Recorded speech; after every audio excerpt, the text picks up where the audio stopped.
HQN Books and Harper Audio present Stars Over Alaska by Jennifer Snow, featuring the bonus story A Wild River Match by Jennifer Snow, performed by Melissa Moran. Chapter 1. Somewhere Outside Wild River.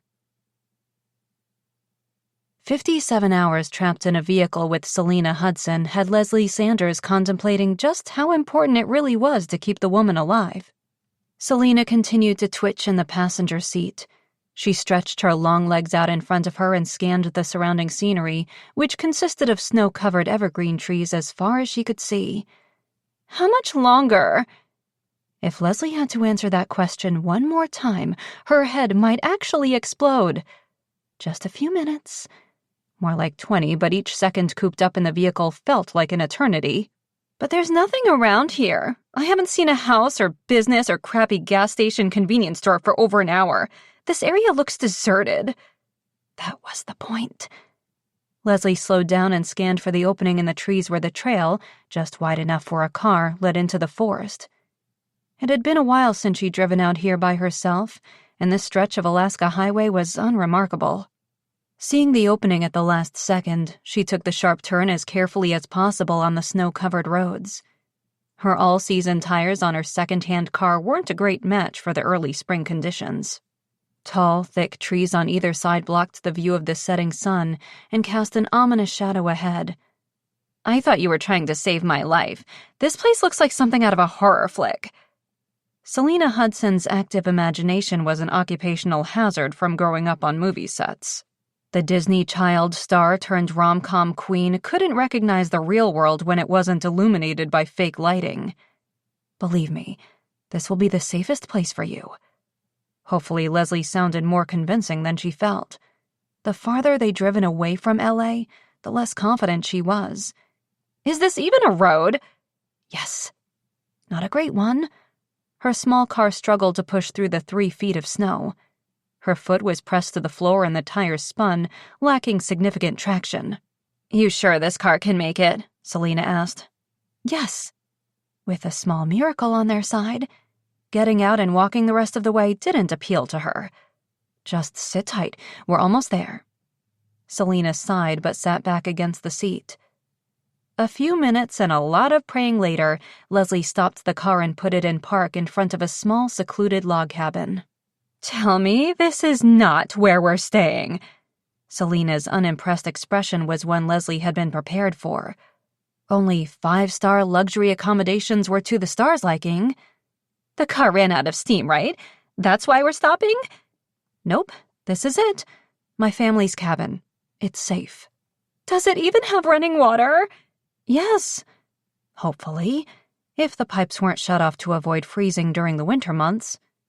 Truth was, she hadn't been here in years. Leslie's decision to bring the movie star to the Alaskan wilderness outside of her hometown of Wild River had been an impulsive one she hadn't gotten official clearance for, and one that could very well cost her job with the Executive Protection Agency in L.A. One she hadn't had time to fully prepare for. But she'd had to make the split-second decision, and this was it. Of course, she'd also had to bend the truth a little to get the movie star to go along with her insane idea to drive from California to Alaska.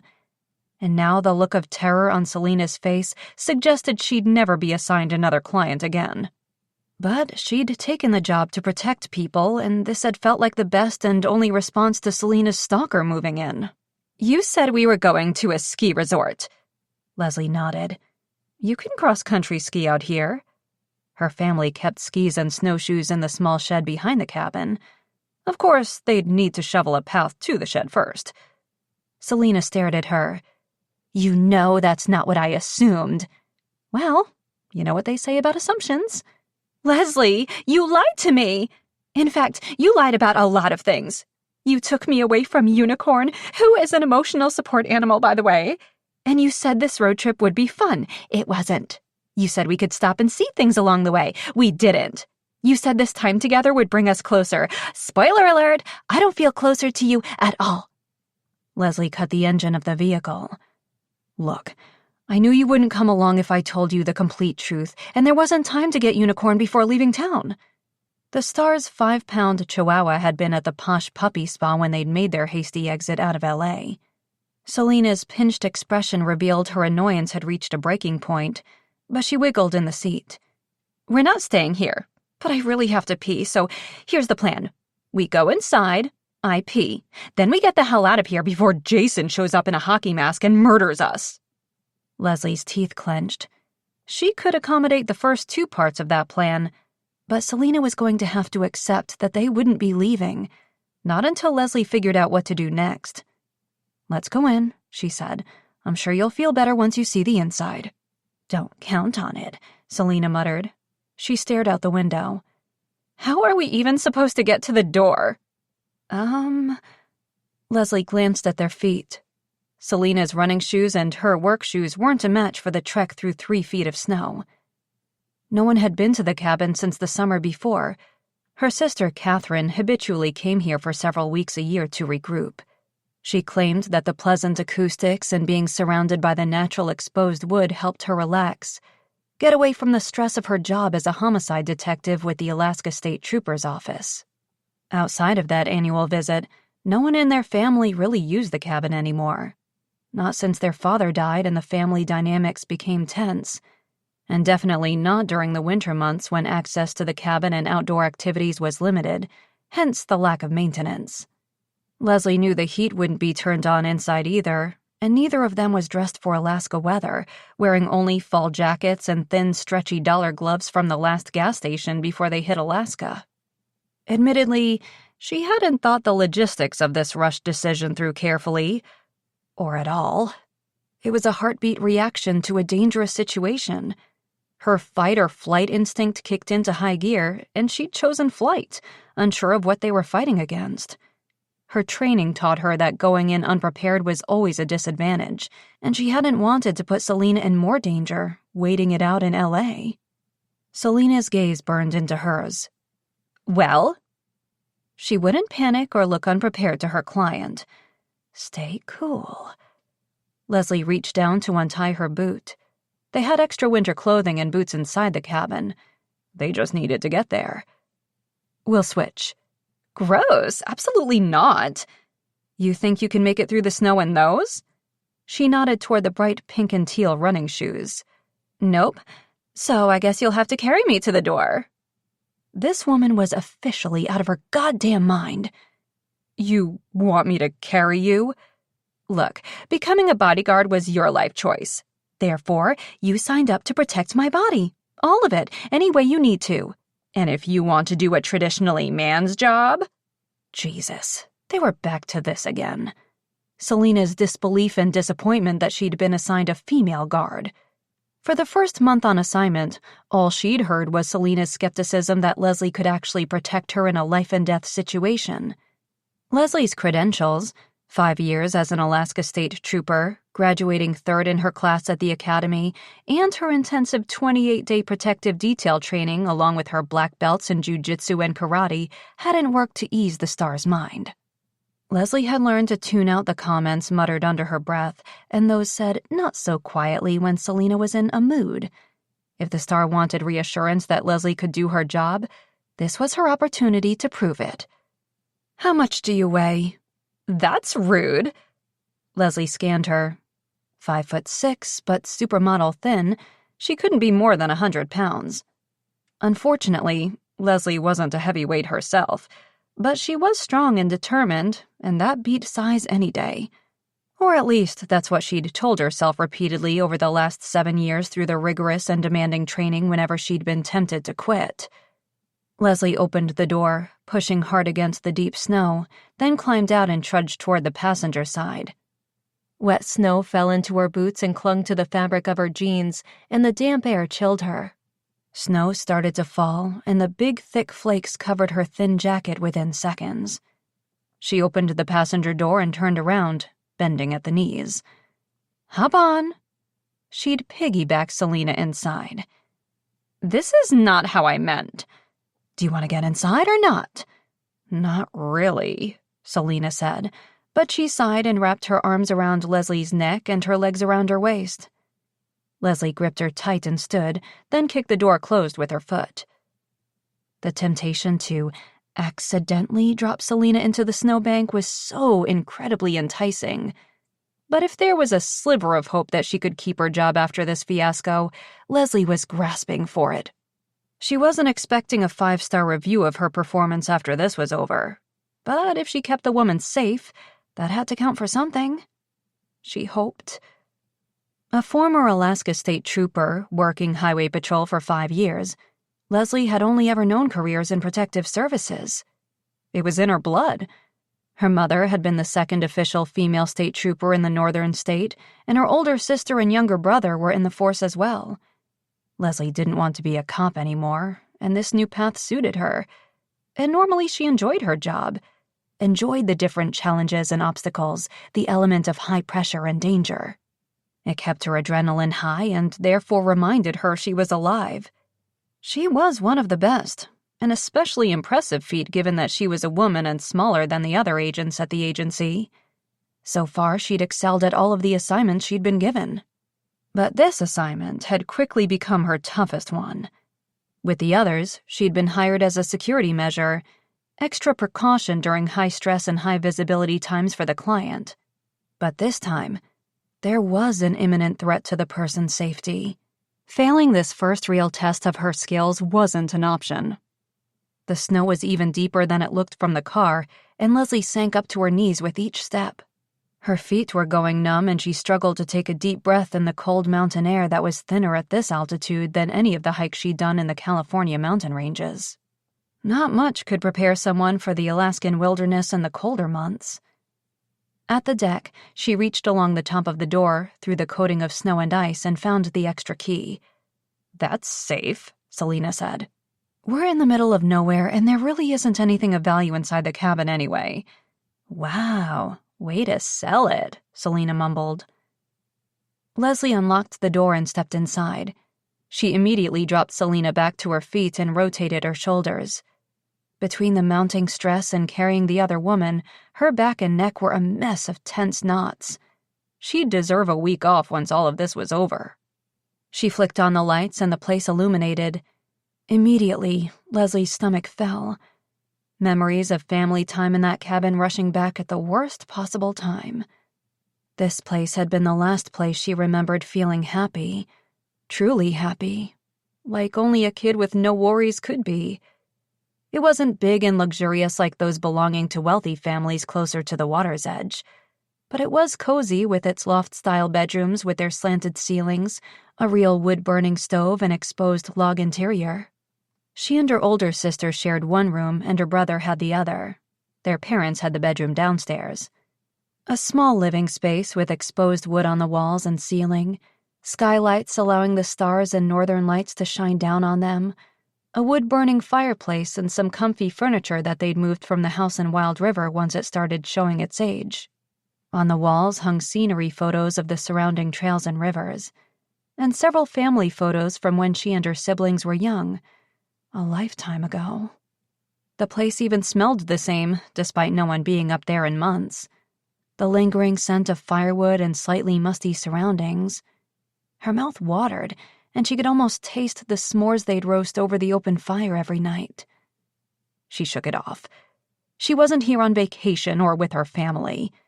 There was no time for nostalgia. She had to get her head straight and figure out what the hell she was going to do now that they were here, in the middle of nowhere, with no one to know where they were. "Stay here. I'll get the things from the car." Not that she needed to tell Selena not to help. For the last 3 months since she'd been assigned the Star's protective detail, she hadn't had any success making Selena realize that Leslie was there as her bodyguard. Not her personal assistant, not her personal valet when she shopped, not a shoulder to cry on when the latest co-star broke things off, and not her friend. She trudged back through the deep snow to the car. After opening the back door, she reached inside for the several shopping bags of food from the last convenience store they'd passed before turning off the highway and escaping any sign of civilization. It wasn't fresh mahi-mahi or whatever Selena's macro diet demanded she consume, but at least Leslie was giving her the option to not starve to death while they were stuck here.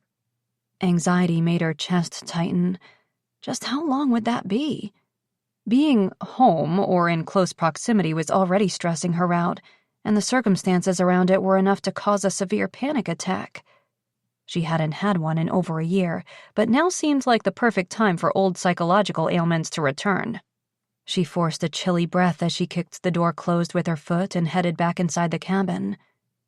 Selena still stood exactly where she'd left her. "It's freezing," Selena said, dancing from one foot to the other, rubbing her arms in her thin jacket. "Where's the thermostat?"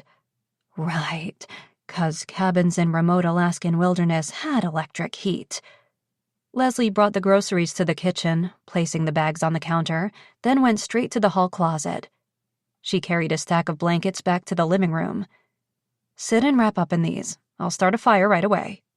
Selena remained standing, looking around the cabin. "Take me back to LA. "So your stalker can kill you?" She huffed. "You think I've never had a stalker before?" As if it was something to be proud of. Though, based on the number of social media followers these VIP people had, fandom was almost low-grade stalking anyway.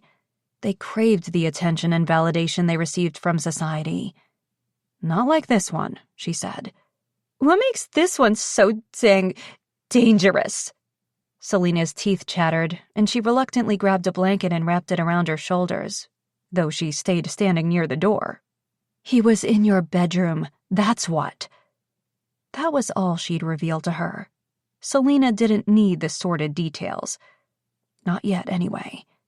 If she continued to not take this seriously, then that might be the time to be brutally honest with her. Scared straight kind of thing, if all else failed. Leslie's hands trembled from the cold as she stacked several logs into the fireplace and lit a match. Grabbing some old newspapers, she lit the end and tossed it in, then closed the protective metal gate. "All I'm saying is that if I were in that much danger, wouldn't they have assigned some big, burly, preferably hot bodyguard to keep me safe instead of you?" Leslie ignored the question she'd already answered a dozen times. She was assigned because she was just as capable, if not better trained than any of the men at the agency, and she blended in better. Selena's management had been clear that the star's brand depended on her being seen as approachable by her fans. A thick-headed guard didn't go well with the image they were trying to portray. "But we are only here for a few days, right?" Leslie's grunt was non-committal. "Leslie!" Selena's tone was a warning bell. "How long are we staying here?" A 3-year-old would be easier to deal with. "Until it's safe to go back." Selena's eyes widened. "What about my commitments? I'm starting on a new movie in 3 weeks. I have a promotional tour for my upcoming movie starting next week." Yeah, she most likely wouldn't be making that tour. The thought depressed Leslie just as much. She wasn't exactly thrilled to be putting her own life on hold indefinitely either. Not that she had much of a life outside of work, but still. "Look, I'll get you back to LA as soon as I can. I need to call the office for updates. Hopefully the stalker will be caught and arrested quickly." Selena's eyes narrowed. "You flinched just now when you mentioned the office. Do they know you took me out of LA?" Damn. Lie or tell the truth? If she expected Selena to trust her, better to be honest. "No." "But you cleared this with my management, right?" "It might have been an inside job. Someone was in your house. They had to have gained access somehow." Leslie couldn't trust even the people closest to Selena right now. That house was well secured, so the possibility that someone on her team might be in on it was very real. "Does anyone even know where we are?" Shit. Leslie bit her lip. Selena's eyes widened. "What the fuck? No one knows where I am and you've taken away my cell phone?" The cell phone was left behind on purpose. Selena was glued to the thing and it was easy enough to track, unlike Leslie's, which had a ghost app. It was the only way to make sure your stalker doesn't find out where you are. "So essentially, you've kidnapped me." "Don't be so dramatic. How do I know I can trust you?" "Are you serious?" 100%. You could be working with my stalker. This could all be a setup." Frantic eyes darted around the room. "Calm down." Selena threw off the blanket and struck a kung fu pose. I'm a black belt. And I have a gun. Help! Someone help! Selena whipped open the front door and started yelling into the void. Her voice echoed on the nothingness around them. Hey, shh, calm down, Leslie said, closing the door. I'm not kidnapping you or going to kill you.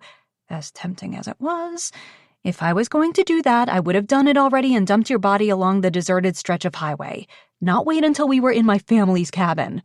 Selena still didn't let her guard down. How do I know this is your family's cabin? Leslie pointed to the picture of her and her siblings above the fireplace. The one in the middle? That's me. Selena peered at it, her arms lowering slowly to her sides. The one with the boy's haircut and braces? Leslie's teeth clenched as she nodded. Yes. Selena's face gave way to a look of amusement. Oh my God, talk about an awkward stage. Do you have any more photos like that? Leslie sighed. In the ottoman, there's a family photo album. To further confirm that she wasn't lying or to make fun of her some more, Leslie didn't care. As long as the pain-in-the-ass movie star stopped screaming for help. Chapter 2. Fairbanks, Alaska. Levi stared across his desk at the interviewee, Tyler Forrester. Ironic choice of name for someone wanting to become a smoke jumper in the Alaskan wilderness. The guy was well-trained. Volunteer firefighter for 8 years. Lead rescue on the search and rescue team in Wild River. Avalanche training, drone training. Definitely met the higher-level requirements. He looked physically fit and had passed all of the written applications. But Levi wasn't convinced. I see you've recently relocated to Fairbanks from Wild River, Levi said. This he'd need to explore a little. Not many people left a ski resort town to move into a more remote area of Alaska unless they were running from something. Or toward it. Yes, sir. The guy's face broke into a smile. Toward it. Levi's guess would be a woman was the motivating target. Your girlfriend lives here. Not a question. He'd seen it before. Yes, sir. Fiancé, actually. Well, hopefully. I plan on proposing tomorrow night. The smile faded slightly. But I'm fairly confident she's going to say yes. Tyler shifted in the seat. We were high school sweethearts. Things got complicated. Levi sat back and listened to the guy ramble on about his relationship drama. As head of the Alaska smoke jumping team, he'd mastered the art of active listening to relationship ups and downs with his open door policy, which the men on his team took to mean resident therapist. Hearing everyone else's issues made him grateful that he was solidly single. Funny enough, everyone in his life kept pushing him to date. Misery loved company, right? Life balance, everyone said. He knew relationships just complicated the hell out of things, but no one was listening to his protests. The ping of his cell phone indicating a new Tinder match on the account his coworker Chad had set up for him was evidence of that. When Tyler stopped talking, Levi sat forward and shook his head. I'm sorry, Tyler. I just don't see this being a good fit. The guy's face fell. What? Why? I meet the requirements, right? All but a very important one. No serious attachments. It wasn't technically a job requirement, but it was a Levi Grayson prerequisite of sorts. The guys on his team liked to date. Casual relationships that lasted several weeks at most, but they were essentially like him. Single, no family, unattached. They all happily shared a canine at the station cabin, Smokester, a retired rescue German shepherd who was currently snoring loudly in his dog bed in the corner of the office. Other than that, there was no one in the back of their minds when they threw themselves out of a plane and dropped into the middle of a raging wildfire.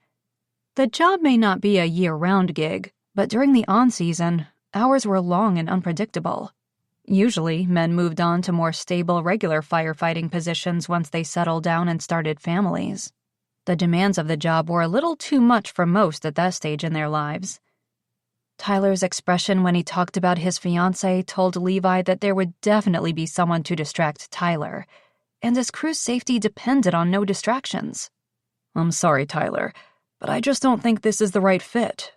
For either of us. Tyler looked determined as he reached forward and pointed to the impressive skill list on his resume. Come on, man. I even have additional certifications the job doesn't call for. Levi spotted an exposed tattoo on his forearm, a watercolor of the Aurora Borealis. He took a chance. What's your girlfriend's name? Tyler frowned as he said, Aurora. Bingo. Levi hated to turn down an amazingly qualified candidate, but he tried to explain things to Tyler as best he could. Okay, let me give you a what if. Tyler nodded slowly. Okay. What if we get a call about raging fires in Swan Lake, and at the same time, you get a call that your wife is in labor? What do? Tyler's eyes widened. Dude, I haven't even proposed yet. Right, but you plan to, and engagements lead to marriage, and I suspect kids at some point. Tyler cleared his throat and tugged at his tie. I guess so. I mean, yeah, I think. We haven't really planned that far ahead. To you, that timeline might seem far away, but when I'm recruiting, I have to look at least 5 years into a candidate's future. A lot of training and time and effort goes into new recruits, and I need my crew to be focused at all times. We run a skeleton crew because not many recruits have what it takes to succeed in this career. I do, Tyler said. Yeah, you do, which makes it tough for me to say this, but I can't offer you a place on the team. Tyler looked annoyed. So, you're telling me none of the other guys on the crew have relationships? Not serious ones, no. Tyler seemed to struggle with his next point of argument. But they have other family members. Aren't those distractions? Okay, let me rephrase my question. What if we get a call to a fire and at the same time your sister went into labor? What do? Obviously take care of the fire. Levi smiled. He rested his case. Tyler sighed. I'm pretty sure you can't turn down my application because I'm in love. You're in your right to file a complaint, but I'm sticking to my decision.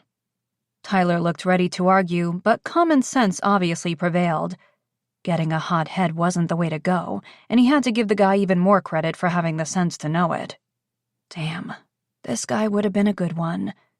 Tyler extended a hand to Levi, and he accepted it. This isn't the last you'll see of me, he said before leaving the office.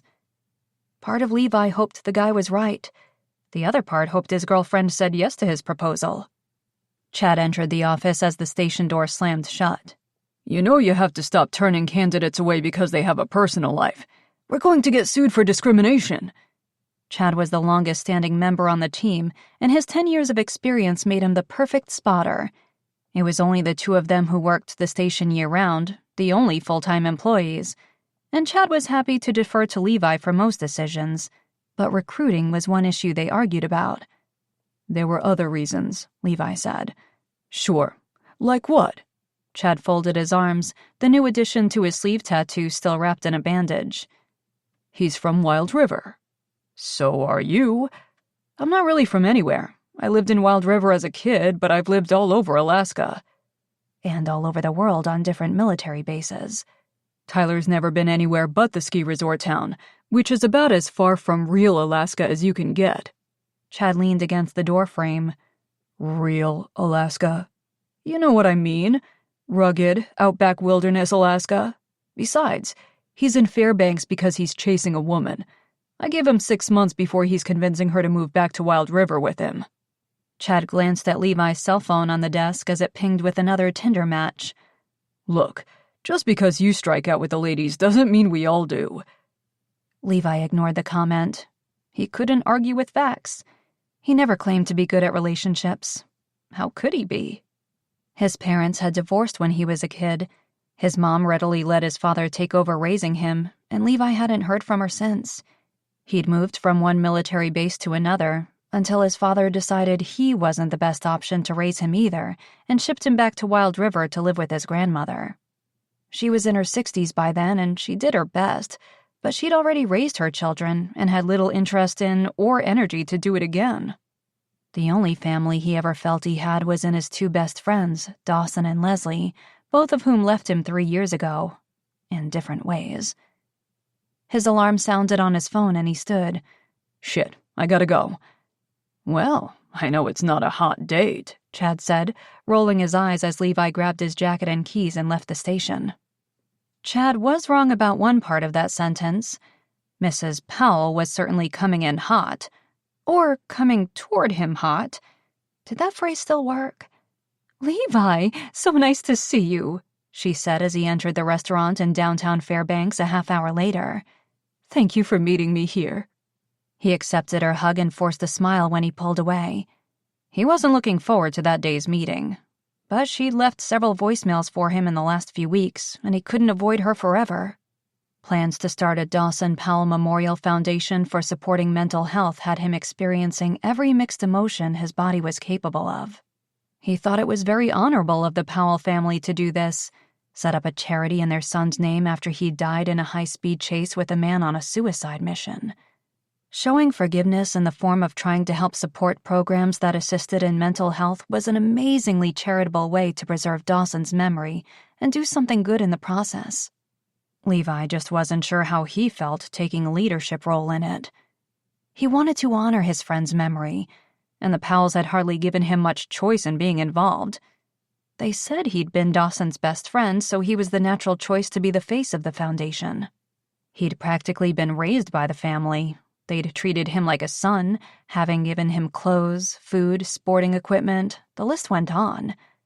But more than that, they'd given him structure, discipline, and advice. He could hardly say no to this now.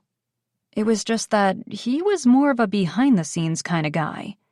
Unlike Dawson, he didn't like the spotlight. He'd be happier doing the heavy lifting with fundraising campaigns and such, rather than being front and center. But how did he communicate that without it coming out wrong? "Levi, I'd like you to meet Angelica. She's going to be helping us with the legal side of things, the paperwork and getting established as a charity, that kind of thing," Mrs. Powell said, stepping back to reveal a pretty red-headed woman who definitely lived up to her name. Pale skin, emerald green eyes, dressed in a pale pink dress. She did look angelic. Unfortunately, the look on Mrs. Powell's face was rather devilish. She obviously had more than a working relationship in mind for the two of them. "Nice to meet you," he mumbled. "Likewise. Carlene speaks very highly of you. A smoke jumper? Wow, that must be incredibly exciting," Angelica said, eyeing him with open attraction. Attracting a woman wasn't the issue. It was lack of game that had him struggling with lasting relationships. No. It's actually quite intense during the fire season and almost boring during the off-season. The gear is hot and uncomfortable, and a bunch of smelly, dirty guys sleeping in tents at base camps isn't exactly bachelor living." Angelica nodded politely as he rambled, but Mrs. Powell shot him a look that said, "Less is more," so he zipped it. "Let's get started," she said. "There's so much to do before we can announce the first charity event later this spring." Wow, she was really moving full steam ahead on this. She'd first approached him with the idea only months after Dawson's death, and had thrown herself into researching these kinds of charities and applying for the appropriate licenses and aligning herself with the Mental Health Institute of Alaska. She'd jumped in head first, and it had become her new mission. Levi understood why. This was her way of coping, of not breaking down and disappearing behind a wall of despair. Everyone grieved in their own way. Carlene Powell planned and organized and felt better giving back to the world in some way in memory of her son. Levi followed them to the table near the window. He pulled out both of their chairs and sat between the two women, doing his best to look and sound engaged, all in. But he was secretly hoping for an emergency call to get him out of there and back to keeping his best friend's memory in his own way. By remembering. That kid was going to break his neck, but he'd be immortalized as the king of the playground. His first day at Wild River Elementary, Levi stood at the border of the playground watching all the other kids play. He knew this new kid routine well, having moved from one military base to another with his father for 10 years. He never bothered to make a lot of friends or deep connections with the other kids, knowing he wouldn't be there long. This time was different, or so his dad had said. This time, he'd be staying in the small ski resort town, living with his grandmother, who owned a bookstore on Main Street. Traveling around the country wasn't right for a kid, his father had said. Levi knew how hard it was on his father to leave him there, so he'd squared his shoulders, put on a brave face, and shook his father's hand as his dad left for another tour overseas. Then he was desperate to keep up the brave act, facing yet another new school, another set of kids. Right now, he couldn't take his eyes off the one balancing on top of the monkey bars, 10 feet high, slick with ice so thick it glistened in the Alaskan winter sunshine. The boy looked about his age, but he was smaller than Levi. He'd removed his winter coat and gloves and was making his way across the bars, arms outstretched for balance.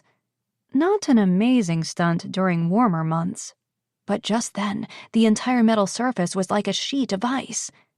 He was almost to the other side when his foot caught the edge of a rung and he lost his footing.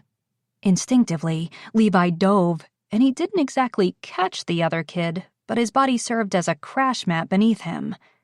"Hey, man, thanks," the kid said. "Yeah, no problem."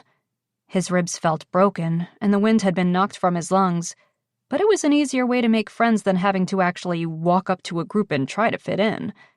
"You're the new kid, right?" the boy asked, getting to his feet and extending a hand to help Levi up from the ground. "Levi," he said. "Nice to meet you, Levi. I'm Dawson," he said, just as a girl, tall and thin with short blonde hair sticking out from under a purple hat, came toward them. She was the prettiest thing Levi had ever seen, and he felt like his tongue had swollen. "I got it," she said, turning a small portable hand-recording device toward Dawson. She eyed Levi, and her piercing territorial look had him sweating. "Who are you?" "This is Levi. He just saved my life," Dawson said, glancing at the footage replay. The girl scoffed. "You could have made the landing," she shrugged. "No biggie. I'll edit him out." Sounded about right. Wasn't he always being edited out? "See ya," he said to Dawson as he started to retreat to the playground border again. He could take a hint. It was the same everywhere. By grade 4, friendships had been formed, groups were established, and no one liked to open their circle to the new kid.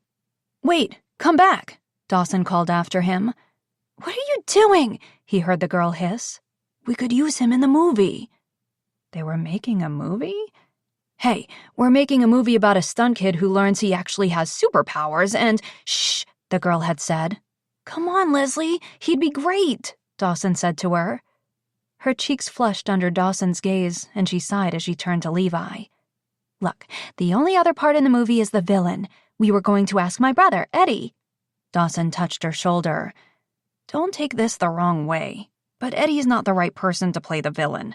He's too much of a tattletale. He will run to your mom and rat us out every time we try something even a little bit dangerous. And besides, Levi here is huge." Leslie thought for a moment, eyeing him. Levi, who had been a chubby, tall kid for his age and normally slouched to fit in, stood even taller. For once, his size might be a good thing, or at least not something he needed to be embarrassed about. "Fine," Leslie said reluctantly. "You can be in the movie, but Dawson is the star of the show." His buddy always was, and Levi had never had a problem letting him have the spotlight. Mrs. Powell touched his arm on the table. "Levi? You still with us?" He blinked and nodded. "Yeah, sorry. I drifted off there for a second, but I'm back. Full attention, focused," he said. Angelica smiled at him, and damn if he didn't wish that made him feel any type of way. Chapter 3. 6 hours at the cabin, and Leslie was losing her mind. Strategy was eluding her, and she needed advice on what to do next. She'd never exactly been in a situation like this one. She pulled on her boots and a heavy coat from the closet. "Where are you going?" Selena asked, coming out of the bathroom, where she'd taken the longest shower in history, despite Leslie's warning that the water tank heated only so much at a time. "Just outside for some air. I'll be back in a few minutes," she said, slipping out and closing the door behind her. She walked to the other end of the wraparound deck and took her cell phone out of her pocket. She hesitated, staring off at the heavy snow clouds and the darkening sky. Normally, she found the quiet stillness helped to bring clarity. But that evening, it only made her that much more aware that she was completely alone in this. Her next move still unclear, she dialed the number before she could overthink it. She needed to tell someone that they were okay at least. Her coworker and casual hookup answered on the first ring. "Oh my God, I've been going out of my mind. Where are you?" Owen's worry made her even more uncertain. She'd missed 16 calls from him already and a dozen from the agency. Everyone was trying to reach her, but she wasn't sure who to trust. Can't say. "Selena's with you. You're both safe?" he asked. His thick Australian accent usually made her smile, but right now she only heard the seriousness of the predicament she was in. Yes, we're out of LA. That's all she'd say for now. I didn't know what else to do. Her bedroom. Leslie had seen some pretty messed up shit working first as an officer of the law and now working high-end security. But the vulgar, disgusting message left for Selena a few days before had unsettled her like nothing else. Thank God Selena hadn't seen it. Although maybe if she had, she'd realize the danger she was in. "I know," Owen said, his tone softening. "That was some heavy shit. You okay?" Yeah, of course. If anyone could sense she was lying, it would be Owen. Working together for the last year and sleeping together almost as long, they were friends, co-workers, casual daters, but she refused to let him too close. After the tragic death of her fellow state trooper fiancé in a high-speed crash, Leslie was far from ready for another relationship. She'd grieved, she'd moved on, but she wasn't prepared to open herself up again.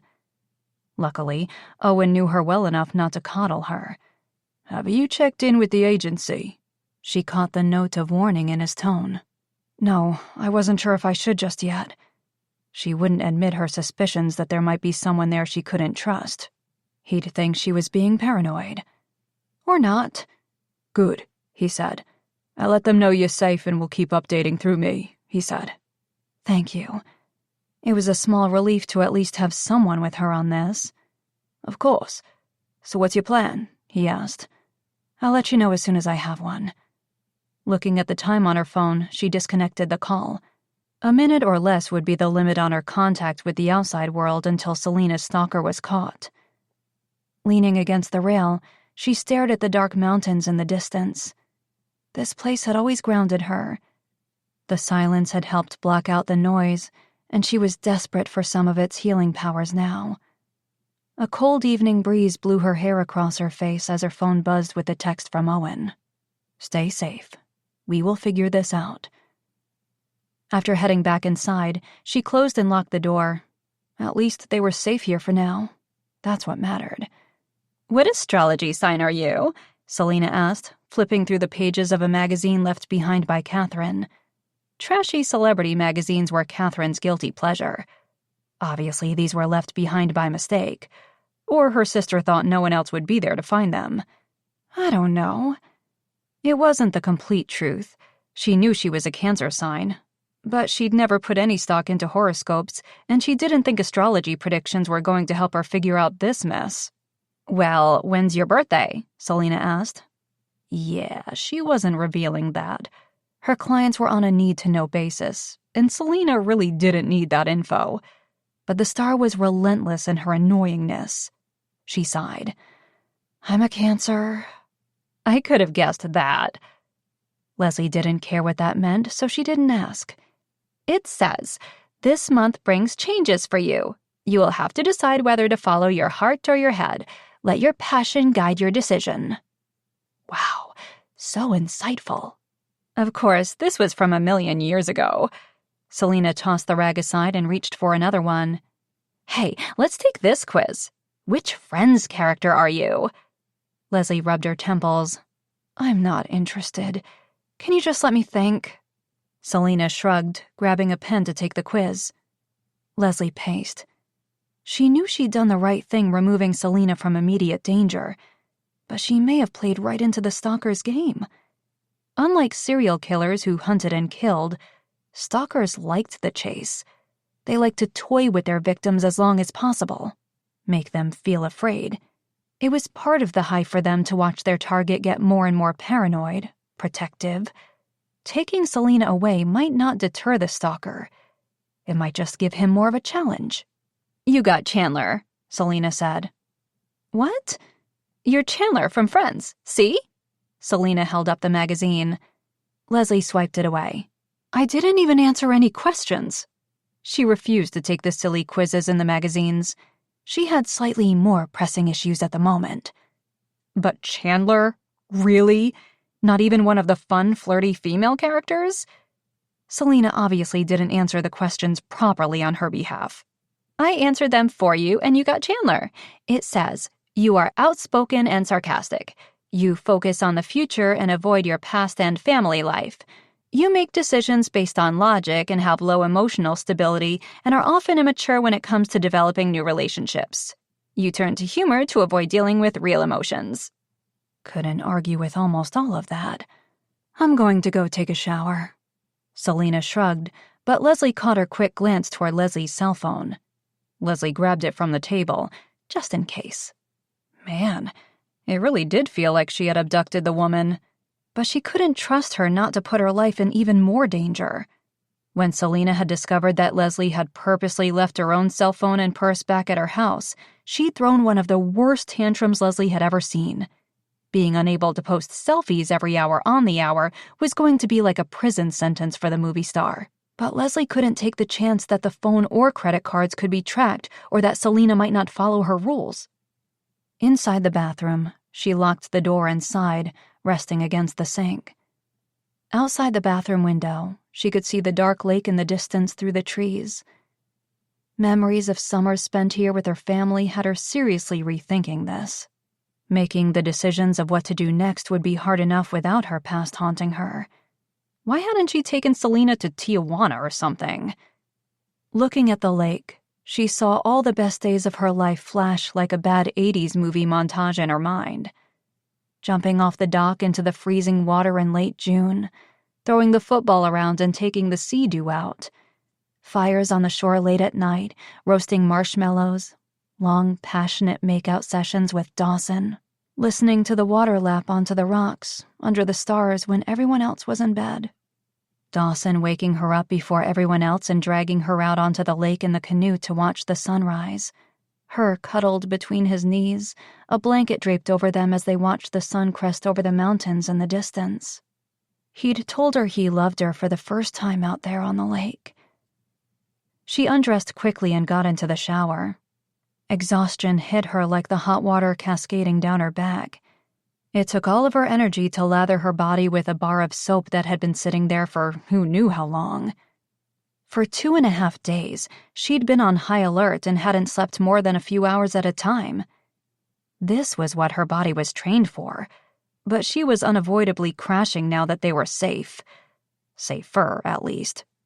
But what the hell had she done? Coming here could have been a huge mistake. No, she had to stay confident in her decision. She'd gone through the proper procedures for weeks. She'd provided the company with a detailed stalker behavioral report and surveillance monitoring that proved Selena was in danger. No one had listened. The smaller incidents made everyone more cautious, but not enough. That creep getting into Selena's house, into her bedroom? Leslie shivered, chilled despite the heat from the water. Whoever was stalking Selena was clearly disturbed. They were motivated by obsession and wanting to own the star. Leslie knew their intent wasn't to kill, but to capture and torment, forcing Selena to be a possession, worse than death. Moving to LA for the position, she'd assumed she'd get some hard-to-handle clients, having chosen to specialize in celebrity protection. But this assignment had pushed her to the limit of her abilities. Adapt or quit was the motto she'd repeated to herself ad nauseum over the past 3 months. Now, the choice might not be hers to make. She might get fired. But she had to stay the course. She'd made her decision, for right or wrong. Right now, Selena was alive and safe, and that was all that mattered. The wailing of the smoke detector made her jump. Except now the cabin was on fire? Leslie blinked, suddenly wide awake again as she jumped out of the shower, grabbed a towel, and rushed into the living room. She had to have fallen asleep in the shower. This had to be a nightmare. The flames engulfing the living room couldn't be real. Selina's scream destroyed any notion that she was dreaming. Flames bordered the entire room, having caught the curtains at the window and the nearby armchair. The smell of thick black smoke circling the room had her instantly coughing and squinting to see through the haze. Selina stood frozen in the center of it all. "The fire was going out. I tried to add more paper," she said. Leslie saw the torn pages from the magazine, several with perfume samples attached. "Those pages contain highly flammable substances," she said, looking around for a way to extinguish the flames. "How the hell was I supposed to know that?" Selina said, backing up toward the door. Grabbing the fire extinguisher, Leslie attempted to spray the wild flames, but the thing wouldn't work. Damn it! Who knew the last time it had been checked? They had to get out. She tossed it aside, grabbed her car keys and wallet from the table, and hurried toward Selina. Flames caught the edge of her towel and she quickly patted them, the heat burning into her flesh. Ow! Jesus! She shoved her feet into a pair of oversized rubber boots near the door and opened it, ushering Selina outside and through the deep snow to the car, away from the cabin as quickly as possible. The windows could blow or the place could collapse any second. She jumped into the driver's side and threw the car in reverse as the windows shattered and the wooden support beams began to fall. She stared into the mirror as the entire cabin was engulfed in flames. Her heart raced and her chest tightened. Thank God they'd made it out in time. "What now?" Selina asked, her voice quivering. In the passenger seat, she shook with cold or fright. Leslie wasn't sure which. Leslie wanted to reassure her or say something clear-headed, but the truth was, she had no idea. Her one and only plan went up in flames, along with her family's cabin. Everyone thought that jumping out of a plane into the middle of a burning forest was the toughest part of being a smoke jumper. But for Levi, inspecting the parachutes, having his crew's safety in his hands, was where the real pressure came from. Standing in the parachute loft, he took his time inspecting the gear. The chutes needing repairs would be brought into the station before being repacked for use. Luckily, most appeared to be in good shape. A few tears in the canopies and netting, but nothing major. His cell phone rang, creating a loud echo throughout the loft. He glanced at the caller ID and, seeing the station number, shook his head as he answered. "What's the matter? Couldn't walk the 10 feet to come get me? There's a fire reported in Mason County area. A log cabin," Chad said. Levi's smirk disappeared and he was instantly on high alert. "That's the Sanders family cabin," he said, as he sprinted out of the loft. It was the only cabin in that area. The Sanders family had owned that land for generations. With a lake on one side and forest on the other, the family had cleared enough of a trail to get their vehicles in and out during the milder months of the year, but had preserved as much of the area wildlife as possible. Great for the environment. Not great in this case, when a cabin fire could and would quickly spread to nearby trees. And getting to the cabin would require smoke jumper assistance. "I put the call out to the on-call team and I'm getting the plane ready," Chad said. They were operating on a skeleton crew with it being off-season. Only 2 supervisors were eligible for year-round employment. Luckily, their on-call crew were all nearby in Fairbanks. "I'm on the way." He disconnected the call and then hit speed dial for the Wild River State Trooper office and asked for Eddie Sanders. A moment later, Eddie picked up. "Hey, Levi, what's up?" His cabin? Up in flames? "Hey, are any of your family members at the cabin this week?" That was the most important thing, establishing if anyone could be in danger. "Not that I know of. Catherine only goes out there during the summer." "Your mom or grandma?" "Nah, they wouldn't try driving out there this time of year. Something wrong?" "I hate to tell you this, buddy, but the cabin is on fire." "Shit. Let me call around to make sure no one's there and I'll call you back. Thanks for the heads up," Eddie said. After going inside the cabin, Levi grabbed his gear from the wall in his room. He undressed in record time. Eddie's quick return call revealed none of the Sanders family were there that week, which was a relief. But it wasn't unusual for homeless people to break into abandoned cabins and squat for the winter. Levi suspected the fire was an accident and not an act of arson and hoped no one was still inside. Hurrying back out, he climbed into the C-212 with the others. No emergency was ideal, but this one was particularly unsettling. He knew the Sanders family well. One member in particular, too well. His childhood and adulthood, until a few years ago, best friend Leslie. Luckily, he knew there was no way she would have been at the cabin. She'd been living in LA for 3 years now, and it took small miracles to get her back to Alaska. Levi certainly didn't qualify as important enough. They flew through the snow toward the location of the cabin, and his heart pounded a little, seeing the flames illuminating the darkness in the distance. He'd spent a lot of summers at that cabin with Leslie, her family, and their close friends. As kids, they would all go hiking and swimming and play capture the flag in the woods. They'd have campfires by the lake, and then as older teens, they'd head to the cabin to host parties without parental supervision. So many good memories were wrapped up in that cabin. Now it was gone. As they drew near, they prepared to jump. Chad located the best jump site and signaled them when it was time. Levi exited the plane and parachuted to the ground, just yards from the burning cabin. The fire had spread to the surrounding trees, and after stockpiling their equipment, the team spread out to create a fire line to prevent further spreading. Using crosscut saws, the team cut back the brush, and Levi immediately started digging a trench below the deep snow to stop the flames in their tracks. The aircraft circled above, dropping water onto the blaze, and minutes later, the area was secured. Unfortunately, the cabin had completely burned to the ground, now just a large pile of smoldering debris. Luckily, no one had been inside. Chad radioed as the team toured the area to make sure the flames were out. I see a car. Looks stuck on the in-road about a mile from the cabin. Vehicle is running. Can't confirm passengers inside. Levi led the team to where the car sat idling and approached with caution.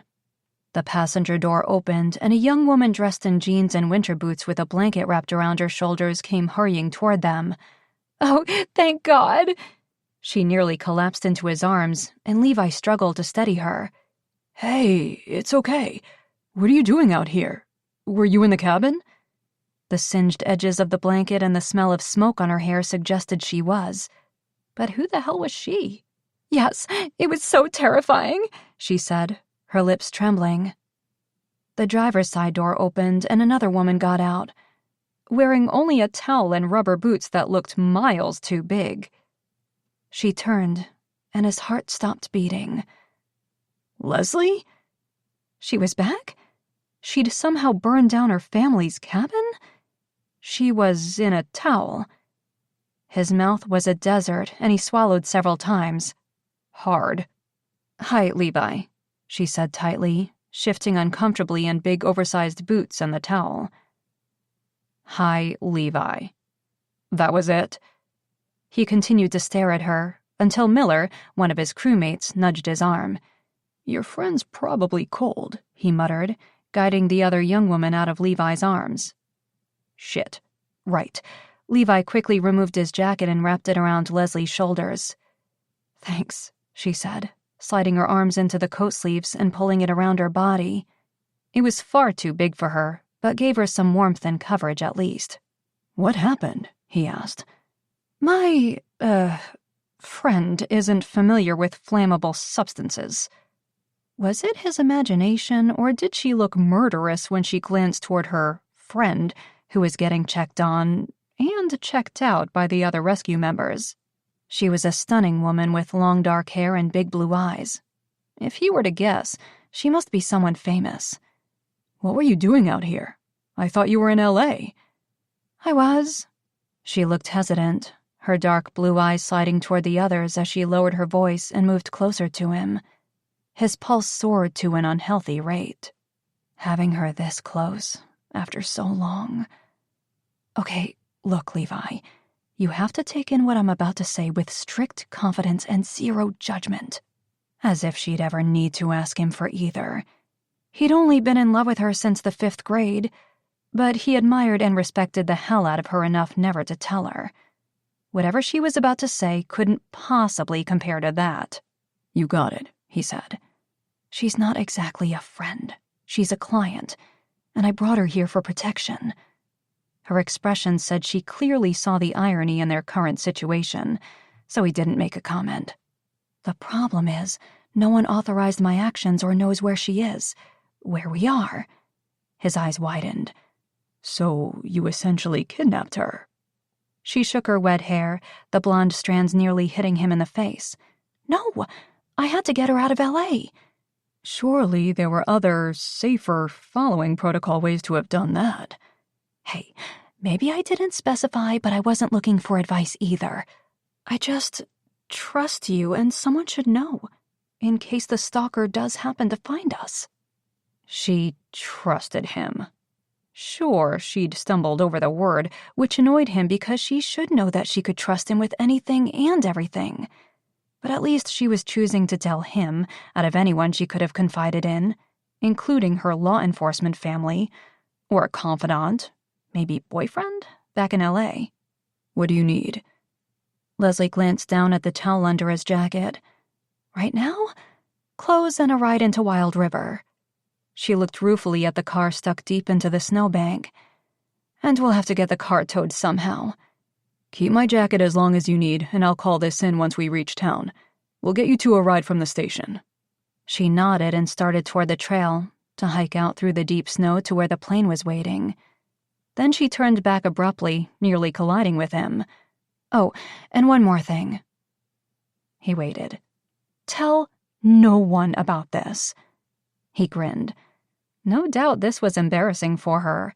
She would hate for anyone to know she'd been in this situation, especially as compromised as she was.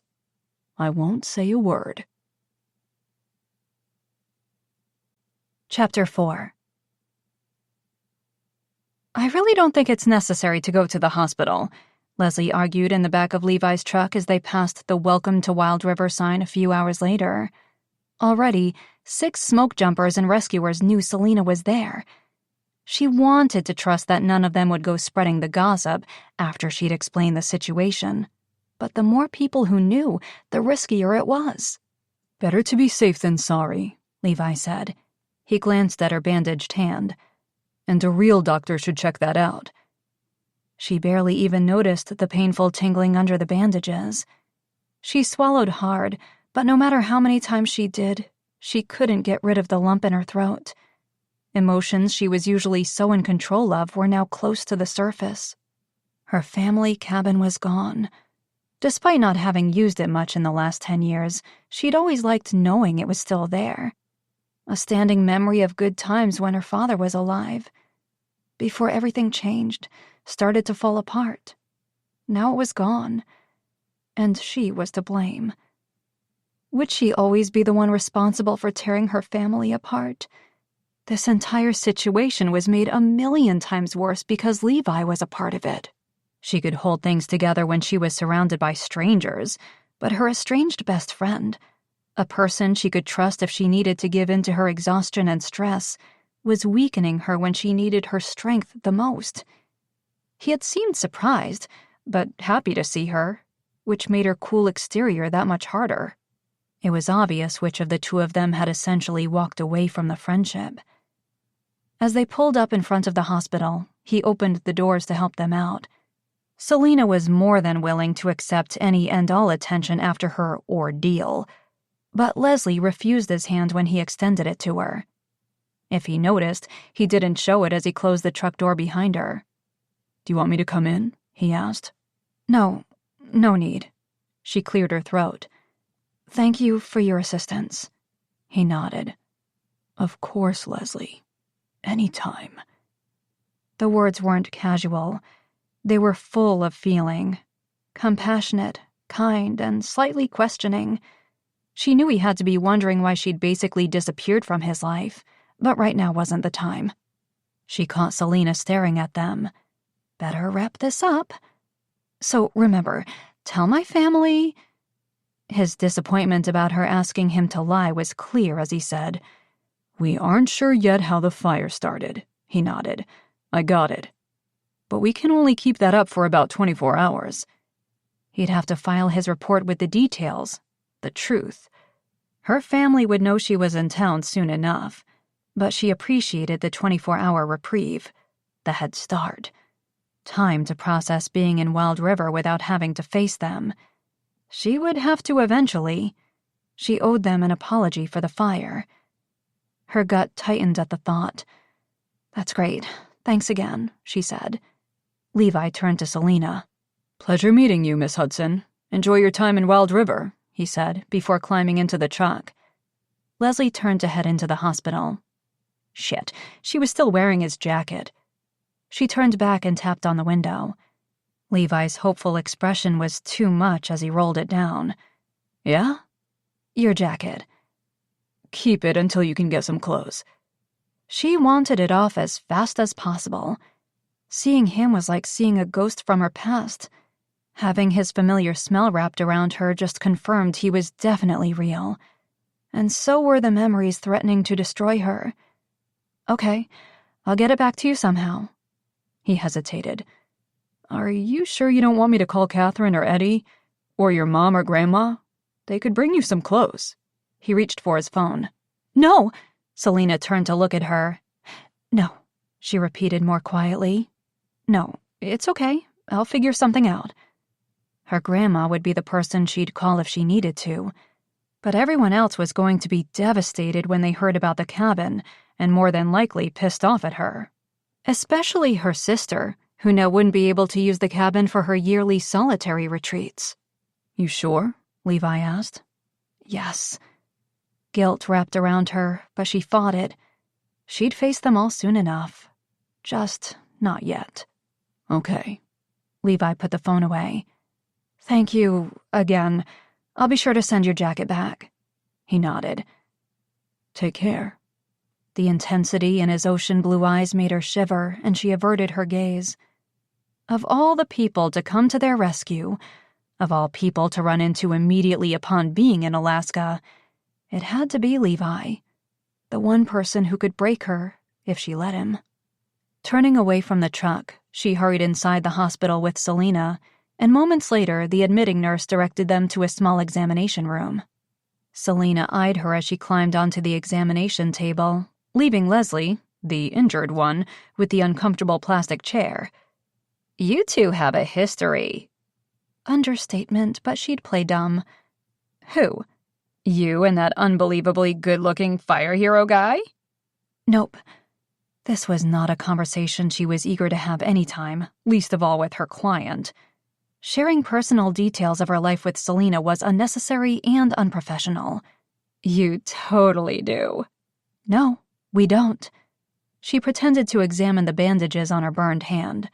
"Then why did he look at you like Ryan Reynolds' character looked at Amy Smart's character in Just Friends when they saw one another for the first time after she'd broken his heart by friend-zoning him in high school?" Leslie held up her uninjured hand to stop the rom-com recap. The way Selina likened everything to movies was almost more painful than the burn. "We don't have a history. We're both from Wild River. We went to school together." Selina was unconvinced, but she shrugged. "Fine. If you say so." "I do." Of course she was lying. Truth was, seeing Levi had made her temperature rise higher than the flames burning her family's cabin to the ground, and she'd longed for metaphorical flames to engulf her as well. 3 years since she'd last seen him. 3 years of trying to put the tragedy from her past aside and focus on her future. 3 years of ignoring any contact he'd tried to make. She had no real reason for it other than a desperation to leave everything and everyone that reminded her of Dawson behind. And there were few memories of her former fiancé that weren't closely linked to Levi. Just looking at him hurt. The accident, everything that happened, was not his fault, and she didn't blame him. It was just difficult to be around someone who represented both the best times in her life and the hardest. He knew her better than most people, and that made her vulnerable to him. And vulnerable was the last thing she wanted to be. Especially right now. 20 minutes later, her hand feeling pleasantly numb in fresh bandages, Leslie left the hospital in scrubs, with no idea what to do next. Chapter 5. 3 years earlier. She wasn't a dress person by nature, but it had to be true what they said. Wedding dresses were designed to make every bride look her very best. Leslie almost didn't recognize herself in the mirror as she slipped her feet into her ballet flats. The floor-length off-white gown with its intricate beading along the bodice and A-line skirt was flattering to her figure, while still modest and her style. No frills or lace, but something uniquely special for the day. She hadn't even planned on wearing a real wedding dress, since it was going to be a small ceremony at the courthouse. Just the two of them, plus her grandmother and Levi to act as witnesses. But at the last minute, she decided to splurge on the dress. At least part of the whole thing would be following tradition. Without their parents' full support, it didn't make sense to hold an elaborate event with a large guest list and a massive, unnecessary budget. She moved closer to the mirror in the B&B honeymoon suite where they planned on spending their first night together as a married couple and applied her pale pink lipstick with a shaky hand. Her stomach twisted and she forced a breath. This was the right thing. This was what she wanted. It was just nerves getting to her. She loved Dawson. He loved her. That was all that mattered. Ready to... Levi's voice broke off and he cleared his throat. Go, he said, entering the room behind her. She turned with a smile, seeing him in a gray suit and white dress shirt, a smart-ass comment about his lack of jeans and t-shirt on the tip of her tongue. But then her smile faded, seeing his expression. Completely unreadable as he stared at her like she was a stranger. Stared at her made-up face, her blonde curls hanging loose around her shoulders. And then he stared for a really long time at the dress. "It's just a dress, Levi," she said with a laugh, hoping to break some of the tension filling the air around them. His reaction was only increasing her nerves. He shook his head, and immediately her friend was back. "It's beautiful. You're beautiful," he said, looking away and reaching for her purse on the table. "We should go or we're going to miss your time slot."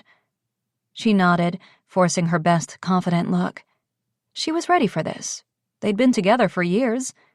Life without Dawson didn't make sense, so why not get married? "Thank you," she said, accepting the purse from him.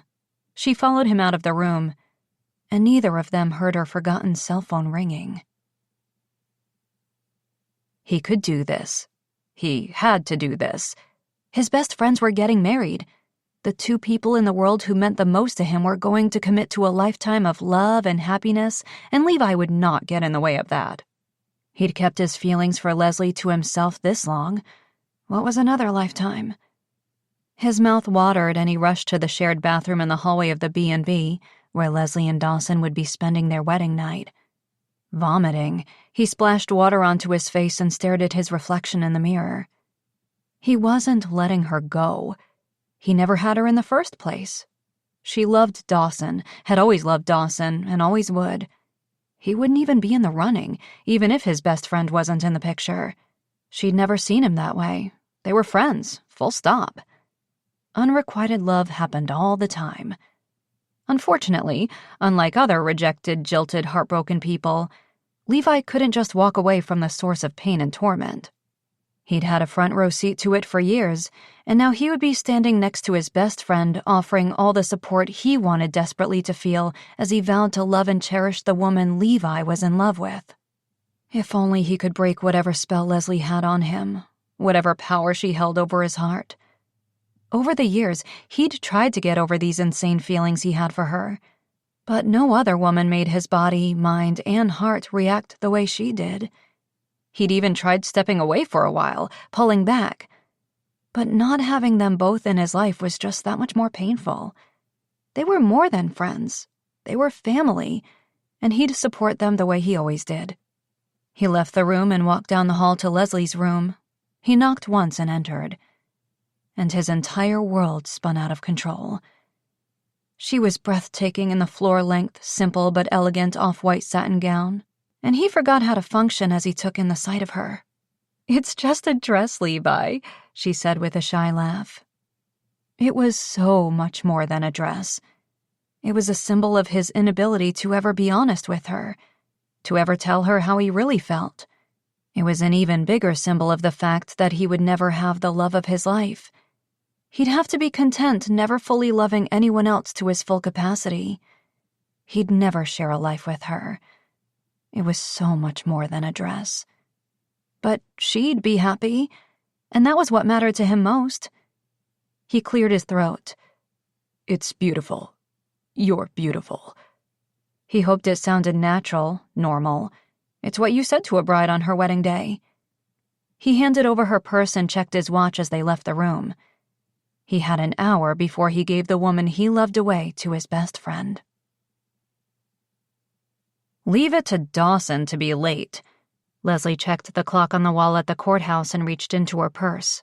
She'd text him to remind her often absent-minded fiancé that their wedding was supposed to have started 5 minutes ago.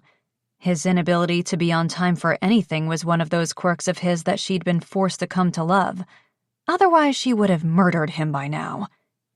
3 other couples were scheduled to get married that day, and their window of opportunity was closing. Unfortunately, her cell phone wasn't in her purse. Damn it, she'd left it in the honeymoon suite at the B&B. She scanned the courthouse hallway for Levi and saw him guzzling a bottle of water near the vending machine. He looked pale and slightly ill. He was probably freaking out about having to stand up there in front of half a dozen people. Little crowd, big crowd, didn't matter. He got stage fright, something fierce. She walked toward him and heard him mutter something undecipherable under his breath. "Hey, you okay?" she asked. He wiped the back of his hand across his lips.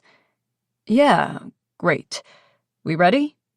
"No, Dawson's not here yet. Can you call him? I left my cell at the B&B. "Sure. I'm sure he's just stuck in traffic or something," he said. She raised an eyebrow. "Or maybe he's getting cold feet." She was joking, but her chest tightened, thinking about that very real possibility. Levi stepped outside the courthouse and dialed Dawson's cell. The fresh air helped his nauseated state, but now his annoyance was growing. "Hey, Levi, can I call you back?" Dawson answered. "No, you're supposed to be at the courthouse right now. For your wedding," Levi said. Unbelievable. Classic Dawson. "Yeah, I know. I'm just running a little late." He was in his vehicle. Levi could tell he was on speakerphone. "Where are you?" Please let the man be on his way. "Answering a call." "Damn it. You're off duty." "We're never off duty. You know that. Look, it's just a break-and-enter call. I'm the closest unit. I can't ignore it. I'll be there soon." Normally, he'd agree with the greater good comes first code that his best friend lived by. But not in this case. Not when it meant disappointing Leslie. "Dude, it's your wedding day. The ceremony was supposed to start 5 minutes ago. Let someone else take this one." "I already responded," Dawson said. "Dawson." He couldn't remember ever being so pissed at his friend. This was selfish and unnecessary. Hurting Leslie like this wasn't cool. "Don't be a dick and get your ass to the courthouse." "Gotta go, Levi. Take care of my girl until I see her again." The line went dead and Levi swore under his breath. How was he supposed to go in there and tell Leslie that Dawson was going to be late for his own wedding? Or that he may not be making it at all? And did he tell her the truth and worry her, or say he was running late? Damn his friend for putting him in this position. As soon as he showed up and said his vows, Levi was going to kick his ass. Still no word from Dawson as the clock ran out on their assigned time slot. Leslie was trying to appear unfazed, but she wasn't fooling Levi. She hugged her grandmother on the courthouse steps and forced a laugh as she said, "A rescheduled wedding date to be announced. Thanks for coming out and sorry about this. I'm sure the call must have been important." Her grandmother nodded, kissing her head. "You're beautiful. Give him hell for me when you see him." Because Leslie wouldn't give him hell on her own. She'd let Dawson off the hook like she always did. His cell phone rang in his pocket, and he prepared his own earful as he reached for it. But his blood ran cold seeing the state trooper's office number lighting up the call display instead. "Hello?" Had he said the word out loud? He barely heard it. "Is Leslie with you?" Captain Clarkson said. No pleasantries. "Yeah, she's here."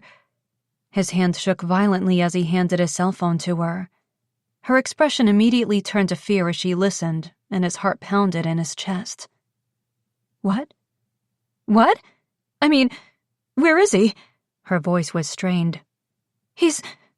No, that's not possible. He was coming here. We were supposed to get married. Were? Past tense? It didn't escape anyone's notice. Her grandmother immediately moved in closer, supporting Leslie's weight as she looked pale and about to faint. Levi's chest was about to explode as he watched all the color drain from her cheeks. Her eyes teared up and her lips trembled violently. He caught the phone as she dropped it, then moved fast to catch her as her knees gave way. He didn't have to ask. He knew. Dawson was gone. Shock passed quickly, and anger was the first emotion he felt. Damn his best friend for answering that call on his wedding day. Damn him for always putting the job first, and damn him for breaking all of their hearts. Leslie felt limp in his arms as they both lowered to the courthouse steps.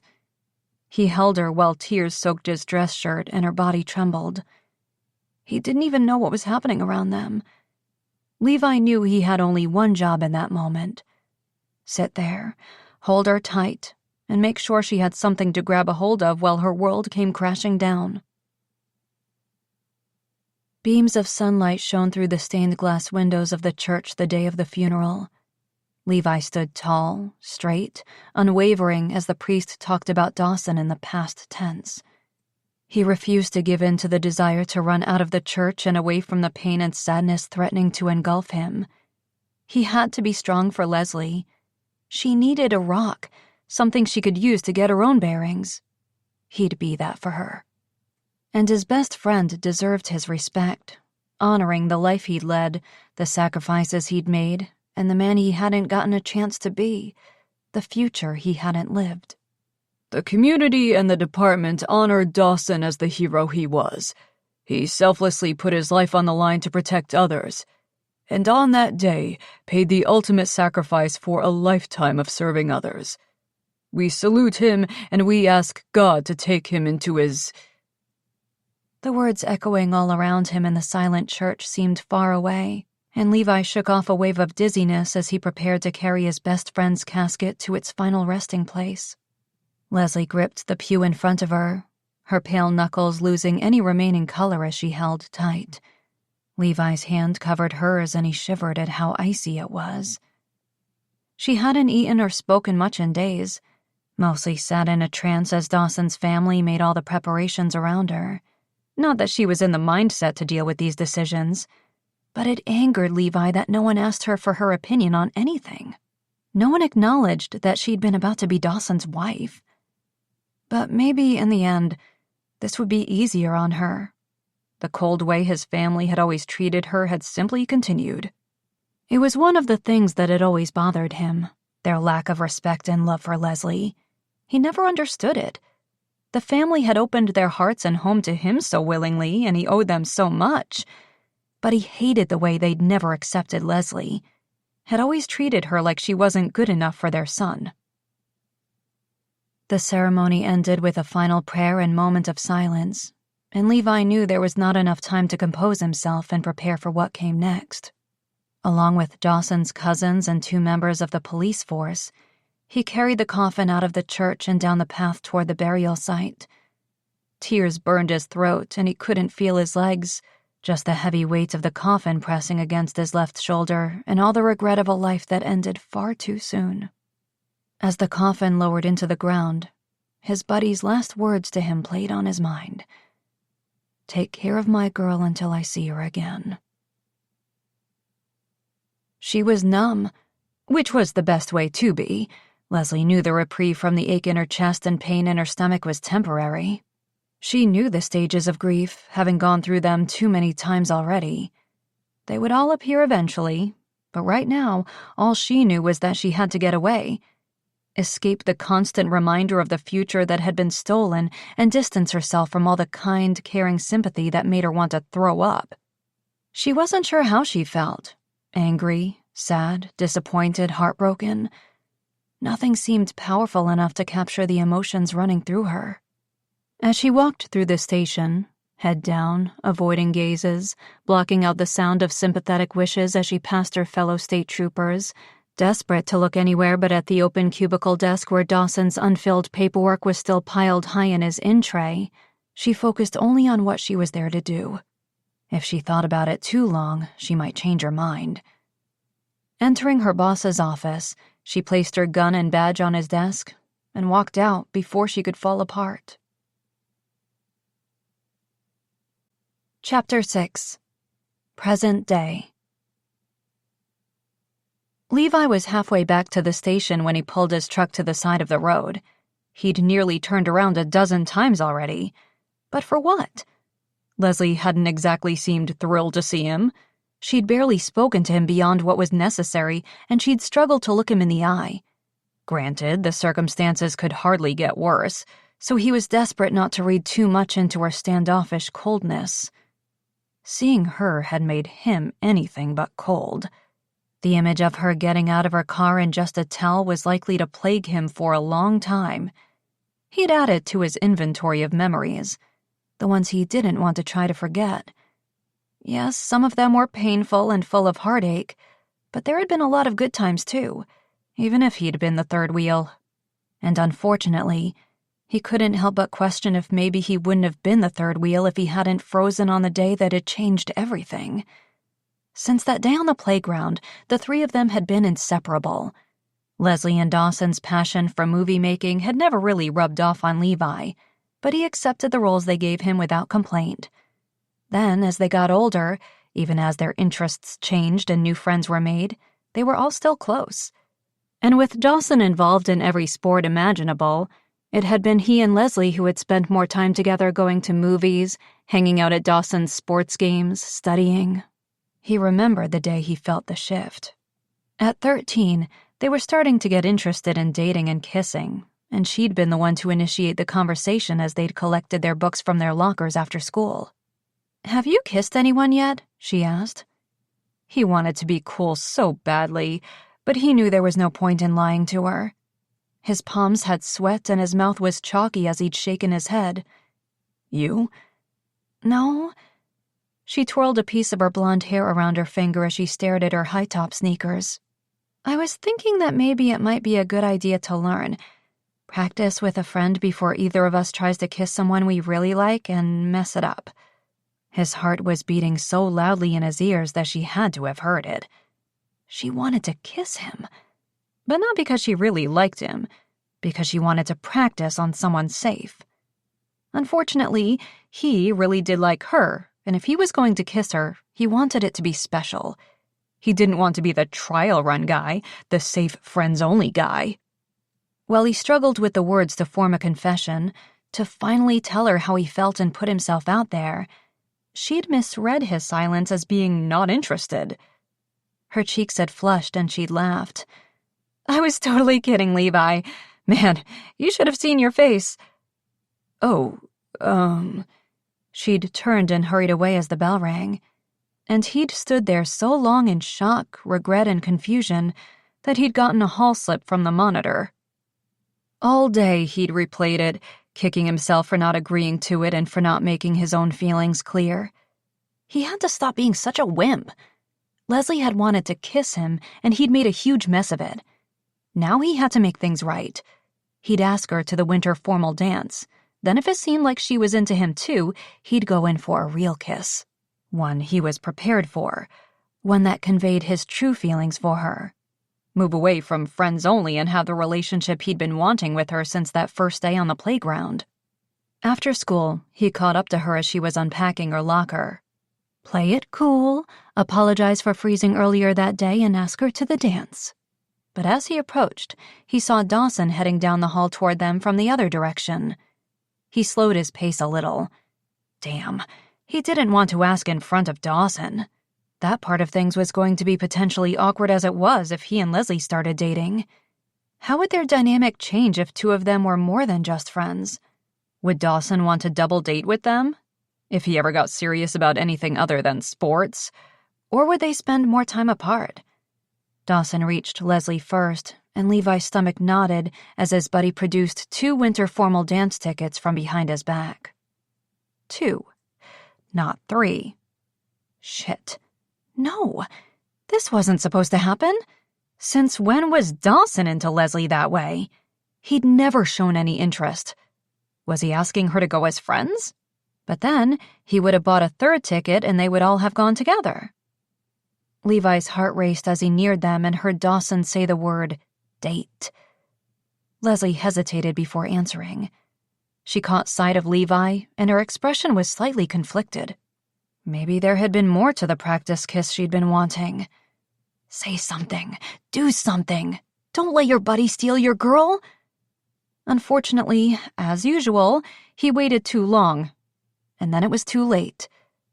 Leslie looked away from him and smiled at Dawson. She nodded her head, and Dawson grinned like a moron.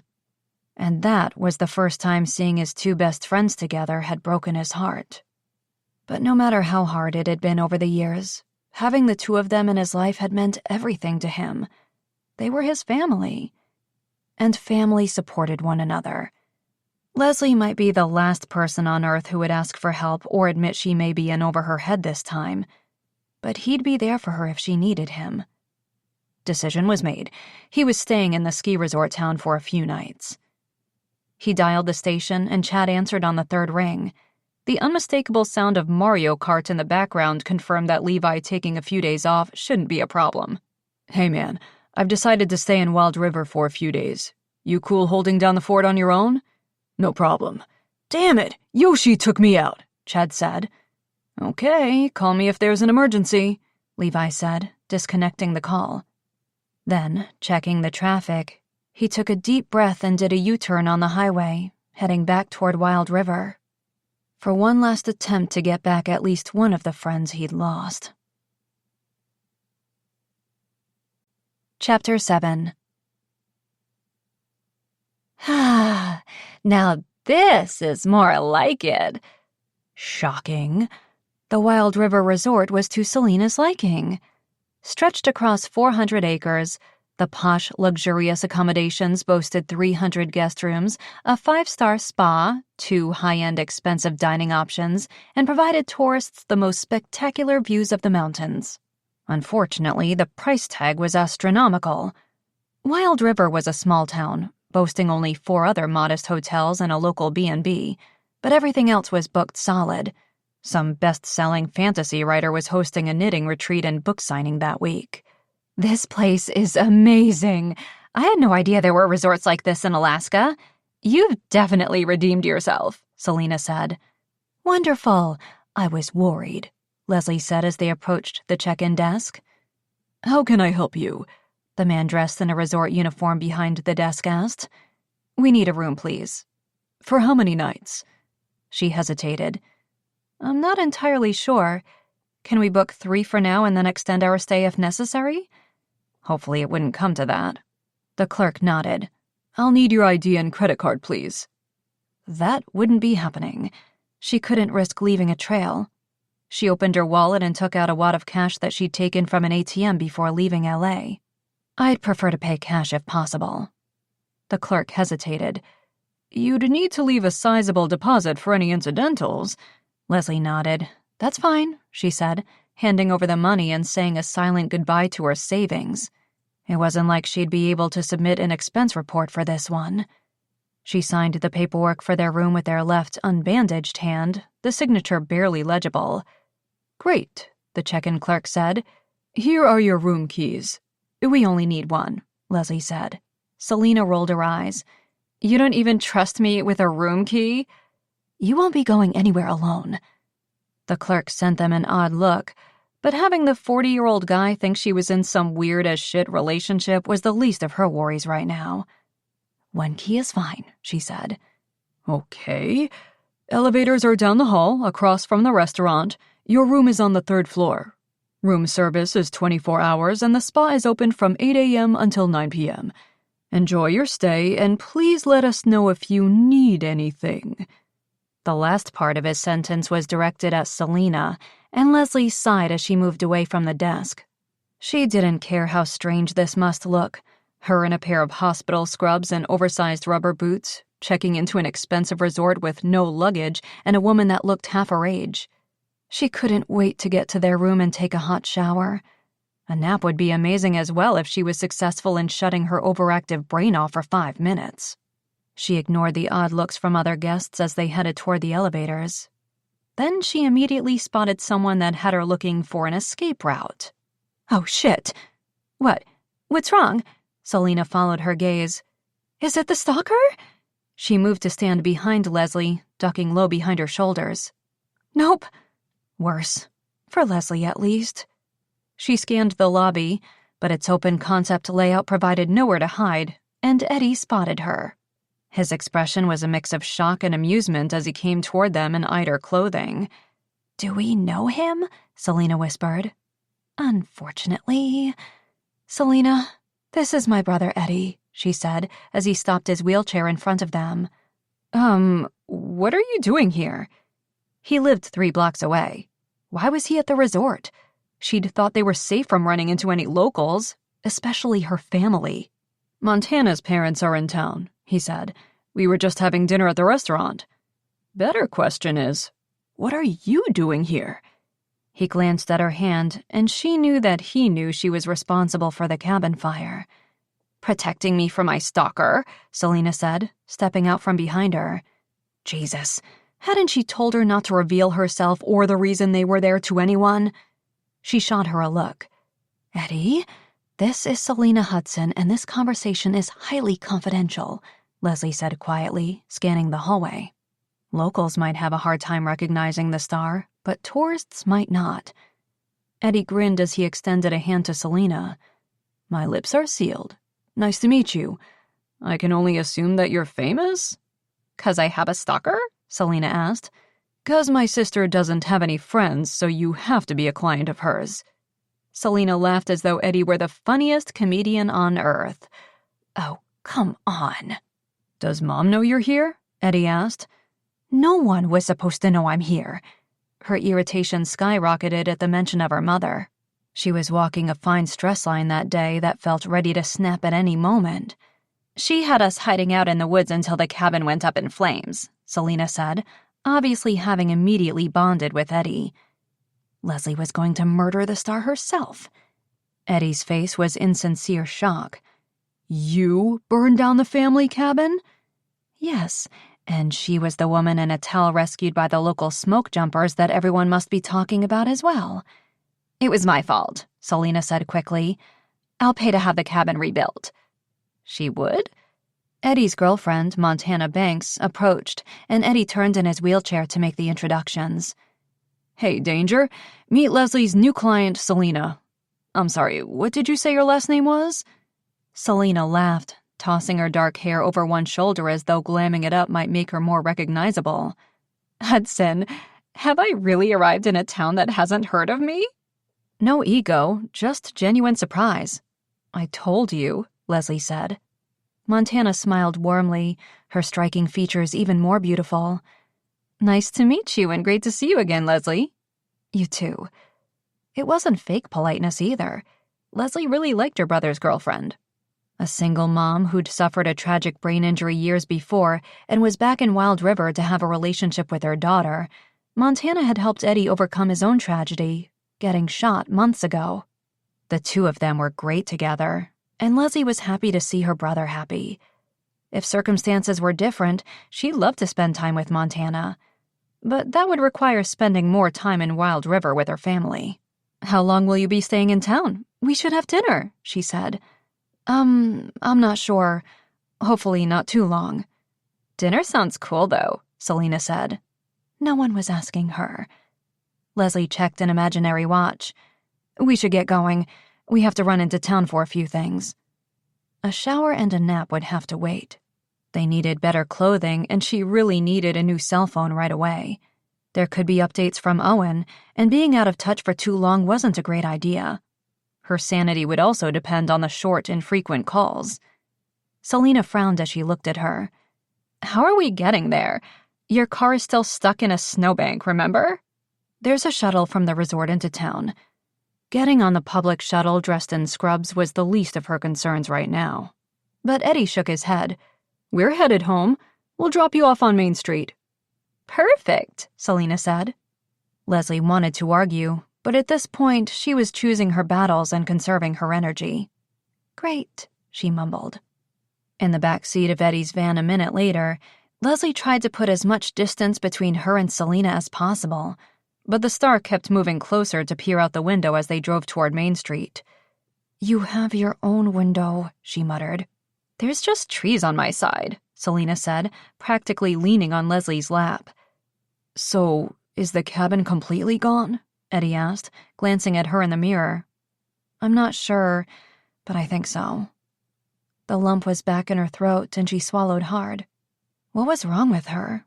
It was just an old cabin that she hadn't bothered to visit in a very long time.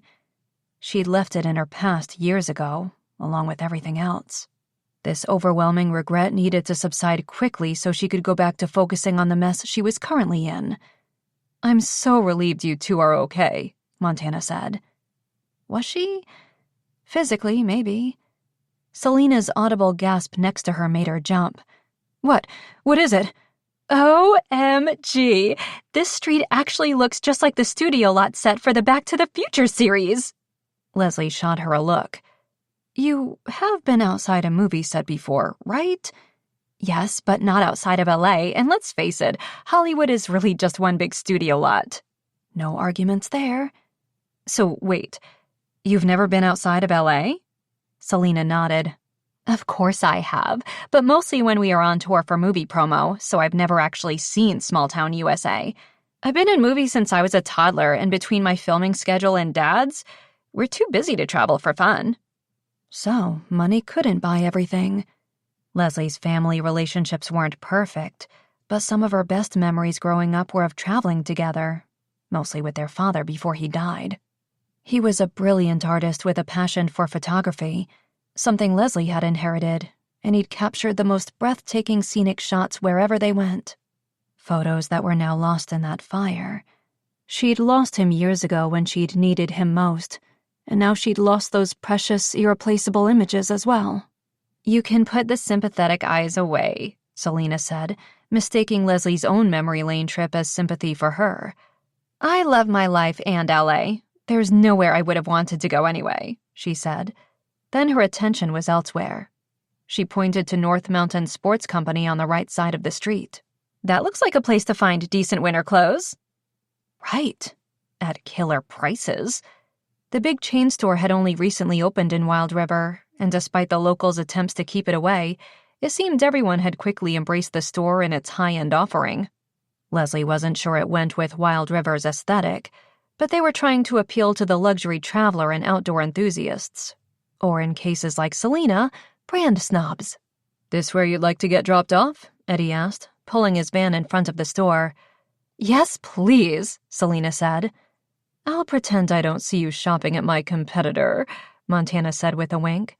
She'd recently partnered with her ex's new girlfriend at her company's snow trek tours. North Mountain Sports Company had once threatened to put them out of business, but Montana's background in extreme sports and base jumping gave snow trek tours something different to offer, and according to Eddie, the company was no longer worried about the big chain store's effect on their bottom line. Sorry, Montana, I promise we won't book any excursions, Leslie said, opening the van door and climbing out. Thanks, Eddie. Her brother nodded. Anytime, and I'll call you about dinner. Fantastic. She didn't commit as she closed the door. How long has your brother been in a wheelchair? Selena asked as the van drove away. About 8 months. Felt like a lifetime ago already when her brother's heroic act had given them all quite a scare and had him questioning his future on the police force. What happened? He was shot. Took a bullet for Montana, actually. She wasn't his girlfriend at the time. Who could resist a man that heroic, though, huh? Leslie shrugged. They had a connection before that, but I would think Eddie's bravery didn't hurt to make Montana fall even harder. Her brother had sacrificed everything in that split second. His life, his career. Things could have been a lot worse. But it was in their genetics to be selfless, and he'd acted the way anyone in their family would have. The way Leslie was prepared to in her line of work. She opened the door to the new sporting goods store and followed Selena inside. Chart-topping music played throughout the store, and sales clerks restocked shelves and manned the dressing rooms. but she was relieved that the store was quiet, it being the off-season and almost closing time. Selena nodded. Was it tough on him, adjusting to life in the chair? Why the sudden interest in her family? I'm sure it was, but he's doing well. He mentioned he's a cop. She nodded. He's still working on the force, developing a drug awareness program. That's great. She paused. My father is in a wheelchair. Leslie frowned. Mel Hudson? The heartthrob actor from the 80s wasn't injured as far as she knew, but she'd only met him and Selena's mother the one time when she'd first taken over as Selena's personal security detail. That's my stepdad. My real father was in the U.S. Army. A war vet, injured overseas. My management team didn't think he fit my brand, so we don't talk about him much, and he doesn't make any appearances with me or anything. The media thinks Mel is my father, and he's been the one raising me for so long. I had no idea, Leslie said, unsure how to feel about the star confiding something as personal as that. But there was definitely a hint of sympathy developing for Selena. Yeah. Anyway. Oh my God, that ski suit is amazing, Selena said, hurrying toward the rack of overpriced name-brand winter gear. And just like that, any resemblance to a normal, caring human being was gone. You should get one too, Selena said, combing through the rack for her size. Leslie glanced at the price tag and winced. $300. No way. That ski suit could stay right where it was on the hanger. As it was, she'd be paying for whatever Selena bought. An hour and $600 later, they exited the store with new clothing to get them through their time there. Bras and underwear, workout clothes, jeans. Selena was in a ski suit that was too warm for that day's weather, and Leslie was in a pair of yoga pants and oversized sweatshirt from the sales rack. Where to next? Selena asked, looking like she was ready to take on Main Street as if it were Rodeo Drive. I have to get a new cell phone, Leslie said, heading toward the tech shop a block away. Me too, Selena said. No, not yet. Once it's safe. She glanced both ways before crossing on the walk. Why do you get one? Because I need to check in at the office for updates and keep an eye on all the LA news sources.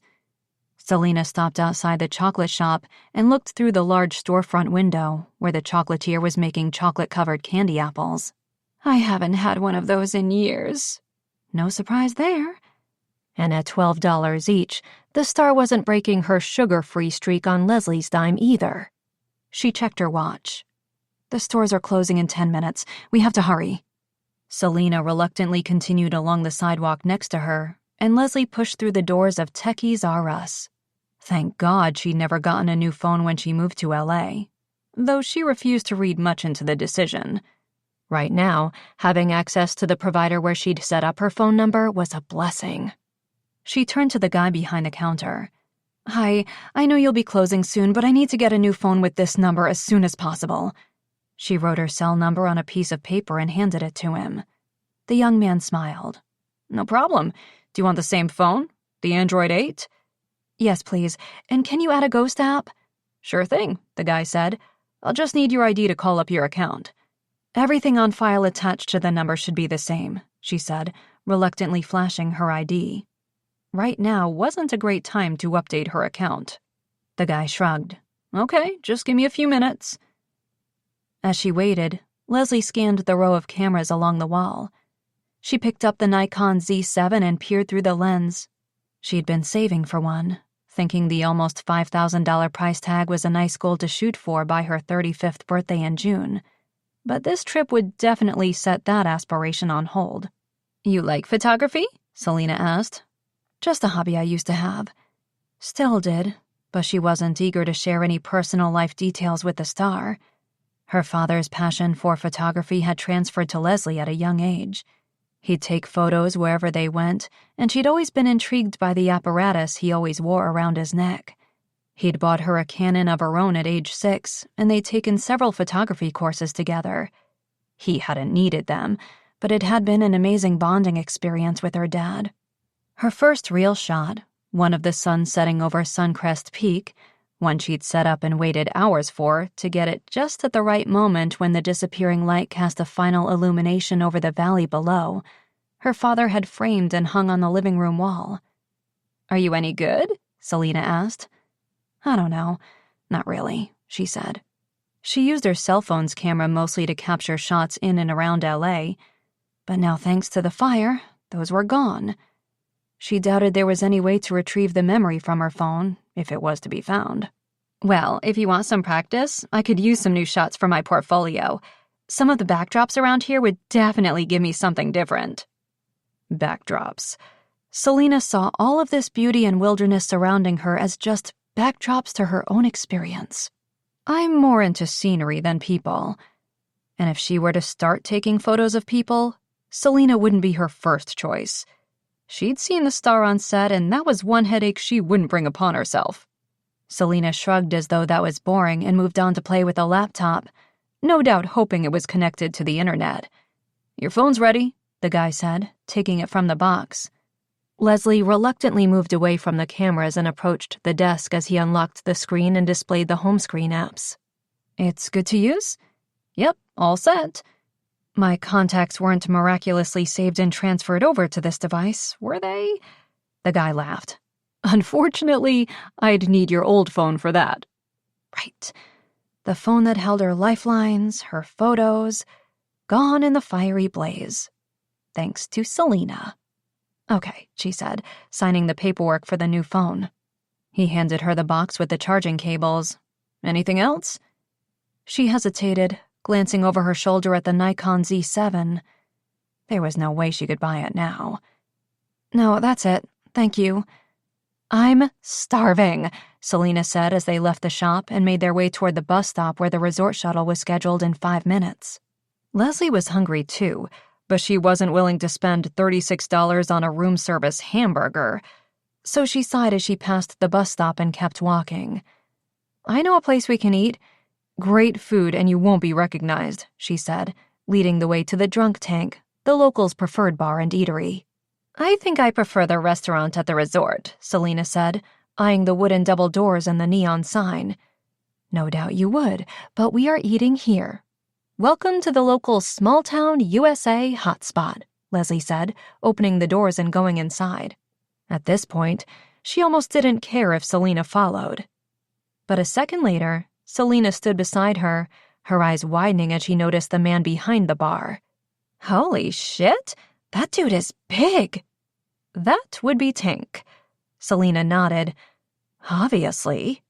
Leslie held her back as she flicked her long dark brown hair and straightened her shoulders, causing her chest to stick out farther in the body-hugging ski suit. Don't even think about it. He has a girlfriend. What? Selena's innocent look was a testament to her acting abilities. I didn't say anything. You didn't have to.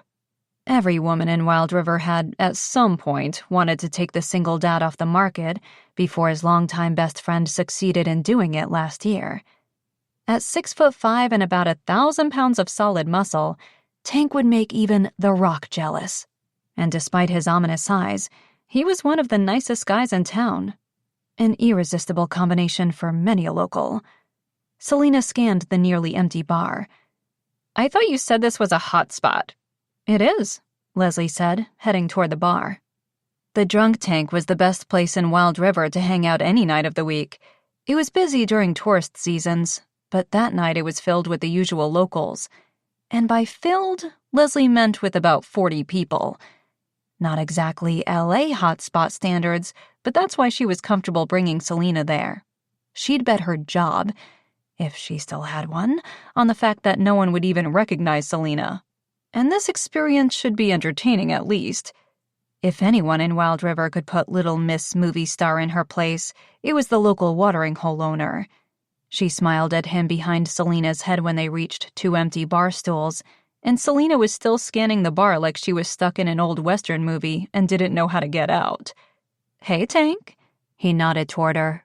Heard you were in town, he said with a smirk he failed to hide. Leslie's own grin faded. Damn, she should have known that the search and rescue crew would have heard about what happened with the cabin, and the rescue, and her unfortunate wardrobe. And Tank was a member of the team. Yeah, well, I like to make an entrance. He laughed because it was furthest from the truth. Her friend, on the other hand, Hi, what do you serve that's skinny? Selena asked, climbing onto a bar stool and looking for a drink menu. Tank reached for new coasters and set them on the bar in front of her. Besides you? He rested his palms against the bar, and even Leslie had trouble averting her gaze from the rippling muscles in his forearms. Tank was off limits, but guys like Tank definitely were her type. Big, muscular, strong. Someone who didn't make her feel like the manlier one in the relationship. Selena smiled at the perceived compliment. I meant calorie-wise, like a skinny margarita or martini? Tank shook his head. Just regular margaritas and martinis, but I can pour it into a skinny glass if it makes you feel better. Selena's smile faded. That will be fine. Tank looked at Leslie. For you? Diet soda, please. She would kill for one of Tank's famous martinis, but she was technically on the clock. Tank moved away to get their drinks, and Selena twirled on the bar stool to face her. You tricked me again. No, I didn't. Believe it or not, this is as wild as it gets here on an off-season Tuesday night. I'd slit my wrists if I lived here, she mumbled. Something caught her eye, and she grabbed Leslie's arm to hide partially behind her. That guy's staring at me. Do you think he recognizes me? Leslie sighed. Doubtful. The guy she was pointing to was Rob from the hardware store. He's staring at you because you still have the price tag hanging from your jacket. She yanked it off. I don't feel safe. I think you were right. We should just hide out at the resort, Selena said. Leslie wasn't falling for that. The star had been desperate to explore the town, until she realized that there was little to explore. Wild River was a quiet ski resort town with a few shops along Main Street, a steakhouse boasting fancy dining, and the pub. People came here to ski and hike and fish, not be seen red carpet style. So, naturally, Selena was eager to return to the only high-end place in town, where she felt more at home. You're actually safer here. No one in this bar has any idea who you are, Leslie said. A loud shriek made her jump.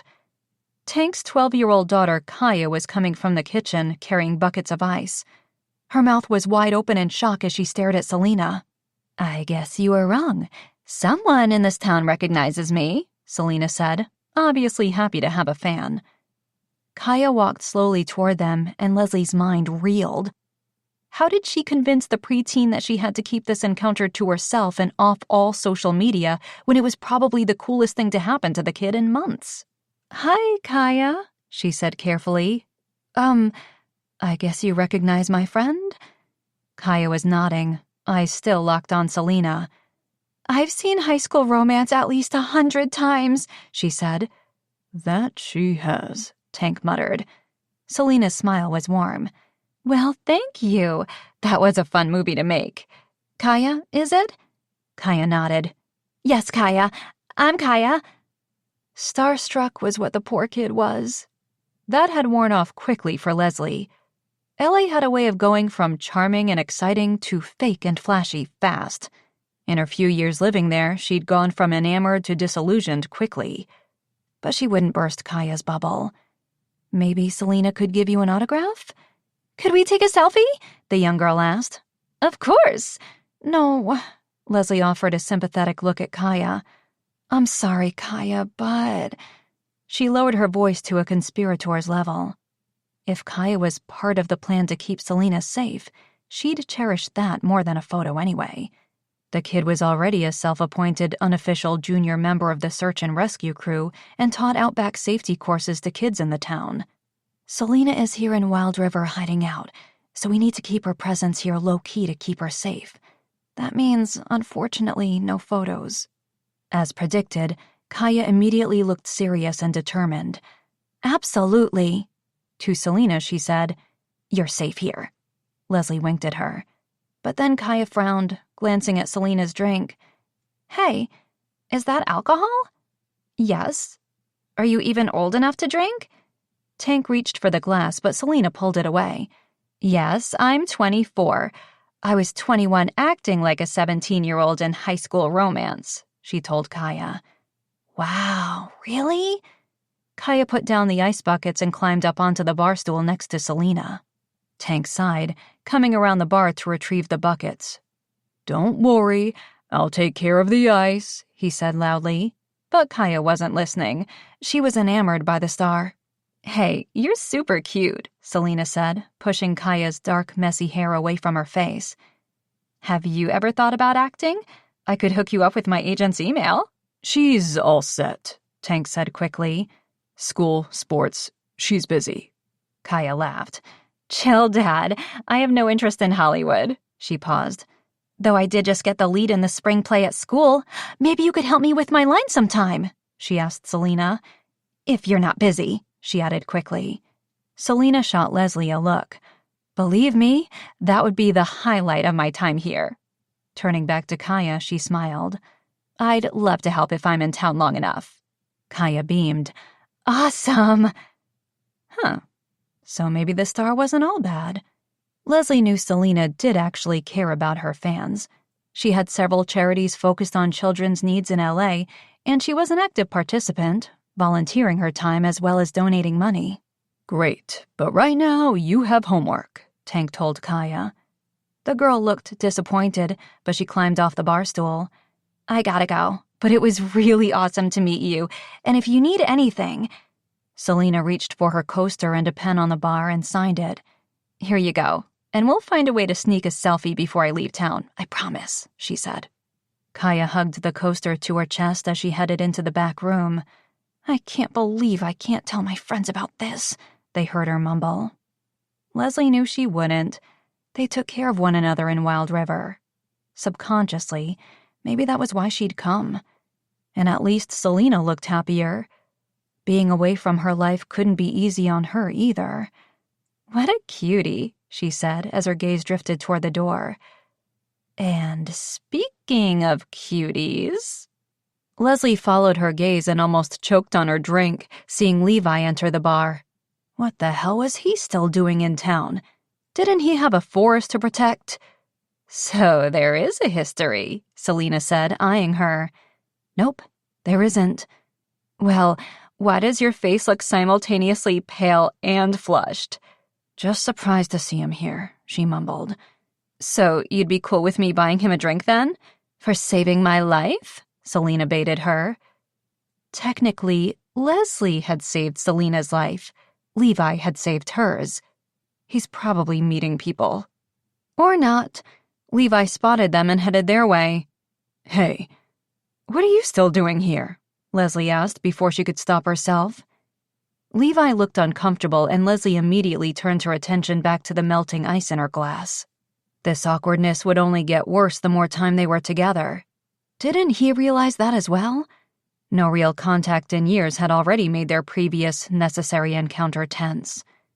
Be more rude, Selena said to her before turning a warm smile in Levi's direction.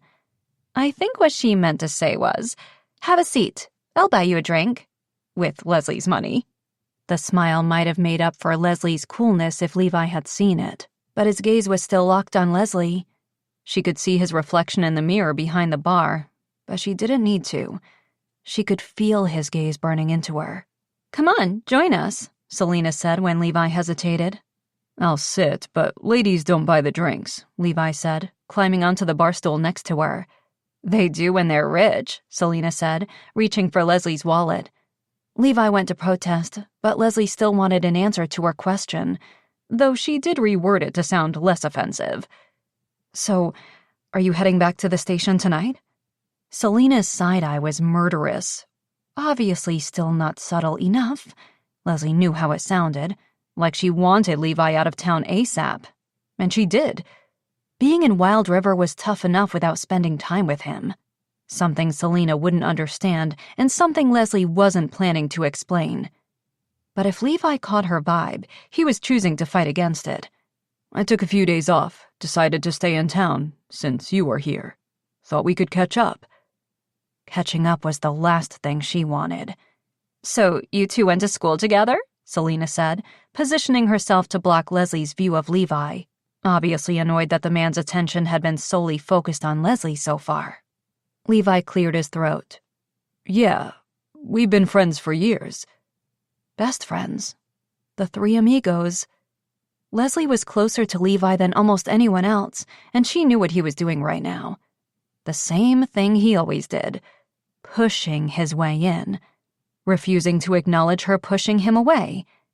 As kids, whenever she was upset and didn't want to talk, to open up, he'd always barreled his way into being there for her, and eventually she'd give in and tell him what was wrong, and he'd be the shoulder to cry on.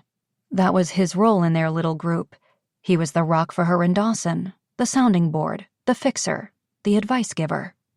Damn, she could use some of him right now.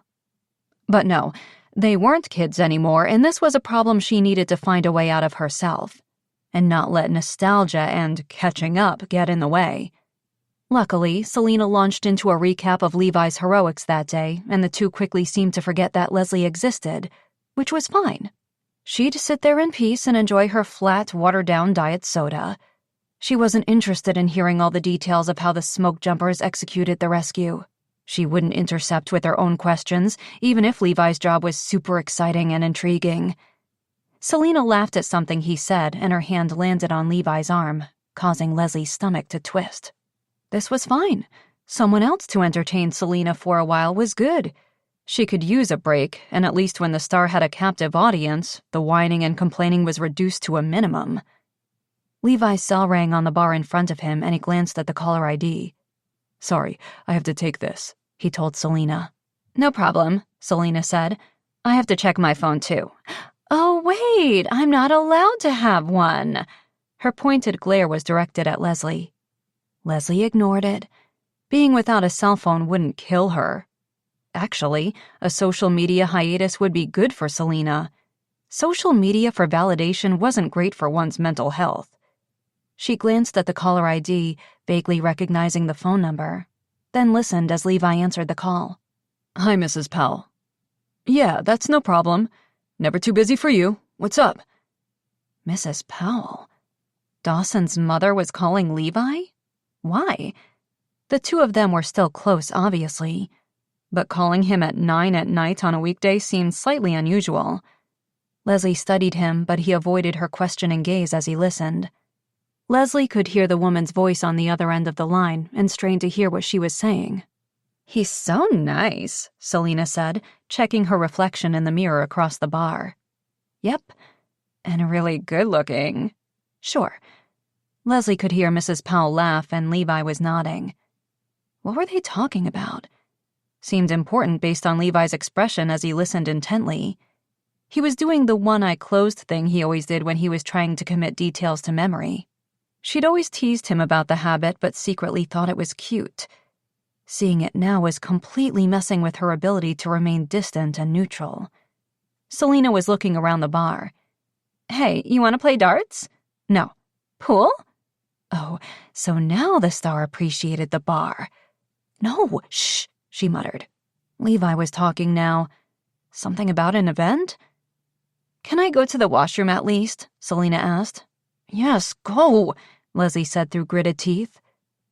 Selena left the bar and headed toward the restrooms, and Leslie pretended to be keeping an eye on her and not listening to Levi's call. But she was desperate to know what they were talking about. She leaned closer and caught herself as she slid off the bar stool. Levi glanced her way, and she quickly retrieved her new cell phone and busied herself with it. Yeah, just send over the documents and I'll sign them and scan them back to you in the morning, he was saying. Documents? What was going on? She hadn't spoken to Dawson's mother since the funeral. She'd left town shortly after, and there was never a good time to reach out from L.A. She'd had so much to deal with, so many life transitions that she'd easily found an excuse not to. They'd never gotten along anyway, and now that they weren't going to be forced family anymore, staying in contact had seemed pointless and unnecessary. Mrs. Powell had obviously felt the same. Leslie hadn't been bothered by the shutting out until now. She couldn't help but feel jealous of the relationship that Levi had with the people who were supposed to have become Leslie's family. The Powells had always loved and accepted Levi, treating him like a second son, and he'd always tried his best to connect them all, to no avail. Great, thank you. Take care, Levi said, disconnecting the call. He tucked the phone into his pocket and picked up his beer glass. Empty beer glass. He brought it to his lips anyway and drained the remaining drops. Then he scanned the bar, looking everywhere but at her. Are you really going to make me ask what that was about? He shrugged. You don't have to. Was he serious? Levi! He sighed, leaning forward on the bar. His forearm muscles flexed and momentarily caught her attention until he spoke. She's setting up a charity in Dawson's name, that's all. What kind of charity? Sure, she was no longer going to be Mrs. Dawson Powell, but it hurt that Levi knew about the family's plans and she didn't. No one had reached out to her about it. What would she have done if they had? Would she have wanted to be involved? Would she have answered a call if she'd seen Mrs. Powell's number lighting up her cell? And what would her involvement have required? For her to stay locked in the past, reliving the hurt, constantly remembering a better time in her life and having to recount the tragedy over and over to strangers. Probably for the best that she hadn't been contacted. She wants to start a foundation in support of mental health. I guess it's their way of showing forgiveness and honoring Dawson's memory at the same time, he said. The edge in his voice rang loud and clear. They all thought she wasn't honoring him. Leaving town right after the funeral, never returning to Wild River unless absolutely necessary, and leaving them all behind. Just running from the memories. Well, they were damn right about that. Who wanted to remember when remembering made it difficult to breathe? That's nice of them, she said tightly. She hesitated. It was none of her business, but she was curious against her better judgment. And you're involved?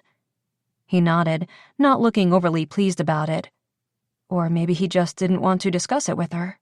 She wants me to help with the fundraising events, be sort of the spokesperson, the face of the foundation, I guess. Her eyes widened. Levi?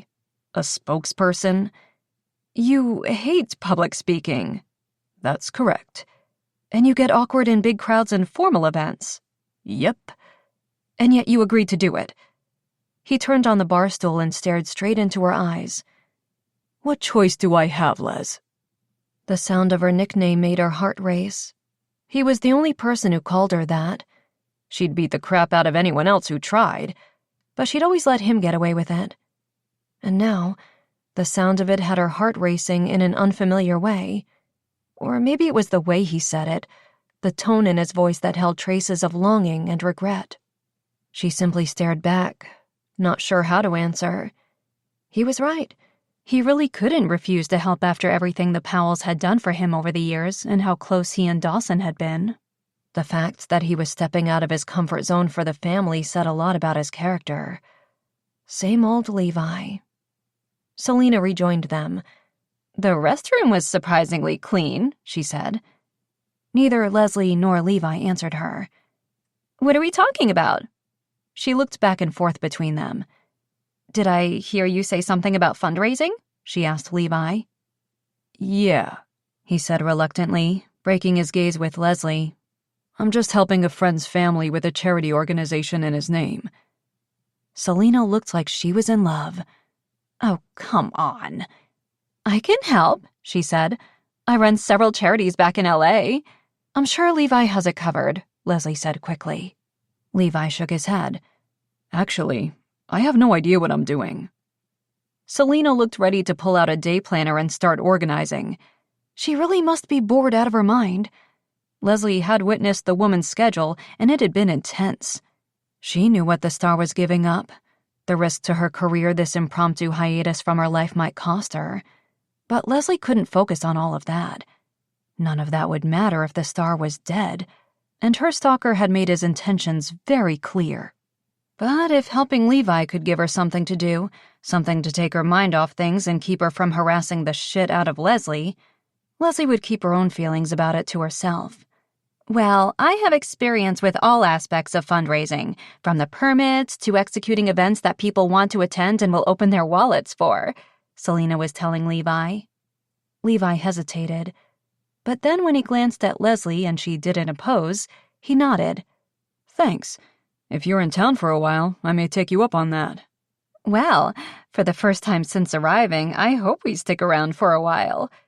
The two clinked their empty glasses, then signaled tank for another round. Fantastic.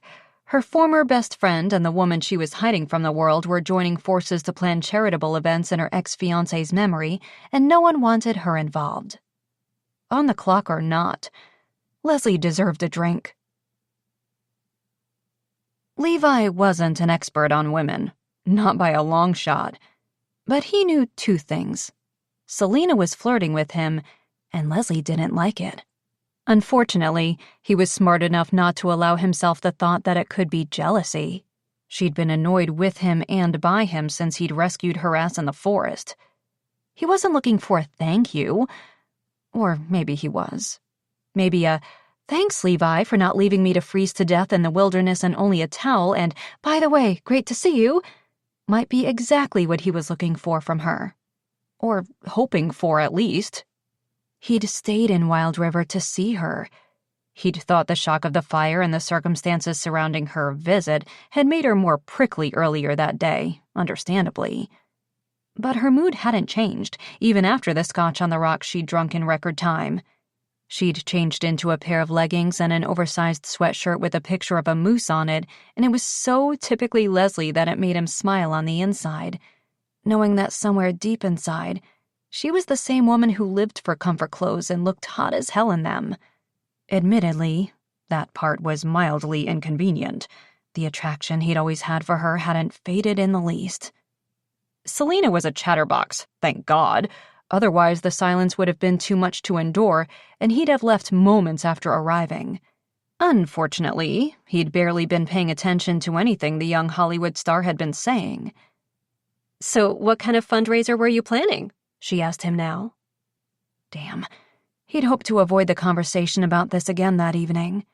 Leslie's expression when he'd told her had hardly been the veiled one she'd been going for. She'd been hurt, and he could understand that. But what had she expected? She'd disappeared just weeks after the funeral, and he knew if she hadn't wanted to keep in touch with him, she certainly wasn't keeping in touch with Mrs. Powell. She'd wanted to get away from everything and everyone. I think it's a dinner," he said, "at the Wild River Resort here in town." Selena looked unimpressed. "Dinners are okay, but you'll need more than food to draw a crowd at $100 a plate." $100 a plate? The resort restaurant was expensive, but Selena was right. Even the richest people in Wild River would want more than just a well-cooked steak for that ticket price. "Have you thought of a silent auction, or fashion show, or bachelor auction?" She smiled up at him under long dark lashes. She was absolutely stunning, like most models and actresses, and he wished just once some other woman could catch his eye, make his body react the way it did when he saw Leslie. "I'm sure you could bring in a decent penny," she said. "Oh my God," he heard Leslie mutter. His neck grew red and he cleared his throat. Yes, he knew she'd disagree on that point. She wouldn't open up her wallet for a date with him. That had always been painfully obvious. As much as he'd only ever had eyes for her, she'd only had eyes for Dawson. And Selena's flirting was making him uncomfortable now. He had at least 10 years on the woman, and she wasn't really his type, even if his heart was available. It was true that he could use help with the fundraiser to offer some sort of knowledge and support to Mrs. Powell, but he didn't want to encourage anything else. He checked his watch. Might be time to call it a night. Leslie's cell phone rang, and she answered on the first ring. That was surprising. He'd figured she'd be keeping a low profile. "Hi, Owen," he heard her say. Owen? Boyfriend? Had she moved on with her life in L.A.? Maybe that was the reason she hadn't wanted to keep in touch. "Not great. Please tell me they caught the guy," she said, resting her elbow on the bar and her forehead in her hand. Wow, she really wanted to get out of here. Selena turned her attention to the call as well. "Not yet." Leslie glanced at Selena. "She's fine." "That's debatable," Selena said. "Though I am much better now." She placed a hand on his arm again, and Leslie caught the gesture and stood abruptly, letting the bar stool topple on its legs as she walked toward the pool tables in the back. Shit. He was only making things worse for her. She was stressed enough, and now he was allowing this flirting with Selena to irritate her further. "Don't worry, it's just Owen," Selena said, wrinkling her nose as though getting a whiff of something gross. He couldn't help it. He needed to know. Who's Owen?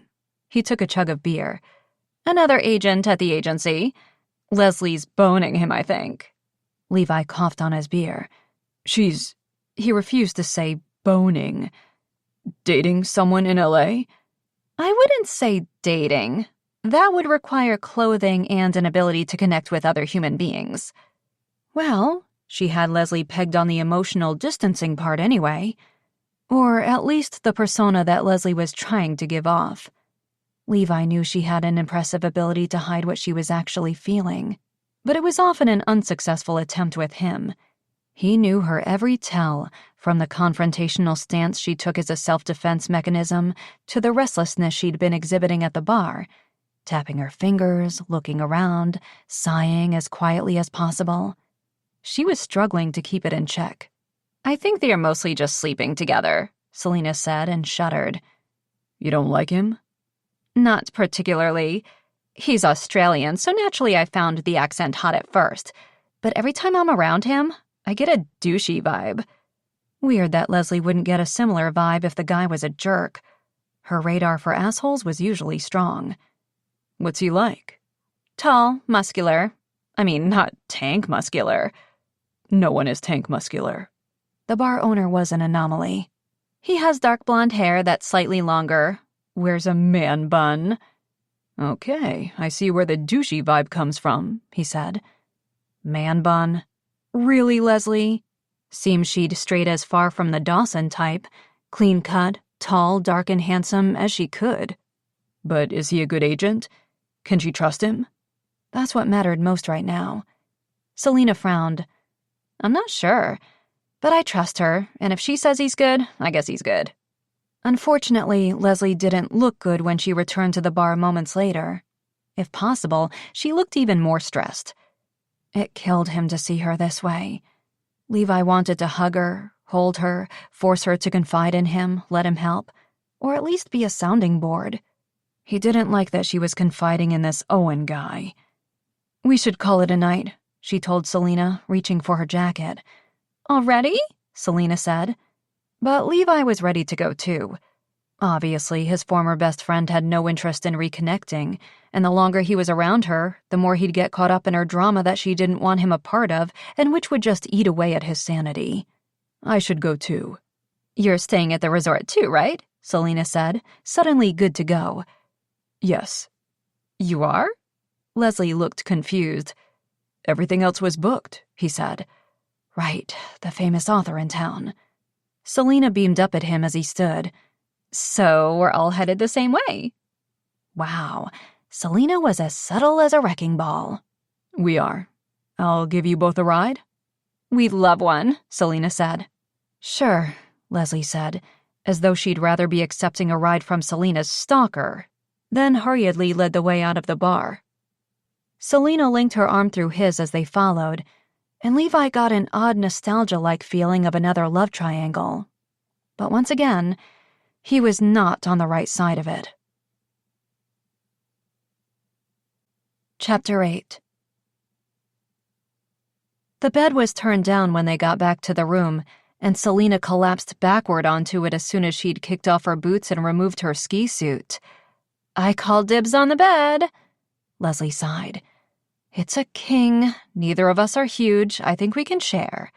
She rubbed her forehead, the stress of the last 24 hours accumulating in a vein in the front of her head. Owen's update hadn't been promising. Still no leads, and the police hadn't been able to get any prints or DNA from Selena's bedroom. The stalker was smart, which made him even more dangerous. Why didn't you get a room with 2 beds? Selena asked. This was all they had available. She opened their shopping bags and hung the items in the closet. Damn, Levi's jacket. She hadn't been sure how or when she'd have an opportunity to return it, but now he was just on the floor above them, room 406.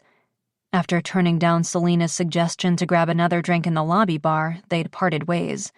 But not before he'd let them know which room he was in case they needed anything.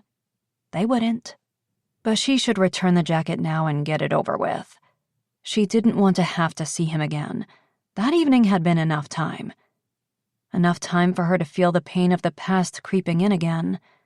Enough time to recognize that a lot of life had happened in the last few years, and enough time to realize she missed him, which was the last thing she needed right now.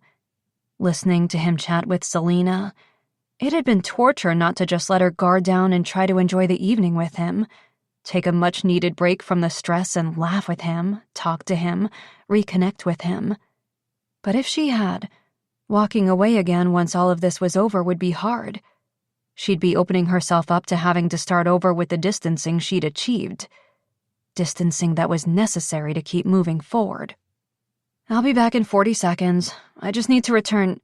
She stopped, noticing Selena out cold on the bed, mouth agape. A soft, low snoring came from her. Hopefully she was out for the night. Unfortunately, she was sprawled across the center of the bed, so Leslie would be sleeping in the armchair. She quietly grabbed the room key and the jacket and slipped out of the room. A too-short elevator ride later, she knocked on Levi's door. His expression was a mix of concern and happiness to see her. Better make this quick. Without Selena there as a buffer, this could go off the rails fast. She held up the jacket. "Thanks again." He took it and she turned to leave. "Night." "Leslie." Could she pretend not to have heard him? How rude would it be to just ignore him? Too many years of friendship prevented her from being an asshole, especially when he had helped them that day. Reluctantly, she turned around. "Yeah?" "I'm sorry if I did or said something wrong," he said, leaning against the open hotel room doorframe. She shrugged.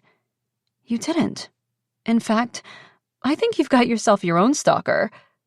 Joke. Be sarcastic. Anything but show real emotion. Wow. Maybe she really was a Chandler. "Leslie, you can stop," he said. She should have ignored him. This was too dangerous, being alone with him. The two of them sharing the tragic bond of losing someone they cared about, having so much history between them. "Stop what?" "The Smoke and Mirrors Act. I can see through it." "Wow. The smoke I knew about, but mirrors too, huh?" "Keep it light. Don't let him bait you into this." "You don't have to keep acting tough around me," he said, letting the door to the room close as he walked toward her. "You better catch the—" It came up short against the bolt lock and stayed open. "No one else is here now," he said, almost pleading with her to let her guard down, to be vulnerable, to show him some sign of the friend he'd known. His dark, penetrating eyes burrowed into hers, looking for any sign of the friendship they'd once had. "You can talk to me." "I'm fine, Levi. I don't need to talk. I've moved on." Denial. Refusal to acknowledge the pain was a way of moving on. Wallowing in the past wasn't her way of dealing with things. "Well then, you're going to have to tell me how," he said, his tone slightly desperate. "Because I'm still not okay. I was supposed to be the best man at my best friend's wedding, and instead, a week later, I'm wearing the same damn suit carrying his coffin." Leslie winced. This was exactly why she'd avoided talking to him. There was no way he'd just leave the past in the past, where she needed it to stay. Levi was the kind of person who needed to fix things, solve things by addressing issues head-on. But he couldn't fix this, damn it, and talking about how they were both living with holes in their hearts where their best friend used to be wouldn't help. Nothing, no amount of talking, could bring Dawson back.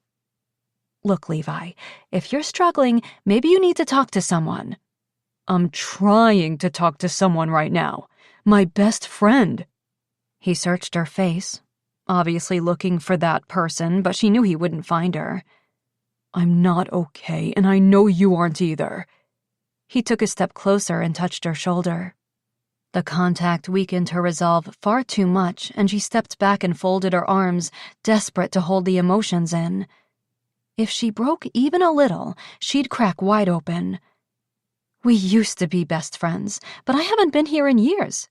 We haven't even spoken in years." Surely he couldn't still believe they were as close as before, or that she wanted to be. Why was he pressing the issue? "That's exactly how I know you're still processing and mourning," he said. "You avoid any reminder of him, including me." On the surface, anyway. His sympathetic expression only angered her. Why couldn't he just accept that she was fine burying things and moving forward? Why was he looking at her like it was okay to break, like he wanted her to break, maybe even needed her to as some sort of self-validation? She should not respond and walk away. But he'd hit a nerve assuming he knew what she was feeling. "What's that supposed to mean?" she asked. "Just that I bet you still have that message." Her stomach turned as though she'd been kicked. This was too much. He had no right to do this. She didn't ask for his help or for him to hang around town. She wanted nothing from him, so how dare he try to make her feel bad for surviving the only way she knew how? And he wasn't letting up. "The phone message from him, the last one before he died. You can't bring yourself to erase it, can you?" "Because that would mean he's really gone," he said softly, but with determination.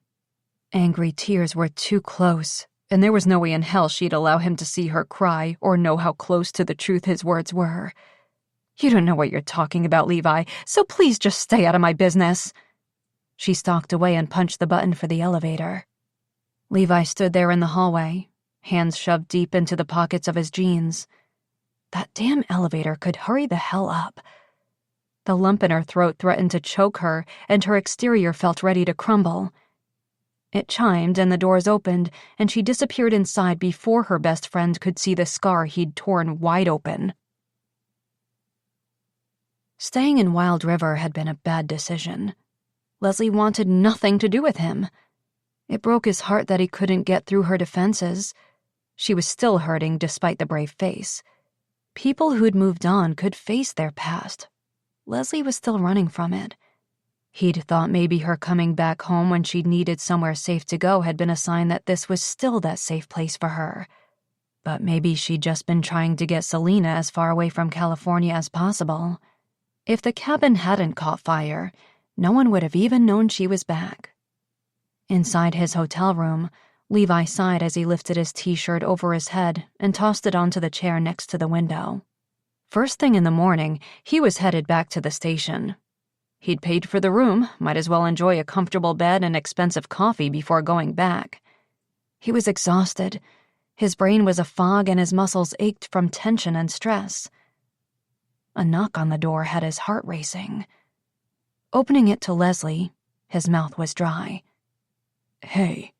She held her cell phone with a shaking hand as she dialed her voicemail. Dawson's voice on the recorded message made his throat constrict. He hadn't heard it in over 3 years. He'd started to forget what it sounded like. Now, all the hurt of having lost his best friend way too soon came flooding back. "I won't be long. Don't start forever without me," Dawson was saying. Levi's chest tightened. Dawson had no idea when he answered that call that his forever would be cut short. No one ever knew when it was their last day, when they'd run out of chances to do the things they wanted to do, say the things they needed to say. It was a harsh reminder to live life like any moment could be the last. Still, he was unable to voice his truth. Some things couldn't be said. Leslie looked wrecked as the message ended. "So, maybe I'm not okay." He opened his arms and she stepped into them. The earth shifted around him. She'd always been his best friend, and the woman he secretly loved. He'd held her 1,000,000 times. But not like this. All the pain and the memories of the past, the good and bad and tragic, all wrapped around them. They'd each experienced the grief of loss, and they'd each tried to move on, but separately. They'd not only lost Dawson, they'd lost each other. Holding her now, Levi's emotions raged. He'd wanted her to open up to him. He'd wanted his best friend back. But these emotions running through him were more than that. The feel of her in his arms was one he never wanted to forget. It was fulfilling a part of him that longed to be the one she needed. "Shh, it's okay," he murmured into her ear. He breathed in the scent of her skin at her neck, and his mouth watered. His palms sweat and his heart pounded even louder in his chest. He tangled one hand into her hair and pulled back slightly to look at her. Her pain-filled expression met his, and the longing and hurt changed to a flicker of confusion, then something else. Desire and realization. Her gaze lowered to his bare chest, and the intimacy of the moment seemed to hit her. Her arms lowered from around his neck and slid down his chest slowly, cautiously, as if on their own. Levi's heart pounded beneath them. Her touch was foreign, but not unwelcome. The feel of her fingers on his skin had him swallowing hard and fighting to resist the urge to pull her closer and press his lips to hers. He stared at the top of her head, unmoving, arms still wrapped around her waist as she caressed his bare body, almost as though in a trance, unaware of her actions and the effect they were having on him. She traced the shape of his pectoral muscles as her tears slowly stopped, her sobbing eased, then her fingers tickled along his waist. He couldn't stand it. "Leslie." It came out as a low, strangled sound, and it snapped her attention back to his face. How he felt about her, had felt for so long, had to be written all over his expression, and he expected her to run from it. She should run from it. Instead, she reached up to cup his face between her hands. She stood on tiptoes, and her mouth connected with his. Surprise had him momentarily paralyzed, but then he was backing up into the hotel room and closing the door behind her. She kept moving them forward, toward the bed, and he stumbled over his discarded boots, gripping her tighter to steady himself. The back of his legs hit the edge of the bed and they fell onto it. Leslie's body straddled him and her mouth never broke contact with his. Hungry, desperate kisses, as though she were searching for air to breathe, as though she'd find healing from the pain. His fingers dug into her waist as he felt himself grow thick. What the hell was he supposed to do? He never wanted to stop kissing her. This was a moment he'd only fantasized about. But right now, he couldn't enjoy it when he had no idea what was fueling it. She was upset and stressed and obviously needing someone. But just anyone? He couldn't be that guy. He was the last one who could ever be that guy for her. He loved her too much to be just an impulsive act, one she'd regret, one that would just push them even further apart. Leslie's hands reached for the button on his jeans, and it took all his willpower to stop her. "Leslie." He grabbed her hands and held tight. She shook her head. "I don't want to talk." Damn, obviously not. But could he actually do this? Be with her? Give in to what he'd always wanted? Turn his brain off and go with the way his body was craving her? Even if it was only one time. Right here and now? No. He knew her actions were coming from her overwhelming sadness and grief, and he didn't want to take advantage of that. They needed to talk. He had no idea how much he was willing to tell her right now, but they couldn't jump from no contact in years, both still struggling to move past the hurt, to getting physical in a moment of emotional stress. "Leslie, I want you." There was no denying that. She'd already seen it on his face, felt it in his touch, saw the evidence in the bulge in his pants. "But not like this." He squeezed her hands and released a deep breath. She blinked and yanked her hands away. Climbing off him quickly, she looked around the room as though unsure where she was or how she'd gotten there. Her hand flew to her lips, glossy and pink from their kisses. "Shit," she muttered. He stood quickly and walked toward her. "Hey, let's sit and talk." She shook her head. "No, that was, Her gaze took in his shirtless state and her cheeks flamed red. "No, I don't even know. Oh my God."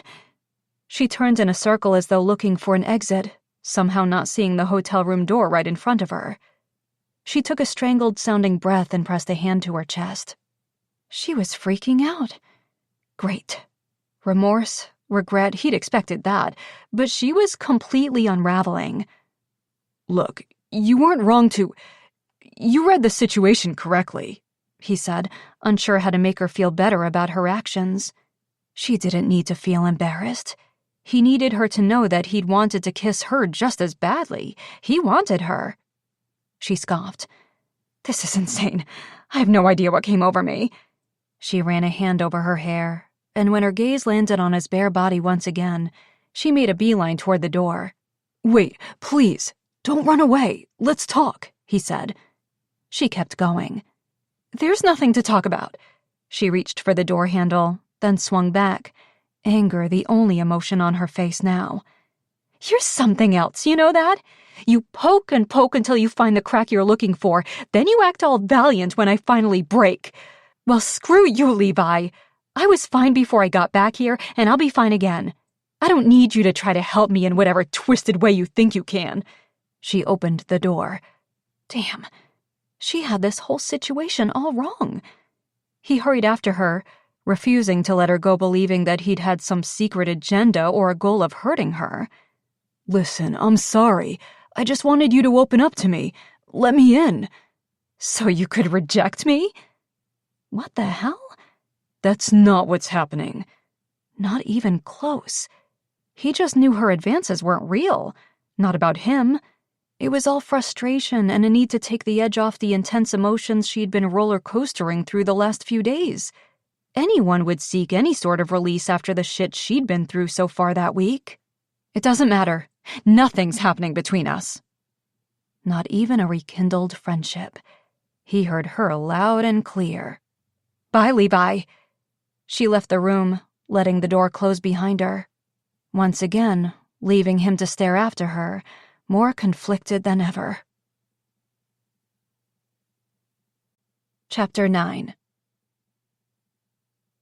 What a nightmare. Only Leslie wasn't sleeping. Hadn't slept a wink since her embarrassing encounter with Levi the night before. How had her life turned into such a mess so quickly? She needed to pull it together and figure out a game plan stat. This adventure had already gone on too long. She ripped the tags from the new workout clothes she'd bought the day before and changed quickly. Then she paced in front of the bed, checking her watch. Selena's snore was loud and steady.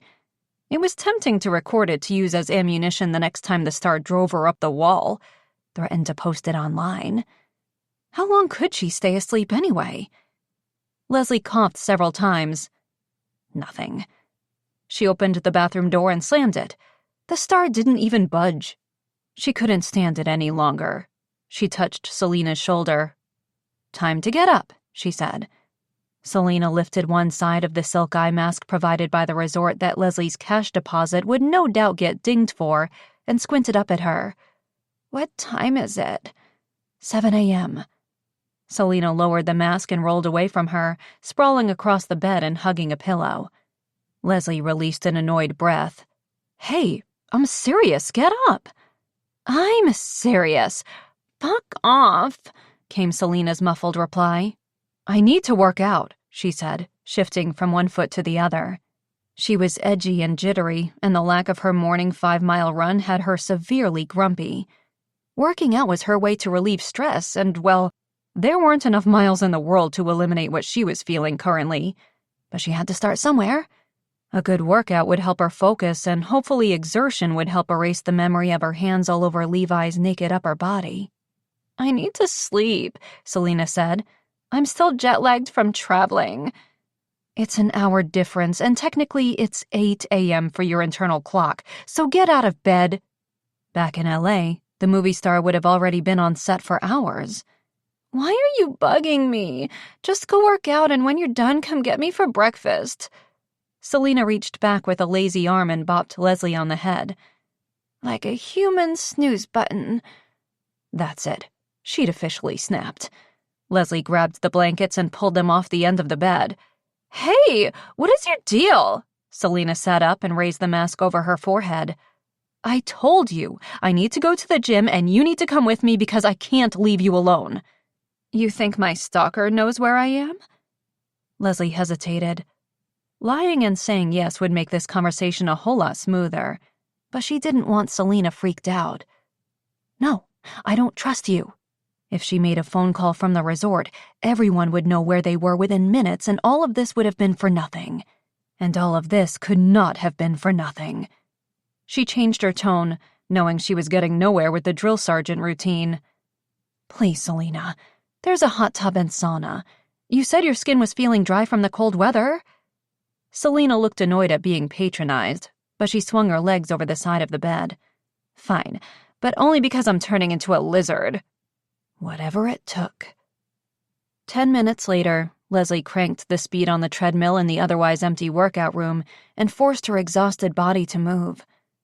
What speed and distance would erase a terrible decision from her memory? Unfortunately, there was no way she could outrun her poor judgment and stupid impulsivity the night before. Kissing Levi? What the actual fuck? It was almost as though the memory of it had happened to someone else. An out-of-body experience. That had felt really good. His shirtless body pressed against her, and the passion in his kiss had made her body spring to life as she'd grabbed a hold of any emotion that didn't make her feel anxious or numb. She groaned inwardly and cranked the speed higher. It had to be temporary insanity from the high-stress situation she was in. Adrenaline-filled, emotionally fueled actions spurred on by Levi poking old wounds. She wasn't attracted to Levi. She'd never let herself see him in that light. Except for one time. As teens, when she'd put herself out there with the idea of a practice kiss. But he'd rejected her then, too. At that moment, she'd drawn a line between them, placing him firmly into the friend category and never allowing herself to think of him in any other way. Until the night before, apparently. Jesus, she kept making a bigger mess of things. She inclined the machine, feeling the burn in her shins. A punishment for her actions. On the stationary bike next to her, Selena's legs barely rotated as she flipped through a recent celebrity news magazine. Do you think Brad and Jen are ever going to wake up and realize they are meant to be together? Leslie didn't care, even if she knew who Brad and Jen were. She had her own issues at the moment. I mean, the whole Angie thing was just sexual chemistry. More flipping, less pedaling. How the woman stayed in shape was a mystery. Her workout routines with her trainer were more gossip session than sweat. Had to be her young metabolism and diet. Leslie could easily keep the weight off by eating healthy alone, but she liked to feel strong, powerful. She loved how having muscles made her feel overall. That's it. Think about the workout. Focus on breathing and sweating. Speaking of sexual chemistry, Selena said, there was a shit ton last night at the bar. Leslie tripped and grabbed the handles of the treadmill before she could fall on her face. What are you talking about? I told you Levi and I are just old friends. With a history, with a past, with shared trauma, and now a passionate, regrettable kiss between them. Selena looked at her like she was dense. I was talking about me and him. Oh, think he'd have dinner with me? We're not here on a vacation. She wasn't jealous of the idea. It was just dumb. They weren't there to have fun. They were there to keep her alive. And if Leslie wasn't enjoying herself, why should Selena? But we are stuck here, right? Might as well make the most of it. She climbed off the bike and headed toward the sauna. Leslie didn't answer. It didn't matter. Selena could ask Levi out, but he'd never say yes. Selena was too young for him and not his type. Levi preferred strong, sturdy, practical women. A flash of the expression on his face when he was holding her, right before she kissed him, replayed in her mind. It was that look that had ultimately gotten to her. Pure, raw attraction mixed with hurt and yearning. It had terrified her, then intrigued her, then made her jump off the deep end by throwing herself at him. Stopping the treadmill, she got off and checked on Selena before heading to the showers. The star was asleep in the sauna. But when Leslie re-emerged 10 minutes later, she heard her talking to someone. Her heart raced as she listened. Was there someone else in the workout room? She peeked around the shower room door to see Selena casually curling a 2-pound dumbbell with Leslie's cell phone to her ear. What the? Damn it! She left her phone unattended on the treadmill. How the hell had Selena even unlocked it, and who had she called? Grabbing a towel quickly, she nearly fell on the wet, slippery floor as she hurried toward her. Who are you talking to? She said, reaching for the phone. Selena swiped her hand away and shot her a look. It's your brother, she said. Eddie? He must have called, and Selena answered. Leslie's shoulders sagged in relief. That was better. At least it wasn't anyone from L.A. Yeah, we can totally be there for then. Leslie's just finishing a workout, so hopefully runner's high is a thing, she said, laughing into the phone. Seriously? I know, right? She said. What did he just say about me? She asked, annoyed at Selena for chumming it up with everyone and annoyed at herself for giving a shit. She reached for the phone again. Give it to me. Selena pulled it away.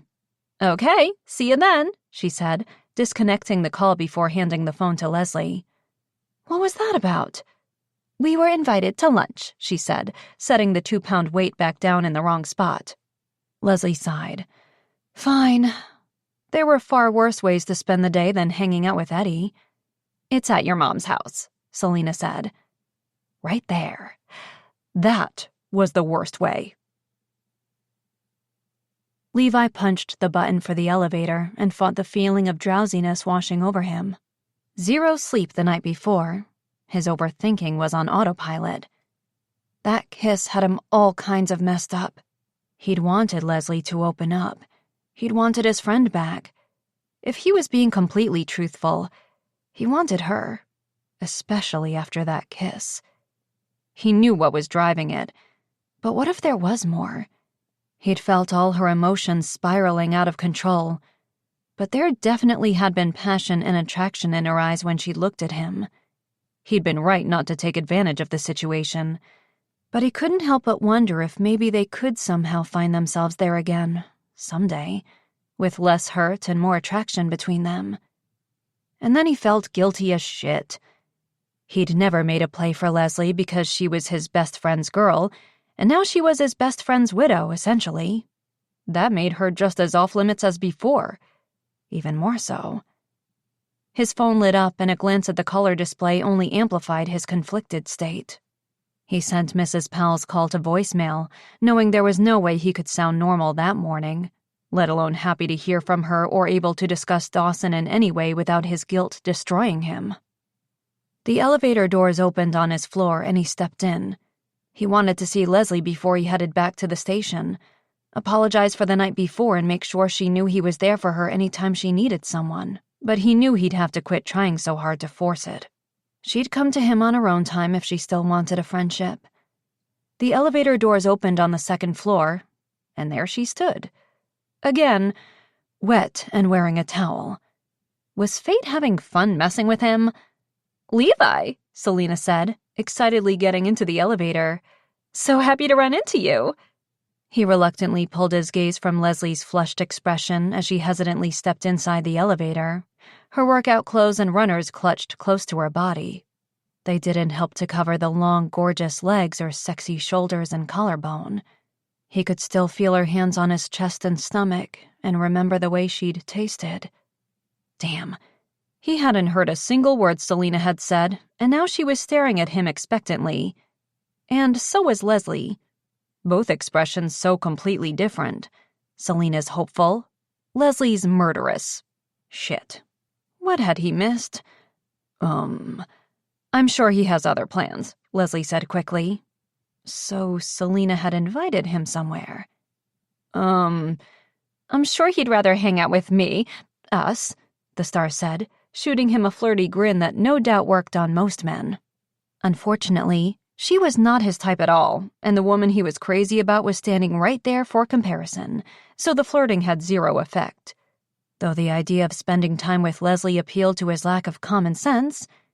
And if he had to pretend to agree to hang out with Selena to make it happen, well, maybe he would. Actually, I'm not in a rush to head back to the station. Damn, he was truly a sucker for punishment. Leslie's eyes widened and Selena smiled. Great! And you can drive. He nodded. Drive where? Guess he'd find out. The elevator doors opened on their floor and they stepped out. Meet you in the lobby around 11? Selena said. Sure. Leslie hung back as the star disappeared down the hall. What are you doing? She hissed. Spending time with an interesting woman, he said, staring straight at her. Her mouth gaped as the door started to close. He stopped them, unable to help himself from saying, And by the way, I'm digging this new towel fashion trend you've got going. Chapter 10. This is where you grew up? Selena asked from the passenger seat of Levi's truck as he pulled into the driveway of Leslie's family home. Sort of. Just the sight of the 2-story modest townhome had so many conflicted thoughts swirling through her. This was her home until she was 15, until the arguments with her mother had turned unbearable and she'd gone to live with her grandmother, until one of the toughest days in her life taught her that family wasn't always supportive when you needed them to be. Finding out she was pregnant had been terrifying.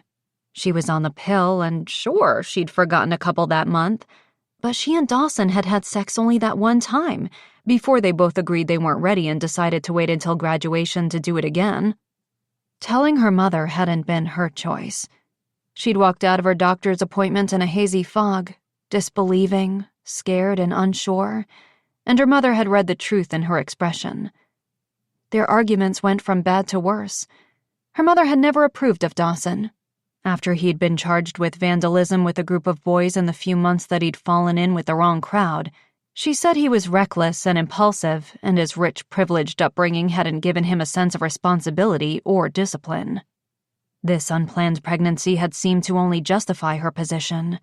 She'd used it as a way to somehow prove to Leslie that the relationship wasn't healthy and the pressure to end it increased.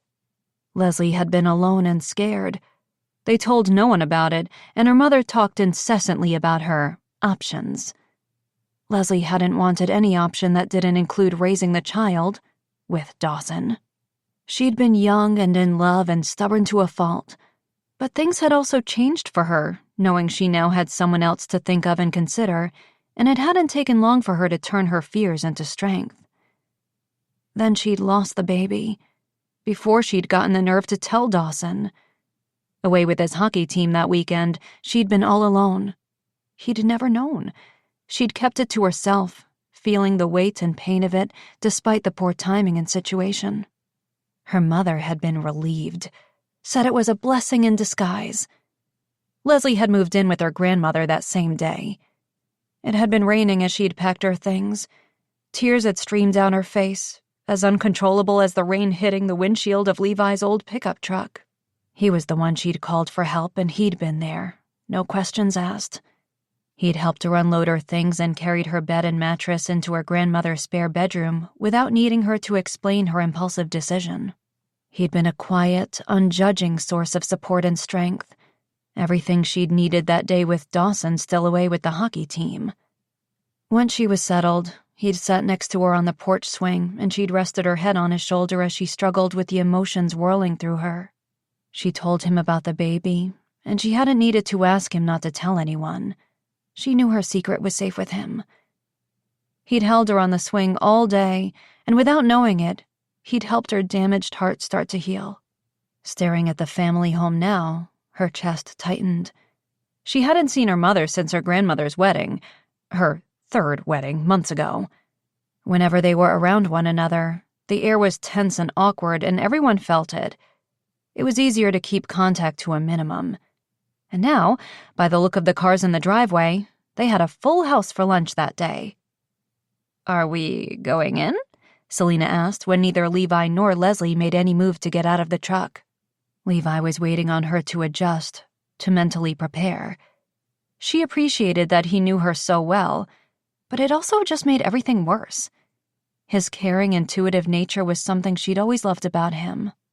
Dawson had been slightly clueless about feelings, and he'd always seen her strength and assumed she was never vulnerable.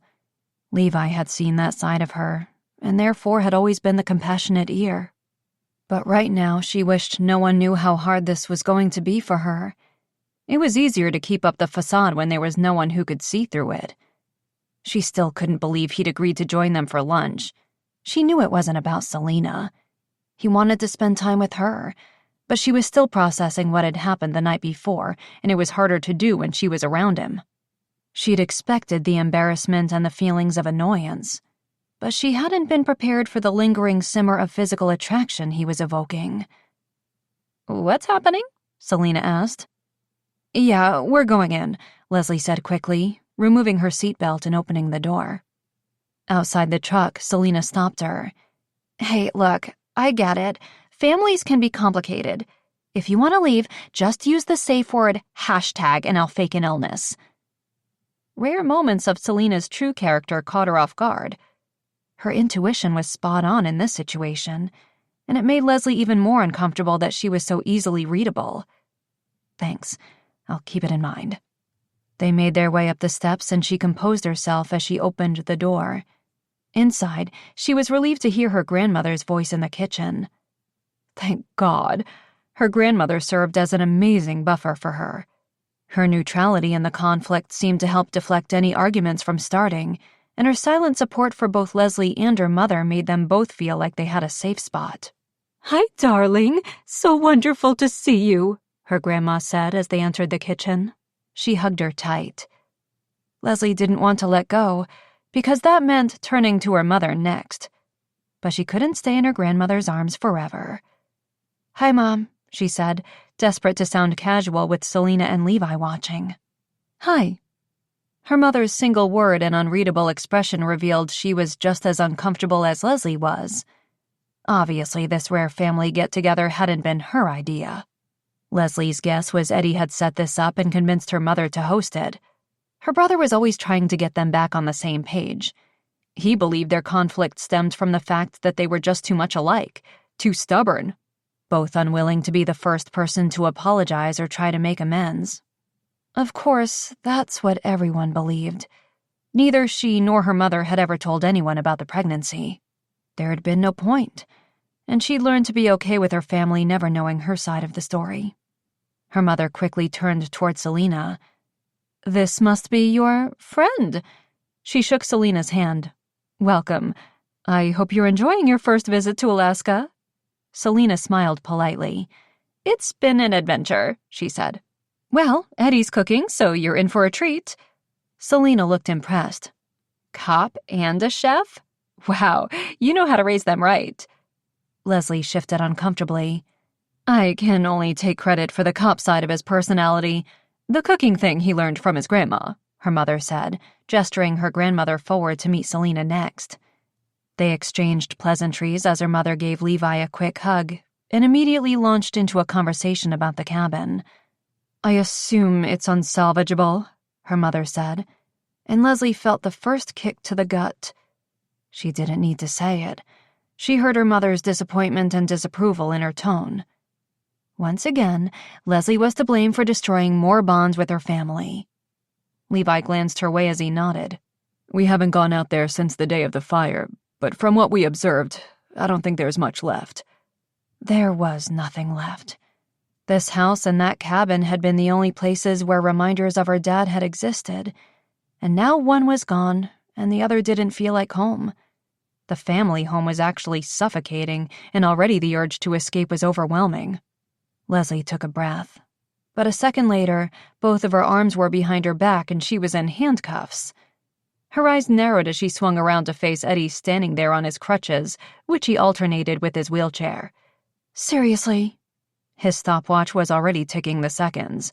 "Your time's running." "Damn it." She dropped to the floor. Lifting her legs through her arms, she brought her hands to the front of her body and raised them up to her head to retrieve a bobby pin from her messy bun. The rest of the family watched as they joined them in the kitchen. "What are they doing?" Selena asked Levi in amusement. She linked an arm through his and moved closer. Leslie refused to let it distract her from the task at hand. "Seeing how fast she can get out," Levi said, eyeing her intently. "It's a game they've played since they were kids." Selena laughed. "Really? Whatever happened to throwing a football around?" "Not this family," Eddie said. "You seem a little off your game today, sis," he told Leslie. "Shut up and let me focus," she said, twisting the pin. She was off her game, but in her defense, there was a ton of pressure, what with both her client and a man she'd embarrassed herself with the night before watching, and getting cozy with one another. And she still had an injured right hand. She'd removed the bandages the night before as they only irritated the damaged skin even more, but now the metal from the cuffs was rubbing the red flesh. Her grandmother cheered her on, and her sister Catherine entered the kitchen and watched with interest. "Who's the fastest?" Selena asked. "Leslie holds the record with 57 seconds, Eddie said, but he glanced at the stopwatch. But it looks like she'll be losing that title to Catherine. And yep, 1 minute and 6 seconds, he said, just as she freed her arms from the cuffs. Damn it, she hated to lose. She stood and handed Eddie back his cuffs. I think that sun and surf is making you soft, he said with a wink. Whatever, I can beat your ass, she mumbled. So, all of you are law enforcement or some type of public service hero? Selena asked, glancing around at all the people in the kitchen. Leslie nodded, except for Grandma and my dad. Why had she mentioned her father? He wasn't there. Bringing him up was just awkward, and no one saying anything for a beat made it even more so. Her gaze met Catherine's, and once more, guilt washed over her. She sent a silent, apologetic look for burning down her sister's yearly retreat, and Catherine's single nod meant she was forgiven. Her sister wasn't big on words or emotions, and she didn't hold grudges or ill will for long. Maybe Leslie had inherited all of the spite in the family gene pool. Sometimes she wished she was more like her siblings. The sound of the front door opening again made her tense even more. Who else is joining us? She felt her anxiety rise. What part of keeping Selena a secret didn't her family understand? Inviting the entire neighborhood to lunch was risky. But Eddie touched her shoulder. Don't worry, it's Montana and Kaya, and I believe they've already met. Selena's eyes lit up. The kid from the bar? Eddie smiled as Montana and Kaya entered the kitchen. That would be her. Kaya was carrying a cake from the bakery on Main Street. I brought dessert, she said. Then, seeing Selena, she dropped the cake onto the counter and reached into her coat pocket, pulling out a stack of paper. Eddie said you were going to be here, so I brought the script for the school play. In case you wanted to help me rehearse? Selena nodded. Absolutely. What play are you doing? Romeo and Juliet? One of my favorites, she said. Awesome! Let's find a quiet place, Kaya said, taking Selena's hand and leading her out of the kitchen. The star sent a parting glance to Levi, but he wasn't looking at her. His gaze was on Leslie. She cleared her throat. Why don't you all go play a card game or something? I'll help Eddie cook, she said. Her grandmother nodded, obviously sensing Leslie's need for space and fewer people, and ushered everyone else out of the kitchen. She's actually really nice, Eddie said, moving toward the stove and stirring the risotto sauce that was simmering. As he removed the lid, the delicious smell of garlic and white wine sauce had Leslie's stomach growling. You try spending every minute of every day with her then, Leslie mumbled, dipping her finger into the sauce to taste it. Eddie swiped her hand away. What irritates you so much about her? She's just so oblivious to the real world, how it works. Selena wasn't a child, yet she seemed so sheltered from everything that she had no idea how serious her situation was. She's just always so perky and optimistic. Her brother nodded slowly, leaning his weight on his crutches. And do you think everyone should look at the world with the same bleak-colored glasses that you do? No, I don't know. Maybe. She hated when her brother tried to make her feel unjustified for being practical and seeing the world as it was. Not everyone grew up hearing all the horrors of humanity, always prepared for the worst, he said. You make it sound like a bad thing that we were cautious and Mom made us realize we had to be careful, not trust everyone we met. I just think we were robbed of blissful ignorance sometimes. Her brother had no idea what blissful ignorance she'd been robbed of. The wake-up she'd received at such a young age that had made her grow up a hell of a lot faster. Leslie grabbed a spoon from the drawer and tasted the risotto next. This is delicious, but it tastes different from your usual recipe. It's cauliflower rice, Eddie said. You guys watching your carbs? He shrugged. Wouldn't hurt for all of us to consume a few more vegetables, but I was actually trying to be considerate to Selena. Leslie sighed. She wouldn't starve to death, and it wouldn't kill her to eat a grain of rice. I'm trying to be a good host, he said, opening the oven door and checking on the roast turkey inside. Besides, you just said it was delicious. It is. I'm just saying we don't all need to cater to her. I'm keeping her alive. That's enough. Eddie laughed. You know, all of this might be a little easier if you'd ease up a little and try to get to know her. Leslie ignored the suggestion as she stared out into the living room where Selena and Kaya were rehearsing lines. She couldn't get to know Selena. Protecting strangers was so much easier than protecting friends. It was one of the first lessons taught at the academy. Don't get too close. Don't jeopardize the client's safety. 20 minutes later, they all gathered in the dining room to eat. The family members took their usual places around the table, and Selena sat between Kaya and Levi. "The food looks amazing, Eddie," her mother said. She picked up the bowl of seasoned cauliflower risotto and scooped some onto her plate, then passed the bowl to Leslie. But Leslie's attention was elsewhere. Something was different about the dining room. Her father's oil painting of the Chugach Mountains was no longer hanging above the old antique dish cabinet along the far wall. Now there was a thick mahogany wood-framed mirror instead. "Hey, sis, wake up," Catherine said on the other side of her, nudging her elbow. Leslie took the bowl from her mother and passed it along without taking any. Suddenly, she wasn't hungry. Is that new?" she asked her mother, nodding toward the mirror. Across from her, she caught her grandma's worried expression and Eddie's, "Oh no, here we go, look." She ignored them. "Well, not new." Her mother's tone was chilly. "It's been hanging there for about 1.5 years. She cut into her slice of turkey and didn't meet Leslie's gaze. "Mirrors definitely make a room look bigger," Selena said. Leslie continued to stare at her mother. "What happened to Dad's oil painting?" The painting had hung on that wall since they'd framed it for him as a Father's Day present when she was 8. For 20 years, it had been there, and all of a sudden, her mother decided to replace it with a mirror? "I stored it in his garage," she said, daring Leslie to argue with the decision.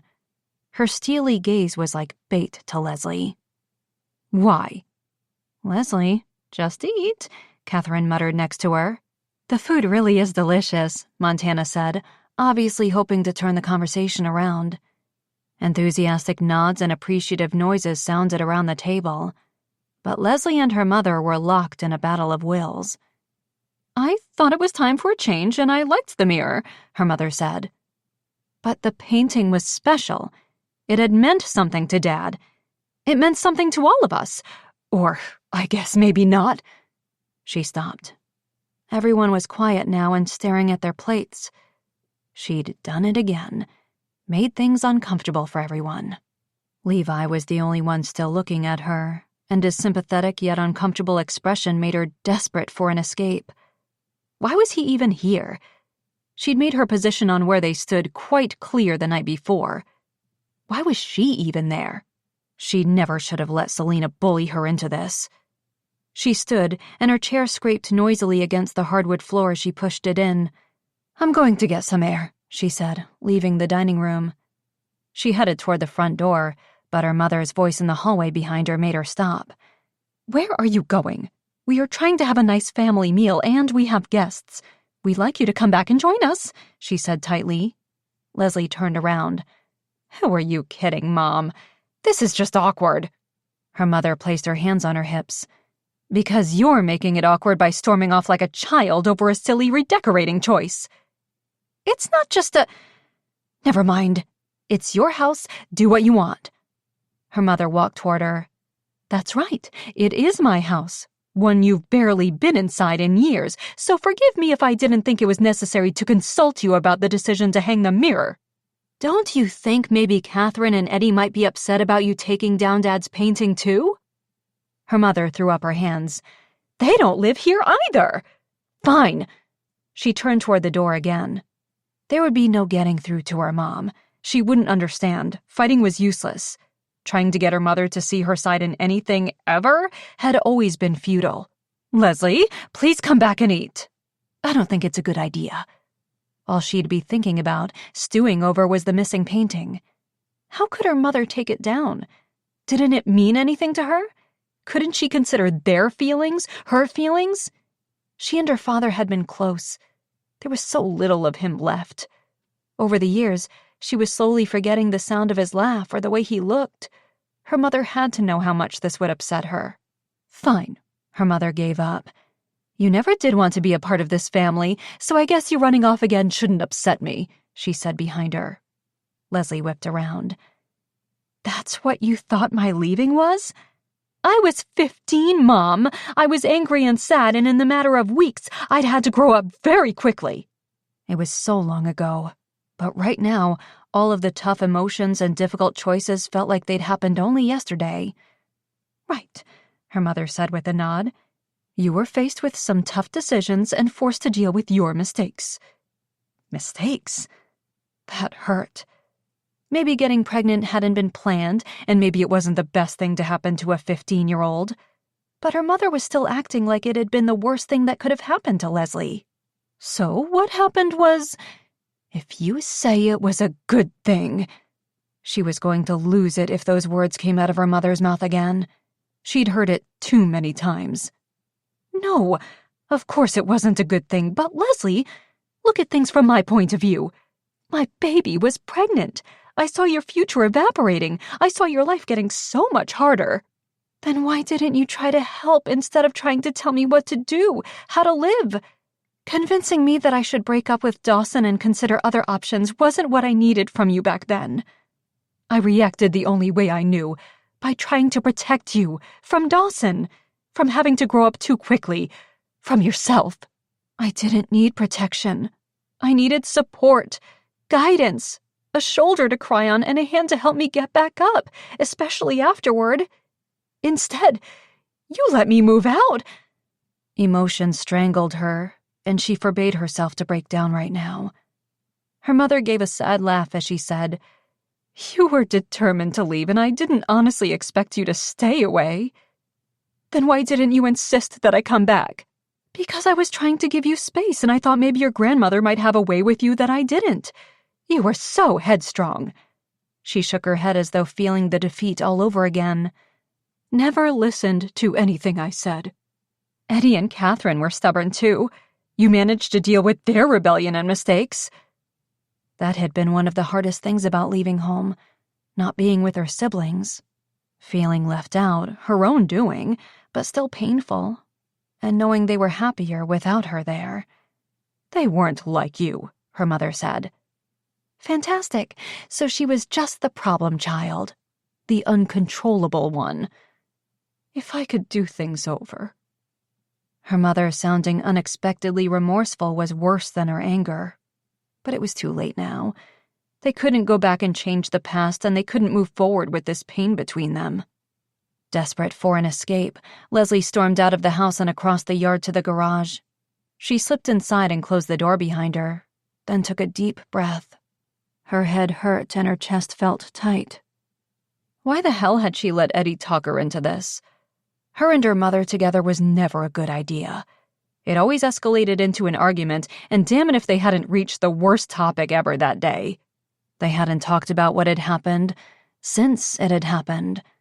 Avoidance had worked fine to keep things relatively peaceful for everyone else in the family all these years. She forced several deep breaths as she walked around the garage. Her father's workshop, his hiding place, his own place to create.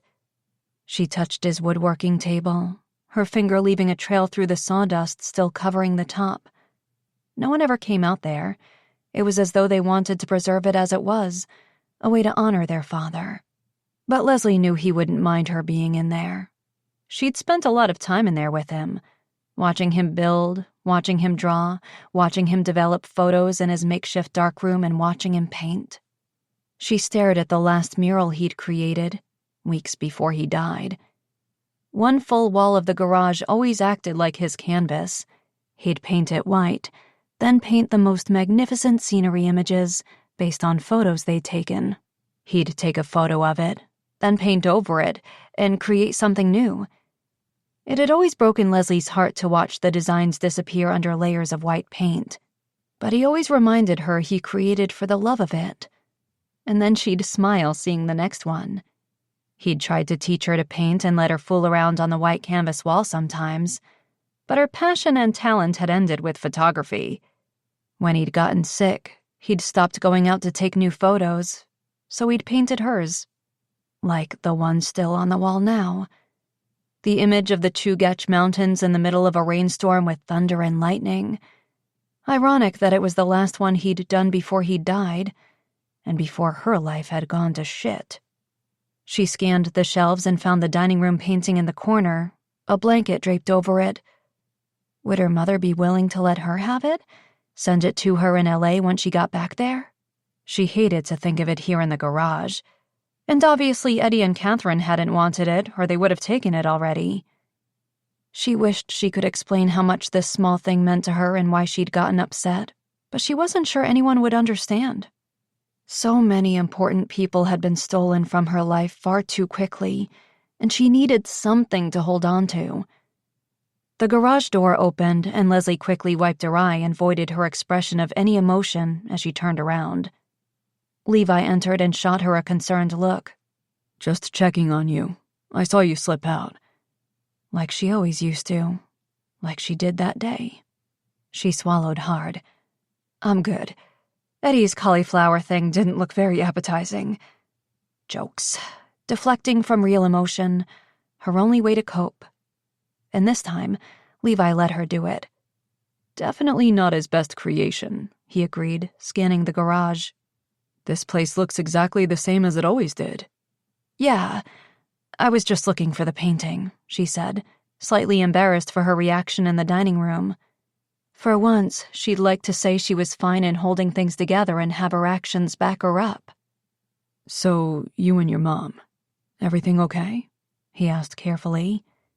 She sighed and waved a hand. "Bickering as usual, nothing new there." Making light of her relationship was the only way to survive it. For years she'd felt sad and guilty and angry. She'd longed for her mother's support during her teen years. She envied the relationship Catherine had with her. And what hurt the most was the fact that her mother didn't seem to feel like she'd lost anything when Leslie had moved out. She'd never asked her to move back home.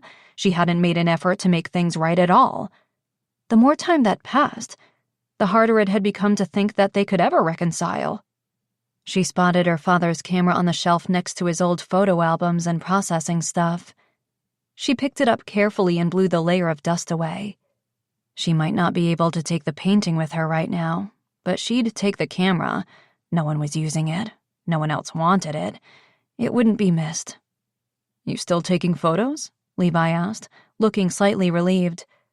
"I bet LA provides some stunning scenery." She did, and it did, but it was a hobby that she liked to keep to herself.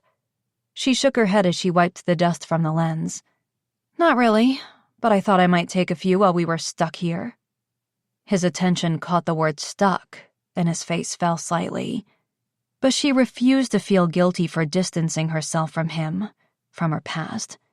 It was a self-preservation thing, and if he knew her at all, he'd know that and not take offense.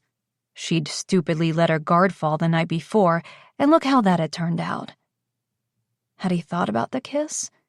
He must have, but she'd bet he wasn't replaying it in his mind the way she was. Levi had reacted exactly the way Leslie would have predicted. With distance, with a clear head, by pushing her away. Ignoring the conversation or any discussion about it was the best idea. Forget it ever happened.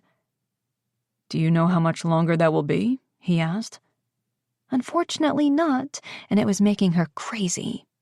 No, still no update on the stalker. "I'm sure police in LA are working on it."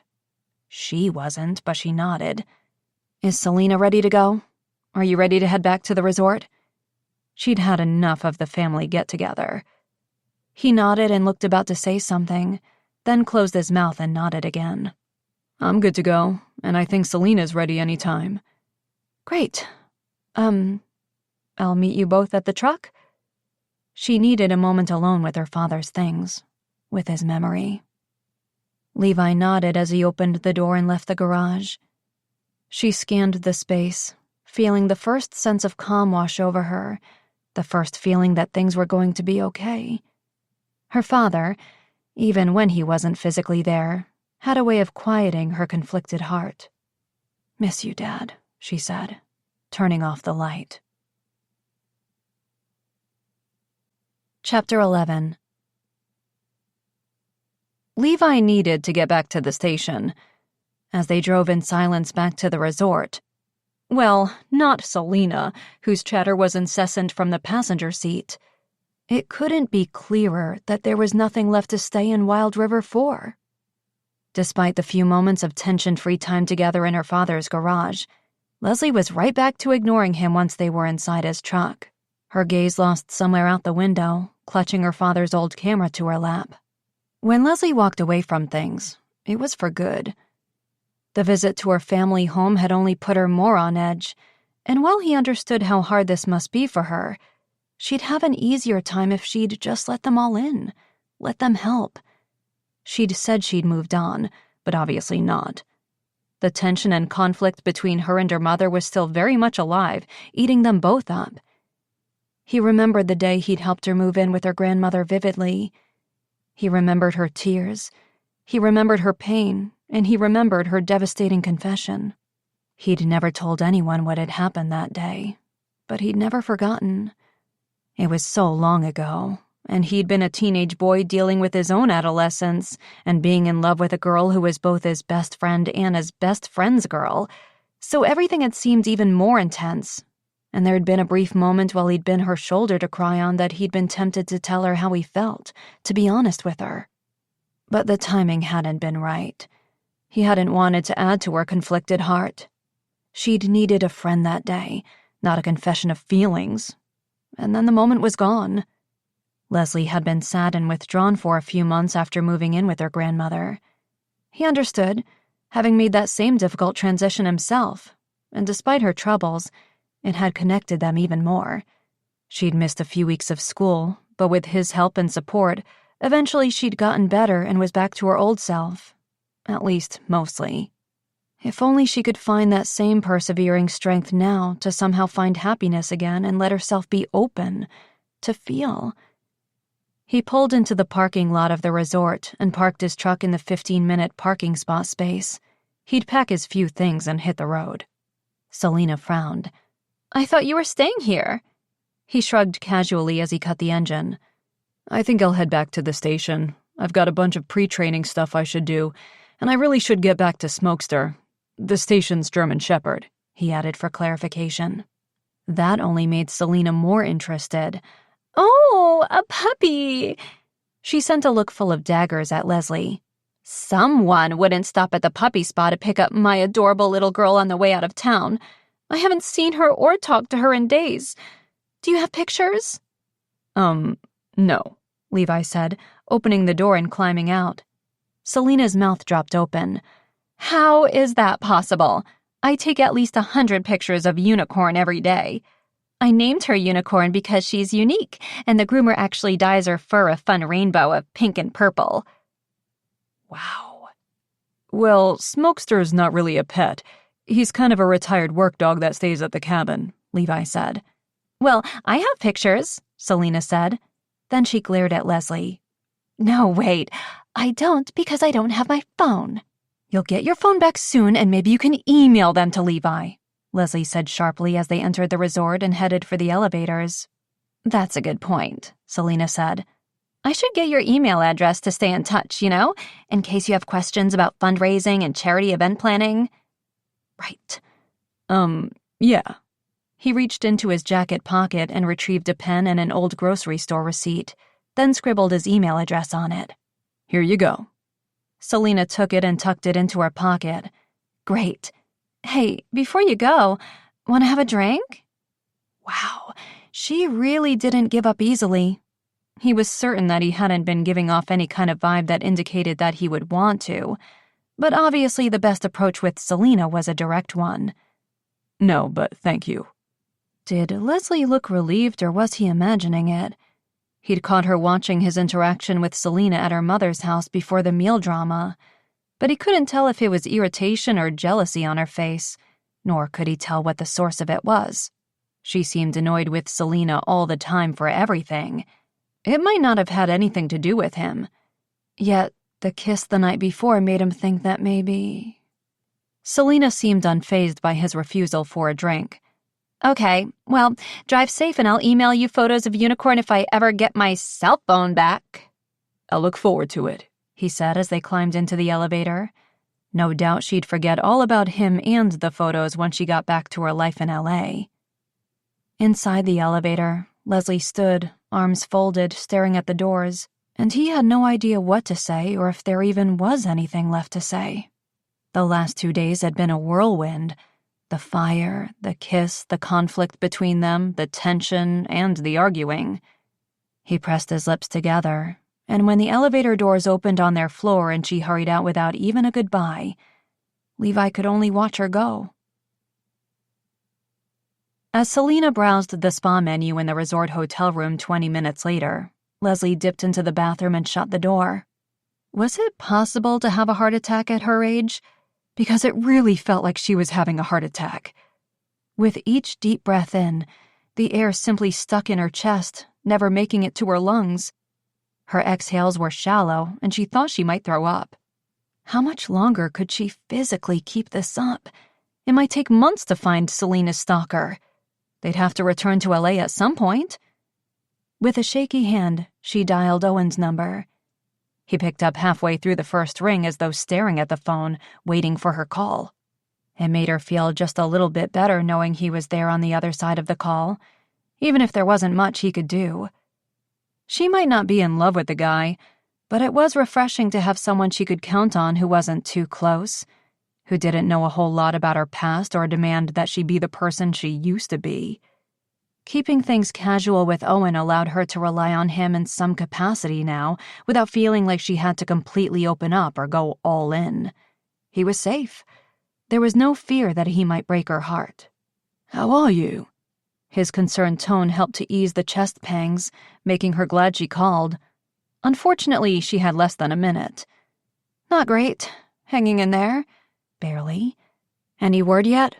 "Not yet, but the police think they might have a lead," he said. A huge sigh of relief escaped her. Oh, thank God. At least that was something. Who? She was convinced it was someone close to the star, someone who had intimate access, someone with a vengeance, a vendetta against Selena, not some stranger with a celebrity fetish. "A guy was seen trying to jump the fence on a property last night," Owen said. The house and gates were on lockdown, so even her management team and family weren't permitted access right now. For their safety, they were told. "The agency is cooperating? Providing all the evidence I've collected to authorities?" She'd given everything to Owen, emailed him the files and photos to his personal email before leaving LA. "Yes." But there was a note of hesitancy in his voice. "Maybe I should call Federico." She bit her lip. She hadn't reached out to the agency at all, still not completely trusting that she could. But the longer she withheld information on their whereabouts, the more shit she'd be in. Her boss would understand the delicate nature of all of this and why she'd done what she did, as long as she didn't continue to avoid him. "No, I wouldn't. At first I thought maybe you'd acted drastically, but now I think you're right about not reaching out." He lowered his voice. "You're going to think this is crazy, but..." Her heart raced, the pain returning instantly to her chest. "What?" "I think someone inside the agency might be involved, maybe working with someone on Selena's management team." Her blood chilled in her veins and her stress level rose even higher. "Who?" "I don't know yet, just a gut feeling." Shit, time was up. "I'll check in again soon," she said, quickly disconnecting the call. So, she was right about her instincts. She couldn't trust the agency. What about her boss? Why on earth would he somehow be involved in this? A former Navy SEAL, 30 years of active service, then building up the company to be one of the best, most trusted in LA. It didn't make sense that he'd risk everything. For what? Why would he care about Selena Hudson or helping her stalker get to her? Her mind raced. Nothing added up. She pressed her fingers to her temples, hearing the television outside the bathroom door, blaring. She opened the door. "Can you turn it down a little? I'm going to take a bath." Might as well take advantage of the jetted tub she was paying for. "I'm on TV," Selena said. "That shouldn't thrill you anymore," Leslie said. "No, I mean the case. The stalker." Selena leaned closer to the television, and Leslie rushed to join her as her picture appeared on the screen with the caption, "Hollywood royalty Selena Hudson in danger." Leslie stood frozen as the reporter recounted the situation. Sweat pooled on her lower back, and she was now 99% certain she was experiencing a heart attack. How the hell did this make the news? Had the agency gone to the media, the police, looking for public assistance? Or had Selena's management team needed to make a statement? "Do you think your team released a statement to explain your absence at the press conferences?" she asked tightly. Selena shook her head. "Doubtful. They would rather hide this whole thing." They had at first, but now with Selena being gone, maybe they were rethinking strategy. Or worse, if someone on her team was her stalker or involved somehow, maybe they wanted her found quickly and thought this was the way to go. But Leslie was careful not to reveal that thought process to the star. Selena was a big enough headache when she wasn't panicking or stressed about everything. Isn't all publicity good, even if it's not positive? Not in my case. I've been a poster child for wholesome family content for so long, and now all my movies are PG. I've been typecast as the good girl. And she didn't sound thrilled about it. They wouldn't want this to ruin that image. You being in danger could ruin your image? Having a stalker is typically associated with obsession and lust, and in Hollywood, that could be misconstrued as my fault. Maybe my last few Instagram photos were too sexy or revealing, she said, sounding disgusted. Leslie was disgusted for her. The double standards in the movie industry were rampant. She turned her attention back to the screen. So, if it wasn't the management team, maybe the media had been tipped off somehow. Would the stalker be that arrogant to go to them himself? Did they crave the spotlight any way they could get it? It was LA after all.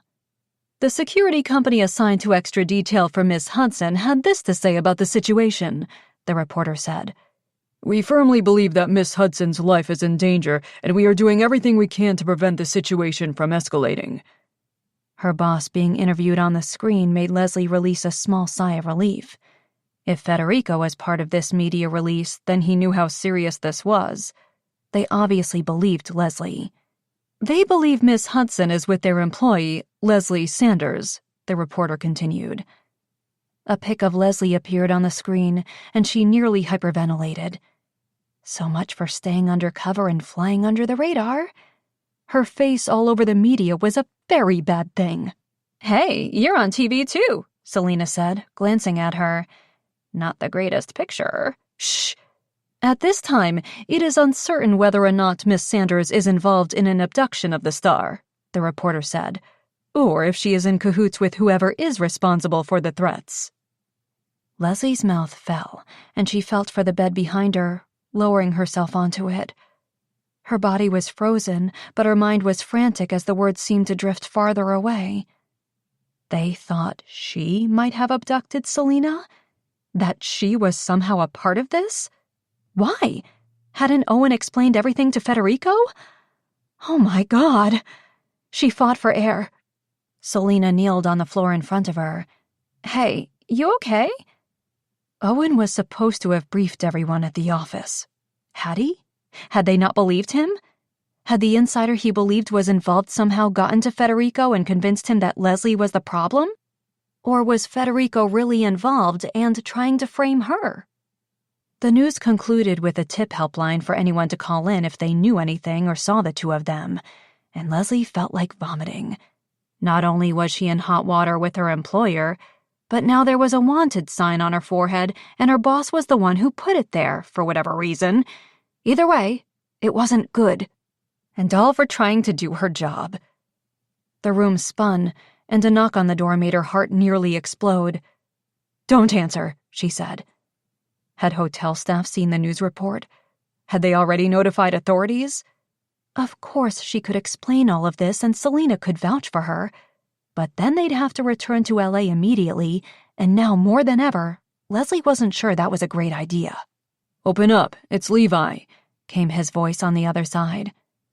She wasn't sure if it made her feel better or worse, but Selena went to the door and opened it. Levi entered, a concerned, disbelieving look on his face. I heard the news as soon as I turned on the radio in the parking lot. Leslie nodded, unable to find enough air to respond. Why don't you lie back? Take a breath? You look really pale, Selena was saying. She tried to gently guide her back, but Leslie stood. She couldn't take a breath or a moment to rest. Shit just went sideways. Even more sideways, and she needed to react. We have to go. People in Wild River, the few who knew Selena was there, were fairly capable of understanding the urgency of keeping the sighting to themselves. But now that Leslie was deemed a potential criminal, who knew how far small-town loyalty went? Where? Selena asked. The most secluded place on Earth burned down, remember? She shot her a look. Think of something. Owen said the stalker was moving closer, so going back to LA wasn't an option.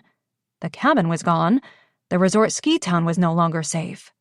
I have a place, Levi said. Leslie jumped. She'd forgotten he was even in the room. She turned to look at him. He was going to help? Obviously, he didn't think she was an abductor. Having someone on her side made her feel a little better, but only slightly. The station? She asked, shaking off the fog of panic and forcing a clear head. He nodded. Pack your stuff quickly and meet me outside the lobby doors in 10 minutes. Leslie could do better than that. We only need 5. Levi wouldn't question his actions. This was the right thing to do. Leslie needed help, and surprisingly, she finally realized it too. Unfortunately, his coworker had questions. So, we are harboring fugitives now? Chad said, popping his head around the corner of the office door 30 seconds after Levi had ushered the women into one of the bunk rooms across the hall. He scoffed and waved a hand, made light of the situation, tried not to panic over the apparent truth of Chad's words. I think we both know Leslie hasn't abducted anyone. It's a misunderstanding. A misunderstanding that's all over the news and one that the Levi I know wouldn't get tangled up in. So what's really going on? Chad asked, entering and shutting the door. She's one of my closest friends. Understatement. The only woman he'd ever loved. I need to help her. They had nowhere else to go, he said, removing his jacket and hanging it over the back of his chair. The 4-hour drive from Wild River had been quiet and tense. Leslie had been lost in thought in the back seat of his truck, and Selena had fallen asleep in the passenger seat, head propped against his shoulder. He'd need answers from Leslie. She needed to level with him about what was going on. But for now, he'd give her time and space. Smokester woke from his nap on the couch in the office, one he knew he wasn't supposed to sleep on, saw that Levi was back and quickly jumped down. The German shepherd's sheepish look would normally garner a reprimand from Levi, but given the circumstances, could he really give the dog shit over breaking a rule? Instead, he reached into his drawer for a treat and held it low for him. The dog accepted it happily, then curled up on his own bed in the corner of the office. Why doesn't she just go back to LA or go to the station? Selena obviously isn't going to press charges. Can't she clear up the whole misunderstanding? Chad peeked through the office blinds toward the bunk room where they could hear Selena and Leslie talking. Selena is in danger. They aren't sure who they can trust. Leslie thinks there's a guy on the inside. Or woman. Chad gave him a pointed look, releasing the blinds. Levi sighed. There was no way in hell Leslie was the bad guy in this situation. She'd been living by the law her entire life. Her family were all law enforcement in some way, and she was the most honest person Levi knew. He could rest assured that he wasn't helping a criminal. She's not guilty of anything but rash thinking and impulsiveness. How can you be so sure? Because I've known her my entire life, and I have no reason to believe she's lying to me. Besides, if she was helping Selena stalker, wouldn't she have handed the woman over by now instead of hiding her in Alaska? Chad seemed to think on it. Okay. But you know the risk you're taking having them here, right? If anyone finds out, your job could be on the line. He was aware of the consequences. He couldn't turn his back on Leslie when she needed his help, and until they found the stalker, he had to help protect Selena too. The footage of the letters and the image of her vandalized room they'd shown on the news report didn't look like someone just out to scare her. Leslie had been right to flee LA. It may have been her only choice. I'll take full responsibility for this if it goes sideways. When this goes sideways. Levi nodded. When, it's all on me. Just please keep this to yourself, okay? Chad was the only other full-time member at the station. No one else was scheduled to be there for another few weeks when preseason training would start. Levi hoped all of this would be over by then. At least, most of him hoped. A small, very stupid part of him hoped to have Leslie around for a little while. Something was definitely wrong with him. He must be a sucker for punishment. Can I count on you? He asked Chad. If the guy didn't agree, Levi wasn't sure what else he could do. His own apartment was being sublet, and like Leslie, he wasn't sure who they could trust. Hell, even her family would be inclined to tell her to contact authorities and let the law figure it all out. But his gut told him that wouldn't be in Selena's best interest. Someone wanted the star dead, and there were too many people she couldn't trust. Chad looked conflicted, but then he said, "You'll remember my discretion at review time?" Levi sighed and pointed to the office door. Chad grinned as he left. Levi slumped in his chair and ran a hand through his hair. Through the one cracked blind in his office window, he saw Leslie and Selena setting up their bunks in the room across the hall. His gaze narrowed in on Leslie, and his stomach twisted in knots. He better be right about his former best friend. Chapter 12. She had to be doing the right thing. That was the only way she was getting out of this whole mess, saving Selena's life and having any hope of a future in law enforcement. And now she'd dragged Levi, and possibly Chad, into it as well. Levi had looked confident in his decision to help and had reassured her that it was no problem on the drive from Wild River, and she almost believed him. But he had to be worried. He was putting his own neck on the line for her. Chad hadn't been as welcoming, and she just hoped Levi could convince him to stay quiet about their whereabouts for a little while. A few days at most. That's all she was willing to put them at risk for. She groaned as she splashed water on her face in the station cabin bathroom. There had to be something she was missing, overlooking, some clue. Shutting her eyes tight, she tried to push aside the stress clouding her usual clear-headedness and replayed everything over in her mind. When the call came into the Executive Protection Agency 3 months ago, everyone thought Selena's management was just interested in upping her security with the upcoming release of her new movie. They hadn't been forthcoming about the amount or frequency of the threatening letters Selena had been receiving through her fan club, claiming it was just a random occurrence. They'd wanted to have extra protection just in case, but they hadn't considered the letters legit or anything to be truly concerned about. Federico had called her into his office and explained the nature of the job. He'd told her what he claimed to know. Extra security for a couple of months, no imminent threat. It had sounded like a boring, mundane assignment. Federico had given no indication otherwise. Think, Leslie, think. Had he displayed any cues that he'd known otherwise? Leslie had been working for him for 2 years, so she knew some of his tells. But no matter how hard she tried, she couldn't come up with a reason or anything to indicate that Federico had been lying or trying to set her up in any way. Had he assigned her the security detail thinking she'd be easier to manipulate or overpower? No, she wouldn't let any lack of confidence seep in while she was already vulnerable right now. A week on the job, she'd found out about the stalker when she was scrolling through Selena's fan page and social media sites and noticed the same fan had commented over 200 times a day. When she questioned the star's management team about it, they'd fessed up, admitting that they too had been a little worried about this particular admirer. They blocked the fan from the sites and deleted the inappropriate comments. But a week later, more letters started arriving at the management office, and Leslie discovered they hadn't been the first ones from the same person. Carefully constructed like ransom notes with cutout letters and no fingerprints on the paper or envelope, it was obvious the person knew what they were doing. All hope that it might be some kid messing around disappeared. The letters were calm at first, claiming to be Selena's #1 fan, apologizing for the frequent posts and the crude nature of them, and asking why they'd been blocked from posting.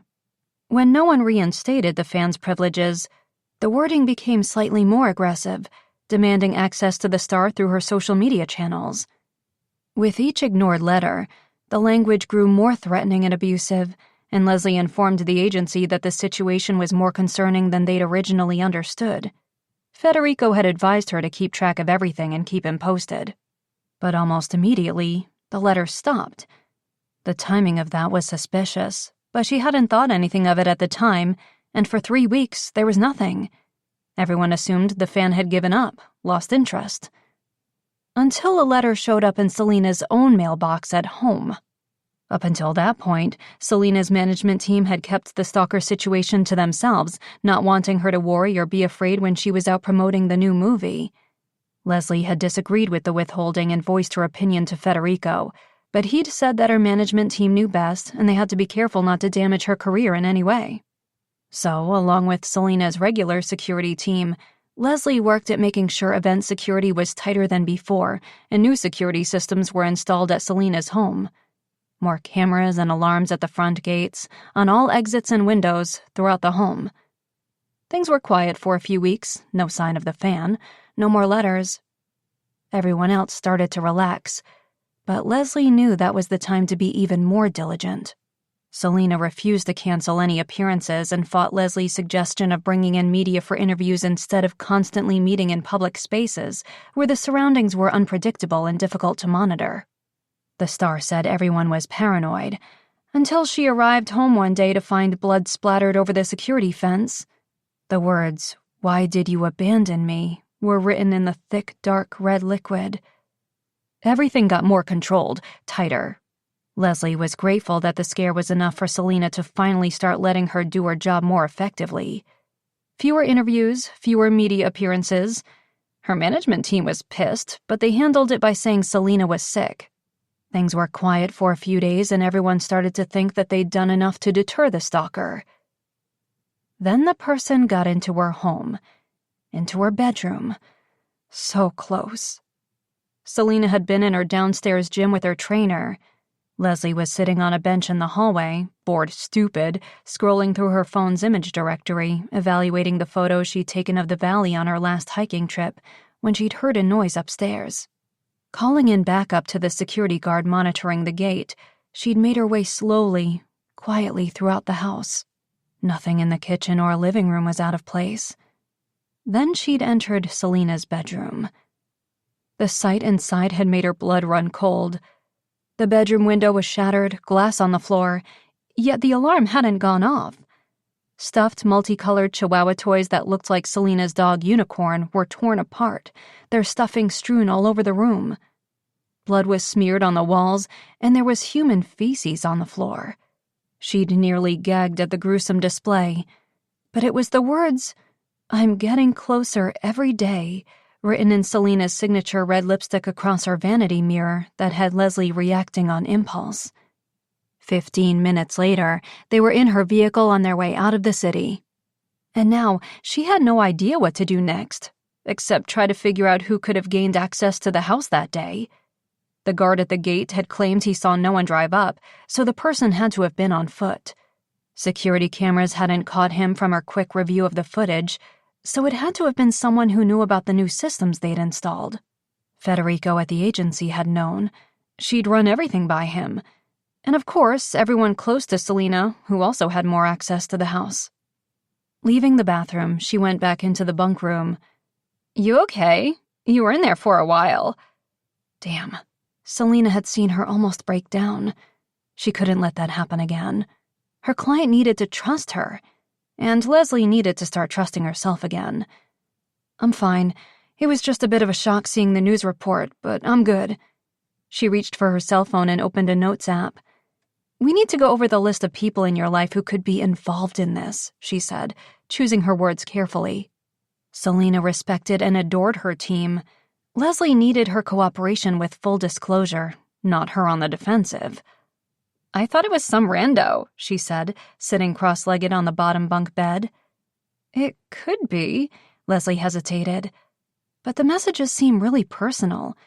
They knew where you lived, and despite the upgrades in security, they knew how to access your home. Plus, she needed to start somewhere, and 80% of the time, people were abused by loved ones. She was no longer certain who was on her side. She couldn't just sit there and not try to be proactive in solving this. Okay, well, I know it's not my family, Selena said confidently. That they could agree on. Her mother and stepfather were amazing, supportive parents. They had $1 bajillion of their own, so they had no desire to defraud their daughter or want her cash in the untimely incident of her death. Leslie had met them both multiple times, and they were actually fairly down to earth, but then both hadn't been born Hollywood royalty. They'd had to work hard to pursue their goals and dreams to make it in the industry. What about your father? Leslie asked carefully.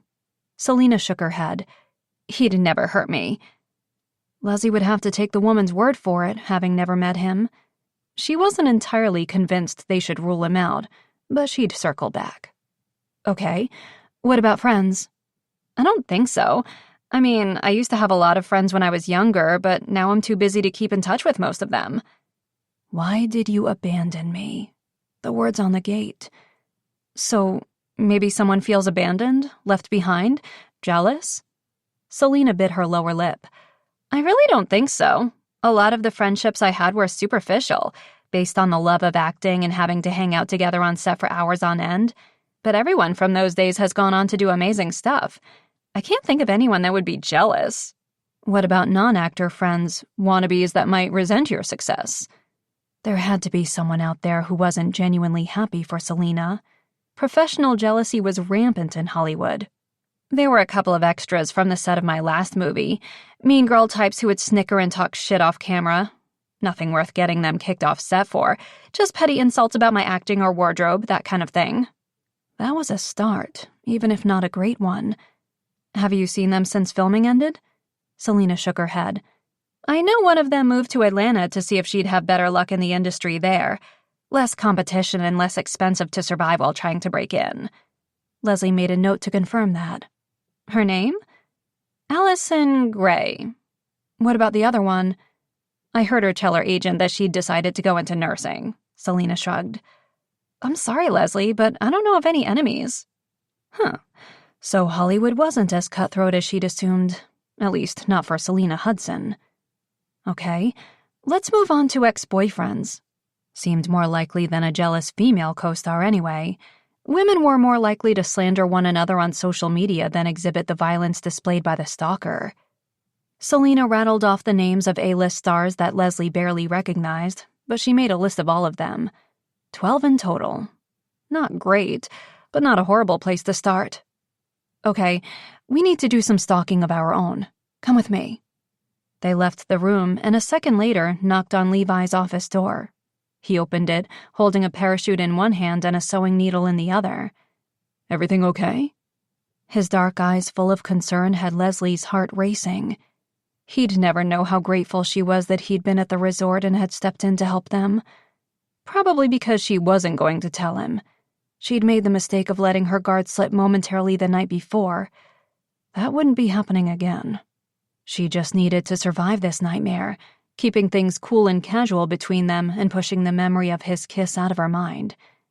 Easier said than done as she stared at his lips right now, irrationally tempted by them. He caught her stare and cleared his throat. "Everything's fine," she said quickly. Are you sewing? Selena asked. Levi's cheeks flushed a little. Yeah, well, not really. Repairing the parachutes. It's part of the job. That's actually really hot, Selena said. Oh, Jesus. Can we use your computer? Leslie asked briskly. Oh, sure. He moved away from the door, and Leslie headed straight to the laptop on the desk. Password? His cheeks got even redder. He set the parachute down on the sofa and approached the laptop. I'll do it. Couldn't fault him for that. We also need access to your social media accounts. For? To cyberstalk my exes, Selena said, sitting on the edge of the desk. Levi turned to look at Leslie for clarification. What she said. Okay. Which site do you want? Facebook, LinkedIn, Twitter? Selena looked at him as though he were still in the dark ages. Insta and TikTok? What the hell is TikTok? He asked. Leslie didn't know either, but she waited for Selena to tell Levi he was out of touch. We will create a profile for you, Selena said, obviously eager to get her hands on the computer and get online again. She forced Leslie out of the way and sat at the desk, then opened the page to create an account. Username: Hot Smoke Jumper 27. Seriously? What? He is hot, Selena said. She smiled up at Levi before adding, I'll use my name as the password. Leslie's back teeth clenched. So what if Selena was flirting with him? What did she care? Her impulsive actions the night before had nothing to do with actually being attracted to Levi. That would be insanely ridiculous. They'd been the result of stress and high emotions, and foolishly letting him get to her with memories of the past. She was not attracted to him, not at all. Then why couldn't she stop staring at the muscular forearms folded across his chest? He glanced at her and she looked away quickly. She had to quit getting caught checking him out. All set, Selena said. Now we can search. Leslie sat next to her and Levi hovered behind them. Can we even see their profiles if we don't friend them? Yes, TikTok is more of a performance app. People doing karaoke routines and dance numbers, the Flip the Switch challenge. Selena waited for either of them to clue in. When they didn't, she continued. Anyway, believe me, these social media whore types never lock down their profiles. The more eyes on them, the better. That's so dangerous, Leslie muttered. Her own social media was limited to Facebook, and she had every security measure in place and still rarely posted anything. She used it to see pics of Catherine and Eddie and friends from Wild River, Levi. There may have been more than one wine-induced night looking at old photos of him. Selena searched the first name on the list of ex-boyfriends. A video loaded of a guy standing on an outdoor patio with a breathtaking view behind him. He's in Milan, Selena said. These could be old, Leslie said. Selena laughed.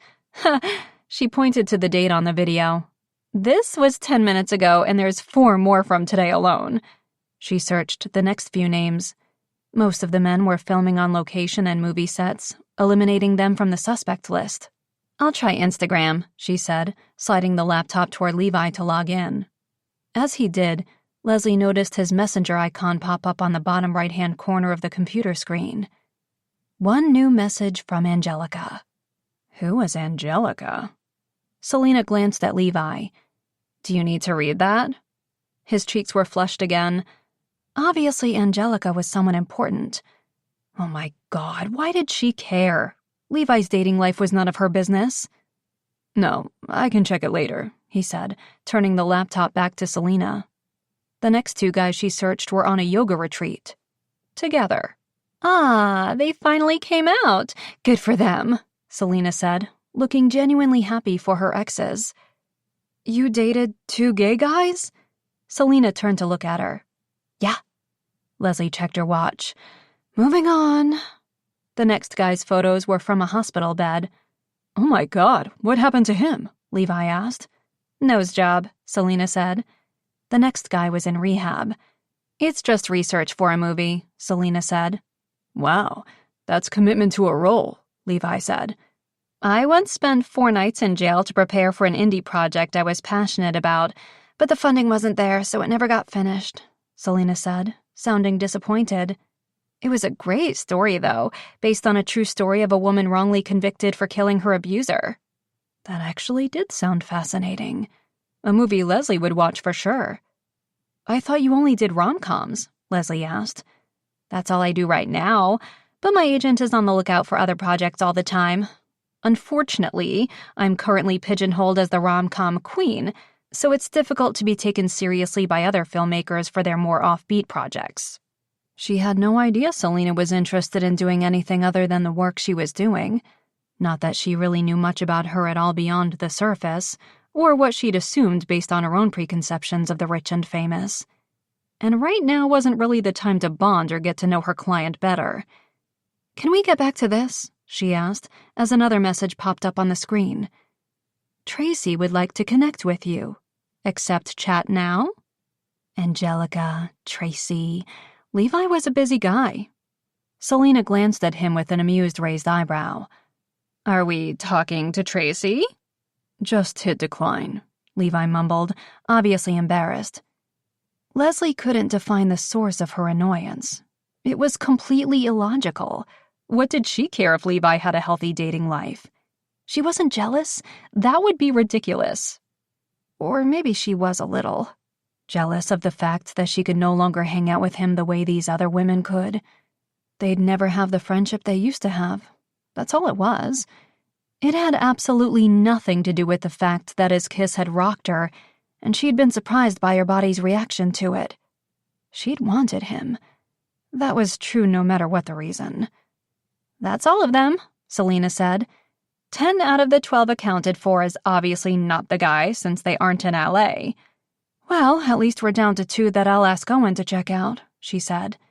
Selena's face twisted into the look of disgust she always wore when Owen's name was mentioned. But Levi's face held a different look. She may not be jealous, but he certainly looked it. And she had no idea why, but that made her feel slightly better. Maybe he was missing their friendship too.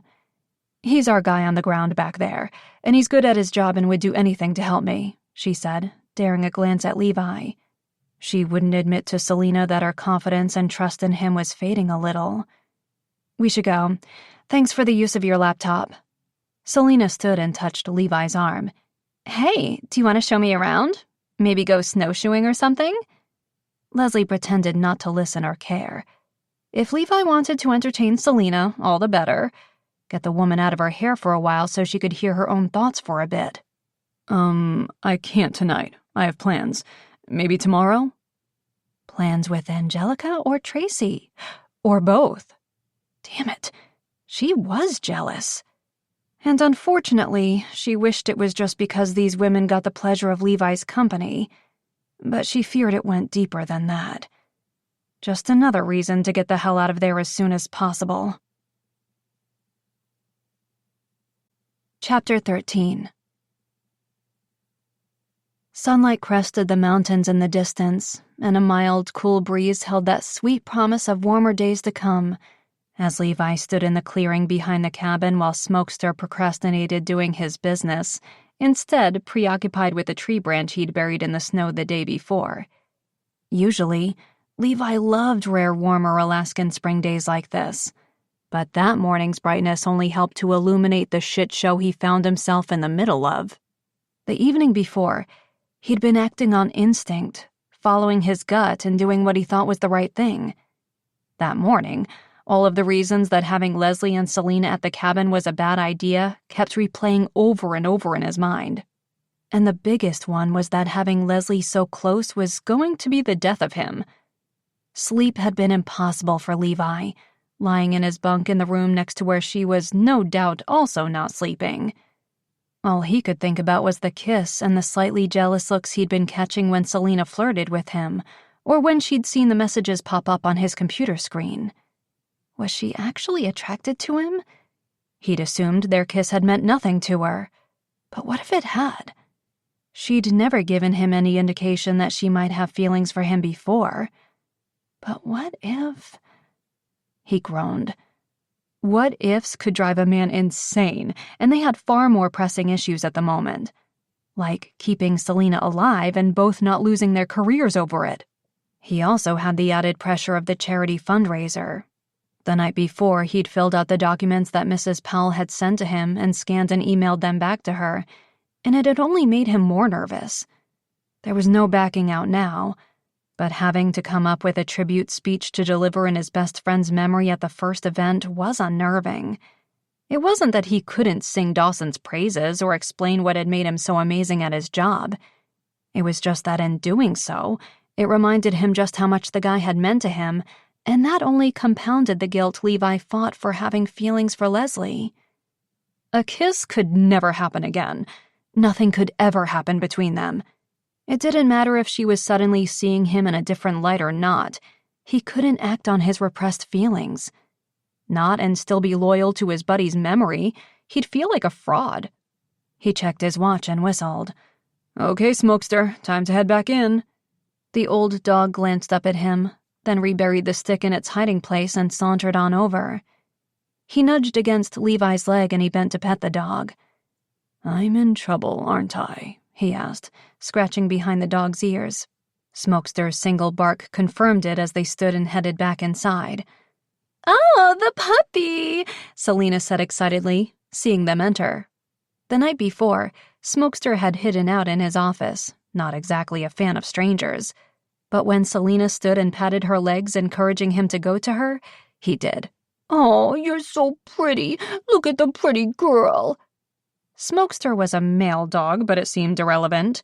The dog didn't take issue with it, rolling onto the living room floor and allowing himself to be adored. I miss my dog so much. We'll be great friends, Selena told the dog. With Smokester taken care of, Levi glanced into the women's bunk room on his way to the office, but he didn't see Leslie. The sound of running water coming from the bathroom had him envisioning her in another towel, and he quickly dove into the office and shut the door. Almost immediately there was a knock, then Chad entered. That woman's making a wuss of our dog, he whispered. Chad's only issue was that Selena wasn't rubbing his belly. The movie star hadn't shown the same flirtatiousness toward his coworker the night before, and for a guy who thought of himself as a bit of a Casanova, that must have been a hit to Chad's ego. The dog's not complaining, Levi said, and he was happy that Selena's affection had been turned elsewhere. What's up? We still need to get out to the Sanders property with a cleanup crew. Levi nodded. He'd meant to arrange a team that day, but then he'd been preoccupied, and now the cleanup might have to wait a while. He couldn't risk bringing in more crew members right now with the women at the cabin. He trusted his team with his life when they were on a mission, but this was different, and he'd already put Chad in a compromising position. That was enough. Yeah, I'll set something up. Chad shot him a look, but he didn't say anything as his cell phone chimed with a new text message, and he left the office. What was that about the cabin? Leslie asked, entering the office next. Obviously, she'd heard Chad. The station cabin wasn't big enough for any kind of privacy. He nodded. We will have to get a team out there soon to take care of the debris. She lingered at the door. Do you know the extent of the damage? Unfortunately. He hesitated. She had enough to deal with right now, but there was no point sugarcoating it or keeping the truth from her. Aerial views show that there's not much left, he said sympathetically. Sorry, Leslie. If she was upset, she hid it well, something she'd perfected over the years. When he'd first met her as a kid, she'd been so different. Before she'd started dating Dawson and her home life had gotten complicated, she'd been so open, so happy. He'd kill for a glimpse of that girl again. I suspected that anyway. Thanks, she said, turning to leave. He hesitated. Hey, did you want to go out there? He wasn't sure if seeing the remnants would make her feel better or worse, but he wanted to give her the option. She shook her head quickly, her blonde ponytail whipping her in the face. No, that's fine. There's really no point. Okay. She turned to leave, then stopped. How would we even get out there? So she did care. We could take one of the ski-doos. There are several trails leading that far inland.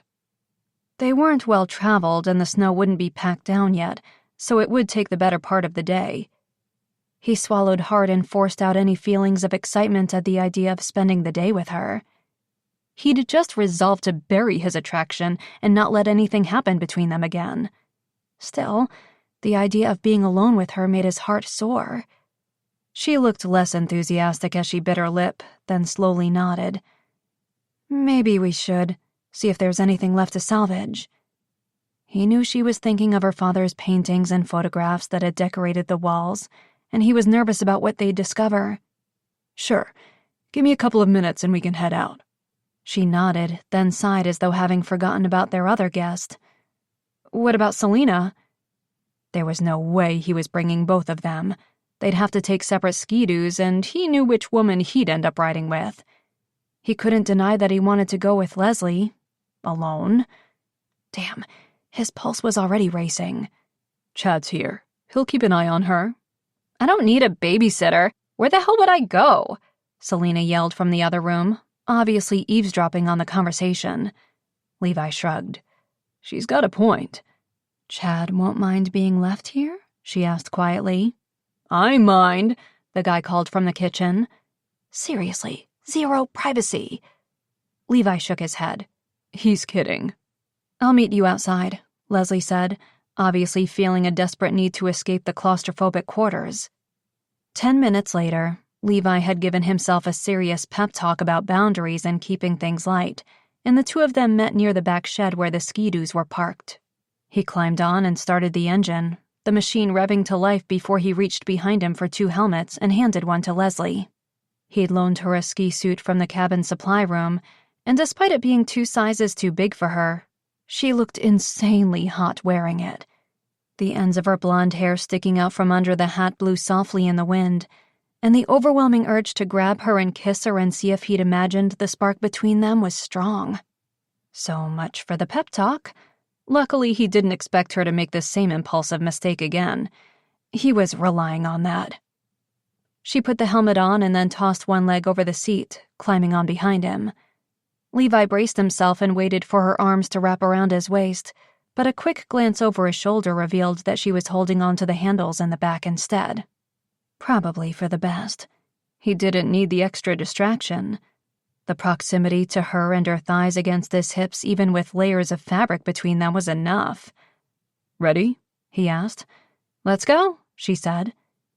He started toward the trail leading south toward the lake. Visibility was clear and the thick, wet snow on the trail made for a smoother ride. Thank God, because the ride was rough enough. Keeping his eyes straight ahead and his hands on the bars was a challenge. "Why are you driving like my grandmother?" Leslie called over the roar of the machine. The trash talk caught him by surprise. It was the first thing she'd said to him that wasn't full of tension or awkwardness. The slightly teasing tone gave him far more hope than it should have. He shot a quick glance at her over his shoulder and hit the gas harder. A little too abruptly. She flew backward slightly and reached out for him before she could fall off the back of the ski-doo. "What was that about my driving?" he called back as her arms encircled his waist. Another quick look at her revealed she was smiling, and it nearly took his breath away. This was the first time he'd seen that smile since she'd arrived, and it was directed at him. Or this activity, anyway. He didn't care if he had to fly over the snowy trails. He was determined to keep that smile on her face as long as possible. Leslie's arms tightened around Levi as he drove even faster down the tree-lined trail, snow blowing up all around them. The adrenaline pumping through her from the speed and exhilarating ride gave her an almost euphoric feeling, one she desperately wanted to last as long as possible. The wind whipping against her cheeks, the motor vibrating between her legs, and the small bumps and hills along the way that added an extra element of excitement to the ride had her heart feeling a little lighter than it had in a week. The smile on her face was definitely new. She hadn't even been able to force a convincing one in days. But right now, she couldn't help but enjoy the moment, the sense of freedom and letting go, while she held on tight to Levi. Her chest pressed up against his back and her thighs clutching his hips added a sensuality to the moment that she wished she could explain, or at least understand. She'd been on the back of ski-doos and sea-doos and dirt bikes with Levi a million times over the years, but it had never felt this intimate.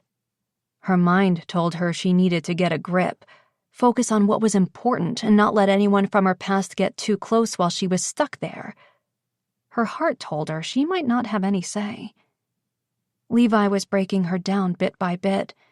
She'd crumbled completely 2 nights before in his hotel room, and unfortunately the wall she'd rebuilt around herself seemed to be made of straw. And more of it was being blown away in the wind the kinder Levi was, the more considerate, the more helpful and understanding. As much as she didn't want to need him, she did, and that was leading to a whole lot of other confusing emotions within her. She moved even closer, breathing in the scent of his familiar cologne on his jacket. The smell combined with the feel of his muscular body beneath the coat had her body reacting in ways it really shouldn't be. She clenched her thighs around him. The vibration from the ski-doo was definitely not helping the situation. Selena was right. Levi was hot. But Levi was also her former best friend. Her former fiancé's best friend, too. This attraction to him was not right. Oh, God. What would have happened if he hadn't pushed her away the other night? She'd be feeling guilty and embarrassed and awkward on top of everything else right now. Even more so. Thankfully, he'd had enough wits about him to see the impulsiveness of the situation for what it was. Still, his rejection stung. He didn't want her? Not even in the context of a one-night fling that would mean nothing? She took a deep breath and loosened her hold on him a little. Levi was just a friend from her past helping her out in a shitty situation. Nothing more. He couldn't possibly be more than that. She needed to remember that and not fall into the trap of vulnerability that would swallow her up before she had an opportunity to escape Wild River once again. Stopping in front of the cabin a few hours later, Levi turned off the ski-doo and removed his helmet. About halfway there, he'd felt the atmosphere around them completely change. Leslie had stopped laughing, stopped smiling. She'd retreated once again. For a brief time, she'd had her body wrapped around him, and he could feel the chemistry sizzling between them on the adrenaline rush through the woodsy trail. Then suddenly, it disappeared. Her body had tensed. She pulled away, creating as much of a gap as possible between them, and her mood had sobered. He had no idea what she was going through and the emotional roller coaster ride she seemed to be on. She seemed hell-bent on keeping her guard up, and he wondered what would have happened had he let something happen between them 2 nights before.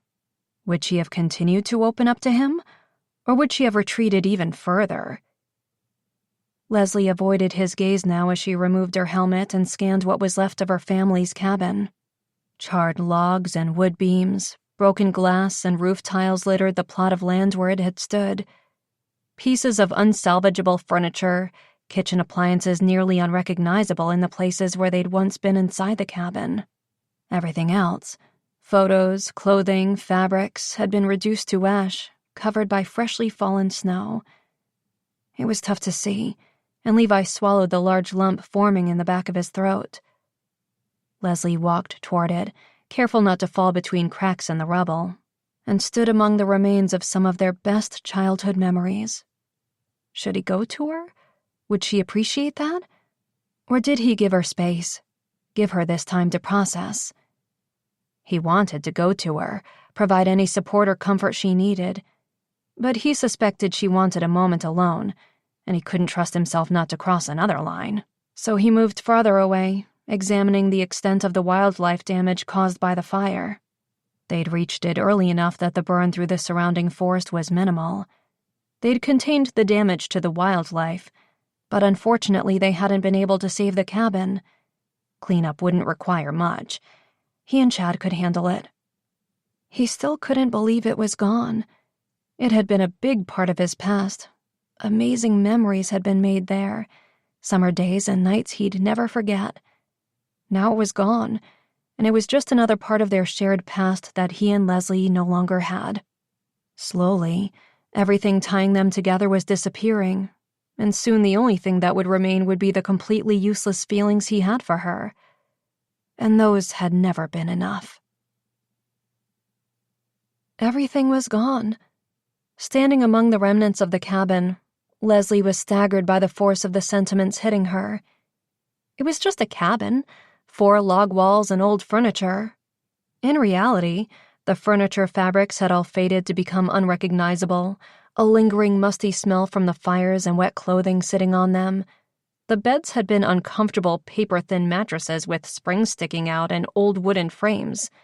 The kitchen appliances were green and dated, having been owned by her grandmother.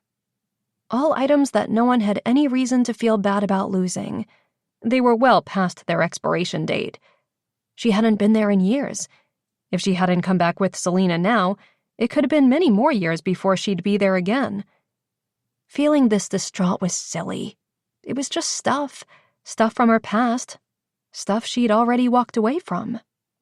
Yet the deep ache in her chest made it difficult to breathe in the frigid air. It was as though the cabin burning had taken with it the memories she'd tried to repress, ignore, forget. Now they were rushing back reminding her that she hadn't held on to them, cherished them, just like the cabin itself, and now they were slipping away for real. Unappreciated. I'm sorry. Levi's voice beside her made her jump. He'd been so quiet, she'd almost forgotten she wasn't alone. How long had she just been standing there? Obviously, she looked wrecked, because the sympathy on his face said he was worried about her. That was the last thing she needed or wanted. She cleared her throat quietly. It's nothing. We barely use the place anymore, and most of it was old junk anyway. Stuff Mom didn't want in the house anymore. Nothing of value. Maybe not monetary value, but this place definitely meant something to you and your family. To me, too. There were too many emotions, too much meaning in his words and in his tone. She shifted uncomfortably under the intensity in his gaze as she shrugged. Sometimes it's better to have no other choice than to let go of something. Mom should have sold this land back to the city years ago. It's in the middle of nowhere and too hard to even get to, especially in winter. She heard herself making excuses, giving reasons to not feel so bad, and just hoped they sounded like she actually believed them. Levi studied her, his expression telling her he wasn't buying her act. But he remained silent instead of calling her out, which somehow annoyed her even more, as though he didn't want to hurt her or start a fight, as though she might be fragile. She placed her hands on her hips. What? He shook his head. Nothing. You obviously have something to say, so go ahead. He blew out a long, deep breath, the cold creating a white fog around his head as he said, You really don't care? Why would I care, Levi? I haven't been here in forever. And the last time she had, the place had started to lose its charm. The summer of her lost innocence with the miscarriage had almost been like lifting a veil off her childhood, and she no longer saw the cabin as a safe, fun place. It was here that she'd missed her period and had started to suspect. It was here that she'd cried herself to sleep with worry that long summer weekend. It was where she'd had a blowout fight with her mother when she'd accused her of moping around and ruining the weekend for everyone else. She just needed to keep remembering those times at the cabin, and the pain of the loss would ease a little. This was just a part of my past. A big part, he said, pushing on. I remember. You used to love this place, more than anyone else in your family. You couldn't wait for school to let out to get here, swimming and fishing in the lake with your dad in summer, ice fishing in winter, hiking and taking all of those amazing photographs. Stop! Damn it. Too loud, too forceful. But he'd struck a nerve. Exactly the way he'd been trying to. Memories of her dad were sacred to her, and she didn't appreciate him using them to get to her. He clamped his lips together, obviously realizing he'd gone too far.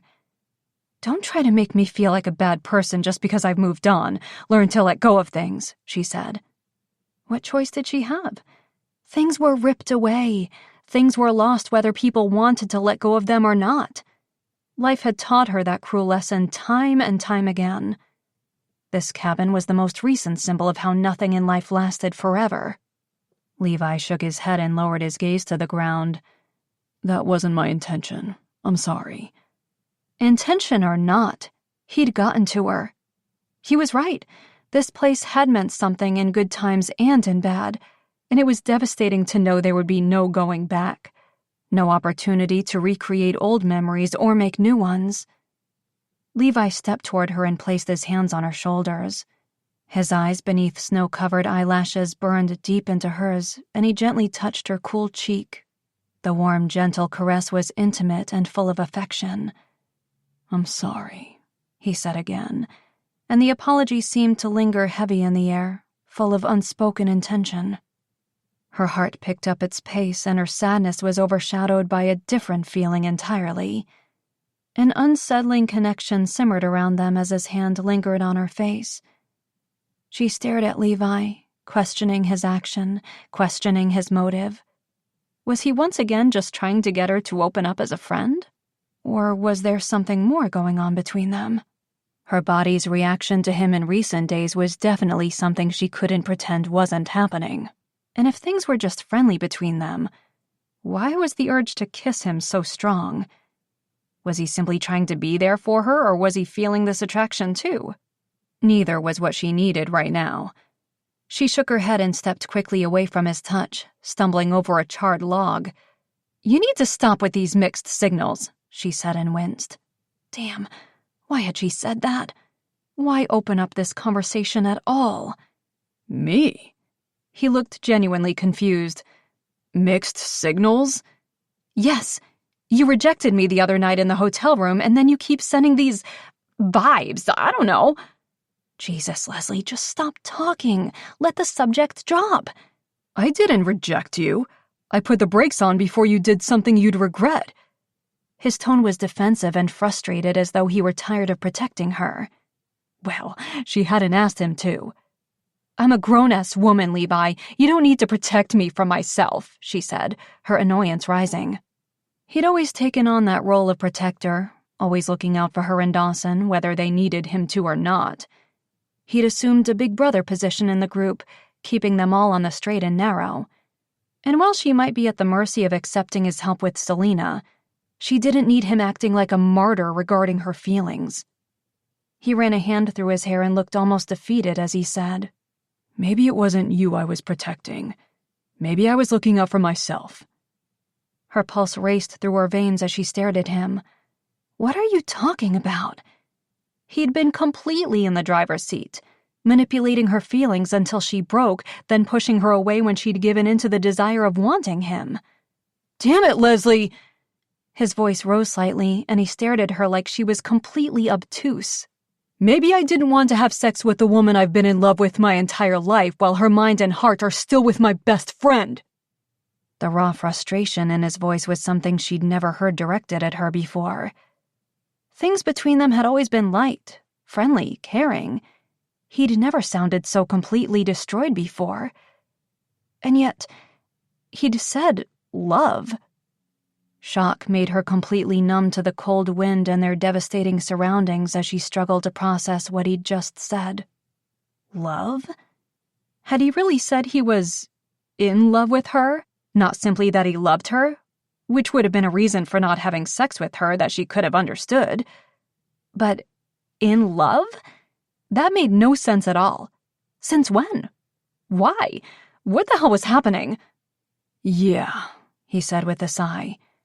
"Love. I love you. I always have." So the attraction between them was real, but it went deeper than just a physical lust, at least on his end. She knew her feelings about him were different in the last few days, but she couldn't pin them down. Stress and exhaustion were taking their toll, and there was a lot at stake. She was fighting nostalgia and heartache, and her defenses were down. But there was no way she was in love with Levi. He was her friend, Dawson's friend. They couldn't be in love.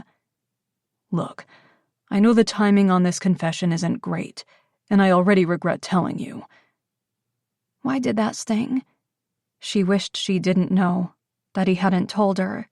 It just confused and complicated the hell out of things even more. Yet his regret was worse. "That came out wrong," he said, reading her expression correctly. "I just meant, I know you have a lot to deal with right now, and adding more to it wasn't my intent," she finished, her tone distant, cold. All his good intentions could go to hell. She didn't need him to help her feel something again. She was desperately trying not to feel anything at all, because if she opened herself up to one emotion, they'd all spiral right out of her control, and she couldn't lose that right now. "Leslie, I'm sorry I told you. I don't know, tired of holding it in maybe? Wanting to help you understand why I didn't." His voice, full of emotion, trailed as he reached out to her. She moved away. She refused to let him touch her. She couldn't do this with him. He wouldn't get inside her head or her heart. She was tired of losing the things she cared about, and she'd already left Levi in the past along with every other heartache. He was in love with her. To say it was the last thing she'd ever expected would be an understatement. She scanned her surroundings, overwhelmed and unsure what to say or do. She headed back toward the ski-doo and listened for his footsteps behind her. She just wanted to get away from this place, needed to get as far away as she could. Seeing it, being there with him had only made her question just how much she really had left the past in the past and moved on, the way she claimed. Chapter 14. The axe came down hard, splitting the log in two, the sound echoing across the forest, but not loud enough to drown out the thoughts in Levi's head. He had to be the dumbest man on earth, confessing his 20-year-old feelings for Leslie now, in the middle of this huge mess she was in, quite literally standing among a mess that used to be her family's cabin.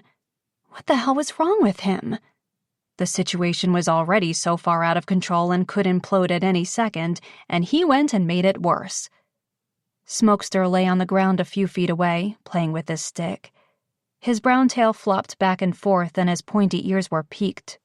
The dog sensed Levi was in a mood and shot him a look occasionally that suggested he needed to sort his shit out fast because he'd like to go back inside but wouldn't leave him alone out there. "You can go in," he told the dog. Levi couldn't. Not yet. The dog just sighed and collapsed onto his paws and closed his eyes. Levi replaced the log and swung again, split pieces of wood falling in opposite directions. Chopping wood usually gave him a sense of accomplishment, and the physical exertion was the only way to get his frustration out. Plus, he needed to stay out of the cabin, away from Leslie. The space had gone from feeling small to feeling impossibly claustrophobic. Mixed signals. She'd accused him of that. She was the one who'd kissed him, who'd tried to have sex with him. He'd been trying to protect her from making a mistake, because he sure as hell knew she hadn't been acting on feelings as deep as his were for her. That had been confirmed by the look on her face after his confession. He swung hard over and over again, cutting more wood than they'd need all year. Sweat pooled on his lower back and dripped down his forehead, but he kept cutting. He didn't know what else to do. She obviously wanted nothing to do with him, and now he'd pissed her off and pushed her away even more. Talking to her about it, trying to explain, wouldn't help. He'd kept his feelings a secret for so long, he wasn't even sure what he could say. And putting all of this on her now had been a horrible lapse in judgment. He should never have tried to get her to open up. He'd been selfish in wanting his friend back, in any capacity. He missed her. He still loved her, but he needed to accept the fact that he still was nowhere close to getting her back in his life. And maybe he never would. She would not go out there. It was just asking for trouble. Leslie stood in the living room window of the station watching Levi chop firewood near the back shed. He'd removed his jacket, and the sight of the sweat at his lower back on the tight gray t-shirt he wore made Leslie a little flushed as well. Where had this attraction to him come from, and why couldn't she shake it off? There had been undeniable chemistry sizzling between them on the ski-doo, but she'd blamed it on the adrenaline rush. Then when he'd touched her cheek, there had been a definite spark. But combined with the emotional sight of her destroyed cabin, she couldn't be sure that electricity between them meant anything. But she was running out of excuses for the way her body was suddenly reacting to Levi. And he loved her. He'd always loved her.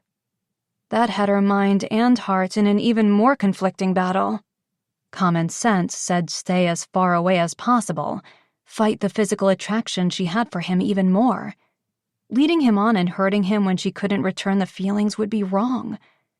But she had no idea what to do with his revelation. Why had he never told her? Why tell her now?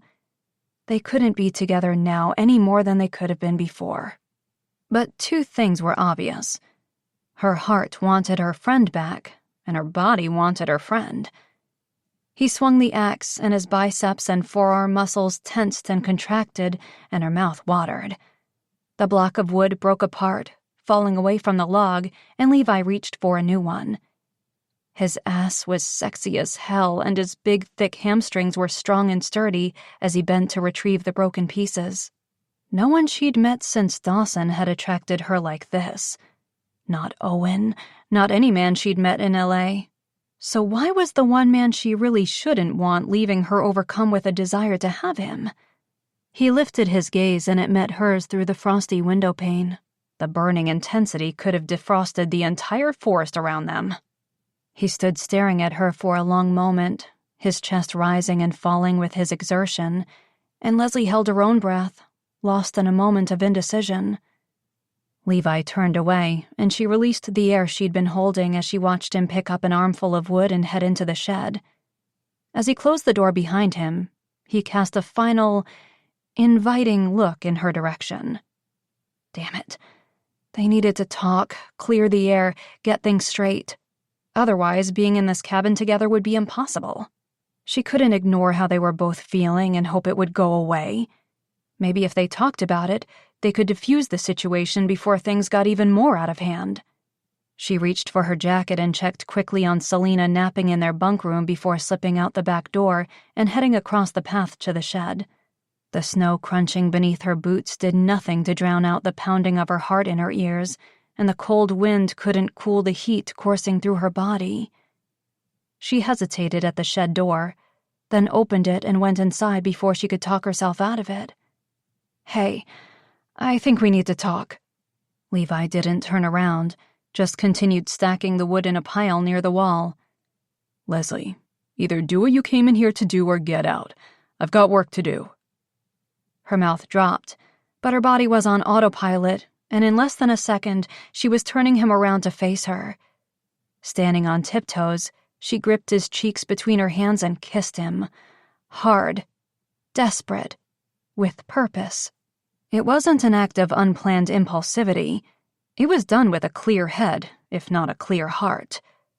Frustration and confusion were all there in the kiss, on both ends, but he didn't pull away, and neither did she. He lifted her up and she wrapped her legs around his waist as she deepened the kiss, searching for... what? The reason she was doing this, maybe? Testing him to see if he'd put on the brakes again? He pulled back abruptly as though reading her very thoughts. "If you were expecting me to show restraint again, I'm sorry, but that won't be happening this time," he said, his voice deep and gruff with an unconcealed desire. For her. She swallowed hard, her mind reeling as she met his gaze full on. What should she do? Listen to her body that was screaming for him, or continue to follow her common sense as it rattled off the million reasons why this was such a bad idea? "I know what I want, and I'm exhausted from fighting it. So this time it's all on you," he said. Shit. She was going for it. Her entire life was in chaos right now anyway. How much worse could it get? She crushed his mouth with hers again and reached for the edge of his sweaty t-shirt. She raised it up over his abs and chest, and he allowed her to remove one arm at a time, still holding her beneath her ass and only briefly breaking contact with her mouth to yank the shirt over his head for her. His strength was sexy. Being so strong herself, it took a man like Levi, rock hard, solid and sturdy, to make her feel like she'd met her match. Her hands roamed over the sculpted muscles in his shoulders and back, then along the front of his pecs and down his incredible washboard abs. Damn, he rivaled every hot guy in LA. Every hot guy anywhere. She wouldn't try to make sense of what was happening, seeing Levi in a different light, wanting him in a different way. Her body was taking over, and Leslie wasn't willing to fight her attraction any longer. She wanted Levi, right now, in this moment, and she was going to let herself have him. She'd worry about the consequences later. Much later. He backed them up to the wooden work table and swiped the tools from the top. He lowered her down onto it and buried his head into the crook of her neck. Soft, wet kisses along her neck, her ear, her collarbone. "You smell amazing," he murmured against her skin, his breath making her shiver. He removed her jacket and then her sweater, looking at her briefly for confirmation. She nodded, and he continued his trail of kisses across her chest. Leslie arched her back, enjoying the feel of his lips against her skin, the rough graze of his short beard along her soft flesh. It had been so long since she'd had a sexy hunk of a man like Levi desiring her, enjoying her. When his head dipped even lower to her cleavage, she tangled her hands into his hair, holding his head there. His tongue licked along the swell of her breast as he reached behind to unclasp the bra. "If you're going to stop me, please do it now." She didn't. He lowered the straps slowly down her arms, and Leslie's body trembled with the chill in the shed and the anticipation of his touch. He paused to look at her, the unconcealed lust in his expression surprising her. Had he always been this attracted to her? How had he kept it to himself for so long? She'd never felt uncomfortable around him. She'd never imagined his feelings ran deeper than friendship. He'd never made her feel uncomfortable at all. He'd hid his real feelings for her sake, for her happiness, content to be there for her in whatever way he could. Why didn't you ever? She wasn't sure why she needed to know, but she did. "Tell you?" She nodded. "Because I loved you more than I desired you," he said hoarsely, and her breath caught. He must have loved her a lot then, because his desire for her was evident. He was straining against the front of his jeans, and she tentatively reached forward, cupping him through the fabric. He was so hard already, and the size of him did not disappoint. Her pulse raced. It had been a long time since just the touch of a penis had her body reacting, aching. What would it feel like to have him inside of her? He took one nipple into his mouth and she closed her eyes, savoring the feel of his warm mouth on her, the tantalizing flick of his tongue over the bud. With his hands, he massaged both. Then he took the other nipple and worked it into a hard bud. She could feel her underwear getting wet, and she reached for the button on his jeans. She undid them and pushed the fabric down over his hips. His cock stood out straight in his underwear, and she swallowed hard. She didn't want to stop. For the first time in so long, she felt something other than pain. She was no longer numb. Her heart beating wildly in her chest and the desire coursing through her veins made her feel very much alive. Levi was making her feel alive. Was it just the situation? The familiarity and comfortable way Levi made her feel? Or was it something more?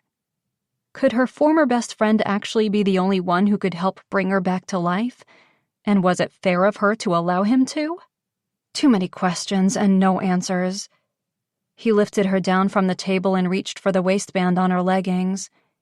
He slowly slid them down over her hips, over her ass, down her thighs. Then he lifted her back onto the table and wedged himself between her legs. His cock pressed against her through their underwear, and she could feel his wetness join hers. She wanted him inside of her so badly, but their impulsive move meant no protection, so this would have to satisfy them for now. She wouldn't try to pretend that this would be the only time.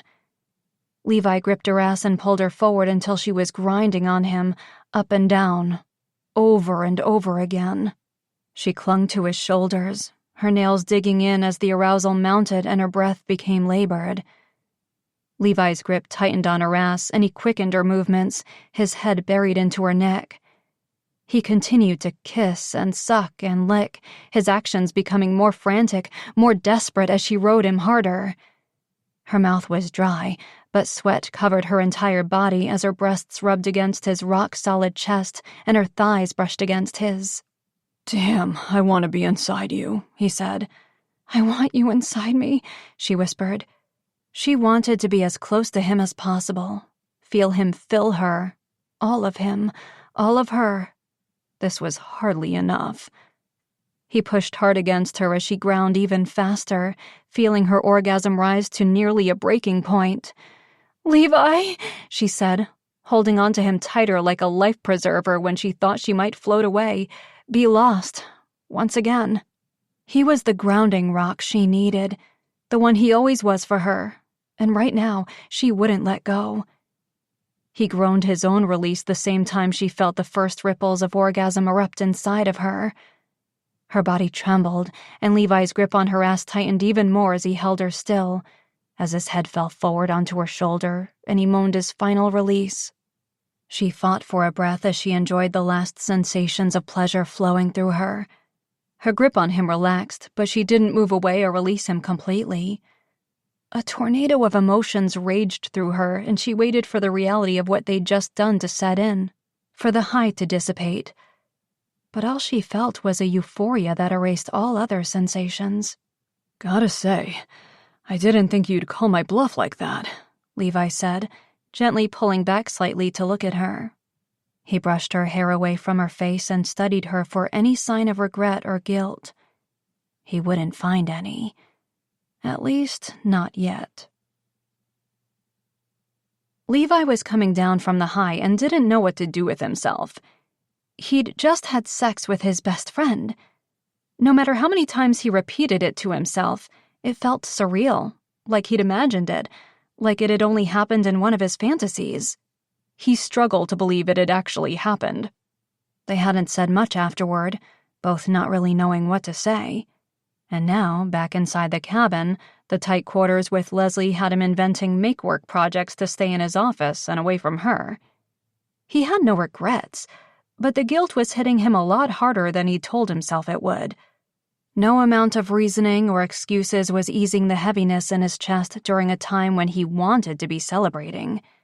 He'd been with the woman he'd always loved. She'd opened herself up to him, her body at least. Just a little. He should be the happiest man on earth. But if he was feeling this conflicted, she had to be as well, which was a double kick to the groin. Maybe he shouldn't have goaded her the way he had. Maybe he should never have told her the truth about how he felt. Maybe he shouldn't have allowed things to go this far. He ran a hand through his hair in frustration. Disappointment in himself and his actions mixed with annoyance. Why the hell did he always have to sacrifice what he wanted? Why did he always have to be the good guy, the honorable guy who was so fucking heartbroken and miserable? Life had determined this situation they found themselves in. Fate had intervened in a cruel way to allow him this opportunity to be with her. But the fact of the matter was that it sucked. Getting the girl of his dreams by default and at such a high cost was not the way he wanted to finally have love, be accepted, get his own chance at happiness. He sighed as he glanced through the open blinds of his office to the living room, where Leslie was using his laptop. Damn, she was so beautiful, so amazing. And despite the guilt, his body reacted to her again already. Remembering her kiss, her urgency, the way her hands had caressed his body, his entire body. What was she thinking? What was she feeling? Did she want to continue exploring what they'd opened themselves up to in the shed just moments before? Or had one impulsive time with him been enough? Would her common sense kick in? Or was she ready to consider a new future? With him in it. Not as her friend, but as something more. And when all of this was over, where would they go from here? The unknown and the uncertainty were terrifying. He'd taken a leap of faith into stormy waves and he just hoped he could breathe with his head underwater. Right now, he'd give them both a little space and time, as much as physically possible given the circumstances. If she wanted to talk or needed him, she knew where to find him. He'd move at her pace, on her agenda. Approaching the office door, he shut it a little too hard and loud and closed the window blinds to block the sight of her. Then he collapsed onto his sofa next to a sleeping smokester and allowed all the years of unexpressed heartache to come crashing in all around him. Oh shit, oh shit, oh shit! Levi was obviously spiraling. The loud bang of his office door had Leslie frozen.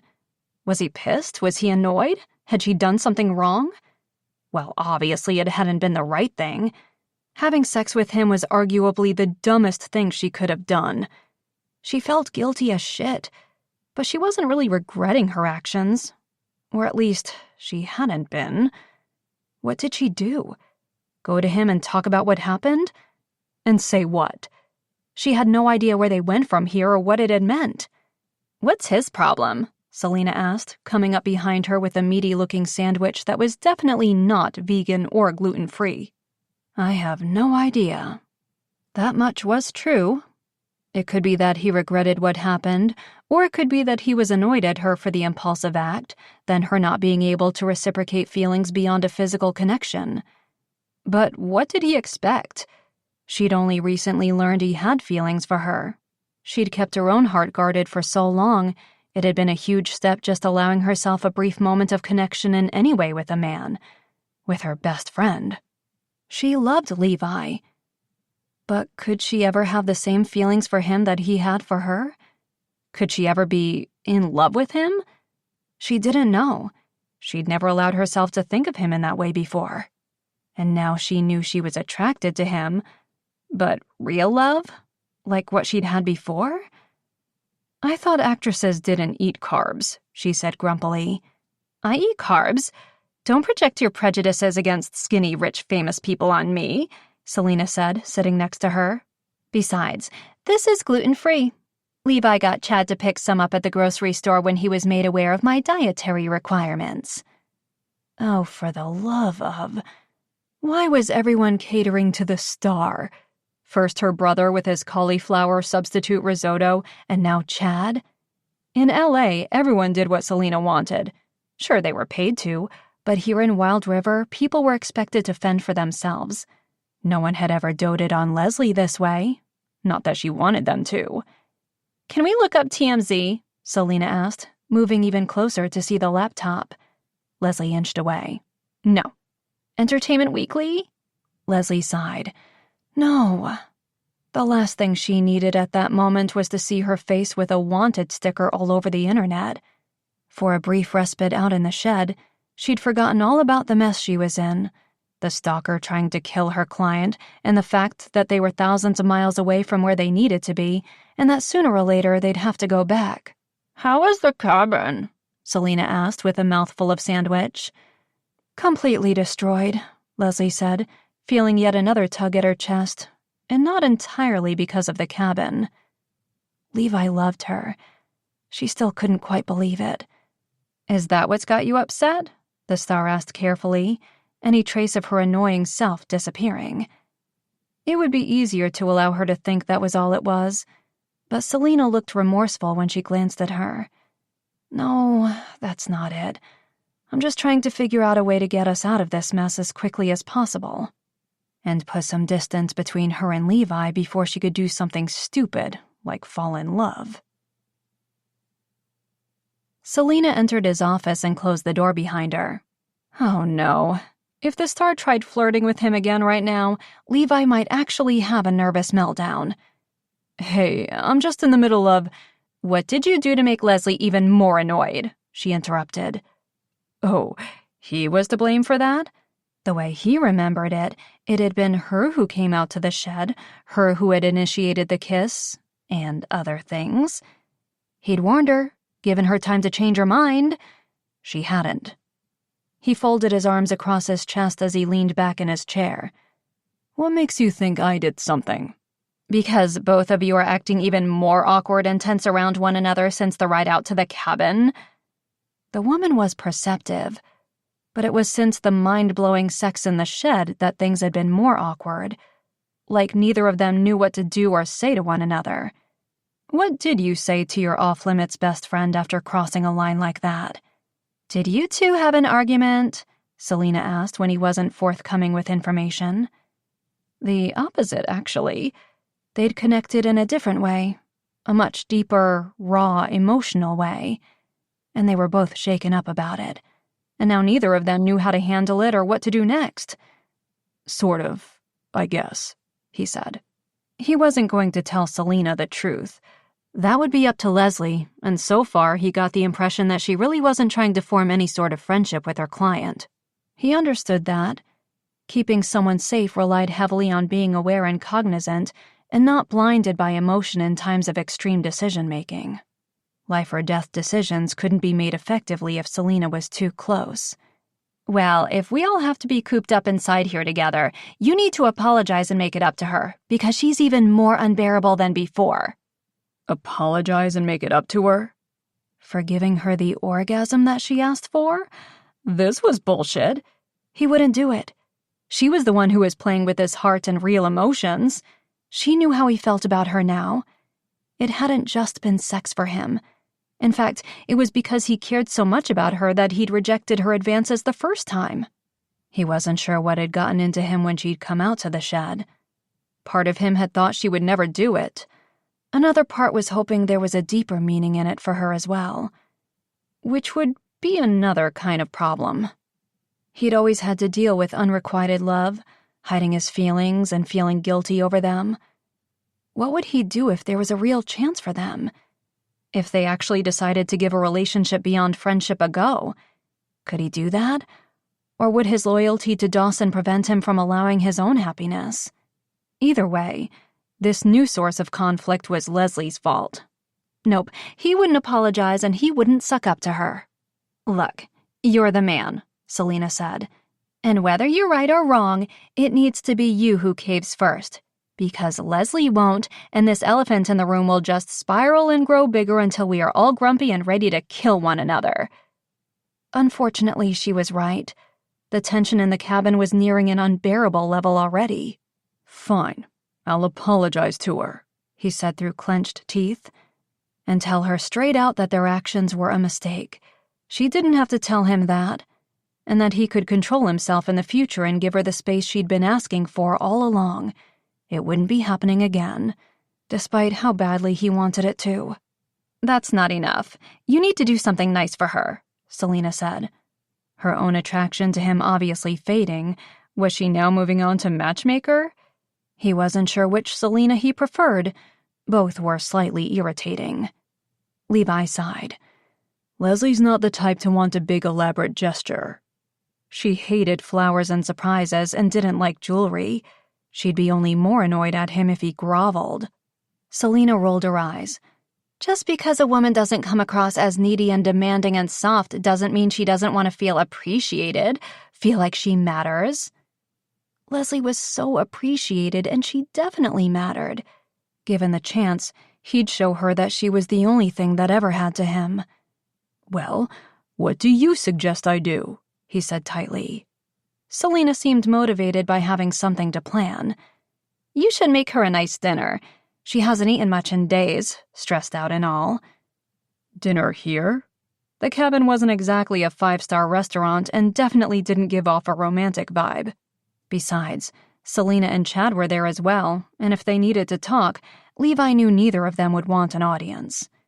"Yes, but not in here. Out in the yard, surrounded by a view of the mountains. It's a clear sky out there, so a picnic would be perfect." Selena was obviously as romantic as the characters she played in movies. Her eyes had taken on a dreamlike quality as she talked. But reality check? "A picnic in -4-degree weather?" He wasn't a genius when it came to women, but he could confidently say that he doubted most wanted to freeze to death while trying to eat. "Not completely outside, in an igloo. I saw one in the supply closet when I was helping Chad put new gear away earlier today." Levi frowned. Then realization dawned. The inflatable igloo that Chad had bought to sleep in on nights when the aurora borealis was at its clearest in this part of Alaska. It was completely transparent and would shelter them from the elements while still providing an amazing view of the scenery and night sky. Still, he hesitated. "I'm not sure." "I'm telling you, it's perfect. These dinner under the stars dates are all the rage in LA. They pop up all over the city, and within hours, it's impossible to secure reservations. And the scenery is hardly as breathtaking as it is out here." Selena refused to be deterred. Levi wasn't sold. Would Leslie like that? She had been avoiding him as much as he'd been avoiding her since they'd come back inside. Would she agree to have dinner with him? A real dinner, just the two of them, alone under the stars? "She might be too pissed to agree to it." "Then we keep it a surprise until everything is set up. She'll come around. Trust me," Selena said with a confident smile. He saw no point in arguing. He was fairly certain the star was used to getting her way in the end, and he was just relieved she was no longer suggesting the dinner for the two of them. "Okay," he said reluctantly. "Great. I'll go distract Leslie and you get the igloo ready." She opened the door to leave, then turned back. "Remember, don't say anything until it's ready." Levi nodded, but unfortunately, he knew his best friend better than Selena did, and he wasn't sure this surprise dinner was what she wanted. Then again, he had no idea what she wanted, and he refused to even give himself the glimmer of hope that someday it could be him. Chapter 15. Selena had locked her out of the cabin. She'd literally pushed her outside and shut the door when Leslie had refused to go outside to see the full moon. She banged on the door now. "Selena, open the door. I've seen the moon 1,000 times. Look again, because I don't think you're really seeing it," the star called out, shooting her a pointed look through the tiny glass window pane. What the hell did that mean? She was in no mood to figure out what Selena was talking about. She looked up at the night sky, which was clear and full of stars, but the moon was far from full. "You need to check your astronomy chart again. That's not a full moon." And even if it was, staring at it wouldn't provide any clarity to her conflicted state. All afternoon, she'd barely seen Levi. They were clearly avoiding one another, and the longer the silence went on, the harder it was to find a way to talk. She'd tried to focus on the case, but her mind kept wandering to their rendezvous in the shed, and even calling Owen hadn't helped as he hadn't answered her call. She was desperate not to read too much into that, but she sensed she was losing her eyes and ears in L.A. "Selena, let me in!" Instead, Selena just waved. Levi cleared his throat behind her and she jumped. "Oh, thank God," she said, turning to face him. "Can you unlock—" She stopped, really seeing him then. Showered, hair gelled back away from his face, his beard trimmed so it was neat and tidy. He was dressed in jeans and his winter coat, a black crewneck sweater visible underneath, and he looked gorgeously nervous. Like he was up to something. She glanced back at Selena and saw her wink at Levi. Great. They were both up to something. "What's going on?" she asked cautiously. Had Levi told Selena about their time together in the shed? Had he convinced the star to help him try to... what? Seduce her? Too late for that. She hadn't exactly needed much seducing to attack him earlier that day. I was hoping you'd join me for dinner," he said, looking unsure. Ah, so this had been Selena's idea. Had her client felt the energy shift around her and Levi that day? Dinner? "Yeah, out here. Well, actually," he gently guided her around the side of the cabin. "In there." He pointed to an inflatable igloo structure set up in the yard behind the cabin.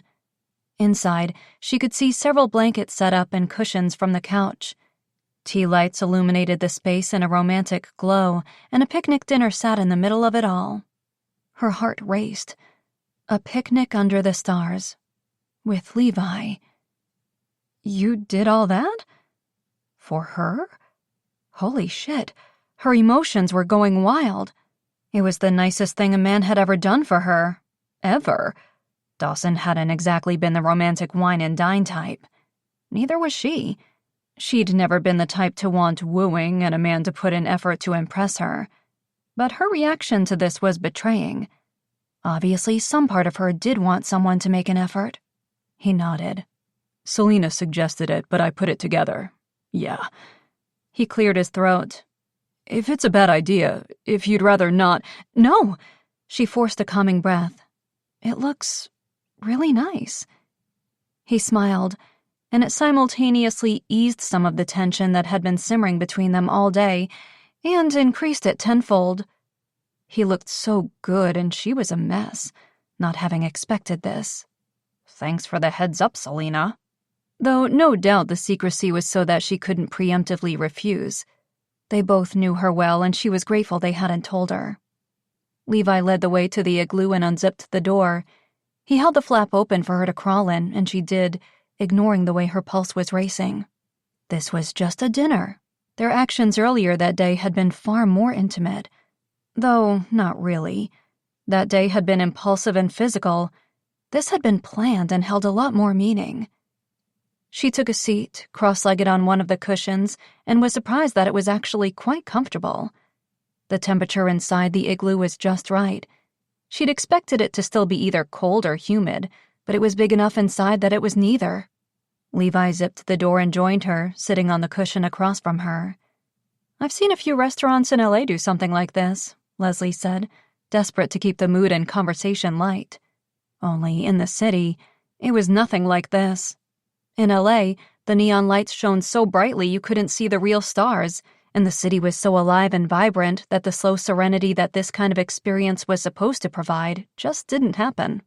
Here, the starry sky above, the snow-covered mountains and wilderness all around them, the glistening of the ice on the lake in the distance, the igloo illuminated by just candlelight was almost magical. Definitely the most romantic setting she'd ever experienced. And she wanted to blame Selena and all her rom-com talk for the way she was feeling in that moment, but she knew it was all because of Levi. What she didn't know was what to do with that just yet. She glanced across at him quickly, taking in their surroundings, and her chest tightened and she wiped the palms of her hands on her lap. "This is really nice," she said again. He looked relieved as he reached for a bottle of champagne. "I wasn't sure you'd be into it." Into it? Or into him? Was he trying to gauge her feelings? Or was she reading too much into his words? "I think it's one of those things that I didn't realize I'd like until it happened." Damn. Now was she doing it too? Intentionally, or was the subtext just coming out unconsciously? He seemed to catch it too, but a second later the cork popped on the champagne bottle and they both jumped. "Champagne?" he asked, pouring a glass. "Thank you," she said, accepting it. He'd removed his jacket, and the sight of him in the jeans that fit tight across his thighs and the black crewneck sweater that accentuated the muscular body made her hungry for something other than whatever they were about to eat. He'd always been attractive, so how had she never felt this attraction before? Was it just their shared history and the magic of the moment messing with her head and her heart? No, that should only be making her feel guilty or sad or anxious. In that moment, she felt none of that. She just felt a desire to be with him, to let go of the what-ifs and what comes next and what it all means questions that continued to surface. She needed a break from conflict and drama, and he was giving her that. And for right now, she'd take it. This dinner didn't have to mean anything more than two friends eating together. She knew he wouldn't push for anything she wasn't willing to give. She took a deep breath and released it slowly, catching his attention. A look of concern flashed in his dark eyes. "Is this too much?" She shook her head. "It's really amazing, thank you." He was making an effort. For her. He was opening himself up when she knew it must be just as hard for him as it was for her to push aside all the reasons they shouldn't be doing this. He finished pouring his own glass of champagne, then raised his glass in the air. "To reconnecting," he said. Such an understated way to put what was happening between them, but she would be hard-pressed to define it any better. So she clinked her glass to his and took a sip. The liquid tasted sweet on her tongue and warmed her as she swallowed. A few more sips, and maybe her pulse would start to settle down a little. Levi sipped his own drink, his eyes locked on hers over the rim of his glass. Okay, nope. Pulse was just increasing. "You look really beautiful. Can I say that?" He looked like he was afraid of spooking her, and she understood. She'd been so on edge since arriving, and it hadn't taken much to switch her moods from hot to cold. She nodded. Compliments were okay, right? Friends complimented one another. "You look nice, too." More than nice. "Are you hungry?" he asked. "I'm not in a rush to eat."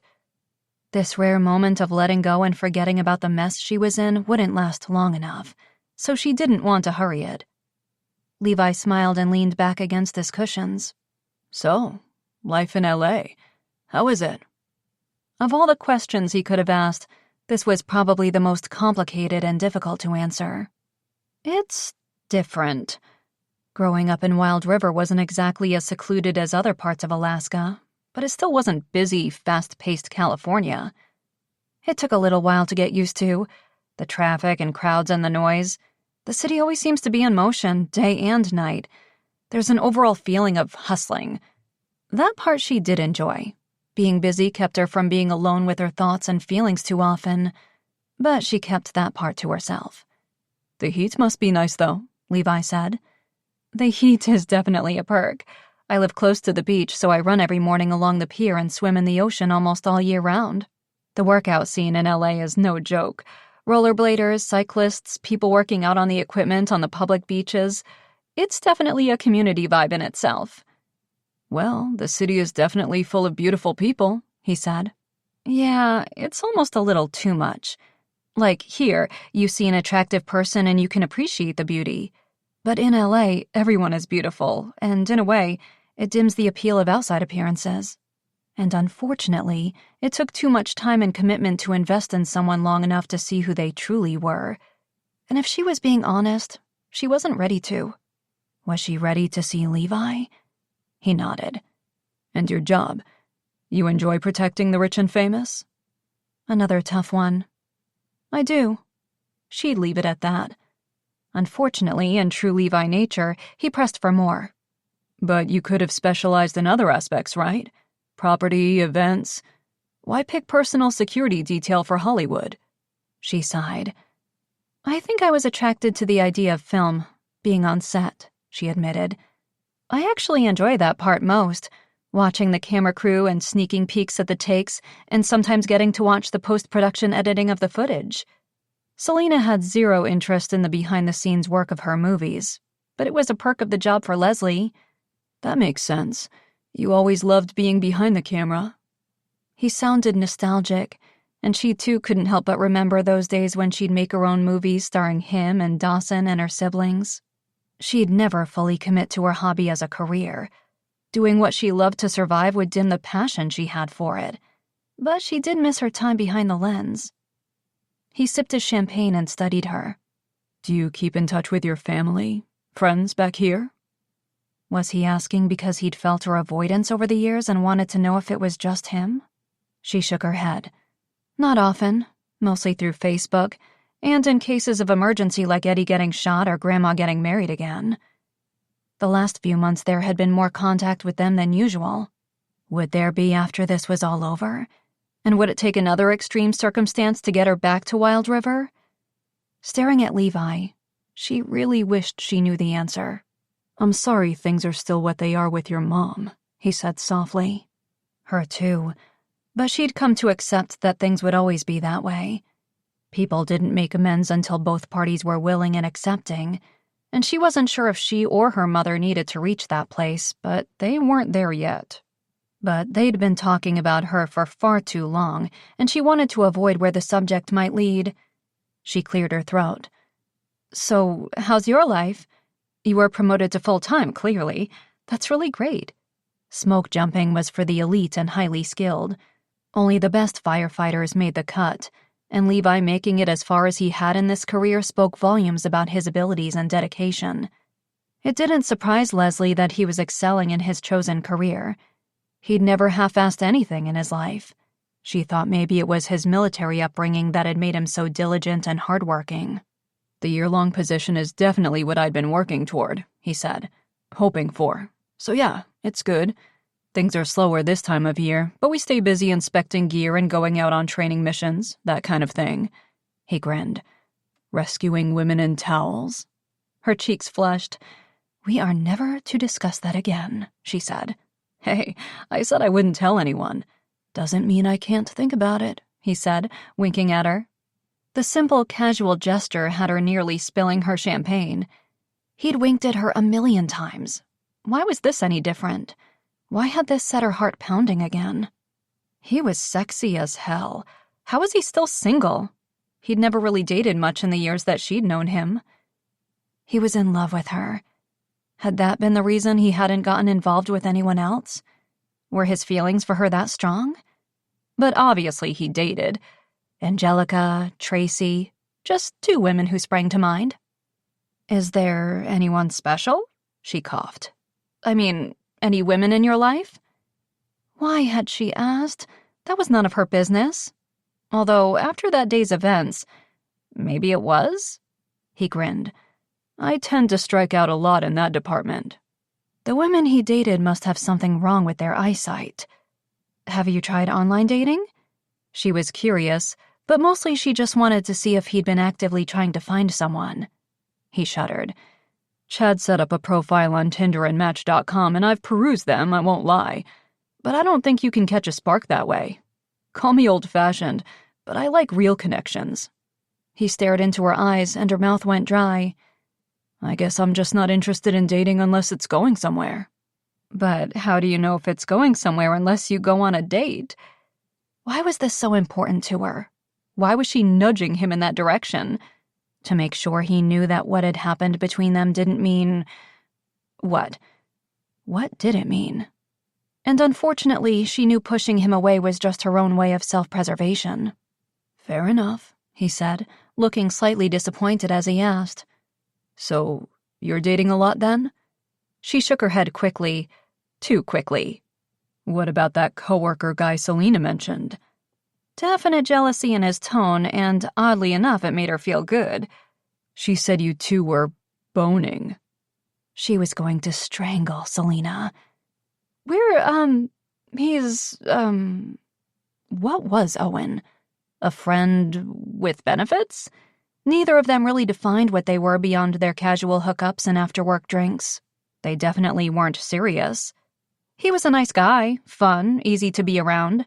He understood her lifestyle. They had common interests and goals. Could she see a real future with him? Did he leave her breathless and weak in the knees?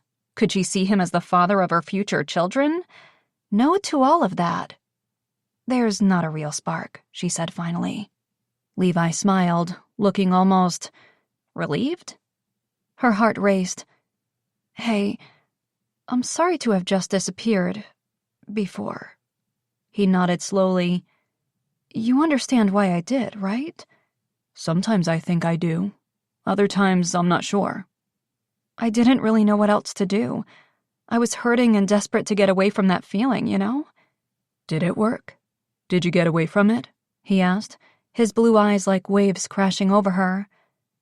No, she said honestly.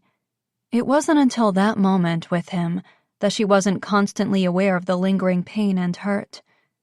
I wish you'd stayed. I was hurting too, and it would have been nice to have someone. He shook his head. To have you here. She swallowed hard, and a long silence fell over them.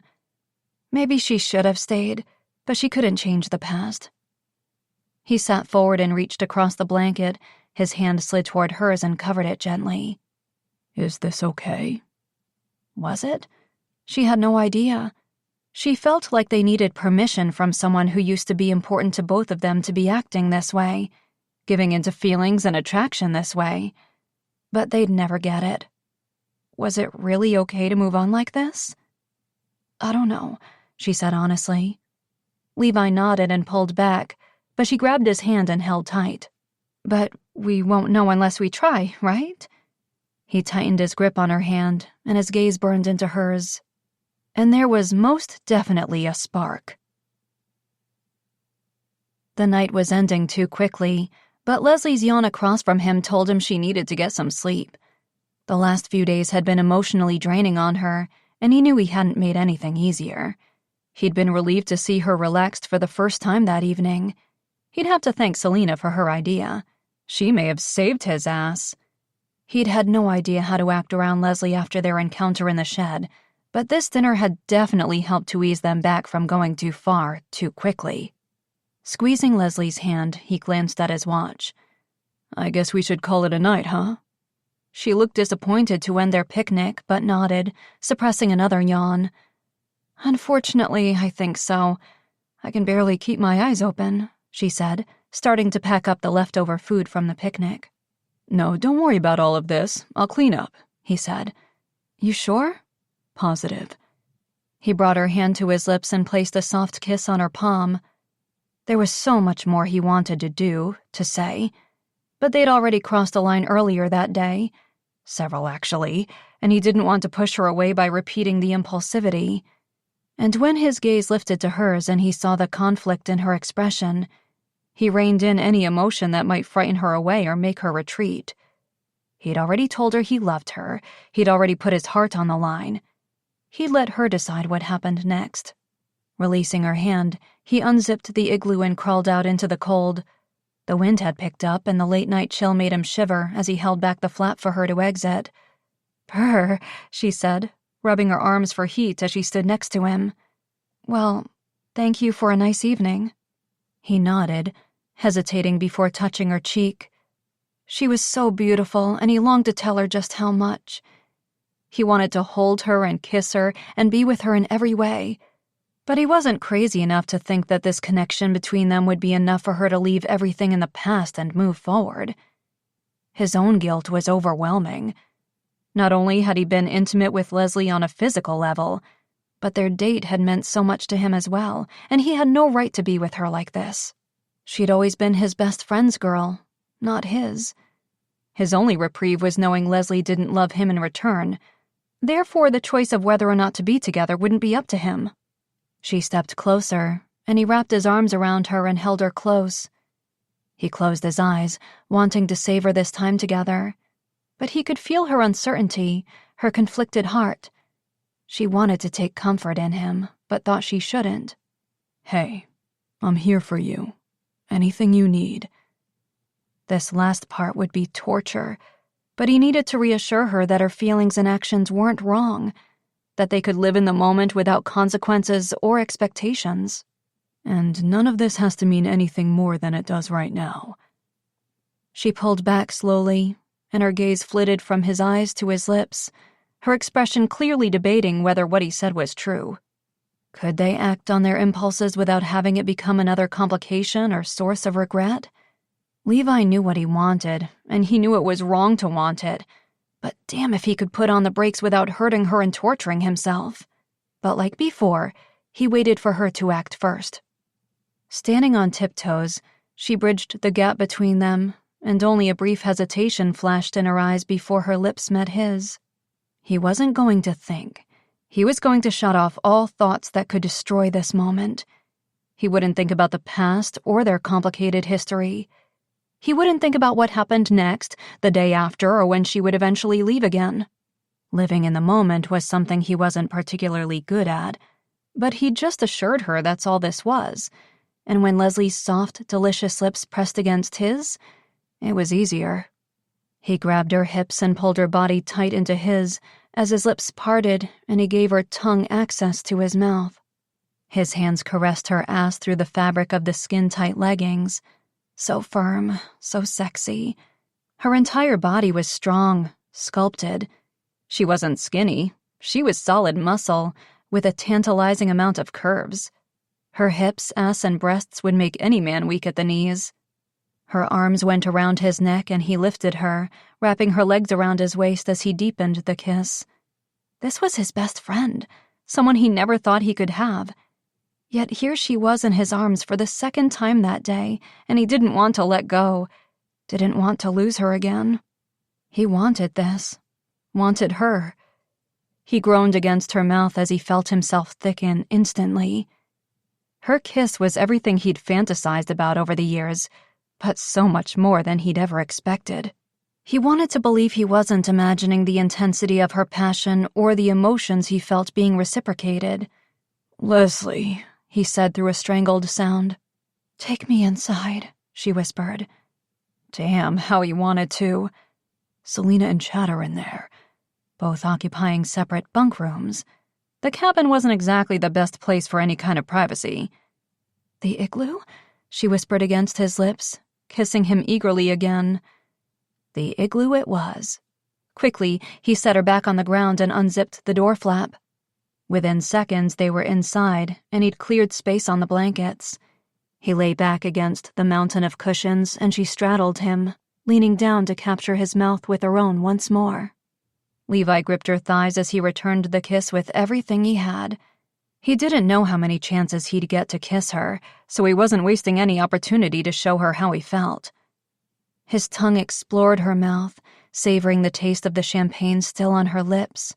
She moaned, and her hands roamed all over his chest and shoulders and arms. Knowing that she wanted him was driving him insane. She slipped her hands under his sweater, and her fingers gently grazed his flesh. She broke contact with his mouth and lowered her face to his neck, kissing gently along his ear and down the side. His breath caught, then quickened, and his grip tightened on her waist. "Leslie, you're killing me." She had to know the power she had over him. He was helpless against her advances, his guilt not strong enough to give him the energy to resist. But he wouldn't tell her his heart was also on the line or that she held it in her hands. He'd meant what he'd told her. This meant only what she wanted it to. She sat up and lifted her sweatshirt over her head, tossing it aside. He swallowed hard at the sight of her beautiful breasts swelling over the top of the white sports bra she wore. He wanted to touch them, kiss them. The shape of her body, illuminated only by the flickering tea lights and the moon above them, was breathtaking. He stared at her, unable to tear his eyes away. He wanted to commit this image to memory, something to keep once all of this was over. He sat up slowly and removed the bra. His gaze locked on hers, and he searched for any sign of hesitation, uncertainty. You sure? She nodded. He tossed her bra aside, and his hand stroked along her chest, downward to cup both breasts.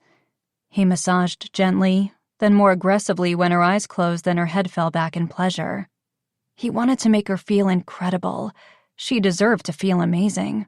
She deserved to know just how incredible she was. He lowered his head to her neck and left a trail of kisses from her shoulder to her collarbone, up toward her earlobe and back down across her chest. She smelled so good, like the wild outdoors and a hint of cinnamon from the body soap in the shower stall. He ran his tongue along her skin, enjoying the sweet taste of her. "Levi, I want you," she said, gripping his shoulders. The bulge in the front of his jeans should tell her just how badly he wanted her, too. You can have me. All of him. But right now, it was clear she was asking for only his body. Within seconds, they were naked, and as he lay back against the cushions and she placed one leg on either side of his body, his heart felt as though it would explode any moment. Earlier that day had been amazing, but now here they were, completely naked, exposed, vulnerable. And this time, he could have her more fully. The thought of being inside of her was enough to make him come, so he steadied his breathing and forced a deep breath, desperate to make this experience a memorable one for her. He wanted to be memorable to her when she left this time. She ran her hands along his chest, over his abs and lower. Her eyes never left his as she wrapped a hand around him. "Guess we can't actually," she said, desire in her voice revealing how badly she wanted to. He cleared his throat. "Actually, we can," he said, reaching for his discarded jeans. He reached into the back pocket for his wallet and retrieved a condom. She studied him. "Are you always prepared, or were you hoping this might happen?" "Which is the right answer?" he asked. Truth was, he'd slipped it into his wallet last minute with no expectations, just a lot of hope and wanting to be prepared. She grinned. "Maybe it's best to not answer at all," she said, opening it. He watched as she slowly rolled it on over his exposed, straining cock and fought the intense sensations rippling through him at her touch. This moment was never supposed to be. The two of them hadn't been destined for one another. He'd learned to live with that, but now here they were, and he had no idea how he should be feeling or acting. All he knew was that he needed to be with her. He couldn't let his guilt or his desire to protect her or himself make her feel like he didn't want her. Nothing was further from the truth. They'd live in the moment. She lowered her body down over him and rode him slowly at first. Closing her eyes, she moved her hips forward and up and down over the length of him. He held her thighs, his fingers digging in hard as he stared at her beautiful body above him. Her blonde hair fell over one shoulder, and the strands glistened in the light from the moon. The tea lights, flickering their last remaining light, cast a breathtaking shadow across her face. But he knew every inch of it by heart. The deep blue eyes, the tiny adorable nose, the high cheekbones, and the full, delicious lips. Her breasts bounced slightly as she quickened her pace, her breathing labored, and Levi was mesmerized by the rise and fall of her chest and abdomen. His hand slid upward on her thighs and wrapped around her back, cupping her ass. He lifted her higher until her body reached the top of his penis, then plunged her back down over his hardness. "That feels so good, Levi," she said, and he nearly came undone hearing her say his name. He might not be what she needed or wanted long term, but he was what she needed and wanted right now. And right now, he'd convince himself that that was enough. She rode him harder and faster until they were both panting and desperate for release. "Leslie, I'm not lasting much longer," he said, staring up at her. "Come for me, Levi," she said, her hands pressed against his chest and her gaze locked with his, full of lust and desire and so incredibly sexy he couldn't hold back any longer. His body erupted in rippling waves of pleasure, and his grip on her tightened as he throbbed inside of her. Behind her, he could see the moon and the stars and the shadow of the mountains and forest in the distance, and it was as though he was seeing it all for the first time.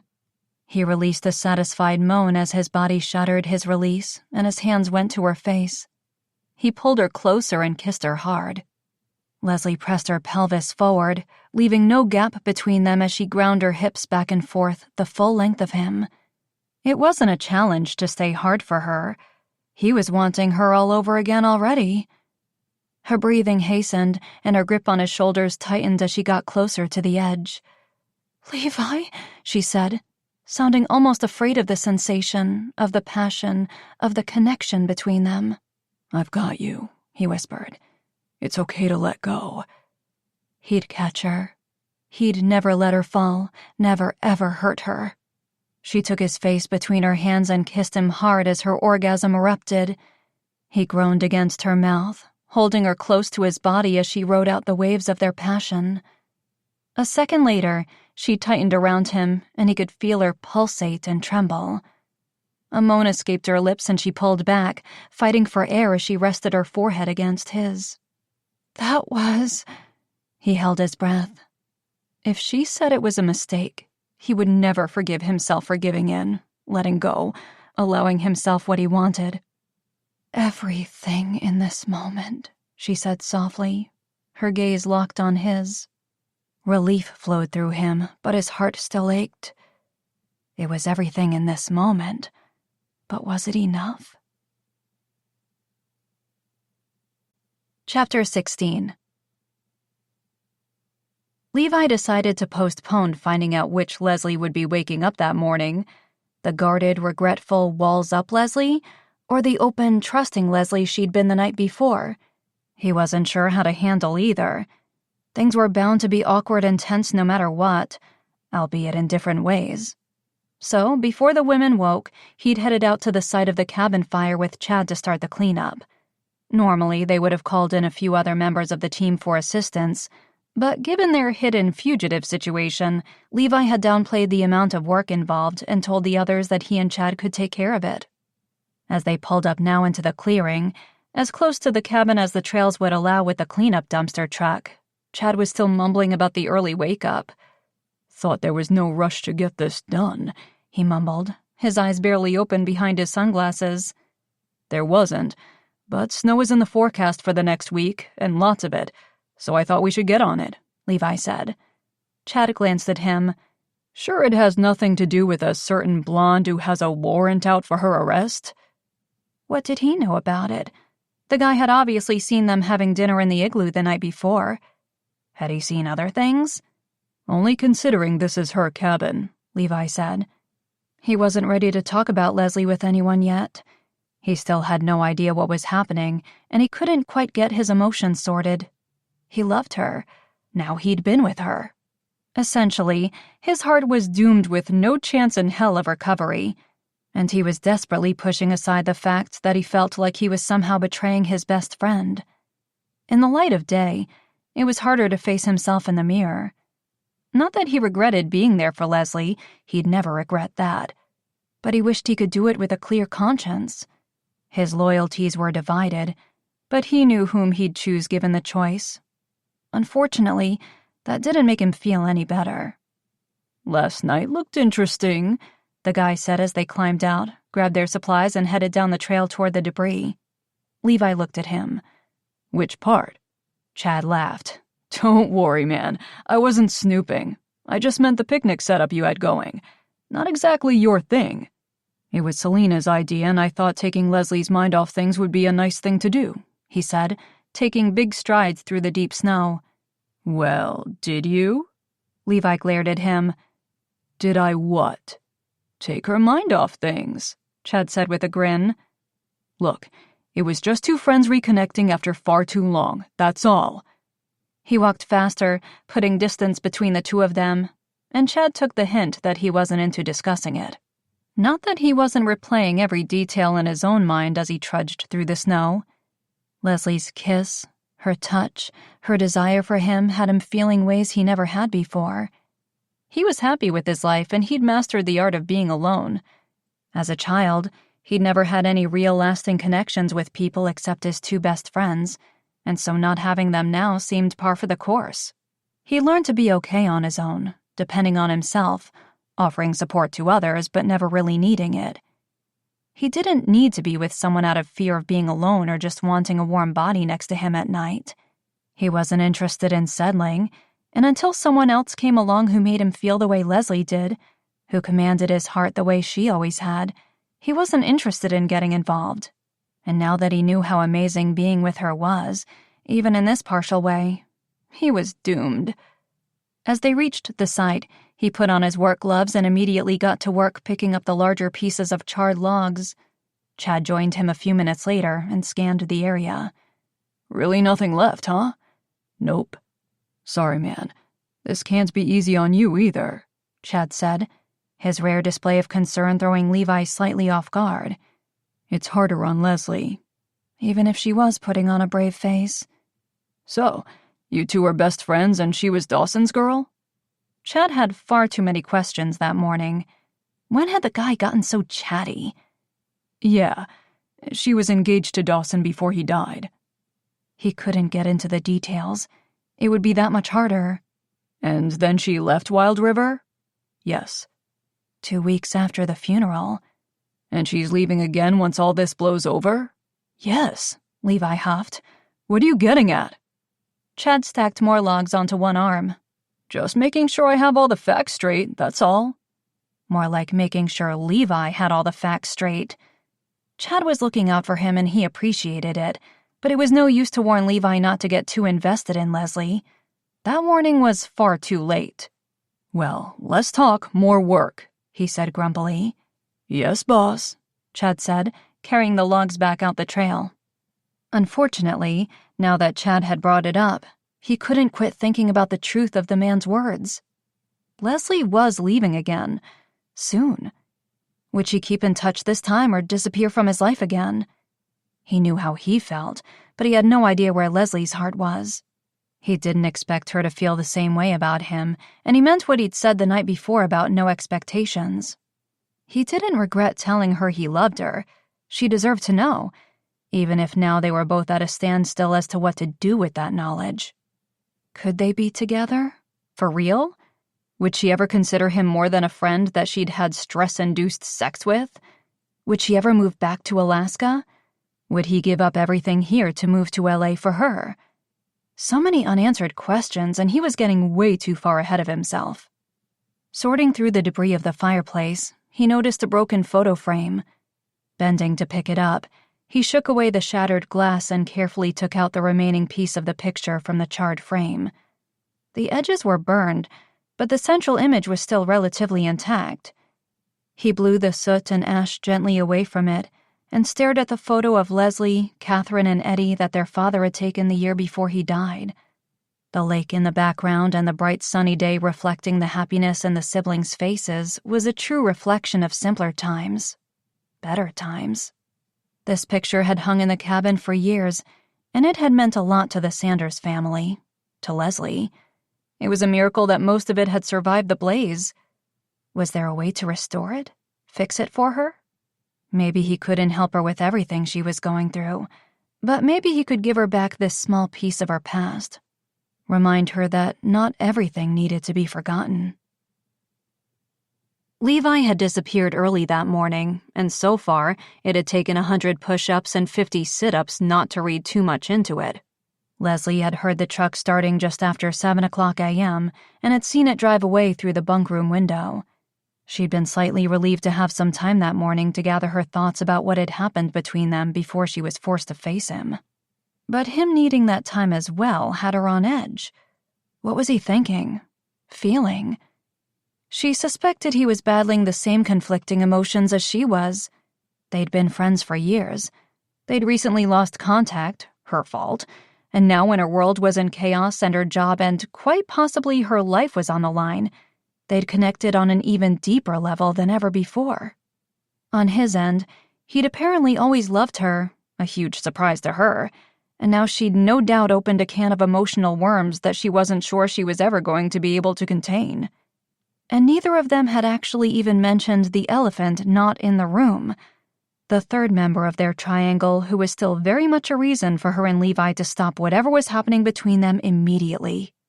She couldn't confidently say that she was over Dawson. She'd spent the last few years burying her pain, never fully acknowledging the impact his death had had on her, changing her life so completely. And here Levi was, about to launch a charity honoring him. Things were a mess. One emotion she hadn't expected to come from their night together was inspiration, but she'd woken up that morning feeling the desire to take some photos for the first time in weeks. Getting up off the floor, she dressed quietly, careful not to wake Selena, who was cuddled in her bottom bunk with a snoring smokester. Then, grabbing her father's old camera, she slid into her boots and jacket and headed outside. It was so quiet out there in the middle of nowhere. The trees were still. The ground was frozen solid, so there weren't the usual spring thaw sounds like the crackling ice or snow falling from tree branches. There was no one around for miles. Everything was soundless and still. And the overcast sky with just a few cloud breaks illuminating the forest in a beautiful early morning glow was the perfect lighting for photos.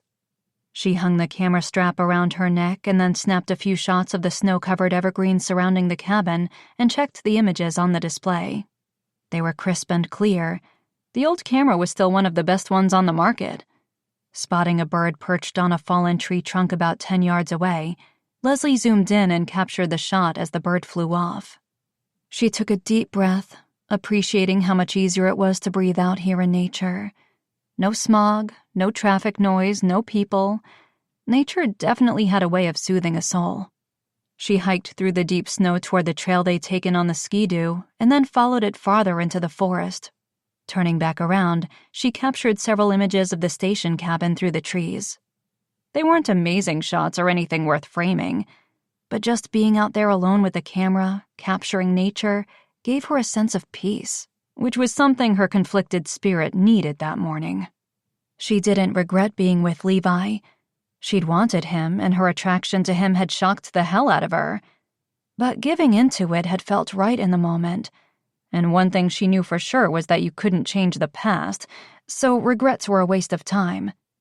However, she did feel bad for having taken advantage of him. Knowing how he felt about her, it had been unfair to lead him on when she had no idea how she felt. She was happy to have him back in her life, but she wasn't sure what that meant. Obviously, a physical relationship wasn't possible when she returned to LA. So did they go back to being friends? Was that even possible after being so intimate with someone? And was friendship enough? The loud crack of a tree branch made her jump, and she turned in a slow circle. There was nothing out there for miles. Levi and Chad wouldn't be back so soon, and Levi had assured her that no one else would be stopping by the station. She scanned through the trees all around her, but didn't see anything or anyone. Must have been wildlife. Hopefully not a bear or a moose. She wasn't exactly equipped to fend off an animal attack. Those pictures would be nicer with someone in them. Selena snuck up behind her and Leslie sighed. So much for her peaceful, contemplative alone time. I told you, I don't take pictures of people. Anymore. Scenery shots couldn't break her heart. The ones with people in them remained after the people were gone, and she had enough of those for one lifetime. You could try. Believe me, if some of the photographers I've worked with in LA can get work. I didn't say I couldn't do it. Suddenly, she didn't want to seem incompetent. She did have skills. Other than keeping people safe, photography had been her only other passion, the only other thing she was proud to say she was good at. So, let's do it, Selena said. Come on, Leslie, I'm bored stupid in that cabin. I thought you were watching those rom-coms Chad downloaded for you. Before Selena had locked her out of the cabin the evening before, she'd caught Chad watching them as well. I've seen them all a million times. They're no different than the stuff I'm always receiving from my agent. She scanned the surroundings. It's because of how I've been perceived up until now, the jobs I've accepted. But maybe with new headshots, I could convince producers that I don't always have to play the sidekick to the leading man. Dramatic photos showing a different side to my personality might be a start. Leslie hesitated. But you're not camera ready. Selena placed a hand on her hip. You're saying I need makeup and hair products to look good? No, I'm saying I thought you'd want those things. Selena shook her head. No, I told you. I don't want posed fabricated photos with 1,000 filters. I want real, fresh-faced, and authentic. That she could do. Okay, why don't you head down the trail a little ways to where those bigger trees are? She pointed, and Selena actually followed her direction. Great, right there, she said.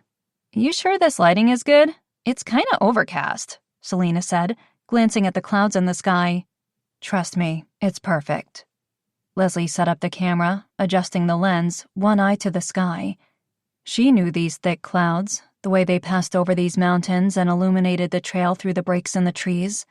Timed perfectly, she'd get the shot she was aiming for. Selena posed and Leslie snapped a few photos, scanned them, and adjusted the lens filter. The clouds acted just as she'd predicted they would, and she was ready when the break happened and a beam of sunlight streamed through, surrounded by the shadows. She took the photo and then smiled as she reviewed it. Perfect. Selena jogged toward her. Let me see. Leslie turned the camera toward her.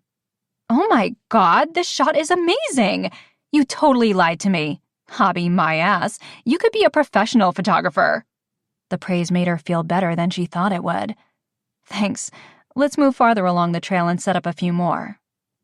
This wasn't so bad, and she'd never admit it, but Selena was right. The pictures did look better with people in them. So, where did you learn how to take pictures like that? Selena asked. From your dad, right? She looked pleased with herself to have been paying attention. Yeah, I took a few courses when I was younger too, but my dad was really into it. He was the one to introduce me to all kinds of art. Selena eyed her. So, you share a passion with your father the way I do? Yeah, I guess so. I wanted to be an actor before I could even read a script, and I know that intense passion had to come from watching my dad in movies. She hadn't thought she and Selena could possibly have anything in common, but maybe there was something they could connect on. If she wanted to connect with the star, which she didn't. She needed to keep her alive, that was all. Leslie cleared her throat. We should get back. I should check in with Owen. Not hearing from him in over 24 hours was starting to concern her. What the hell was going on back there?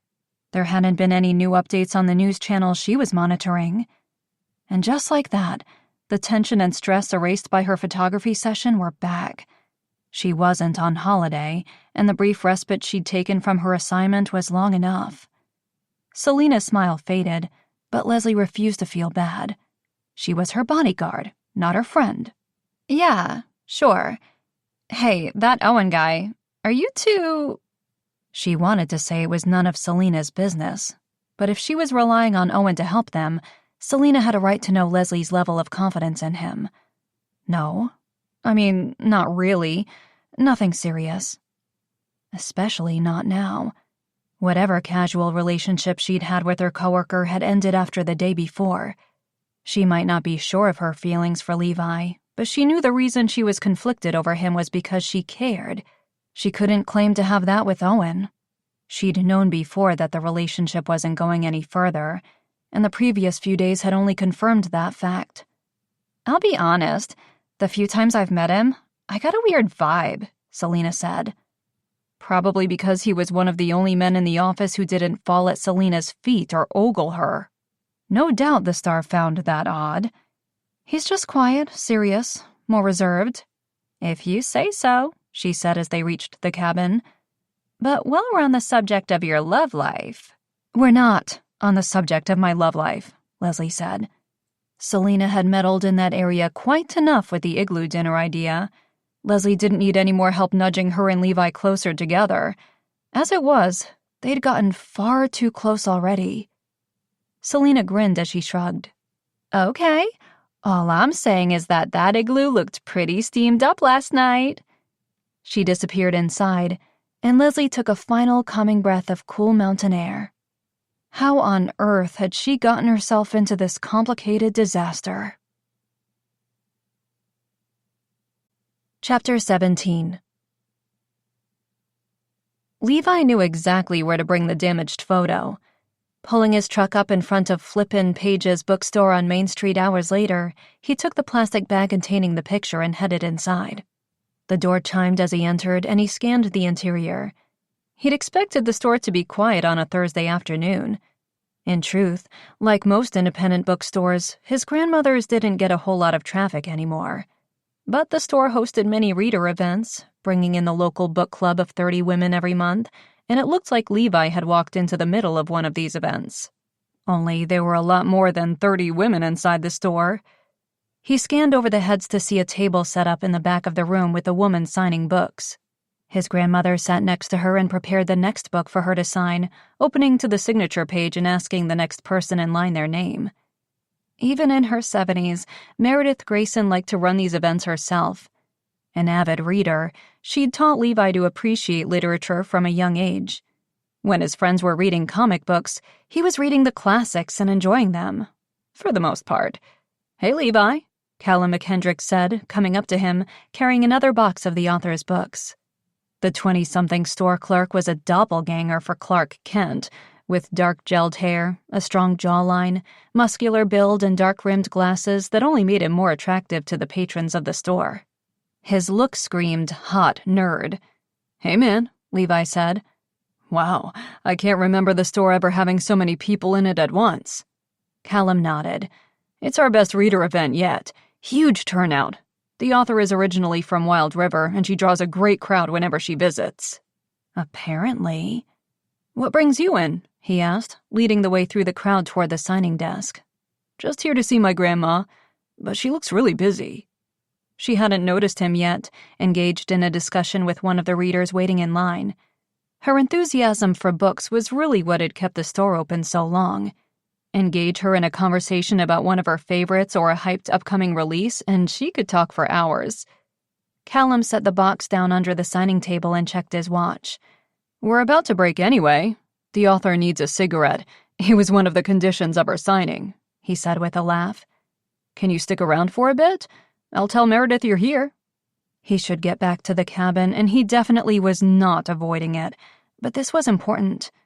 "Great, thanks. I'll just wait in her office," he said. He weaved his way through the crowd and into the back hall, leading to her office. Ellie Mitchell collided with him as he opened the door.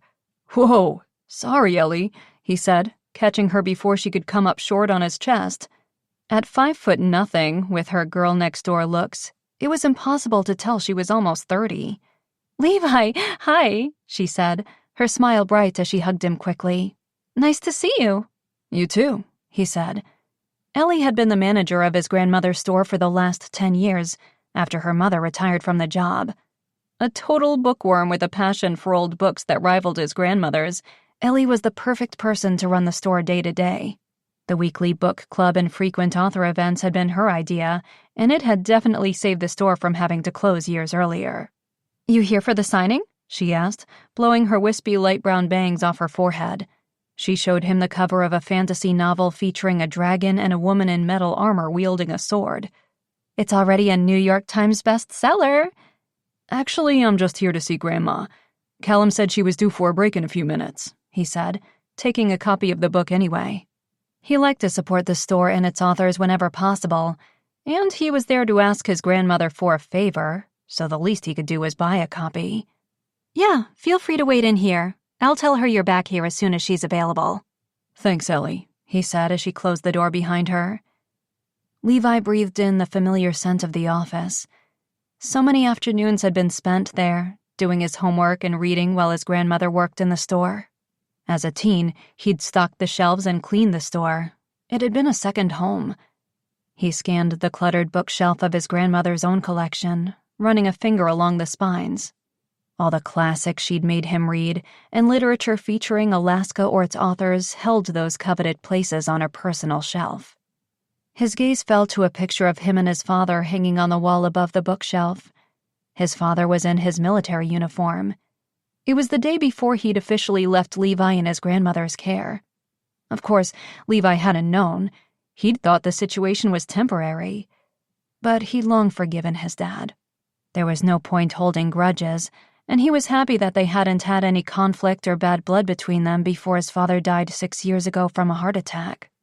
He stared at his own young, smiling face. To anyone else, it was just a nice father-son photo. But Levi recognized the internal conflict in the boy he was then. Moving around a lot had a way of making him feel unsettled all the time. No real roots had ever been set down until he'd come to live in Wild River. And even then, he wasn't sure if the town would have felt like home without Leslie and Dawson. And now neither of them were there. He didn't need to dig too deep to know that moving again would be something he'd consider for the right reason, or right person. The office door opened and his grandmother entered, wearing her usual smock that read, "I put the lit in literature," one pair of reading glasses hanging around her neck, another pair of bifocals holding back her long gray hair. She was the picture of a bookseller. "Hi, darling." She gave him a quick hug and immediately went to her Keurig machine to slip an Earl Grey pod into brew. "You picked a crazy day to visit. I only have a few moments," she said. He didn't take it personally. His grandmother's life revolved around the store, and while they loved one another, they weren't close in the traditional sense. He'd been basically old enough to look after himself by the time he moved in with her, and she'd essentially let him do it. She offered advice only when asked and stayed out of his business out of respect, not a lack of caring. She was always there for him when it mattered, but Christmas and birthdays were the only time they made an effort to get together since he'd moved out on his own at 19. "The store is packed. That's great." "Harriet Jennings always draws a crowd when she visits. I wish she could release a new book every month," she said.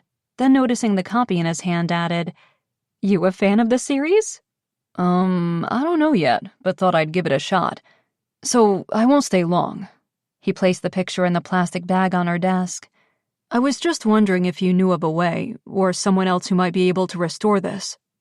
She lifted her glasses up to her eyes from the chain hanging around her neck and peered at the picture. Levi shifted as he waited. Would she recognize the photo? Fire damage? "Yeah, the Sanders cabin," he said. She tisked, "I heard about that. What a shame.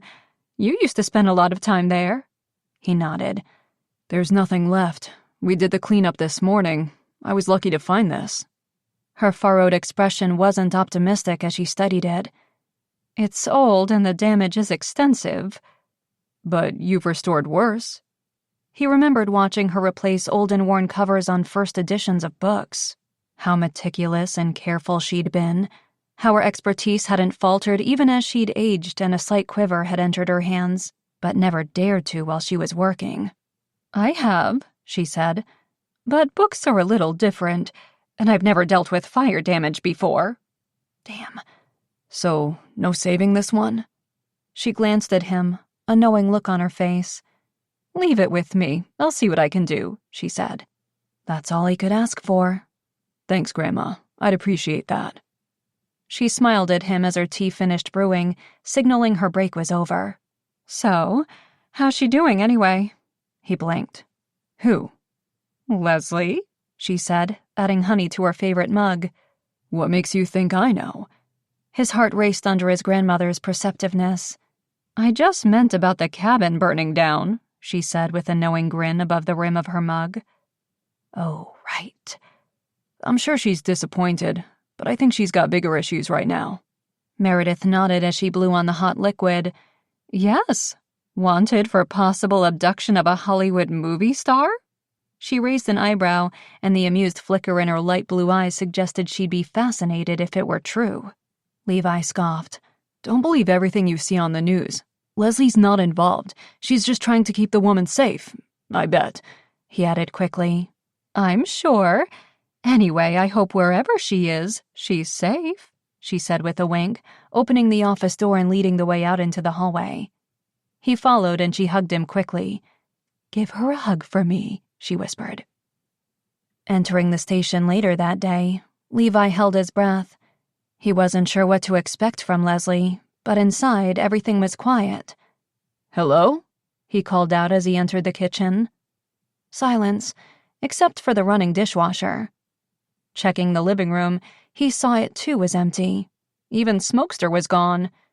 He headed toward his office and saw a post-it note stuck to the door. Gone for a hike. It was Chad's handwriting, but he knew the guy must mean all four of them. Otherwise, he wouldn't have left Levi a status update about his own whereabouts. A hike was probably a great idea. Being cooped up inside the cabin with no real contact with the outside world must be driving the women insane. Levi loved the quiet solitude staying at the cabin provided. Big cities with their crowded streets and noise pollution weren't his thing. Could they be his thing if Leslie asked? What the hell was he thinking? One incredible day together didn't mean anything.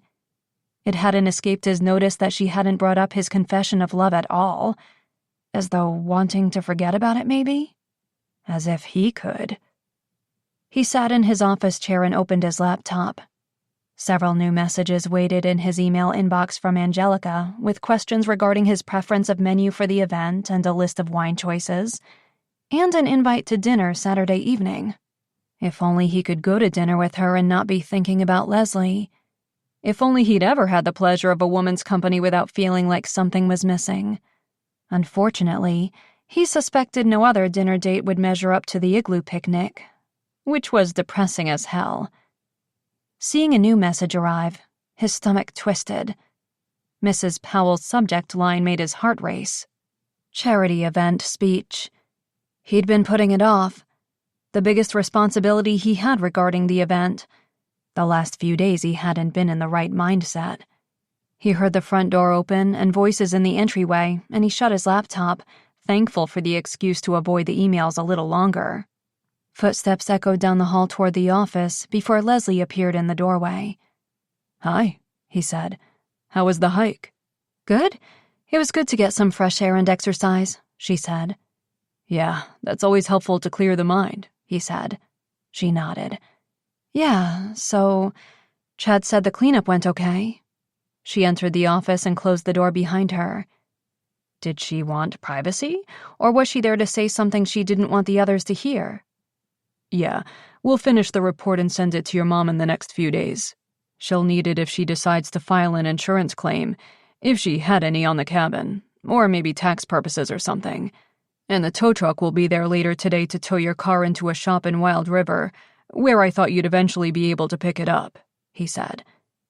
He was talking too much, but he wasn't sure he could handle silence or the conversation taking a different direction.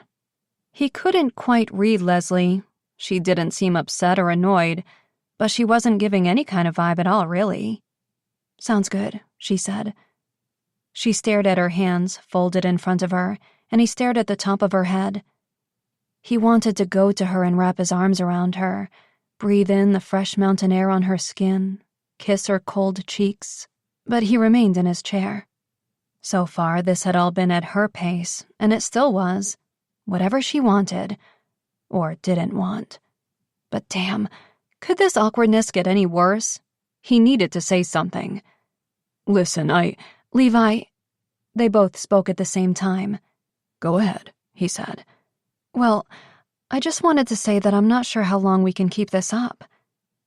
His heart plummeted, but he prayed his poker face was still in place. "Us?" he asked. "That, too, yes, but more specifically, I mean us hiding out here. I can't keep running with Selena, hiding her. We need to go to the police or head back to LA. He couldn't argue that it made sense. They couldn't stay there forever. Selena would clear up the misunderstanding about Leslie being involved with the stalker. Just a quick reminder that this is a free audiobook. No ads, no paywall. Now take a short break and enjoy the music. See you on the other side.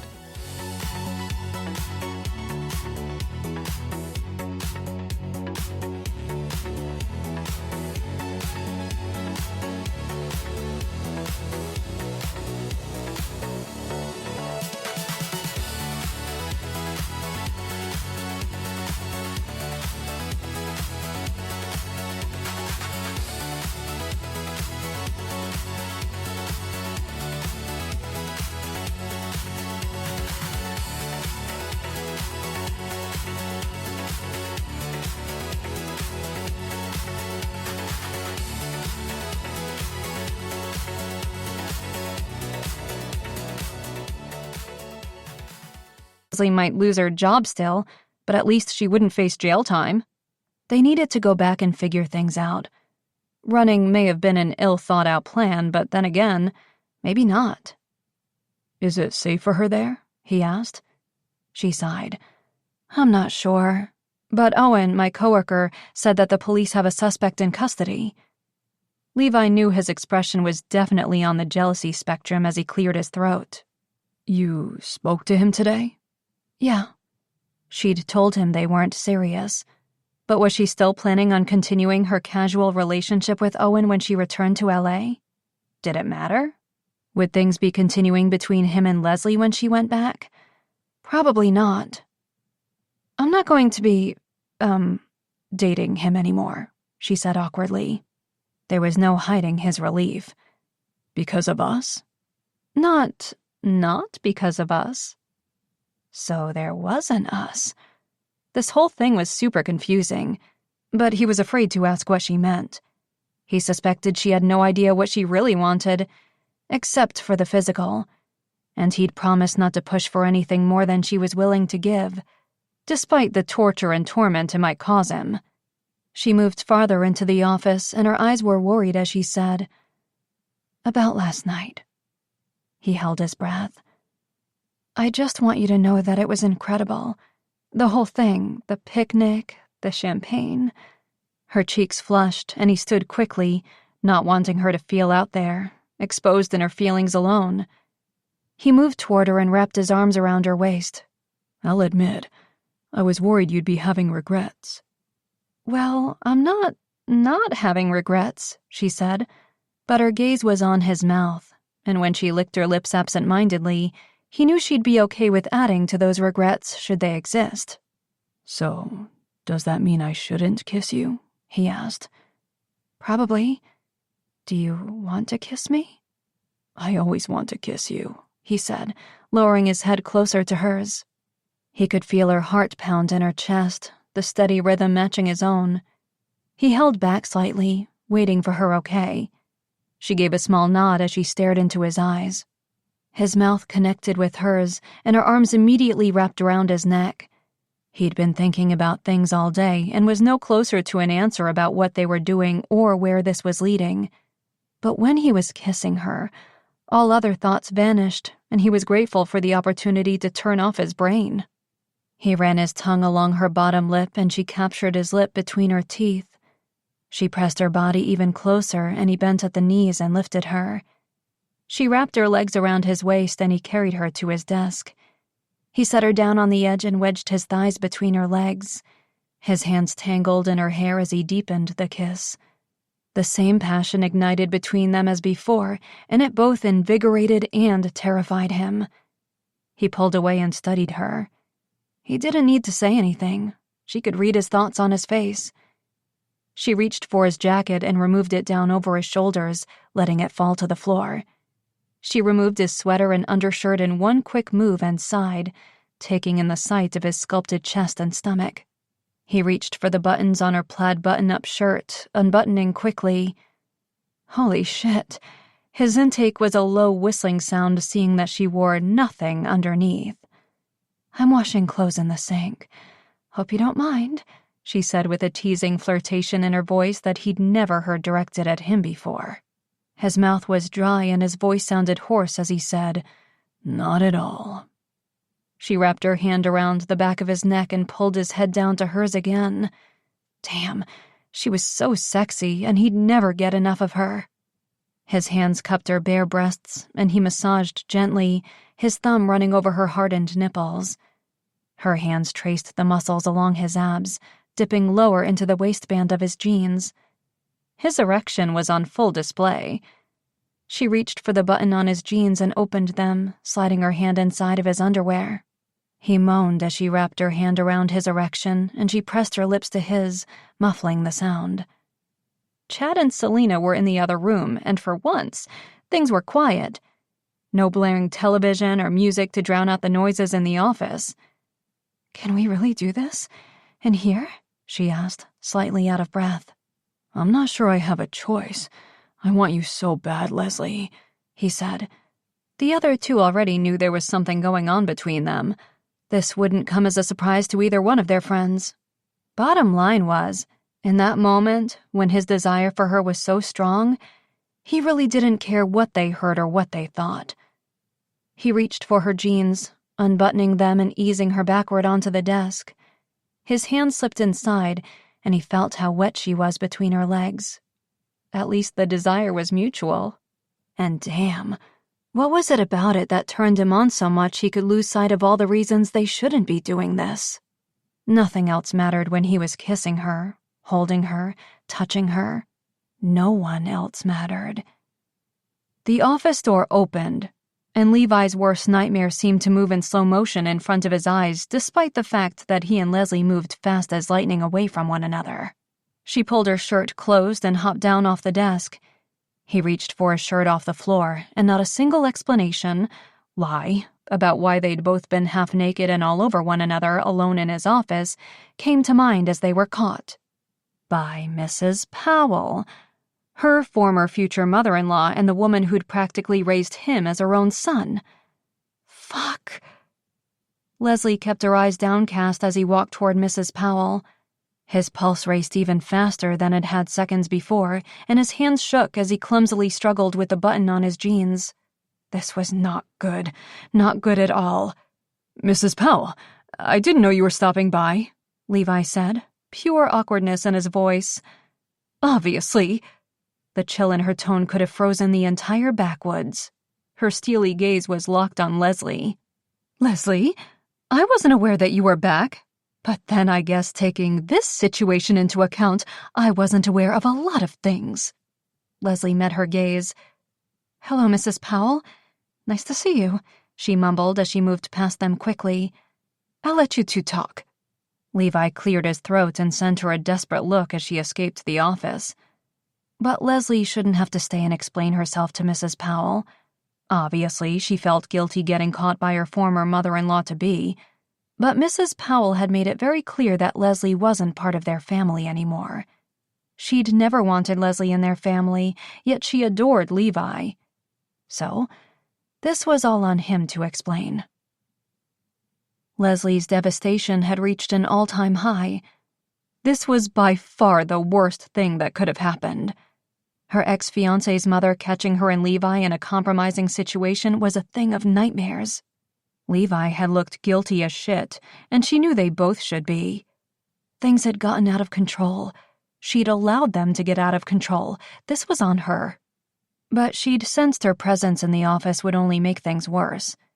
Mrs. Powell had never liked her, so it would be Levi who would reap the woman's disappointment. Damn, why had she put him in all of these tough situations? She hovered near the doorframe of her bunk room to listen, out of sight. "What are you doing?" Selena asked, getting up from her bunk to join her. Shh. That was unexpected, she heard Mrs. Powell say carefully. Yeah, for me too, honestly, Levi said. Unexpected for him too? Which part? Getting caught or getting physical with her? Most likely both hadn't been planned. They certainly hadn't on her end.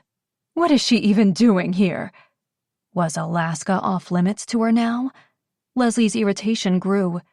She'd never given Dawson's mother any reason to dislike her. If anything, she'd helped keep Dawson's head on straight at times, forcing him to study and take his academics seriously when all he wanted to do was play sports and cut class. She'd helped him graduate. When he'd fallen in with a rougher crowd in high school, with Levi's help, she'd pulled him back and made him realize he couldn't throw his life away for a few stupid choices. Of course, the Powells hadn't known anything about all of that. To them, their only son could do no wrong. There was a security risk to her client in L.A., Levi said. Leslie winced, but it was too late now. Mrs. Powell had seen her. He needed to tell the woman something. Yes, I heard about the cabin and I saw her on the news. Her disdain was evident. She'd condemned Leslie already without having any idea what was going on. As usual. Leslie needed my help, and it's a confidential situation I couldn't talk about with anyone. She's not guilty of anything they are accusing her of in the media, he said. You believe that strongly enough to put your own career on the line? Mrs. Powell asked. her tone a fraction more threatening than concerned, which made Leslie's blood boil. She could be rude and dismissive to Leslie, but Levi didn't deserve that. "Who is this woman?" Selina whispered, looking ready to barge into the office and set her straight herself. Oddly enough, it made Leslie feel a little better. "Our mutual friend, Dawson's mother," she whispered, stumbling over the word friend. She didn't need Selina knowing more about the situation than that. "I believe in Leslie," Levi said, and Leslie felt her conflicted heart grow even more confused. He was such an amazing guy, and her unexpected attraction to him had only magnified in the last few days. But could it be more than that? He'd always been the one she could count on. He'd always made her laugh. He was smart and handsome and hardworking. Oh, God. Mrs. Powell's appearance had given her a very real reason why they shouldn't even be thinking about it. Yet here she was, realizing that maybe she did have feelings for Levi. Ones that might go a lot deeper than she ever could have thought possible. Years ago, she'd dismissed any feelings she thought she had once he'd made it clear that they were just friends. But obviously things had always been far more complicated than she'd realized. "That was sweet of him to say that," Selina whispered. "So, you two are together now?" Mrs. Powell asked. Leslie held her breath as she waited for his answer. Selina seemed to be holding hers as well. What would Levi tell her? What did he think was going on? Levi's sigh was loud, but his voice was respectful and gentle as he said, "Again, I'm not sure that's something I want to discuss with you." Was she disappointed or relieved? He didn't owe Mrs. Powell any explanation. Still, she'd have appreciated some clarity as well, from his viewpoint. "Well, I'm not sure I can move past it and forget what I just saw," Mrs. Powell said, sounding disappointed and on edge. "Understandable. I mean, how are you supposed to be the face of this foundation when you're having relations with my dead son's ex-girlfriend?" Fiancé, actually. Damn, Mrs. Powell's unacceptance of her still stung, and she hated that she was still letting the woman get to her. She didn't need or want her approval anymore. But Levi still might. "This is all very new," he said. "Things are very complicated right now. I'm not entirely sure what's going on between Leslie and me." "Well, from what I witnessed, it's unacceptable." Levi was quiet, and Leslie held her breath. For what, she wasn't sure. She didn't know what she expected him to do. Mrs. Powell and this foundation meant a lot to him. She knew his loyalty to Dawson ran deep. She could see his conflicted heart when he looked at her with affection in his eyes. Besides, Dawson had never stood up for her, for them. She couldn't expect Levi to. He cleared his throat. "I'm sorry this came out the way it did and that you feel the way you do, but Leslie is important to me." Her heart raced. "And she was important to Dawson," he continued. "I'm not sure I'll ever understand why you refuse to acknowledge that, but I'm sorry to say that your opinion of her is wrong. It always has been, and it won't affect how I feel about her." "So, you'd walk away from the foundation? All the work we've put in together, all the great work this foundation would do to raise awareness and help others? You'd give all that up? For her?"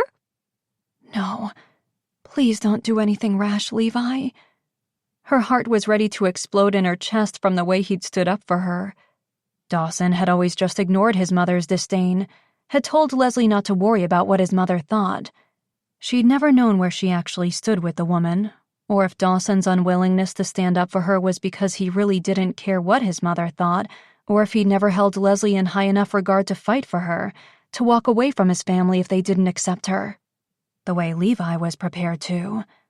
"I don't want to," she heard him say, "and I don't think I need to. But that's up to you, Mrs. Powell." A long silence followed, and Leslie swallowed the lump forming in her throat. This had to be so hard on Levi, feeling as though he'd let Mrs. Powell down and having to choose between something he was passionate about or defending Leslie. The sound of Mrs. Powell's shoes in the hallway had Leslie moving farther into the room, out of sight as she passed the bunkroom door. A second later, the front door closed and she released a breath. Wow, I can't believe Levi just did that, Selena said, admiration in her voice. Neither could Leslie. What the hell had Levi just done? Choosing her over the Powells and the foundation. She'd expected to feel happy that someone had put her first, but her stomach only churned. Her anxiety peaked, and she couldn't define the source of the uneasiness washing over her. What if Levi had just stood up for something that could never really happen? Chapter 18. What a complete shit show.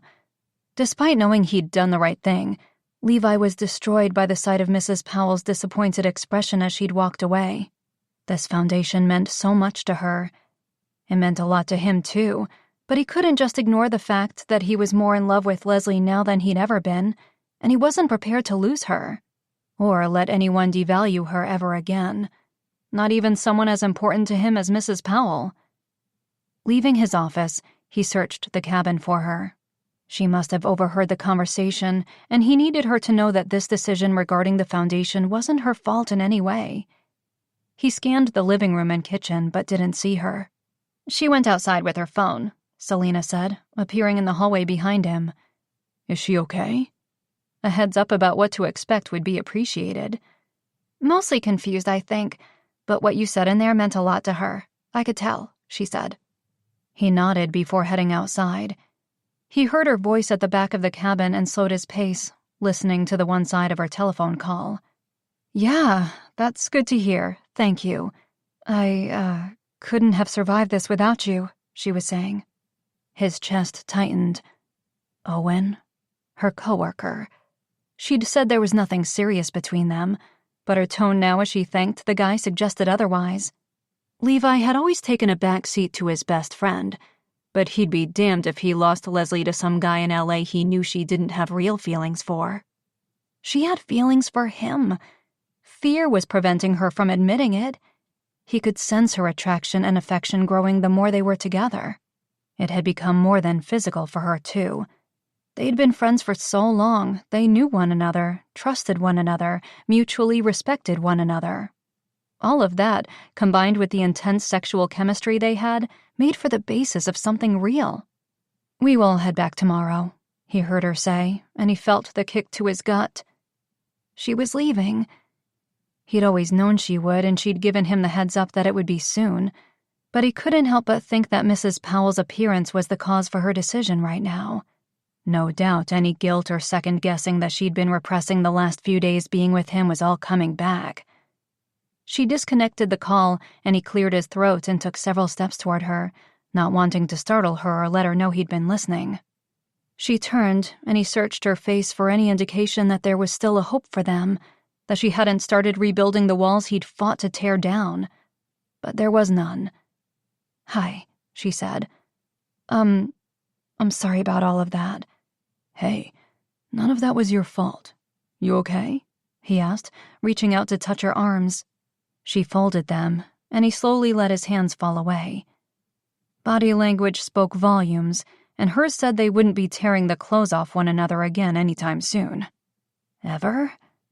Yeah, fine, she coughed. I just spoke to Owen. They have the guy being charged on several accounts, harassment, breaking and entering. Selena should be safe to go back. He nodded slowly. So you're leaving? Tomorrow morning we will head back. There's no point in staying any longer. Ouch.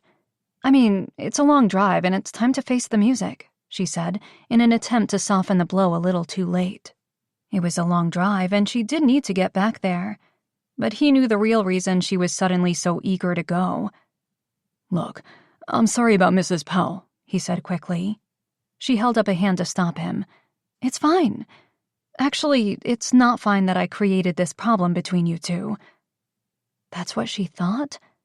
Of course she'd internalize it and use it as a reason to back away from him. You didn't.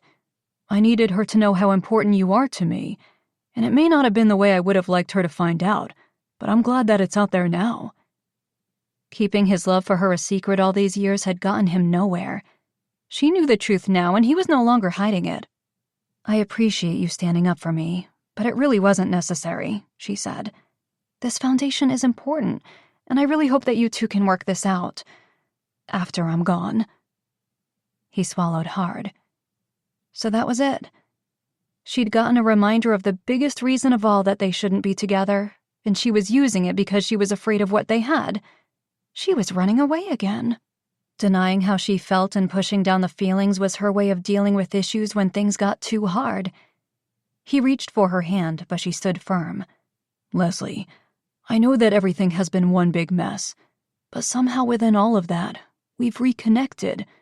More than that, we've connected in a different way. I know you feel this too, and I know it goes deeper than just the physical." He'd felt it in her kiss, in her touch, in the way she looked at him. She couldn't fake passion like that.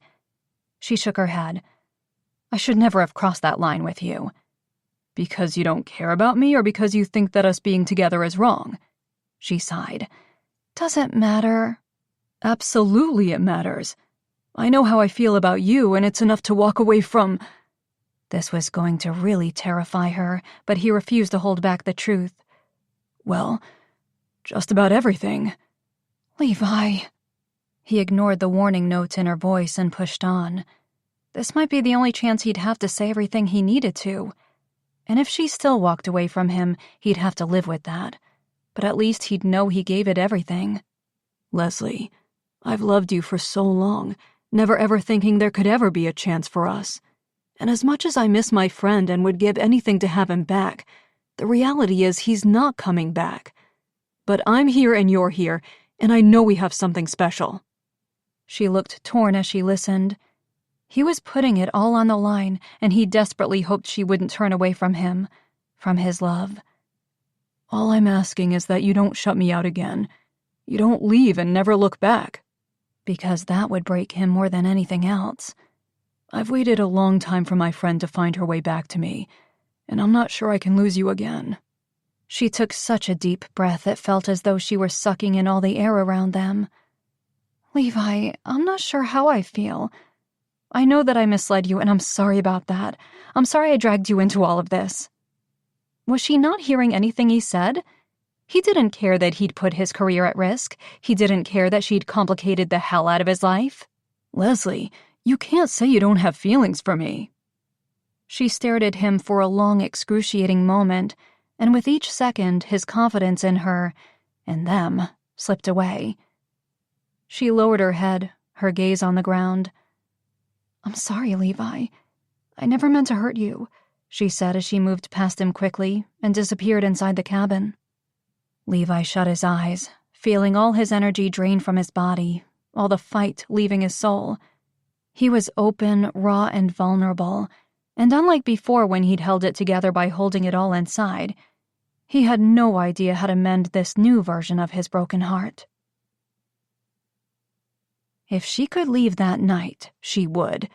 The faster she could get out of there, put some distance between herself and Levi and the million emotions clouding her judgment, the better. What had she been thinking being with him? Giving in to her attraction? Pushing aside all consequences and living in the moment often led to regrets and mistakes. He was neither, but unfortunately, without reassurance from her, he was bound to feel like both. Damn. It had been unfair to him to let things get out of hand, and his words ringing through her mind had her feeling worse and worse. He was right. She did have feelings for him, but she had no idea how deep they ran or if they were something she could continue to act on. He'd said he was ready to give up everything for her. That terrified her. Because what if she wasn't ready to do that for him? What if she wasn't ready to let herself be fully committed to someone ever again? Keeping her guard up had helped her ignore the ache in her chest, helped her forget what it was like to be in love with someone. To be vulnerable to heartache again wasn't something she was ready for. Going into the living room, she heard Levi's truck engine revving outside and fought every urge to go after him. This was for the best. They both could use some space right now. "Where's Levi going?" Selena asked, eyeing her carefully. "I don't know," she said. She swallowed hard before saying, "But good news. They've arrested and charged a man they believe is your stalker, so we can head back to LA. Selena looked both relieved at the news and disappointed. There's no need to leave right away. My touring schedule is already messed up. I could call my team and let them know where we are and that we will head back in a few days. Leslie knew how desperate Selena was to get back to her life, and yet the star was putting Leslie's feelings and her relationship with Levi first, and an unexpected lump rose in her throat. She forced her expression to remain neutral as she said, "No need. We'll head back in the morning." You sure? No, but unfortunately it was the only decision she knew how to make right now. She had no idea what to do about Levi, but she could do what she knew best, finish the job of protecting her client and hope she could get her life back on track. Unfortunately, she wasn't sure it was possible to go back to the life she'd been living now that she'd gotten a glimpse of what could be a better one. The call for assistance from the Florida Department of Fire Safety couldn't have come at a worse time. Or maybe a better time. After their argument, it was difficult to be in the close quarters of the cabin with Leslie and resist the urge to talk to her, touch her, beg her to stay open, stay vulnerable. But he sensed she needed space. Any attempt at trying to make things better would likely backfire. He laid his cards on the table. He was wearing his heart on his sleeve and every other cliché metaphor for putting himself out there to get his ass kicked by love. There was nothing else he could do now but wait and see if she could move past the past, if she did love him too, or thought she could eventually. This space was a little more than he'd like to give, though, given the circumstances. Being around her was challenging, but she was leaving in the morning, and he hated the thought that he was now leaving first. The Florida Fire Department needed his team right away to help with forest fires blazing due to the dry, hot weather and lightning storms the East Coast had been experiencing that week. He'd called in the other members of his team, and now that Leslie and Selena were leaving, there wasn't really any danger in the other men finding out that they'd been hiding there that week.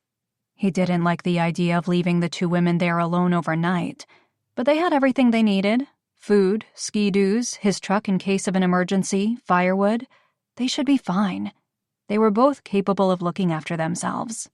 "Hey, you ready to go?" Chad asked, popping his head around the office doorframe. Levi hesitated. "Yeah, I'm ready." He grabbed his jacket and his gear and shut down his laptop. From the corner of his eye, he saw Leslie packing her things into a backpack in her bunk room across the hall. She wasn't looking at him, but she was aware of him. They'd been tiptoeing around one another all evening, avoiding even superficial contact. But she'd heard the emergency call, and she knew he was leaving. For a dangerous mission at that. Would she at least say goodbye? He took his time turning off the office lights and locking the office door. He bent to retie his boots in the hallway. She was sitting on her bed, reading one of Selena's magazines. Only he knew she wasn't actually reading. She hated those magazines. He coughed, loudly. She didn't even glance up. Guess that was it then. "Levi, plane's leaving, man," Chad called out from the front door. "Coming," he called, hoping to catch her attention. Last chance. Nothing. Okay, then. That's where they were once again. Just stay in the room. Nothing good could come of talking to Levi right as he was leaving. Leslie wasn't sure how she felt, and she didn't want to confuse things further by wrapping her arms around him and kissing him goodbye, which was what she desperately wanted to do. Without words of reassurance, acting on her impulses again would just be a dick move. So she stayed put as he got ready to leave and headed toward the front door, ignoring his attempts at capturing her attention. But he was going to fight wildfires. He was putting his life at risk. What if... Nope, she wasn't going there. Levi would be fine and the time apart would be good. Give her time to clear her head without him in her space, in her peripheral vision at all times, smelling his cologne that she swore he'd only started wearing since they'd had sex. It was a scent she knew she'd soon be missing. She heard the front door close and fell backward onto the bed. Grabbing a pillow, she put it over her face and muffled a scream into it. She kicked her legs against the bed and cursed herself for being so damn stubborn all the time. "You were really going to let me go without saying goodbye? That's a dick move." Levi's slightly teasing tone had an element of hurt when he reappeared in the bedroom doorway. Embarrassed, but happy to have a do-over, Leslie jumped up from the bed and hurried into his arms. She hugged him tight and he kissed the top of her head. She wanted to stay there, right there, forever, or until she got her heart and head sorted out. But she couldn't rely on him anymore, and she couldn't keep messing with his heart. "Stay safe," she whispered. "You too," he whispered back, squeezing her one more time before releasing her and heading out of the station cabin. For real this time. Chapter 19. 8 hours and 4 rom-coms later, Leslie was tapping out. As the credits rolled on the last movie, she reached for the television remote and turned it off. Next to her, Selena was wiping a tear off her cheek, her knees pulled into her chest, looking completely wrecked by the on-screen love. Unreal. The woman had seen this movie 18 times and she starred in these things, yet she was still sobbing over a happy ending. Leslie felt nothing. In the last 8 hours, she'd effectively closed herself off again. Years of practice had immediately come to her rescue before the pain and disappointment could fully envelop her. Maybe there was something wrong with her, something broken inside that she wasn't sure how to fix. Or was it that she didn't want to fix it because that would mean being open and vulnerable? "Ready to change your opinion on these movies now?" Selena asked, a smug look on her face. Was she serious?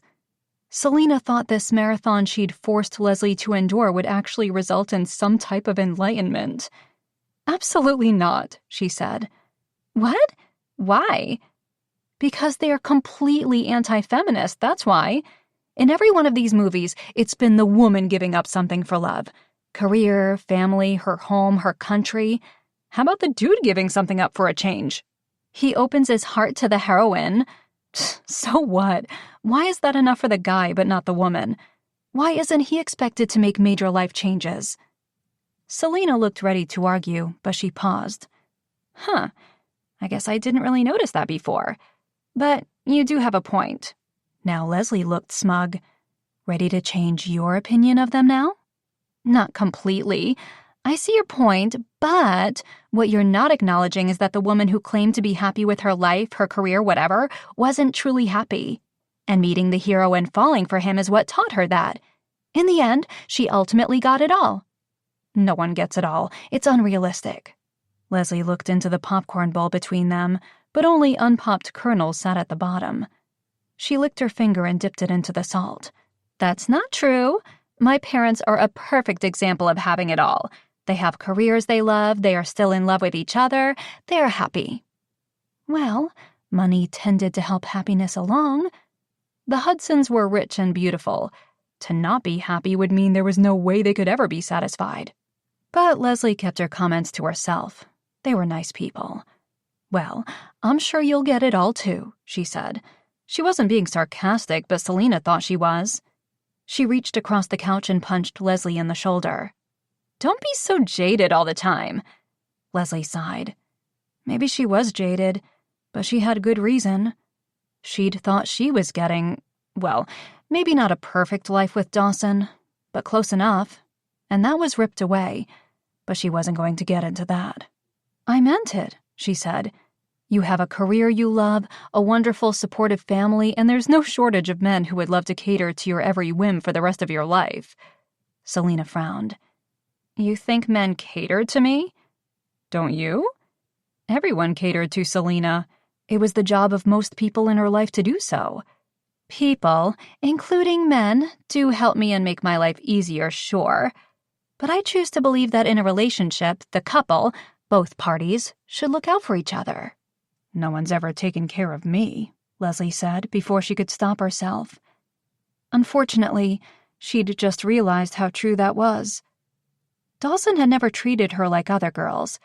He didn't open doors or pull out chairs for her the way he did for his mother or other female friends. He'd never really checked on her to make sure she was okay after a stressful workday, knowing she could handle the emotional toll of the job. When she was sick, she made her own damn soup. And she hadn't minded being independent, right? Selina was looking at her like she'd grown another face. What? No one takes care of you because you don't need anyone to take care of you. You take care of everyone else. It's your thing. You'd probably punch someone if they even tried to imply you needed help or protection. You're probably right about that, but it would still be nice if someone at least wanted to risk the punch in the face. Why had she admitted that? She wasn't insecure or soft. She wasn't actively looking for someone to share her life with. Was she? Was she ready to move on? Selina raised an eyebrow. I think Levi would be up for it. Leslie shook her head quickly. That's, nothing's happening between Levi and me. She'd pushed him away earlier that day for his sake. She was a mess. Her life was a mess.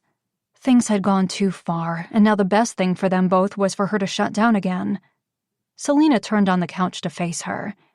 Look, if you want to push everyone else away, that's okay. But I think you should reconsider on that one. Too close. She was letting the star get too close, too involved in her personal life. But it seemed far too late now. Selina had played a part in her and Levi's igloo dinner date, and she'd witnessed what had been going on the last few days. Things are complicated. Hello? When is love not complicated? She gestured toward the stack of DVD cases on the coffee table. That's not real. Okay, well, let's hear your version of this complicated, real love. God, she really didn't want to get into this. Selina didn't need to know about her past. But she was staring at her expectantly. Fine. The woman who was in here, Mrs. Powell? She's Dawson's mother. Selina nodded. Right. And Dawson was my fiancé, she said quickly. Selina's eyes widened. Holy shit. I thought there might be more to that story, but I never expected you to actually tell me. She paused. And his mother, she didn't like you? Not particularly. But you're so delightful. Selina's tone was teasing, and Leslie gave a small laugh. She didn't think I was good enough for him. They're super wealthy, and my family is just average middle class. Dawson's parents had struggled to have a child. Dawson had been the result of years of in vitro and fertility treatments. Mrs. Powell always referred to him as her miracle baby and basically worshipped him. That shouldn't have mattered. But it did. Did it matter to Dawson? Selina asked softly. Leslie shook her head. Not at all. Dawson had lived a privileged life, traveling all over the world.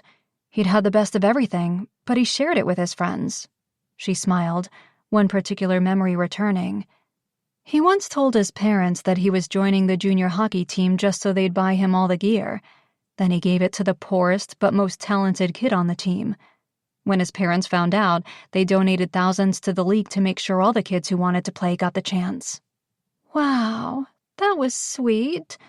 So charity runs in the family, Selina said, her own voice clouding with emotion. No one in his family loved the idea of him going into the police force, not when he could have gone to any university, followed any path. But I joined the force and he decided it was what he wanted as well. At the academy, they'd pushed one another to be better, work harder. They'd grown even closer in that year, and by the time they'd graduated, she knew he was the man she wanted to spend her life with. So they blamed you for his dangerous career choice? I guess so, Leslie said. It hadn't helped the relationship she'd had with the family. But surely things would have changed after you two got married, right? The families would just have been forced to accept it and grow up. I mean, it was Dawson's choice to make, both his career and who he wanted to be with. You. Guess we will never know, she paused. He died on our wedding day, she said. Might as well paint the whole picture so that Selina could understand why being with Levi wasn't an option. Selina's eyes glistened with tears. Oh my God. You don't like watching rom-coms because you starred in your own, but one without a happy ending. More like a tragedy, like a Nicholas Spark. Leslie held up a hand. Please don't. Sorry. She was quiet for a minute. If it was your wedding day, how is he on the job? Officers are always on duty, especially Dawson. He lived for the job. Anyway, he heard a call come in. A breaking and entering suspect had shot a gas station attendant over $40 in gas. He fled. Dawson chased. The guy was on a suicide mission. She shrugged. There was no more to the story than that. The message on her phone that she'd missed because she was putting on her makeup was the last she'd heard from him. "Don't start forever without me." But now he was gone. Was it okay to start forever now? For the next few days, he'd be living in his boots.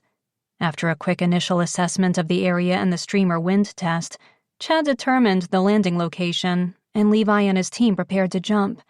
This being the first official jump of the season for his crew, Levi's name was at the top of the jump list, so this fire belonged to him. As always, the knowledge of that responsibility weighed heavy on him as he jumped out of the plane.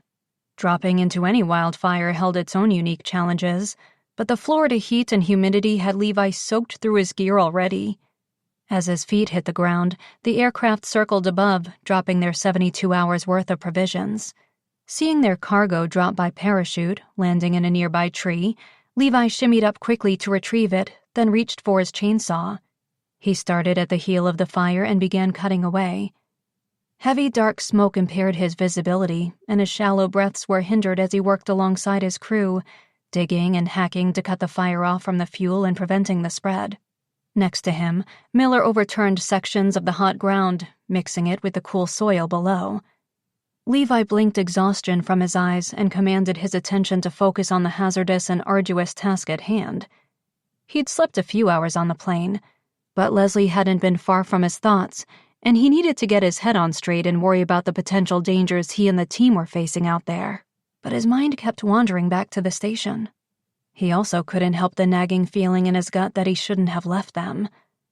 Hours later, they loaded up their gear and hiked the 8 miles out to base camp, where they'd spend the night before heading to another region. Levi's eyes were heavy and his limbs were aching. He wiped the soot-filled sweat from his forehead as he trudged along after the others to where a meal of Spam and coffee awaited. At the campsite, the team debriefed, and then as Chad joined the others to eat their freeze-dried dinners, Levi set up his sleeping area on the ground. It was far from the luxury king-sized bed in the Wild River Resort, but right now, after the long, exhausting day, it would feel almost as good. Sweat pooled on his lower back on top of the sleeping bag as he stared up at the hazy sky, the thick smoke from the fires blocking any view of the stars. Even in his t-shirt, the Florida heat was killer. Living in a hot climate year-round didn't appeal to him at all. But would he consider it if Leslie asked? His gut twisted. He hadn't had time to check in with them since arriving in Florida, and now it was after midnight in Alaska. She was probably sleeping. He took several deep breaths of the thick air as Chad set up camp next to him. "You okay, man?" he asked, gearing down. "Yeah," he said. Leslie and Selena were safe. A man believed to be Selena's stalker had been arrested in L.A. They were heading back in the morning. Still, and it didn't help that Eddie had called a few times. Like now. Should he answer? Eddie calling after midnight meant it might be something important. Leslie had asked him not to talk to her family about the situation, but that was when everything was still uncertain. Letting Eddie know what was going on now was fine, though, right? He wondered if Leslie would go see her family, say goodbye before she headed out of town. The cell phone continued to ring, and Chad shot him an annoyed look as he lay on the ground. "Dude, either answer it or silence it. We've got 3 hours till we hike out. I'm planning to get as much sleep as possible." Levi cleared his throat and answered the call on the last ring. "Hey, Eddie. I've been trying to reach you." Eddie sounded on edge. "Yeah, sorry, man. I'm at a base camp in Florida. We got a call to assist." Eddie interrupted. "Do you know where Leslie is?" The sense of urgency and concern in the other man's voice made him sit up. "Yes, and I'm sorry I didn't tell you before, but Levi, where is she?" "At the station cabin. They've been there for a few days. She didn't know what else to do when that news report dropped, but apparently they have a guy arrested in L.A., so she's planning on heading back in the morning." "He was released," Eddie said. "Wrong guy. They dropped the charges." Shit. Levi took a deep breath. It was fine. Leslie was still in Alaska and she was monitoring the situation in L.A. She wouldn't head back if it was unsafe. Well, she's still there, so we have time to warn her. I think the guy might be headed here.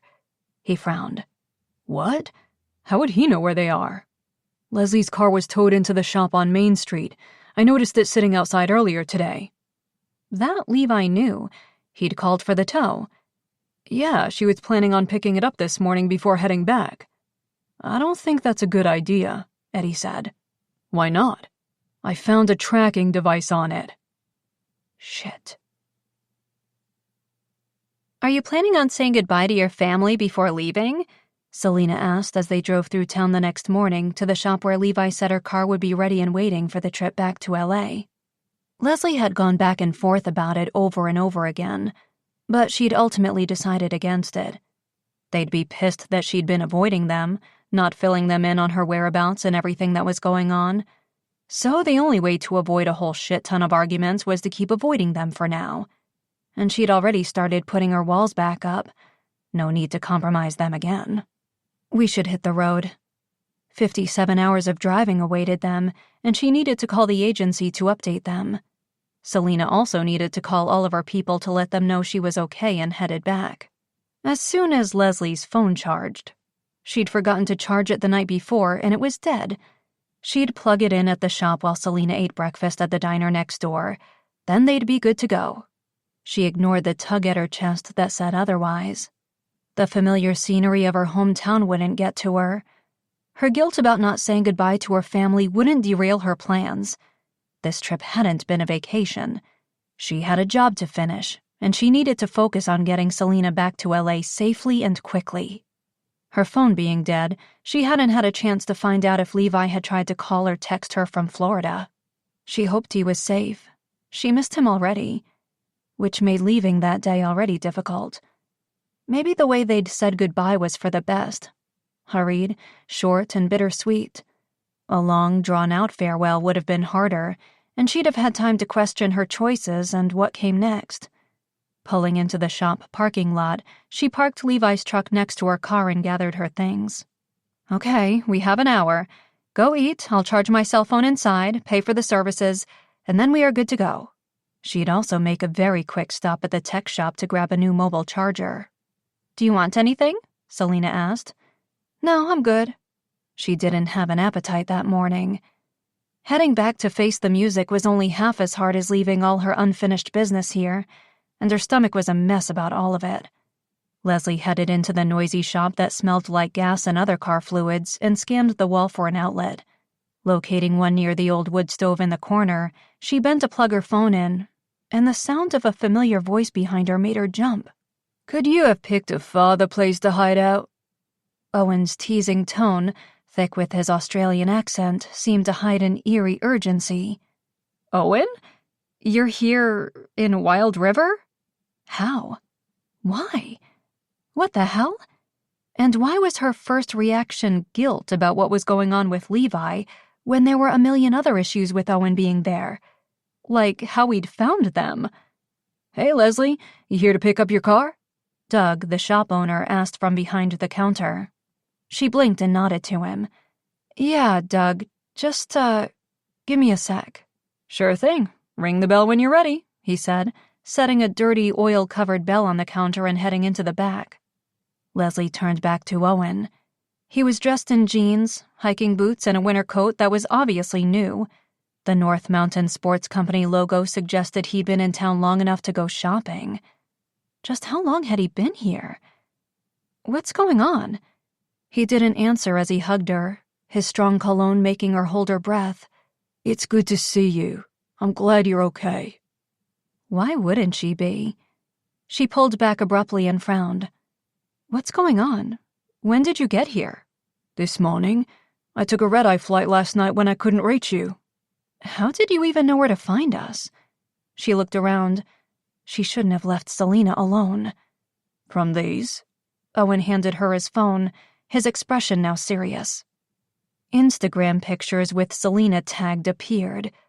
Pictures dated 3 days before. Leslie scanned the photos of the star that looked like they were taken on Main Street. But she could be anywhere. All small towns looked similar. But still, these photos were not good. Not good at all. How the hell had they gotten posted? Had Selena hijacked her phone at some point? Damn, the star really hadn't listened to her about the danger she was in at all. But Leslie frowned. I still don't know how... Owen stood behind her and zoomed in on the image. Behind her, that street sign in the distance. Leslie squinted. Even zoomed all the way in, the street sign was unreadable. Too small and not at all in focus. She took a breath. This is unreadable. Owen took the phone and opened an app. Not if you upload the photos to this app. He showed her the new image, crisper, clearer, readable. Wild River Resort. Oh no. But someone would have to use the app, or one like it. Someone motivated enough, like me, could have, he said. His mood turned deadly serious as he touched her shoulders. The man they had in custody was released. His alibi checked out. He wasn't the guy. Her entire body froze. Selena was still in danger. They let him go? No other choice. But don't worry, the company is surveilling him. The company. Right. Her boss. People who actually had believed that she was in on it, that she may have abducted the star herself. She shook her head. I'm still confused, though. Why did you come here? He looked slightly sheepish, and his tone was affectionately embarrassed as he said, I came here when I couldn't reach you on your cell phone last night. You frightened me. I thought maybe the real stalker had found you and Selena. An awkwardness fell between them, but telling him that whatever was happening between them was officially over had to wait as her guilt subsided quickly to panic. The real stalker was still loose and might know where they were. Selena should have known better than to take those selfies. And then post them to social media? What the hell had she been thinking? Leslie started to pace. Okay, but we're assuming the stalker is tech-savvy, or still very motivated. Even if he did know where she was, he wouldn't actually come all the way to Alaska, right? In most cases, stalkers lost interest when the target was removed from sight or availability. They moved on, became obsessed with a new one. I wouldn't be so sure. There's more, Owen said. You should sit. She didn't want to sit. She wanted to grab Selena and get the hell out of there. But she also needed to know all the details and think with a clear head this time. So she lowered herself down into the plush chair near the wood stove. What's going on? There have been more letters, messages, actual death threats now. Her management team are freaking out, Owen said, taking one of her hands in his. She tensed at the touch. Now wasn't the time to call off their casual relationship, but she added it to the list of messes she needed to deal with once Selena was safe. Death threats. Things had escalated even more. Whoever the stalker was wasn't messing around anymore. And they might know where they were. She had to get to Selena. She stood quickly. We should leave. Right away. Hiding out was one thing, but if the guy actually found them, it was better on home turf with more security detail. Being on the road was safer. Owen nodded. Yeah, I agree. Let's get your car and head back to LA. We can drive back together. That way, we're on the road for the next few days, and whether the guy is in LA or Alaska, he won't be able to get to her. And if he does travel here, we may have a better case to prove it's the right guy. Leslie was nodding. That all made sense. Yes, okay. Owen touched her hand again. Don't worry, it's okay. I'm here. We'll get Selena back where she belongs. Safely. She did feel slightly better with backup. Unfortunately, Owen's affectionate touch and concerned, caring expression made her uneasy. Would he have come all this way to help if it had been another agent? Or were his feelings for her motivating this? Damn, she really couldn't deal with this right now. Okay, thank you, she said. Where is she anyway? He glanced around the shop. Eating at the diner. I had to charge my phone, she said, turning to unplug it. Owen stepped closer. Let it keep charging for a few extra minutes. I'll take care of getting your car. Go get Selena and I'll meet you both outside in 5 minutes. Leslie checked the battery life. Still only at 30%. She nodded. Okay, meet you outside. Entering the old 50s-style diner seconds later, Leslie ignored some familiar faces and a few waves in her direction. She didn't have time for reunions right now. She ignored the rumble of her stomach at the smell of frying bacon and fresh apple pie as she looked for Selena and spotted her in the corner at a table near the window, sipping an espresso. Leslie hurried over to her. "Hey, we need to go," she said. Selena frowned. "My breakfast hasn't even arrived yet." "We will have to grab something on the road," she said. The actress must have heard the note of urgency in her voice, because for the first time she moved fast, without argument. She stood and drained the contents of the cup.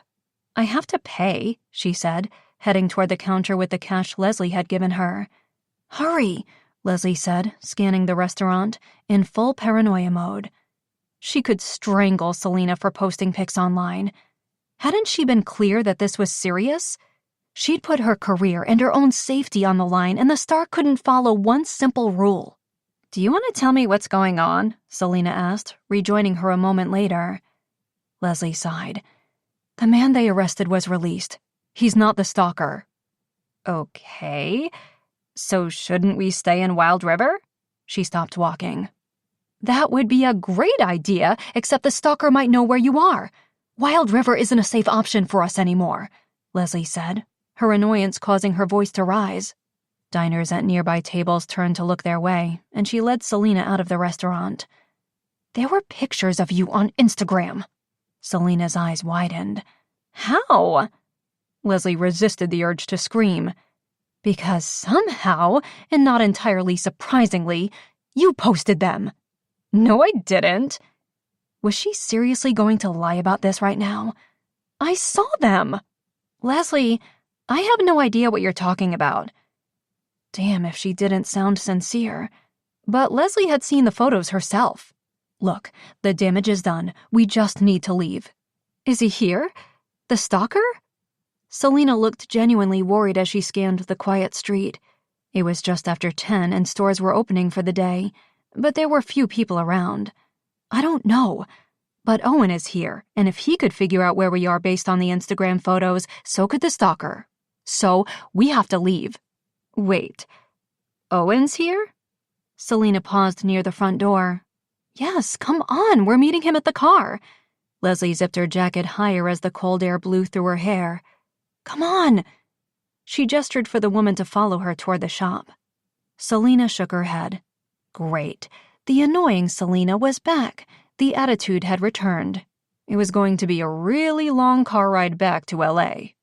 Her teeth clenched as she walked toward her. "What's the problem?" "Why is Owen here?" "To help. To let me know what was going on." "He couldn't have done it by phone?" Leslie sighed.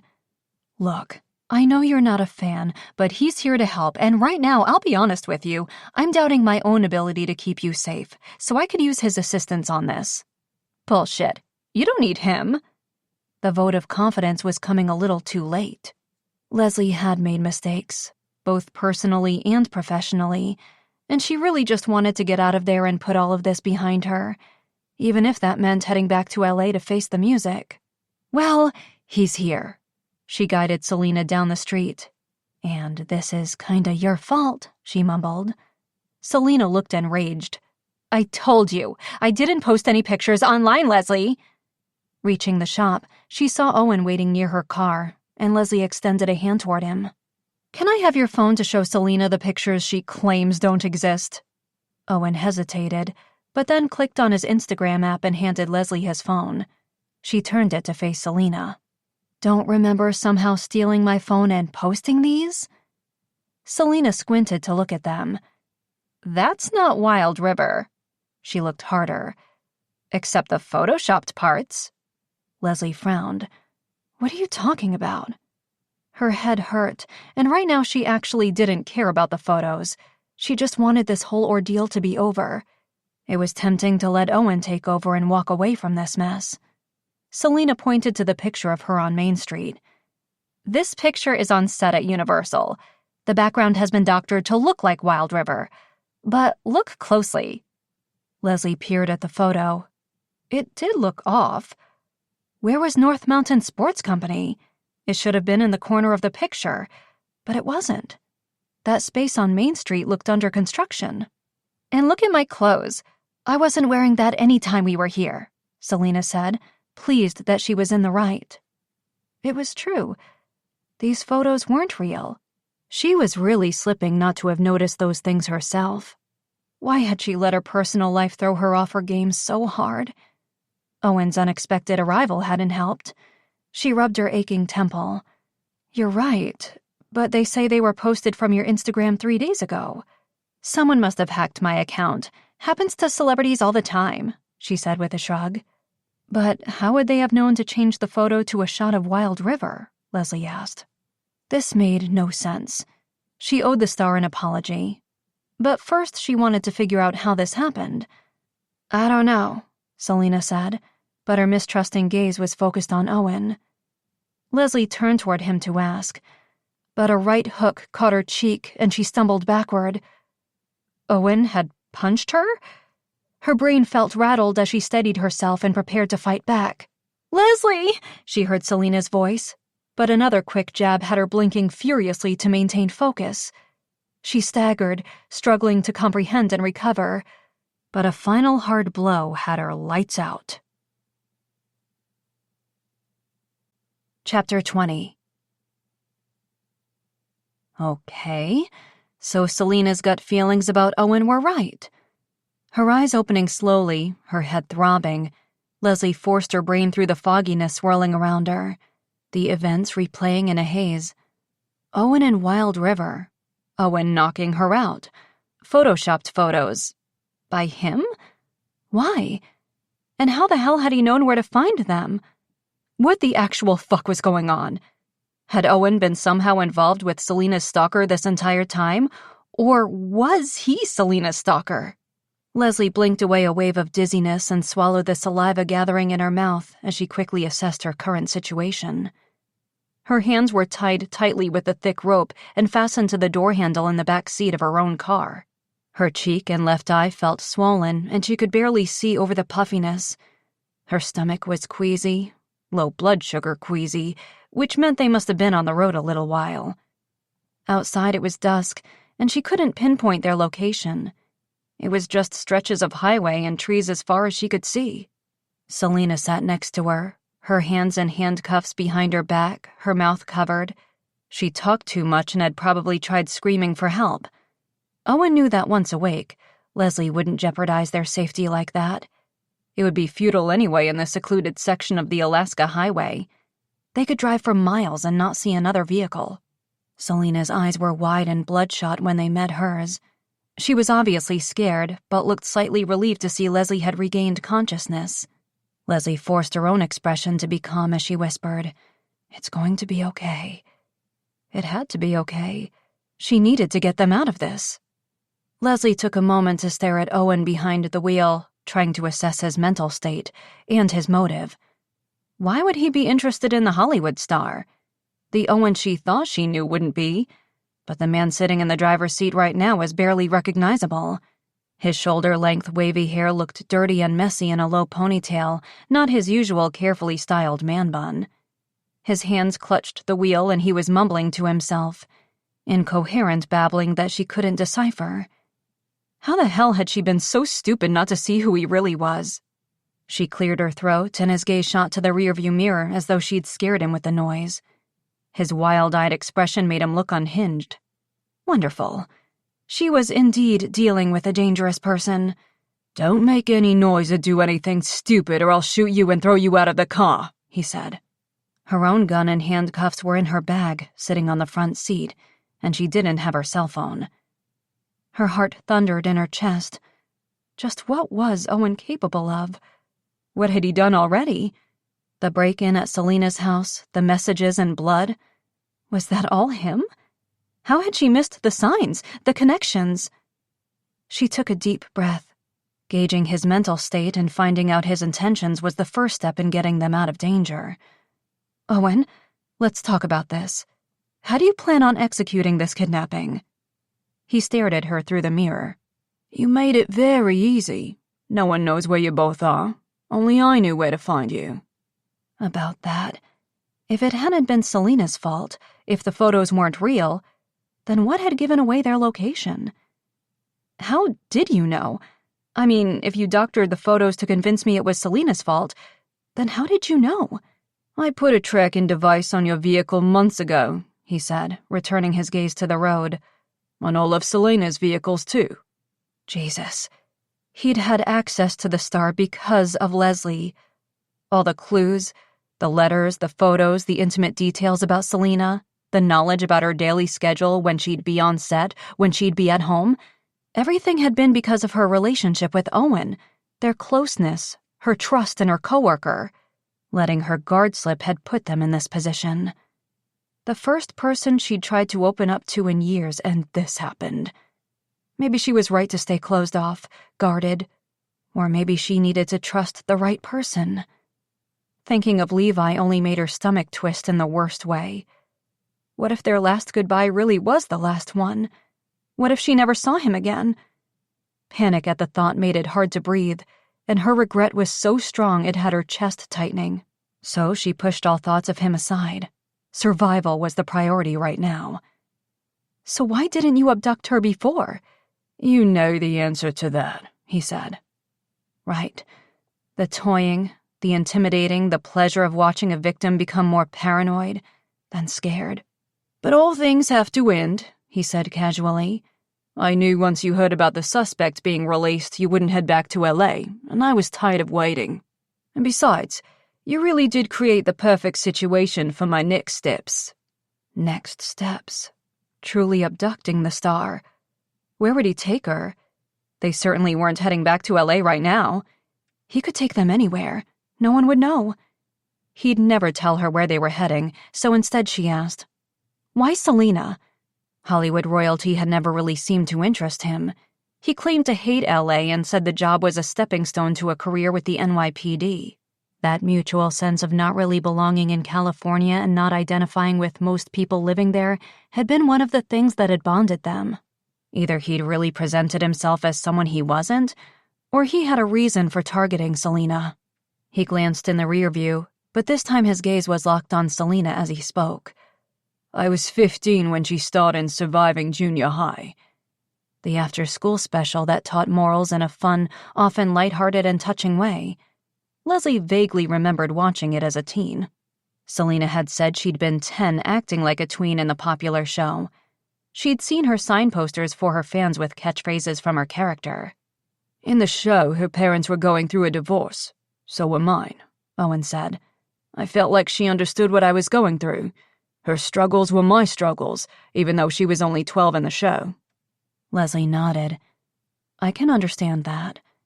He was a teen and going through a hard time. Easier to sympathize with that than the stalker he was turning out to be. But plenty of children live through divorces and deaths and tragedies. It didn't turn them into dangerous people. For 3 years I watched her on that show. Our connection grew stronger and stronger. Connection? He really was twisted up in this tortured, warped kind of way, confusing fiction with reality as a means to escape? She glanced at Selena, but the woman just looked even more terrified as Owen continued to explain the origins of his obsession. Then out of nowhere, the show was canceled. The irritation in his voice warned Leslie to tread carefully. He was driving really fast on snow-covered, slippery, winding roads. She abandoned me, he said, his glare icy as he stared at Selena. An oncoming transport truck wailed on the horn as the vehicle started to swerve into the other lane. She abandoned me, he repeated, hitting the steering wheel and pressing down on the gas a little harder. Jesus, they may not even survive wherever they were going. Could she talk him down? Help him realize that his anger was misdirected? It wasn't her choice, she said softly. Shows get canceled all the time. She wasn't there anymore, Owen said, and the car sped up. He struggled to keep it from sliding off the road, and Leslie saw Selena shut her eyes tight. I'd turn on the television and she was gone, Owen said, to no one in particular now, as though talking to himself. She left me all alone. I had no one. My father left and my mother was useless. Kids were assholes. He hit the wheel with his fist over and over, and then drove even faster, coming up close to the bumper of the truck in front of them. I had no one and she didn't give a damn. I wrote letter after letter and she never responded. He looked in the rear view at Selena. You never responded. Why didn't you respond, April? Calling her by her character's name, he wasn't seeing Selena Hudson. He was seeing the young girl he'd watched on his television. The one he'd felt understood him, was there for him. You left me all alone, he said. Tears slid down Selena's cheeks, and Leslie knew the star could sense the immediate danger they were in. Engaging Owen in this conversation had been a mistake.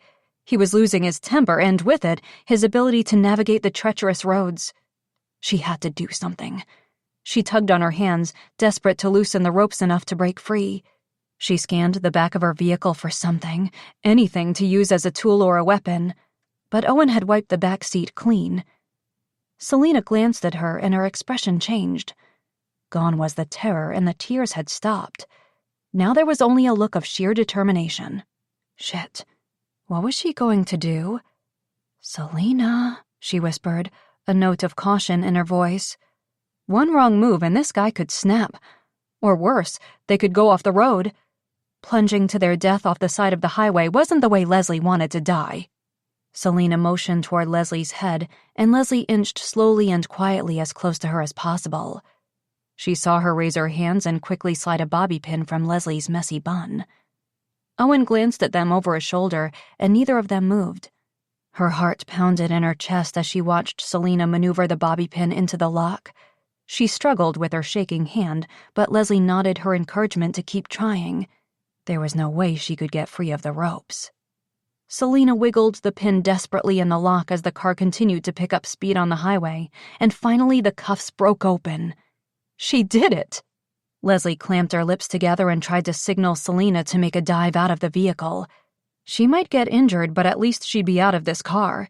She'd have a fighting chance. Instead, the star gripped the handcuffs in both hands and, leaning over the seat, she wrapped them around Owen's neck. Surprise registered on his face as he reached up to try to free himself, but Selena leaned back, using all her strength and body weight to choke him out. "Selena, the car," Leslie said. With Owen out at the wheel, they'd surely crash. But the car was slowing, his foot releasing pressure on the gas as he struggled with Selena. His eyes bulged, and Selena tugged harder. She had to help. Yanking with all her might, she felt the ropes cut into her hands as they broke free from the door handle. Her hands still tied, Leslie crawled over the seat and took control of the wheel as Owen's head fell forward, passed out. She pressed her foot to the gas and slowly brought the car to the side of the highway, putting it in park and exhaling a deep breath. Oh my God. Selena collapsed back against the seat and ripped the tape away from her mouth. "Motherfucker," she said, rubbing her lips. She kicked the back of the seat and glared at Owen, slumped to one side, his head against the driver's side window. "Can you believe this, asshole?" "No, but you called it." And she hadn't listened. "Can you untie me?" She extended her hands toward Selena, but the movie star folded her arms. "So, I was right about him." Leslie sighed. "You were right about him." "And you were wrong?" "Seriously?" "Say it." "Okay, I was wrong. Now untie me before he wakes up and murders you." Selena moved closer and untied the rope quickly. Leslie grabbed her bag and retrieved her gun and handcuffs. Then she dug around in the console for her cell phone. Battery was at 20%. But no cell service. Fucking fantastic. But at least they were no longer at the mercy of a stalker. Arriving in Wild River 12 hours after receiving the call from Eddie, exhausted and fueled only by coffee and adrenaline, Levi headed straight to the police station. Leaving his crew to fight the fires in Florida on their own had been one of the toughest, quickest decisions he'd ever had to make in his life. But he couldn't ignore his gut feeling that something was wrong. Leslie's vehicle had a tracking device on it. That meant Selena's stalker could know where they were. At least they'd been safe at the cabin, but the shop had reported that Leslie had picked up her vehicle hours ago. "Any word from her?" Levi asked as he hurried into Eddie's office. He'd had no luck reaching her on her cell phone, and by now, he must be looking like a stalker himself with the number of missed calls she'd find on her phone. He hadn't showered or changed, and he was dirty and he stank, but none of that mattered right now. No, Eddie said, but I've been tracking her car with the tracker and they've been driving south. He looked worried, but not entirely convinced that something was legitimately wrong. I tried calling you, but it went straight to voicemail, Eddie said, taking in his gear. I was on a domestic flight back here, Levi said. I hate to say it, man, but I might have put out the emergency call a little early, Eddie said. This could just be Leslie being Leslie. No way. His gut told him something was definitely off. Normally I'd agree, but we've both been trying to reach her and by now she'd have at least sent a fuck-off text, he said. Eddie nodded. You're right about that. He paused. So what should we do? They are about 10 hours away already, and other than asking a highway trooper to pull her car over, I'm not sure how to reach her. Could we do that? Eddie grinned, reaching for his cell phone. Probably not, but I can threaten it, he said, texting her. Levi sat in the chair across from Eddie's desk, exhaustion catching up to him. He left base camp and hiked to the Florida station 10 miles away, where he'd gotten a ride to the airport. He'd been prepared to pay anything for a last-minute flight back to Anchorage, and the entire 8-hour flight, he'd been on edge. Desperate to get back, hating to be out of range, out of contact. Now, maybe Eddie was right. It could have been an insane overreaction. So, she was at the cabin these last few days? Eddie asked, leaning back in his chair. Yeah. Listen, I'm sorry, man. She didn't want me to tell anyone. She thought maybe your family might have a difference of opinion on how she was handling things. He ran a hand over his scruffy beard. She's not wrong, Eddie said. Then he frowned. So, were you done in Florida? Levi shifted in the chair. Not exactly. And if Leslie was fine in just ignoring them the way Eddie thought, his rushing back there, following a gut instinct, was enough for him to maybe hand over his position to Chad. He'd made a judgment call that he never would have made for any other reason, for any other person. But you came back early. Yup. This would be an amazing time for that Forrester guy to be around. Levi's actions would have highlighted his point exactly. The woman he loved might have needed him, and that had taken priority. Because you thought Leslie might be in trouble? Yep. The knowing look on Eddie's face told Levi it was time to go before this conversation took a different turn. He stood. Are we going to talk about that, or... I'd rather not, Levi said, heading toward the office door. Keep trying her and I'll let you know if I hear anything. Right now, he needed a shower and a nap and time to reevaluate his priorities. The last week, he'd taken far too many chances with his career, and while he'd give up anything and everything to be with Leslie, he had to start facing reality. A future with her might not be in the cards, and he had to salvage what he did have left. Sounds good, man. Take care, Eddie said. Hey, Eddie, call for you on line 2, said Jan, the department receptionist, paging his office. Do you know who it is? Eddie asked as he nodded his goodbye to Levi and reached for the landline on his desk. I think it's your sister, Jan said. Eddie sat forward and Levi paused in the doorway. Catherine? Leslie, Jan said. It was almost 40 hours since he'd last slept, but the adrenaline pumping through Levi's body as he paced the station had him wide awake. They're here, Eddie said, tapping him on the shoulder as the station doors opened and the highway troopers led Selena's stalker in through the doors, his hands in cuffs behind his back. Owen. Leslie's coworker. Another agent. She'd been right about it being an inside job and not trusting anyone. Unfortunately, she'd trusted the wrong guy. 6'2" and at least 200 pounds, the guy's long hair blocked the view of his face as he kept his head down, shuffling his feet as he passed Levi in the hallway. Son of a bitch. Levi's hands clenched at his sides. Resisting the temptation to knock the guy out took everything he had, and several officers watching him. If this man touched one hair on Leslie's head, one hair on Selena's head... But when the door opened again and Leslie entered, all anger disappeared, replaced only by relief. She was okay. They were okay. Only her face wasn't okay. Deep bruising around her right eye and cheekbone, Swelling that made one side of her face balloon had Levi's heart racing, and he turned to head back toward Owen. Eddie intercepted. Hey, it's okay. He'll get what he deserves. Channel your energy where it matters most, he said quietly, nodding toward Leslie and Selena walking their way. Levi took a breath. Yeah, you're right. Hey, sis.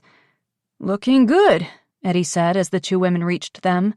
But even Levi could detect the note of concern in his teasing as he pulled Leslie in for a hug. You good? He heard the other guy whisper. Yeah, Leslie said. Fine. Her voice was steady and strong. No sign of fear or anguish.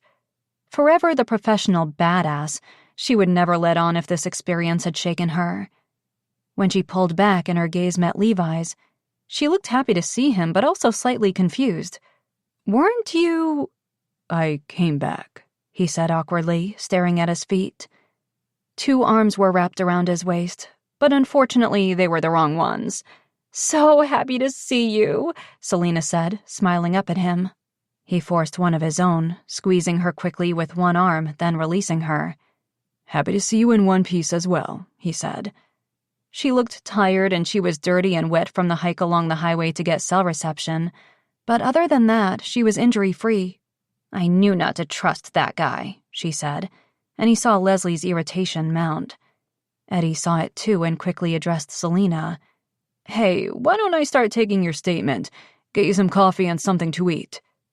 The movie star nodded, but then glanced at Leslie as though for reassurance. It's fine, go with Eddie, I'll be there in a minute, she said. Selena followed Eddie to his office, leaving the two of them alone. Levi cleared his throat.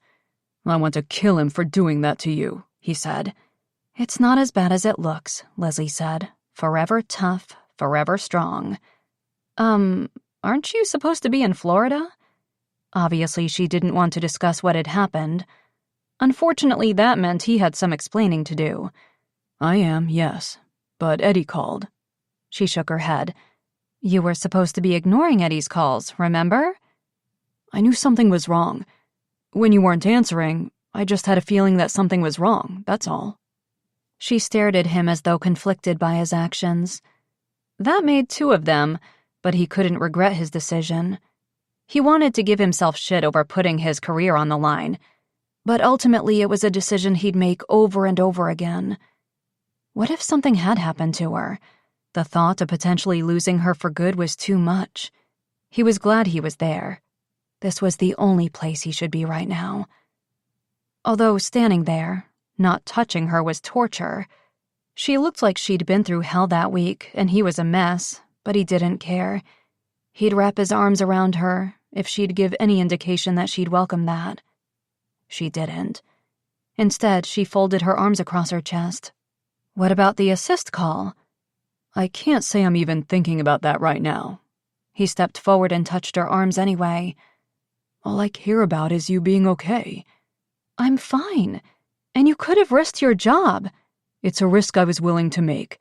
For that matter, it's a risk I'd make over and over again. She shook her head, irritated by his concern. That doesn't even make any sense, Levi. This is what we do. We all know there's an element of danger in our careers. The job comes first. Not for me. Not when it comes to you, he said gently. Of course she'd feel that way. She'd grown up with a family of law enforcers who put their careers above all else. She'd been prepared to marry someone who would do the same, who had done the same. He wasn't like the rest of them. He'd never had a real solid family, anyone he could rely on, depend on, and Leslie was the person he trusted and loved the most in the world. That was worth putting above all else, even if she didn't feel that way. Her expression changed, softened slightly, then she looked away quickly. I should get cleaned up and get ready to give my statement. He nodded slowly and let his hands drop. What had he expected? This love had always been one-sided. Thinking that things might have changed that week between them had been foolish. Yeah, I should go too. He was covered in sweat and soot, and he smelled like a wildfire. He wasn't exactly making it hard for her to resist him. Levi, She stopped as though she had no idea how to finish the sentence. No matter what she said, It wouldn't be what he longed to hear. Yeah, I know. Take care, Leslie.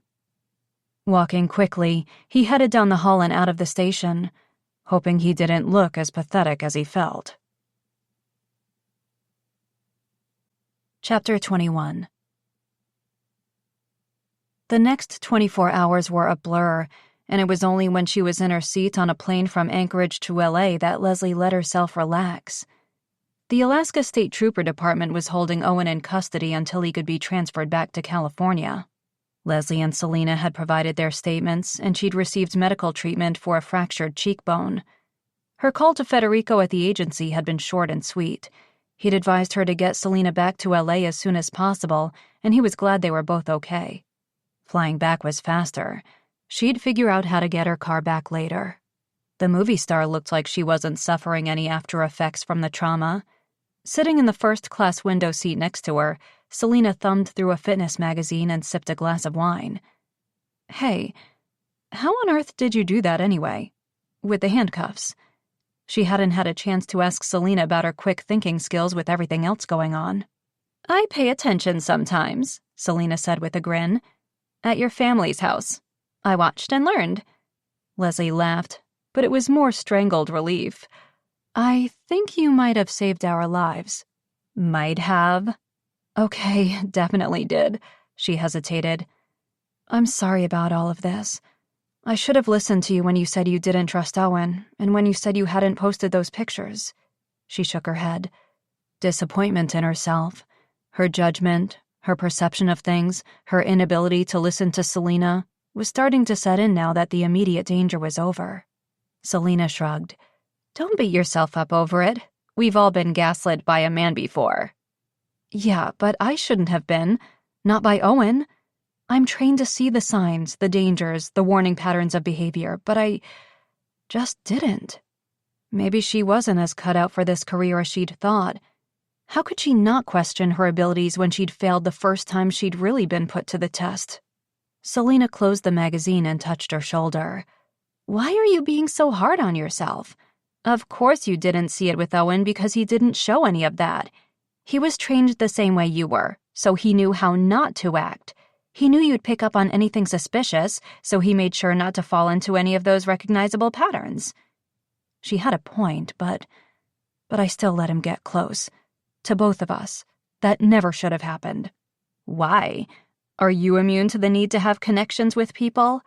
Leslie, you're only human, and as much as you push people away, even you needed someone in your life, even if it was just casual. Owen was a safe choice for you because you knew there was no chance of getting hurt because your feelings for him weren't that deep, she said. Wow, when had Selena gotten so deep? Having misjudged the woman and not actually getting to know her before making assumptions compounded Leslie's guilt. Still, I'm sorry. Apology accepted, and I'm sorry if I was difficult at times. Leslie laughed. Understatement. We're safe now. I can return to my life. And for what it's worth, I think you did everything right, Selena said. Leslie swallowed the lump in her throat. Thank you. Unfortunately, her superiors wouldn't see it that way. That past week took the award for craziest week of Levi's life.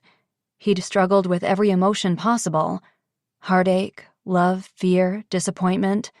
And now that it was all over, he wasn't sure what to feel. It was as if his body had shut down, gone numb in a form of protective mode. Leslie and Selena were back in LA. The stalker was in custody and everyone was safe. Her goodbye this time had left him with the impression that he was nowhere on her mind right now, and he understood. She had a lot to deal with still back in LA. She'd just escaped an abduction, and there were far more pressing things for her to focus on. He wasn't sure he'd ever make her priority list. But damn if he didn't miss her already. Maybe if they'd had more time and the circumstances hadn't been so intense.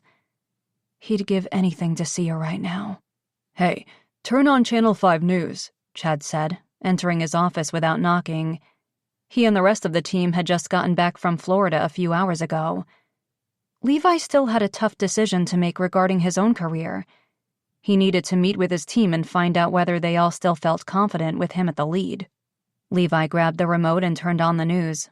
On the screen, Selena was being interviewed by the media at a press conference. Dressed in a pale pink sundress, her hair and makeup done, Levi almost didn't recognize her. No wonder Leslie had believed she could keep the star safe from her usual fans.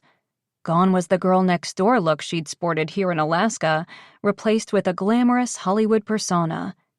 Next to her stood what he assumed was her management team, while several LA officers kept the crowd back and under control.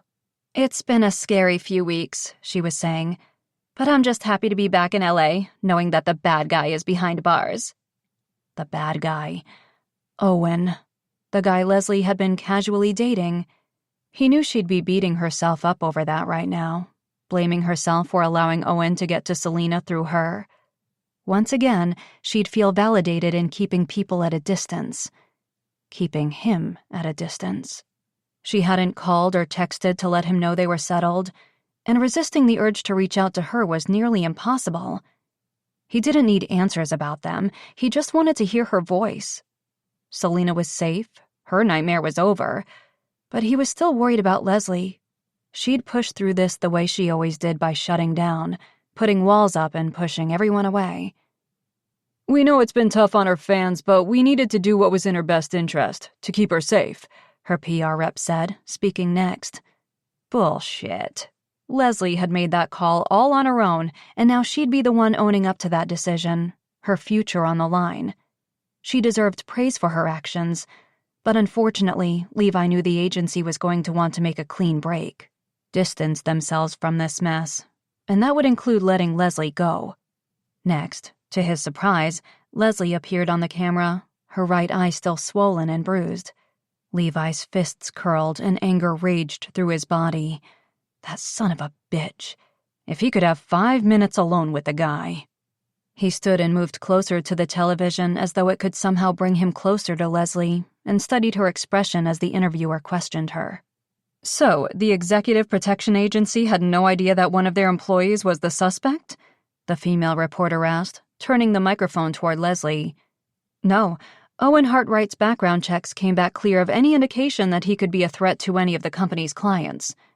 Her voice was confident, clear, and sure, and her demeanor was professional and calm, but he knew she had to be fighting turmoil within. The agency hadn't taken her concerns seriously enough. They hadn't listened to her, and now she'd be the scapegoat. The company's emphasis on safety is the #1 priority. No doubt she'd been coached to make sure the agency's reputation was protected, and while he admired the hell out of her for her show of respect, this was bullshit. "Were you authorized or advised to take Miss Hudson away from LA?" the reporter asked. Leslie hesitated. "No, that was my decision. It was impulsive and could have ended badly. I take full responsibility for my actions." They were the right actions. From what he learned about the case from Selena and Leslie, she'd had no other choice. Her decision to leave LA had ultimately saved Selena's life, and then Selena's quick thinking had saved hers. What if something had happened to her? His blood chilled in his veins at the very thought. For so long, he'd kept his feelings to himself. Then that week, everything had changed. He didn't know what would happen next, but he knew he wasn't ready to just let her go again. If this experience had taught him anything, it was that life was too short to have regrets or let doubt, or guilt, prevent him from living his life the way he most wanted to, with her in it. But how could he help her reach the same realization? Turning off the television, he left the station and climbed into his truck. Walking into Flippin' Pages a few hours later, Levi's heart was even heavier. His grandmother's call saying she'd been able to restore the photo should have been good news, but the events of the last few days only made it harder. He'd been looking forward to surprising Leslie with the photo, but now she had so much else going on, so much to deal with. Would she even care? "Hey, Levi, how are you?" Ellie asked, touching his arm gently. Everyone in town knew by now about the situation and how he'd helped the women by letting them hide out at the station. "I'm okay. Just here to see Grandma," he said. "She's in her office," Ellie said. He ran a hand over his face as he headed toward the back office. "You look horrible," his grandmother said as he entered. "Thanks, it's been a rough few days," he said, accepting the cup of hot coffee she extended to him. I heard about the kidnapping. She shook her head. So glad Leslie and that young starlet are okay, she said. "Me too," he said, emotion thick in his voice. He sipped his coffee, the fourth one that day, but the liquid held no taste and the caffeine seemed to have little effect. His grandmother eyed him. You still didn't tell that girl, did you? His forehead wrinkled. "Tell her what?" That you love her? "You know that?" No sense denying it. His shocked expression must say it all anyway. Always have. I may not have been one of those helicopter parents, but I paid attention. He nodded. He wished she had been more hands-on, but she'd been there when it mattered, and he couldn't fault her for focusing on her own life. She'd raised her kids, and he'd been dumped on her. She sat across from him. Look, Levi, you were a good kid, and you were mature for your age. I never worried about you. You had a good head on your shoulders. And the Powells had kinda taken you under their wing. She shrugged. But I did pay attention to the important things, and my heart has always hurt just a little, knowing you were keeping your love to yourself for her sake, for her happiness. The heart-to-heart might be coming a little late, but he held no grudges. He sighed as he stared into the dark liquid, watching the swirls of steam escape the cup. "I did tell her. Probably wasn't the best timing or situation, and I was starting to think she might have feelings for me too." That's good. Progress, his grandmother said, looking truly engaged. "Yeah, but now she's gone again, and things have always been complicated. Even more so now." Complicated, sure, but not impossible, she said, handing him the restored photo. Just like this picture. Had the LA sun always been this blinding? Despite her dark sunglasses, Leslie's eyes hurt as she entered the Executive Protection Agency later that week. Exhausted from lack of sleep and worry, her body still aching from the attempted abduction, she longed to put off what was sure to be her firing. But she had to face the music today, get this over with, then decide what was next for her. Entering her boss's office, she slid her sunglasses to the top of her head. He winced, a note of sympathy in his expression seeing the black eye and bruised cheek she still sported. "That looks like it hurt." I've been through worse. The emotional toil of the last few weeks had her hurting more than the physical damage she'd suffered on assignment. Levi's confession of love replayed in her thoughts and in her dreams, and her own conflicted heart was killing her. A month ago, she was successfully keeping her past in the past, along with her feelings. Now, everything had been dug up from where she'd kept it buried, and she didn't know where to begin to start healing. She never really had. "Have a seat," Federico said, standing and closing his office door. Several other agents were standing in the hall, no doubt eager to listen. It didn't matter. She didn't care what they all thought. She'd be walking out for the last time in a few moments anyway. Federico returned to his chair and sat. He cleared his throat and got straight to it. "Leslie, you've been a great agent, and we were fortunate to have you on this assignment." He folded his large wrinkled hands in front of him on his desk. "Your quick thinking and skills helped to save Miss Hudson's life. But your impulsiveness and unauthorized decision-making is questionably what put her in more danger in the first place." She wished she could argue that, but she couldn't. She'd reacted on instinct that day instead of policy. "Fleeing the state and not advising anyone of your plans was rash, and unfortunately, we aren't able to overlook the liability you are to this company." Federico shook his graying head. She nodded.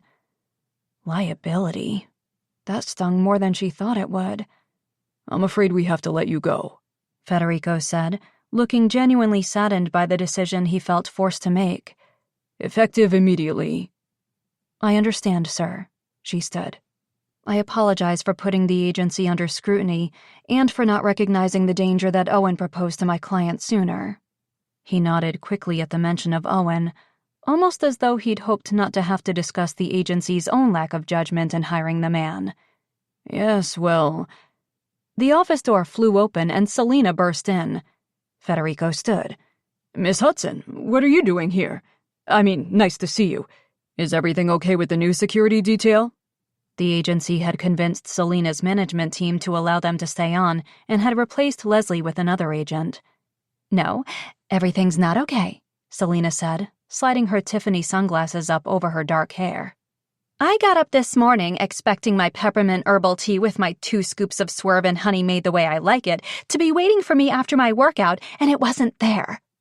Leslie hid a smile at the overdramatic outburst. This wasn't the Selina she'd gotten to know, but she was enjoying the theatrics. Federico looked confused. Do you know why it wasn't there? She asked, hands on her tiny hips. No, Miss Hud... Because Miss Sanders wasn't there.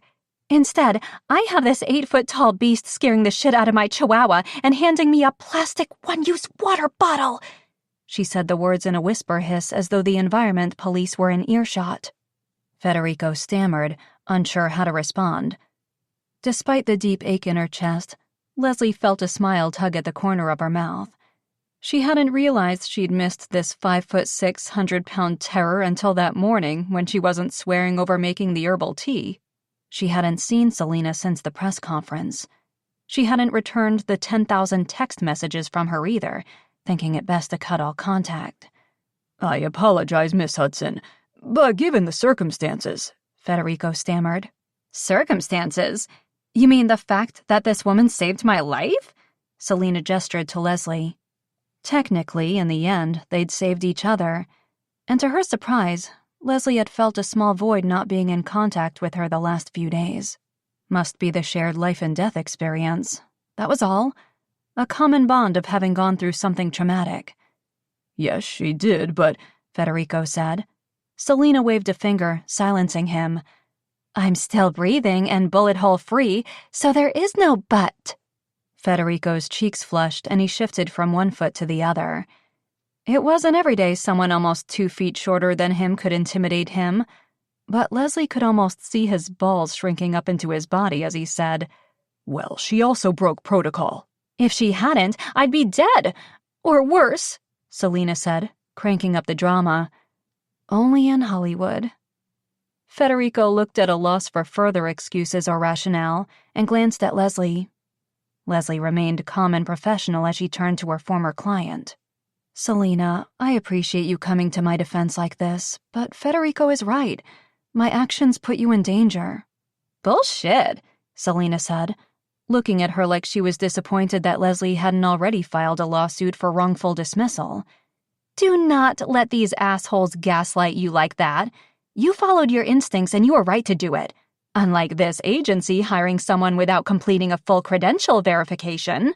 Your agency, she said, walking toward Federico, put my life at risk by hiring a dangerous person and then allowing him access to private information, not Miss Sanders. Selina did have a point. She'd been selective about the information she disclosed to Owen, yet he knew things he shouldn't have been privy to. Information she'd told only Federico, like when the new security system had been installed and when Selina was making public appearances. The agency really hadn't done everything in their power to keep Selina safe. If she hadn't taken Selina away, Owen would have gotten to her. Miss Hudson does raise a valid point, she said, feeling her fighting energy return. She wouldn't ask for him to reconsider his decision about firing her, because she no longer wanted to work for an agency that didn't have her back or one she couldn't completely trust. And she had no intentions of going to the media to blame the agency to protect or reclaim her own credentials. But at least now she was seeing this parting of ways in a different light, one where she wasn't completely at fault, and her confidence returned slightly. Federico looked back and forth between them. So you want Miss Sanders to continue as your security detail? He asked Selina. Yes, she said, but not through this agency. I'm terminating my contract, effective immediately. She ripped the paper she had in her hands, which looked like a takeout menu from the sushi place down the street and not her actual agency contract. Then she turned to Leslie. I want to hire you privately. Oh, Did Leslie even want to continue in this line of work? She hadn't made any real decisions regarding her future career yet. You can name your price, Selena said. Caught off guard, Leslie hesitated. Was Selena serious? For months, she'd complained about not having a big burly man protect her, and now she had that, and she wanted Leslie back? Or maybe this was all a show for Federico's sake, her way of helping Leslie regain face in front of her employer. Selena waved a hand. You're right. We shouldn't discuss business in front of your former employer. Let's go. My driver will take us somewhere for lunch where we can discuss this privately, she said with as much Hollywood flair as Leslie had ever seen, and she hid her grin as she stood, put on her sunglasses, and followed the star out of the office. Dramatic exits weren't normally her thing, but when in Rome... Chapter 22. 2 weeks later. The Chihuahua was wearing a suit. Leslie refused to admit that Unicorn looked adorable in the black and white dog outfit with the fake bow tie that Selena had bought him to wear to her movie premiere that evening. She was just relieved that the dog was okay. He'd enjoyed his extended stay at Posh Puppy Spa, and the reunion with his owner had been about as dramatic as possible. Now, he ran around the posh Beverly Hills hotel room with a plastic bone in his mouth. He brought it to Leslie and dropped it at her feet. "No, I'm not touching that," she told the dog. Unicorn's tail wagged so fast it blurred, and he nudged the bone closer. Leslie sighed, picked up the disgustingly wet bone and threw it across the room. Then a knock on the room door had her jumping to her feet. "Who is it?" she asked, looking through the peephole. A tall, lanky guy with a handlebar mustache who she didn't recognize stood there with a garment bag draped over his arm. "Antonio from Versace. I've a dress for Miss Hudson," he called through the door. "She already has a dress," Leslie said, glancing toward the bathroom, where Selena was already outfitted for the movie premiere in a dark green floor-length backless gown. Her makeup artist was finishing up, and her hairstylist sat ready to do her job next. "I was told to bring it," the guy said. Leslie sighed. Selena had tried on 16 dresses the day before at the fitting and had spent hours agonizing over the right choice.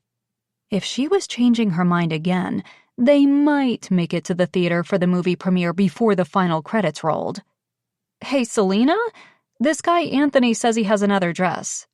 Selena nodded, smacking her lips together in the bathroom mirror.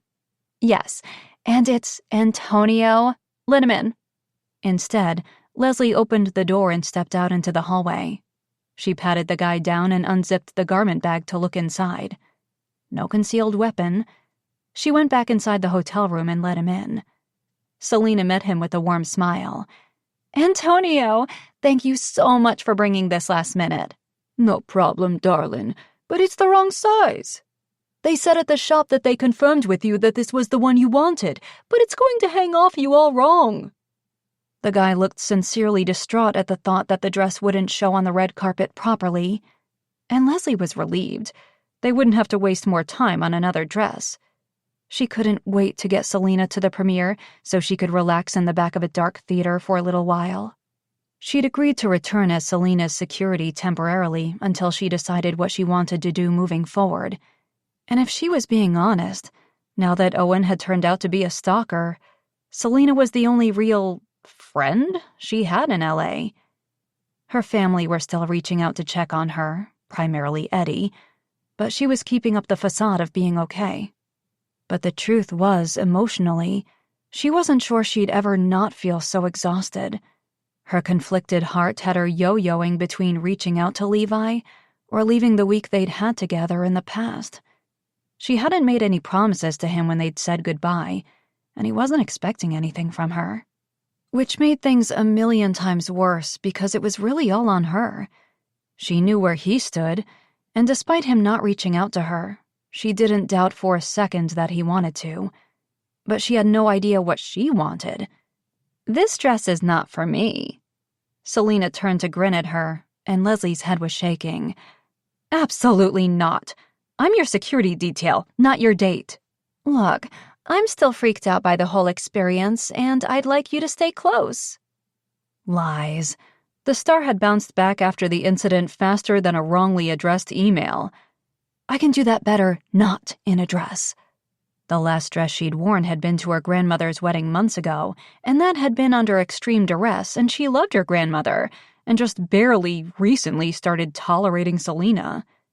They only let stars on the red carpet, Selena said, reaching toward her belt. And they're +1. Leslie sighed, slapping her hands away. I can take my own clothes off, she mumbled. And he has to leave. Selena smiled warmly at Antonio. Thank you again, she said, tipping him and seeing him out. He kissed both of her cheeks and wished her luck at her premiere. Then she turned back to Leslie. Okay, well, hurry. We're going to be late. This was insane. She had to be crazy for agreeing to this. But before she knew it, she was out of her pants and shirt and sliding into the long, simple black gown, which cost more than she made in a year. It's on loan, so be careful, Selena said, helping her zip it up. Her pulse raced. Wonderful.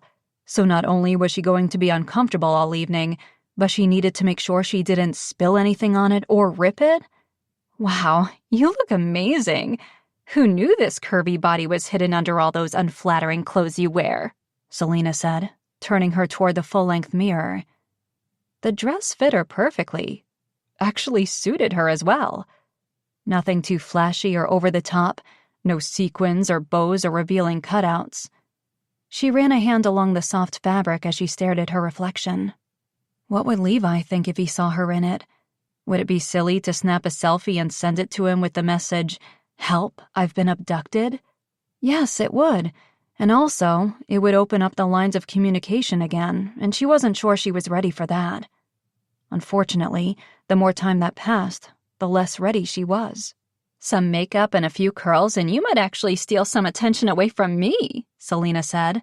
Yeah, right. It would take more than a dress for that to happen. Leslie picked up her gun and scanned the available places on her body. Where the hell could she put it? Selena handed her a leg holster. She'd actually thought this through, meaning this hadn't been the last-minute thing she tried to make it appear. Strap it in here, like Angelina Jolie in Mr. and Mrs. Smith. Leslie couldn't help but laugh. Yes, I know. Taking the holster, she wrapped it around her right leg through the slit in the dress and secured the gun out of sight. Nothing wrong with being sexy and lethal, Selena said with a wink. Damn, if it wasn't actually the most empowering feeling ever. What's safer than bringing your bodyguard as a date? Selena's caption on the photo had Levi smiling, while his chest tightened. Leslie looked drop-dead gorgeous in an elegant, simple, tight-fitting black evening gown, despite looking completely terrified and uncomfortable standing next to the star on the red carpet. Her blonde hair was hanging loose in waves around her sexy bare shoulders, and she was wearing slightly more makeup than he'd ever seen her wear. She looked like she could be on the movie screen herself. Damn, she was beautiful. And obviously staying in LA to continue working as Selena's security. What had he expected? That his confession of love and their time together would have been enough to make her want to come back here? Be with him? They'd had a connection. She couldn't deny it. But for Leslie, that would be all the more reason to stay away. Running away from the guilt and conflict that opening her heart to him would definitely cause was her self-preservation method. He'd go to her if he thought she wanted him to. If there wasn't a certainty that she'd push him away, he'd move halfway across the world for her, no question. His career meant a lot to him, but she meant more. He stared at the photo of her awkward, forced-looking smile, and the right thing to do hit him like déjà vu. He'd let her go once before for her happiness. He could do it again. Smokester sauntered over and sat at Levi's feet. The sad expression, floppy ears, and low whine from the dog echoed his sentiments. "I miss them too, buddy," he said, petting the dog's head. It had been weeks, but it seemed the dog was having as hard a time of it as he was. His gaze landed on the photo he'd had refinished for Leslie. He should probably just send it to her in LA. That would be the easiest. Or maybe her mother might like to have it. A knock sounded on the door before Mrs. Powell entered. "Oh, hi. I didn't hear the front door." He hadn't heard from her or spoken to her directly since she'd walked in on him and Leslie together. He wasn't sure of his responsibility to the foundation now, if she still wanted him involved. It was open. I hope you don't mind me stopping by. She was wringing her hands and struggling to make eye contact as she said, Levi, I owe you an apology and I'm not very good at them, so, He smiled and stood. Then let's just say that was it. He opened his arms and she stepped into them with a sigh of relief. He hugged her tight. And I'm sorry if I upset you. She pulled away and sighed.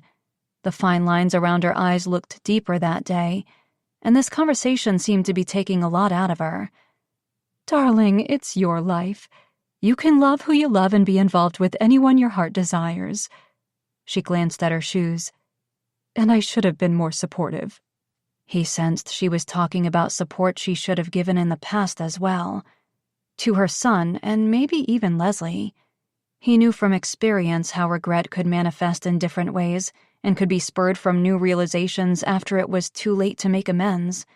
His had certainly resurfaced, allowing himself to open up to Leslie, but he was understanding now that guilt was just one emotion, and it didn't need to fuel his actions. I know you two have never really gotten along, but Leslie is a wonderful person, he said gently, not wanting to make her feel worse. I know that. I do. As a mother, you want what's best for your children, and I may have been a little blinded by my own prejudices when it came to Leslie. I worshipped my son, and no one is good enough for your kids. She paused. But she was always lucky to have you in her life. You're quite wonderful yourself, young man. She looked past him, and, seeing the photo on his desk, she picked it up. Her father took this? Yeah. Unfortunately, it was the only thing I could save after the fire. His grandmother had done an amazing job restoring it, and he hoped it would give Leslie a little closure to have it. Mrs. Powell studied the photo, then studied him. You've always loved her, haven't you? No sense denying it, and he never wanted Mrs. Powell to mistake his actions in his office that day as simply lust or a physical attraction. He nodded. With all my heart. She put the photo down and took his hands in hers. My son was so lucky to have you. They both are, she said. Keeping your own feelings to yourself all these years had to be hard. And even though you don't need my permission to finally go after what you want, I'm giving it. I want to see you happy, Levi. He took a deep breath, feeling the weight on his chest get that much lighter. She was right. He didn't need her blessing, but it made him feel better to have it. She'd been like a mother to him for so long, and he felt as though getting her approval was the next best thing to getting Dawson's. Thank you. That means more than you know, he said. She nodded. I really wish I could do things differently, but I can't change the past. No one can. We just have to do the best we can going forward. She wiped a tear from the corner of her eye. You'll still be there at the event? You still want to be involved in the foundation? Of course. He'd never let his best friend down before. He wouldn't start now. Leslie took Selena's laptop and plugged in the cable to the camera the next afternoon, after they'd both slept half the day away. They hadn't gotten back to the hotel after the premiere and after parties until almost 3:00 a.m. Her job was feeling more like hanging out with the star now. Dare she even say, hanging out with a friend? Which meant it was time to move on. They could still stay in touch, but Leslie felt the lines between personal and professional blurring, and ultimately that put Selena at risk. She hadn't gotten the nerve to tell Selena yet, but she would. Soon. I'm not sure how great these turned out, she said, clicking on the link to the photo she'd taken in the Alaskan wilderness 3 weeks before. 3 weeks. Felt like forever. From what I remember, they're really great, Selena said, bringing her chair super close and curling her legs under her as she sat. Normally, the close proximity and Selena's disregard for personal space would annoy her, but knowing she was planning on handing in her resignation made Selena that much more tolerable. Damn it, she was going to miss the pain-in-the-ass movie star. Okay, here they are, she said as the images loaded. Selena leaned closer, examining each photo of her in the snowy woods with the mountains in the distance. You were so right about the lighting being perfect. I barely have any makeup on, and I don't even need a filter on these. You never need a filter, Leslie said. Aw, thanks. I like those 3 best, she said, pointing to the same ones Leslie would have chosen. Yeah, they are really nice. But are you sure your team is going to want these more candid shots going on your site and audition material? Selena scoffed. After neglecting to inform me of how much danger I was in before, I think I'll be taking over more of the decisions regarding my career moving forward. Well, good for her. Still, Leslie was self-conscious about the images. It wouldn't just be Selena putting herself out there with this new look.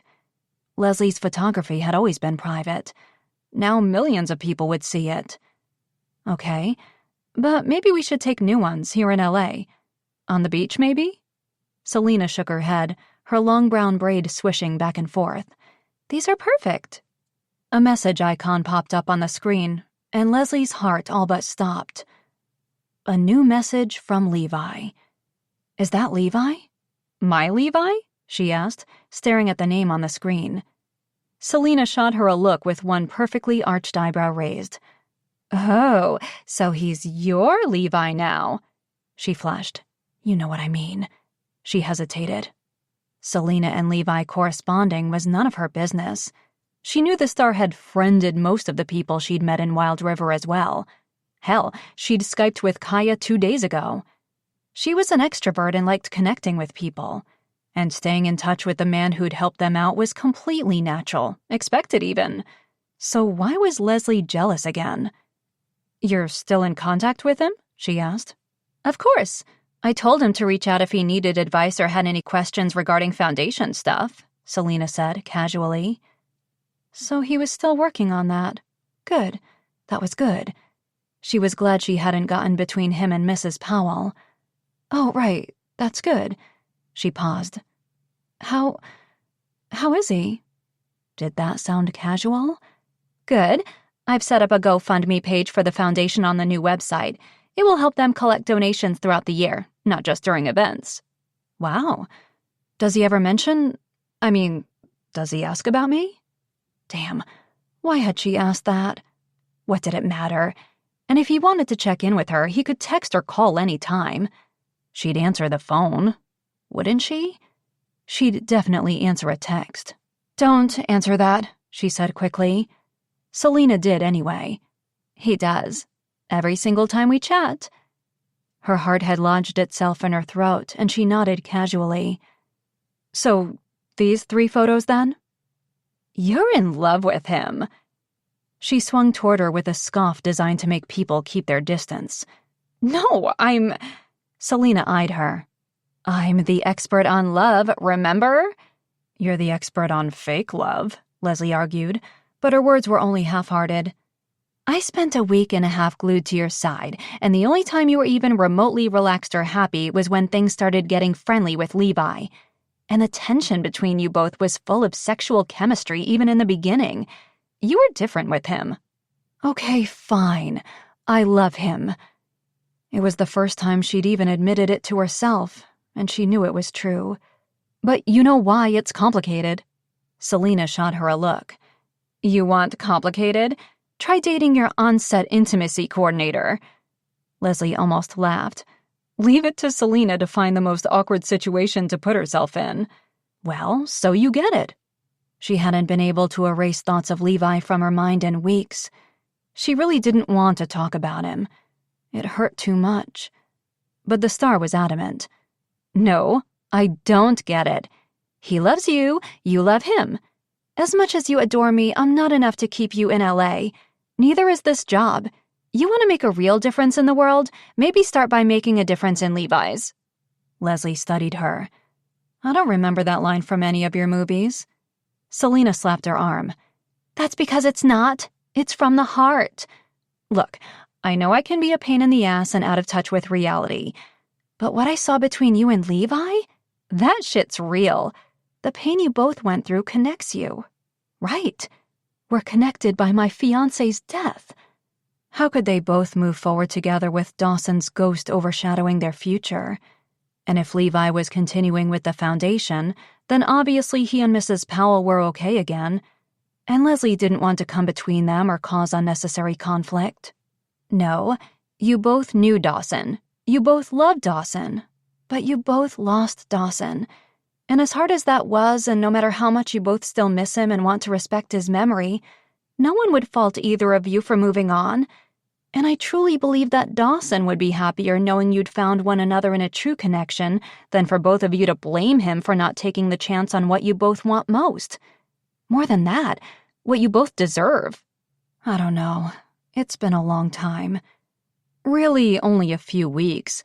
But the longer the silence grew between them, the harder it seemed to get back to any kind of progress they may have made during their time together. You have to stop running when faced with conflict, Selena said. What are you talking about? I face conflict all the time. It's my life. My career. Right, when you're protecting other people. But when it comes to your own personal conflicts, your fears, you run. You ran when you and your mom couldn't see eye to eye. You ran after Dawson died. Now you're running from this, running from Levi. It was so true. But how did she stop running when it was her way of self-preservation all these years? It would be so easy to listen to Selena, to use her friend's words as permission to go for it with Levi. But she still wasn't sure she could do it. I don't know. I need more time to think about everything that happened. With some distance comes perspective, right? Selena nodded. I thought you'd say that, so... Reaching into her purse, she took out an envelope and handed it to Leslie. A plane ticket for Anchorage. Leslie's eyes widened as she saw the date and time on the ticket. This leaves in 2 hours. Selena nodded. In my experience, impulsive decisions are always the right ones. Leslie raised an eyebrow. Yeah, I don't think so. When it comes to matters of the heart, absolutely. Stop overthinking this. Remember how you felt when you were with him. She did. It was all she could think about. Hold on to that feeling and go get him before you throw yourself back into work and once again try to hide who you are and what you really want. You don't want to keep living the shell of an existence, Leslie. She hesitated. That line was from a movie, Selena said, getting up and easing Leslie up from her chair. My driver's waiting for you. Her heart raced. Oh, God. Could she actually do this? What about you? I can't just leave you. I'm your security detail. I called an agency already. They are sending a guy over right away. So you fight to get me my job back and now you're firing me? Selena hugged her. I just wanted more time to turn you into a friend. Some people say I'm an acquired taste. Leslie laughed, then sobered, staring at the plane ticket in her hand. What do I say to him? Tell him you love him, and that's enough. After all, Selena said with a wink, this isn't some cheesy rom-com. Chapter 23. Staring at her family home the next day, Leslie couldn't help but wonder if maybe not all families could resolve their issues, overcome their differences. So many years had passed and a lot of life had happened. They'd never been able to bring up the past without arguing. Maybe they were too late. The only way she'd know was if she went inside. You don't have to go in, Eddie said, putting his van in park and turning to face her. Didn't she? Since this whole mess had happened, the weight of her past mistakes and unresolved issues weighed heavier on her now that she was acknowledging them. She'd never find peace if she kept running. Selena had been right to call her out on her usual way of handling uncomfortable situations. She's probably seen the van by now, Leslie said. I can run in and make up some excuse for stopping by, Eddie said. She doesn't know you're back in town yet. She'd crashed at his place the night before. But could she be back permanently in Wild River and not have this heart-to-heart? Family gatherings had always been stressful. Everyone always suffered because of the tension between them. It had to stop. If there was some way to come to a truce, it would benefit everyone she cared about. Thanks, but I think I need to do this.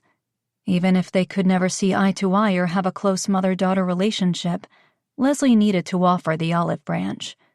Her mother had hurt her, but she'd hurt her as well, and forgiveness couldn't start, healing couldn't start, until someone said they were sorry. And if she was moving back to Wild River, she didn't want the strained relationship or the what-ifs plaguing her new future, whatever that may look like. She unbuckled her seatbelt and gave Eddie a quick hug. "Thanks for the ride." "No problem. Want me to wait?" A getaway driver would only make it easier for her to escape if things went sideways. No more running.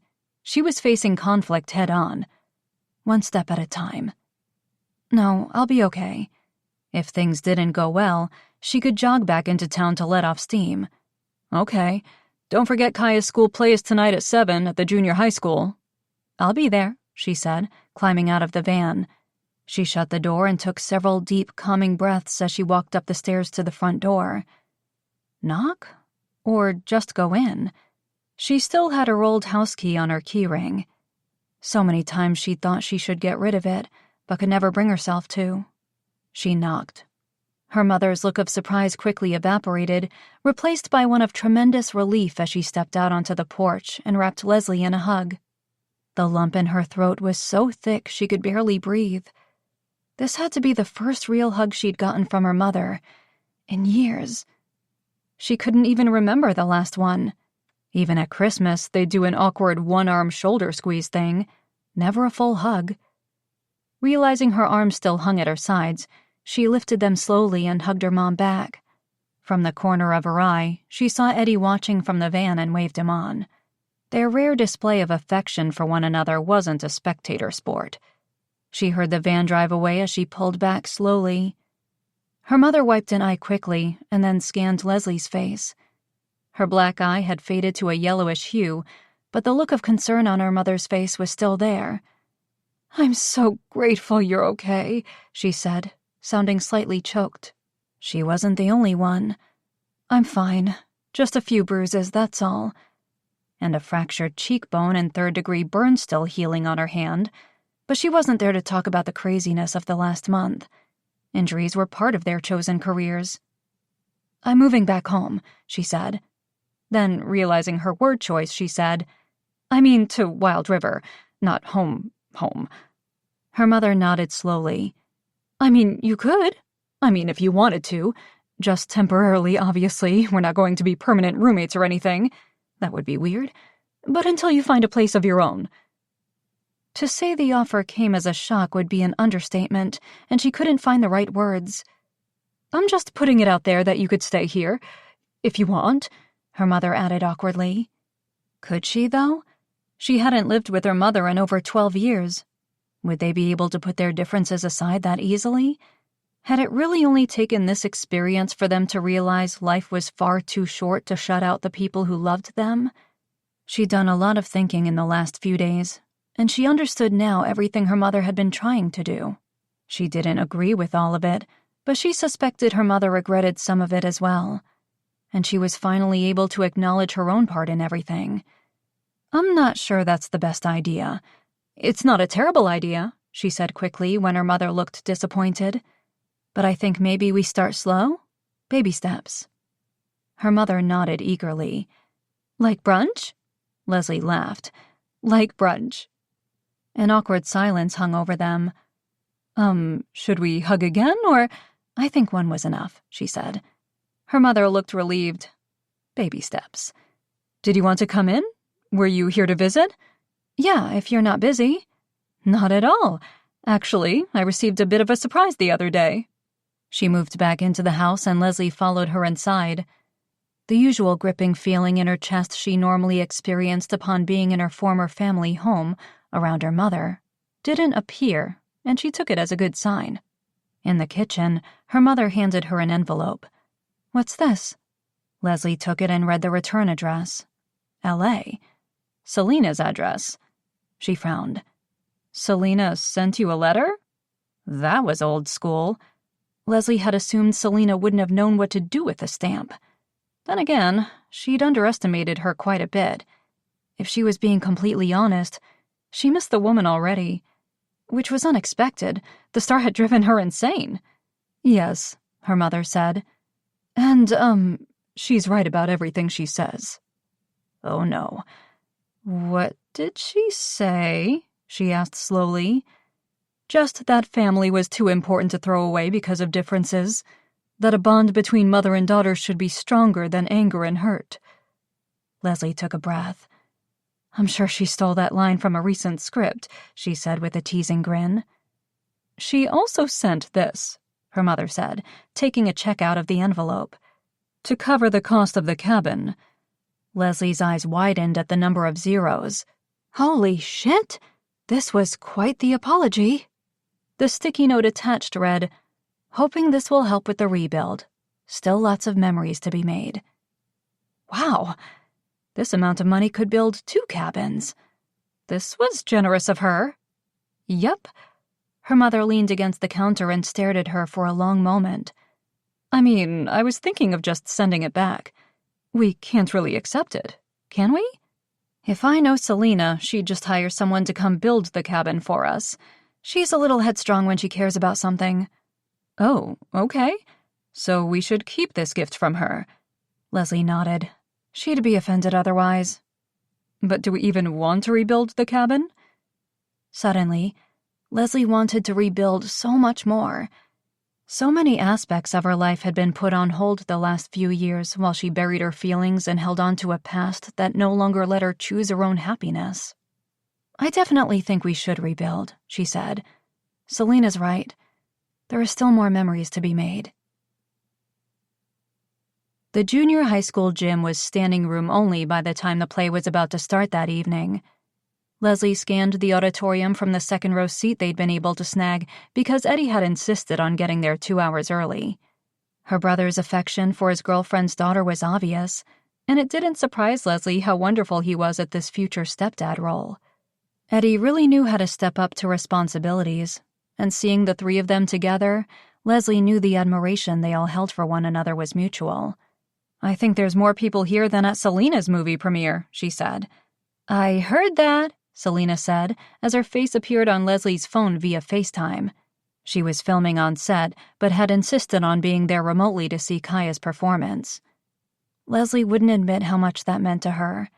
Since leaving LA the day before, Selena had texted 6 times, and Leslie had texted back. Seriously, check it out, she said, holding the phone up and scanning the auditorium for Selena to see the crowd. Holy shit, that's awesome! Is Kaya nervous? She asked. Leslie had seen the little girl only momentarily when she'd arrived with Tank and Cassie to wish her good luck with her performance, but she'd been almost vibrating. I think she's excited. Leslie scanned all the parents around her. They were the ones who looked nervous. It had to be every parent's worst fear that their kid would embarrass themselves or feel disappointed in their performance, especially after working so hard. But Kaya was so lucky to have her brother and Montana and Tank and Cassie so invested in her. She was a lucky kid. The school's drama teacher appeared on stage at the microphone, and a silence fell over the crowd as she welcomed everyone to the performance. A round of applause later, and the red velvet curtain lifted. The set was really well done, and the familiar balcony from Romeo and Juliet had Leslie's emotions acting up even before the iconic romantic tragedy began. What was wrong with her? These were pre-teens acting out Shakespeare, and yet her heart was in her throat throughout the entire play. Lovers that weren't destined to be together. Lives lost. Wasted because of young love. Beside her on the right, Tank and Cassie held hands, leaning into one another. On her left, Eddie and Montana were shoulder to shoulder, knee to knee. Being the 5th wheel kinda sucked. She had thought of reaching out to Levi, but a junior high play with her brother and friends wasn't really the right time, the right way she wanted to talk to him. She'd missed him these past few weeks, and he'd been constantly on her mind. That meant something. Since admitting her feelings to Selena, they'd only gotten stronger. As if saying it, acknowledging them had given them permission to grow and overwhelm her with their intensity. The final scene left not a dry eye in the room, and a standing ovation rippled through the crowd as the final curtain lowered. Leslie wiped her eye quickly as the auditorium lights came back on and turned her cell phone to face her. She was so amazing, Selena said. I have flowers being delivered backstage right now. A lot of flowers. You guys might want to go help her with them, she said. We're on it, Eddie said. Meet you at the van, he told Leslie before the 4 parents headed backstage to collect Kaya. Leslie left the row and moved through the crowd to the back of the auditorium. So, Selena said. So what? I want to hear all about it, every last detail. Leave nothing out. Leslie hesitated. Hear about what? You're stalling. Selena peered at her through the phone screen. Oh my God, you haven't seen him yet, have you? I just got back to town. 2 days ago? Selena's shrill voice caught the attention of several parents, and Leslie lowered the volume on the call as she headed outside. It was actually a day and a half. Look, I'm just wanting to do it organically, you know? Let him find out I'm back through the grapevine and then... Come to you? Selena raised an eyebrow. Yes? No, not like that. Just reconnect naturally. A casual encounter. Nothing forced or planned. Truth was, she was terrified. She had no idea how Levi was going to respond to her being back, to seeing her again, especially since the 2 of them hadn't spoken in weeks. What if she'd hurt him too many times and he wasn't interested in getting involved anymore? She loved him, but was that enough? He was still working on the foundation, so maybe he'd decided that he wanted to put his commitment to Dawson's memory above all else. He's going to misread that as you friend-zoning him again, Selena said in a huff. He'll think you're not madly in love with him, that you're back because you lost your job over questionable judgment and have nowhere else to go. That's not true. She'd decided to come back, and he'd been the most important factor in that decision. The only factor, really. He doesn't know that, Selena said. And no guy wants to feel like the fallback guy. Owen turned out to be a criminal, so you decide to choose Levi? Again, it's not like that. But no one could argue her right to be careful. She lost one fiancé to his job, and the first time she let her guard down again around a man, however casual, the guy turned out to be a stalker. Taking things slow with Levi was the only thing that made sense. Though they hadn't exactly taken things slow a few weeks before. Selena moved closer to the screen. Look, you need to go to him. I'm not sure I can. I'm telling you, you can. He's in Wild River tomorrow night at the resort for the charity event. You need to go, and you need to tell him you love him. Leslie winced. At an event honoring her former fiancé? One she wasn't a part of or even invited to? You really think that's the best time? Yes, because it will bring you both closure and assure him that he's getting all of you, all of your heart. Convince him you're ready to move on. She hated when Selena was right. What if I'm not entirely ready? She loved Levi. He was her best friend, always had been. He was the only man she wanted in her future. But she wasn't good at this. She'd started opening herself up only a few weeks ago. Selena gave her an encouraging smile. Then Levi will help you get there, with patience and understanding and love. Damn, girl, if you don't go after him soon, I'm making another play for him. Leslie laughed as she nodded. Okay, I can go to him. I can do this. In fact, she wasn't sure she could do this, not even a little bit. But Levi was worth shooting her shot. Chapter 24. That season's training was scheduled to start in 2 weeks, and sitting across from Levi was the latest recruit. Tyler Forrester's smile might be wide now, but it wouldn't be for long when he was enduring 18-hour days preparing for the upcoming wildfire season. Welcome to the team, Levi said, extending a hand to the guy. Tyler stood and shook it. Thank you. You won't regret this. Make sure I don't, Levi said. Tyler hesitated as he headed toward the office door. Can I ask, why the change of heart? It was a fair question. No doubt his call to the guy the day before had come as a surprise. I, just realized that maybe I'd been unfair before. We'd be lucky to have someone as qualified as you. He wouldn't admit to the guy that his own actions had only amplified how hypocritical he'd been in his applicant assessment. How could he turn the guy away for having someone in his life that he'd choose over the job in a hypothetical situation when Levi had actually done it? Well, thanks again. See you at training, he said, sitting back in his chair as Chad entered the office. So, you reconsidered? He asked with a knowing grin. Seemed like the best decision, Levi said. He cleared his throat. Speaking of decisions, time to have the hard talk. I realize mine wasn't what was best for the team. I chose to leave Florida on an instinct, and I'll be happy to step down if the team thinks that's the best thing. Chad looked at him as though he'd lost his mind.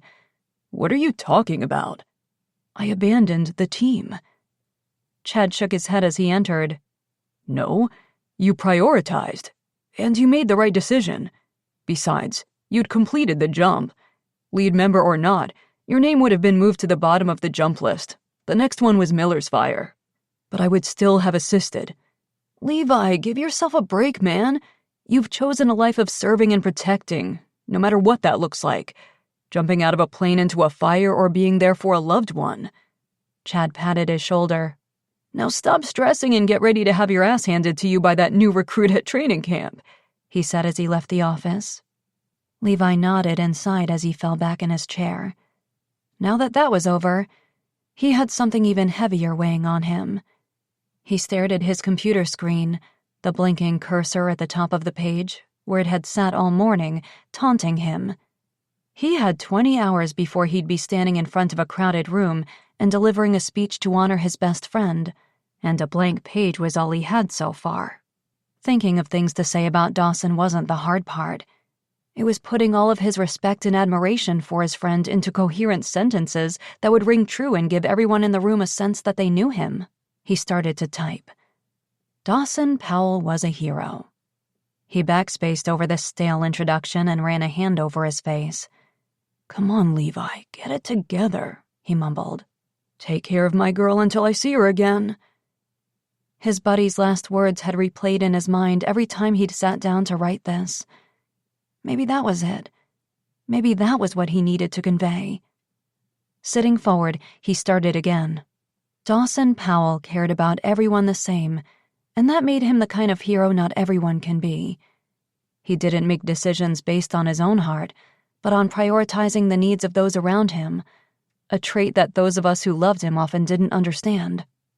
Levi's fingers flew over the keyboard, the words spilling out of him now that he was allowing himself to be honest. His best friend may not have been able to be everything to him or to Leslie because he was trying to be everything to everyone, especially the ones who needed him most. It had taken Levi a long time to understand, but he did now. He finished the speech and hit print, then rested his head on his hands, his elbows on the desk. I hope to make you proud, buddy. Walking into the Wild River Resort the next evening, Leslie could barely feel her legs beneath her. Her heart was about to burst out of her chest, and her sweaty palms refused to stay dry, no matter how many times she wiped them on the legs of her dress pants. Dress pants and blouse. No fancy, sparkly dress. Selena would not approve, but Leslie had to draw the line somewhere when it came to accepting the star's advice. This was Wild River, not Hollywood, and she was just an unemployed police officer, not an actress. And she knew that wouldn't matter to Levi. She took a breath as she stopped in front of the ballroom doors. This was what she needed to do, no backing out. If she let more time pass between them, she was afraid her heart might close off again. The walls would start to build back up, and the possibility of what could be with Levi would disappear.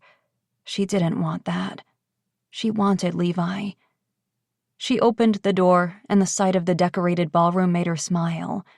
Round tables of 8 adorned with white silk tablecloths, beautiful pale pink flower centerpieces, and candles were placed all around the room. White string lights draped from the ceiling, creating a beautiful, intimate ambiance in the large space.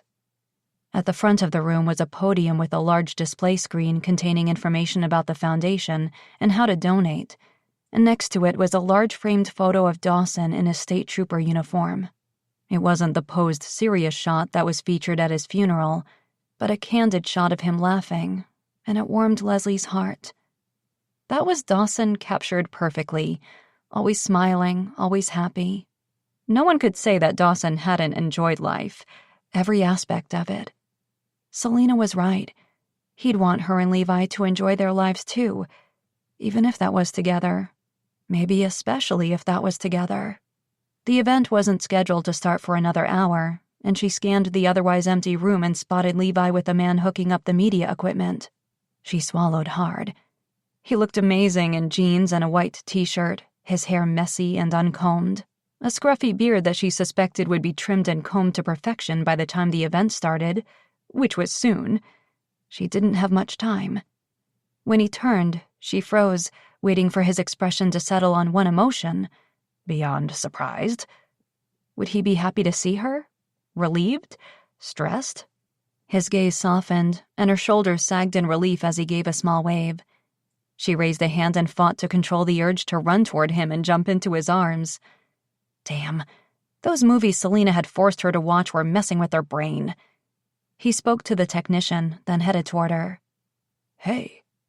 Hey. Okay. Now what? Wait for him to speak first or say something? Confess her love immediately or keep it casual? This place looks beautiful. She scanned the room because looking at him and not being in his arms was damn near impossible. Yeah, the decorators Mrs. Powell hired did a great job, he said. She nodded toward the picture. Great choice. He glanced at it. I thought so. Really represents his spirit, you know? She did know. And right now, seeing all the effort and commitment Levi was putting into this foundation represented his spirit. He'd always preferred being behind the scenes, letting Dawson shine, and he was still doing just that. So how are you settling in? He asked. She blushed. So he did know she was back in town and was only now reaching out to him. I would have called or texted, but... He lowered his head. I get it. What did he get? Her heart raced as he smiled up at her, the look in his eyes suggesting that she didn't need to vocalize it.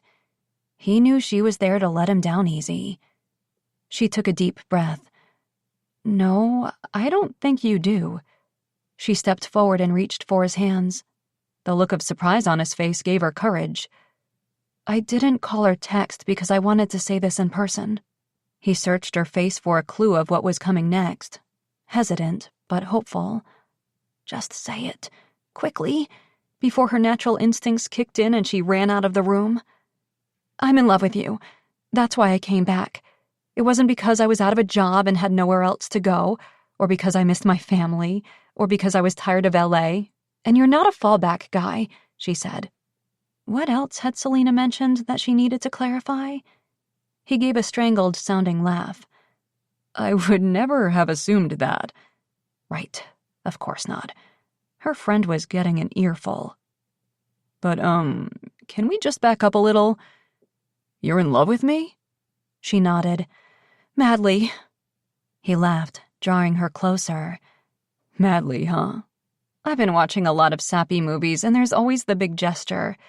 When someone is in the wrong and they need to make things right. I know this isn't exactly big, but this is it. My big gesture. I like the influence Selena has on you, he said, releasing her hands and wrapping his arms around her waist. He pulled her into his body and she cuddled into him, a sigh of relief escaping her.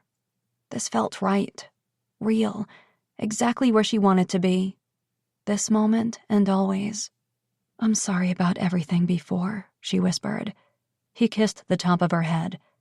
There's nothing to apologize for. These last few years have been rough on us both. I'm just happy you're back. She knew he meant more than just physically, more than just being home in Wild River. Back to the person she'd been before, the person she'd lost for a little while, the person she'd forgotten she was. She looked at him and their eyes met and held. In case you were wondering, I'm still madly in love with you too, Levi said, lowering his head to hers. I always have been, and I always will be. His lips were just an inch away, and Leslie stood on tiptoes to meet them. They were soft, warm, and welcoming, and he deepened the kiss as his grip on her tightened. When Levi kissed her, it was like everything familiar and nothing familiar all at once. He was so much of her past that she felt secure, safe in his arms. but experiencing him in this new way was different, exciting, terrifying. She knew him, every little detail, yet he was showing her a new side that she never imagined was there. Passionate but controlled, strong but vulnerable, open yet guarded. He was both the Levi she knew and a man she wanted to get to know better. And it wasn't a shared tragic past that had her feeling this way. It was him, the man he always was, the man he'd always been for her, and the man he always would be. His lips savoring hers and his arms holding her tight told her he'd never hurt her or let her down, and she wanted to be that same safe place for him. And maybe that was enough to give this a chance, see where years of friendship could lead, what they could turn into. They didn't owe anyone anything. Not an explanation, not an apology. They weren't doing anything wrong by being together. Dawson was gone and she missed him every day, missed the life they were supposed to have had, should have had together. But she couldn't bring him back. Her pain and guilt could never bring him back, and she was tired of living as though she too had died that day on the highway. She wanted to live again, laugh again, feel love again, and be loved. And right now, Levi was making all of that a reality for her. His touch, his kiss, his caress all brought her back from the brink, and she couldn't get enough of the life he was breathing into her with every look of desire and love. She closed her eyes, enjoying the moment. She wanted it to last forever. She wanted this second chance at a forever love, with him. She'd been blessed to find love in the past, and she refused to take this new shot for granted. Loving Dawson had taught her so much, but loving Levi was her future. He held her close as he made her feel every ounce of love he'd always had for her. The respect and admiration and longing all revealed itself in his desperate, loving kiss. And when she pulled away and caught the photo of Dawson out of the corner of her eye, she knew somewhere, somehow, he was giving them his blessing. And finally, she opened herself up completely to the new chapter waiting for her in Levi's arms. Epilogue. 3 months later. The late summer sun was high in the sky, and the light breeze blowing through the Alaskan wilderness was mild and smelled of sweet honeysuckle. A flatbed truck backed slowly down the recently widened road toward the cleared lot where Leslie's family cabin used to be. On the back, there was several $1,000s worth of lumber and building materials, courtesy of Selina Hudson. A tornado of emotion swirled through Leslie's heart. They were rebuilding the family cabin. After so many years, they'd all decided that it was time to have a new place to help them hold on to the memories of the past, but also make new ones. They were all moving on, moving forward, the mistakes of the past forgiven, and opening up to new life adventures, wherever they may lead. Her mother, grandmother, Eddie, Montana, Catherine, and Levi were all there, ready to get to work. They were doing this together. Leslie glanced at Levi, who was guiding the truck to a stop in front of the lot.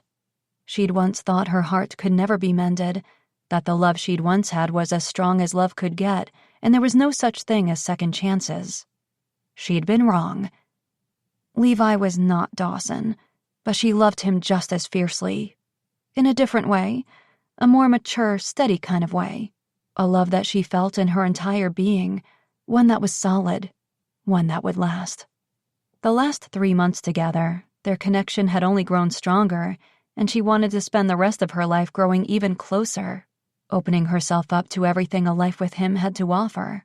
She let her walls come crumbling down faster than she'd ever thought possible, and being with him, she felt safer and more secure than she ever had in her life. Returning to work as a state trooper, she felt like she was back where she belonged, and she and her mother were working through things at a weekly brunch. Somehow, Montana had talked her into becoming a freelance photographer for snow trek tours, and truly, it hadn't taken much convincing. Spending time behind the camera again helped to balance the stress of her job. For the first time, she was optimistic about what the future would hold for all of them. Levi turned to look at her now, and his wink had her heart racing. Dressed in old ripped jeans, a tight white t-shirt and work boots, his muscles on full display, Leslie knew she was going to struggle with focusing on the job ahead of her. They'd barely been able to keep their hands and lips and all other body parts off one another for months. Do you have the original plans? Catherine asked, coming up behind her in full contractor gear. Hard hat, tool belt, and work boots, her older sister was taking this very seriously. Leslie almost laughed. Between the 8 of them, there was zero knowledge of how to build a cabin, but they were going to make a mess of it together. Yes. She handed the original cabin building plans to her sister, and Catherine headed toward the others to start implementing a game plan as Levi approached. He wrapped his arms around her waist and kissed her gently. She'd never felt so content, safe, and at ease in her entire life. Okay, we have the wood. Now what? He asked. I have no idea, she said, glancing at her family members, who looked equally lost about where to start, but they were eager. Well, I do have something that might help us get started, he said with a mischievous grin. You do? What was he up to? What? Give me a sec. She watched him go to his truck and open the back door. Her family joined them as he returned carrying a large framed picture. When he turned it toward her, her eyes watered and a lump rose in her throat. The photo of her and Catherine and Eddie, the one that had hung in the cabin all those years, the one she thought had been lost in the fire, gone forever. Here it was. He'd somehow saved it and was giving it back to them. Beside her, her grandmother smiled and took the photo, staring at it. Wow. Thank you, Levi. This is the most perfect gift you could give us. Besides making our girl here smile, of course, she said, squeezing Leslie's shoulder. Her brother and sister laughed and made fun of each other's goofy expressions in the picture, and she caught her mother wipe the corner of her eye. Leslie's heart was so full of happiness in that special moment that it was impossible to care that they were going to make a huge mess of the build. The walls might not be perfectly straight, the roof might leak, the doors might not be secure on the hinges, but none of that mattered, because the best things in life often came without a blueprint. A Wild River Match. Chapter 1. This had to be a joke. When Mike Toledo had asked for a chance to prove he could lead his own Alaskan wilderness tours, the Valentine's Day blind date ice fishing excursion was not what he'd had in mind. Normally, spending the weekend ice fishing was his idea of a great time. Fish and get paid to do it? Sign him up. But Valentine's Day was really not his thing. He didn't get the whole chocolate, flowers, and jewelry thing. Candlelight dinners and rose petals weren't in his wheelhouse. Not that he even had a wheelhouse. Maybe that was why he was still single at 32. He stared at the adventure brochure, pretending to review all the details, but his mind reeled. What legit-sounding excuse could he use to get out of this one? The whole idea was ridiculous, but crazy enough, it was one of Snow Trek Tour's most popular events. Outdoor enthusiasts signed up to be matched with other like-minded singles to fish and flirt out on a frozen lake for 2 days in an attempt to find that elusive love connection. Cassie's rationale made sense. Similar interests were a basis for a strong relationship, but Mike wasn't exactly feeling the love that year, finding himself once again alone. His last semi-girlfriend, Jade Frazier, had been hot as hell, but the least compatible match for him and his lifestyle. It was almost hard to believe they'd made it 6 weeks. His initial attraction to her had been solely based on her blonde hair, gorgeous green eyes, amazing body. She'd definitely turned his head the night they'd met at the Drunk Tank, the local watering hole in Wild River. But when she tried to make him wear a suit jacket and tie for a dinner party with some of her friends, it was obvious that they weren't the right fit. He wasn't looking for someone to change him. He was who he was. A 6'3" burly guy raised mountain tough by another big burly dude along with his 3 big burly brothers. Plaid was their family crest. To say he lacked finesse would be an understatement. His mother had left when he and his older brothers were young, and growing up in a house full of men who enjoyed hunting, fishing, camping, and roughhousing hadn't taught him how to have a softer side. But when had it become necessary for men to be both strong and vulnerable? Clearly, he'd missed the memo. "So, what do you think?" Cassie asked him from across her desk. His boss was an amazing, fiery ball of energy in a 5'0" frame. She'd built her company from the ground up and had successfully survived a big adventure chain store opening on Main Street because of her smart business sense and grit. He had respect for what she'd accomplished and the reputation she'd built in Alaska as one of the best adventure tour companies in the North.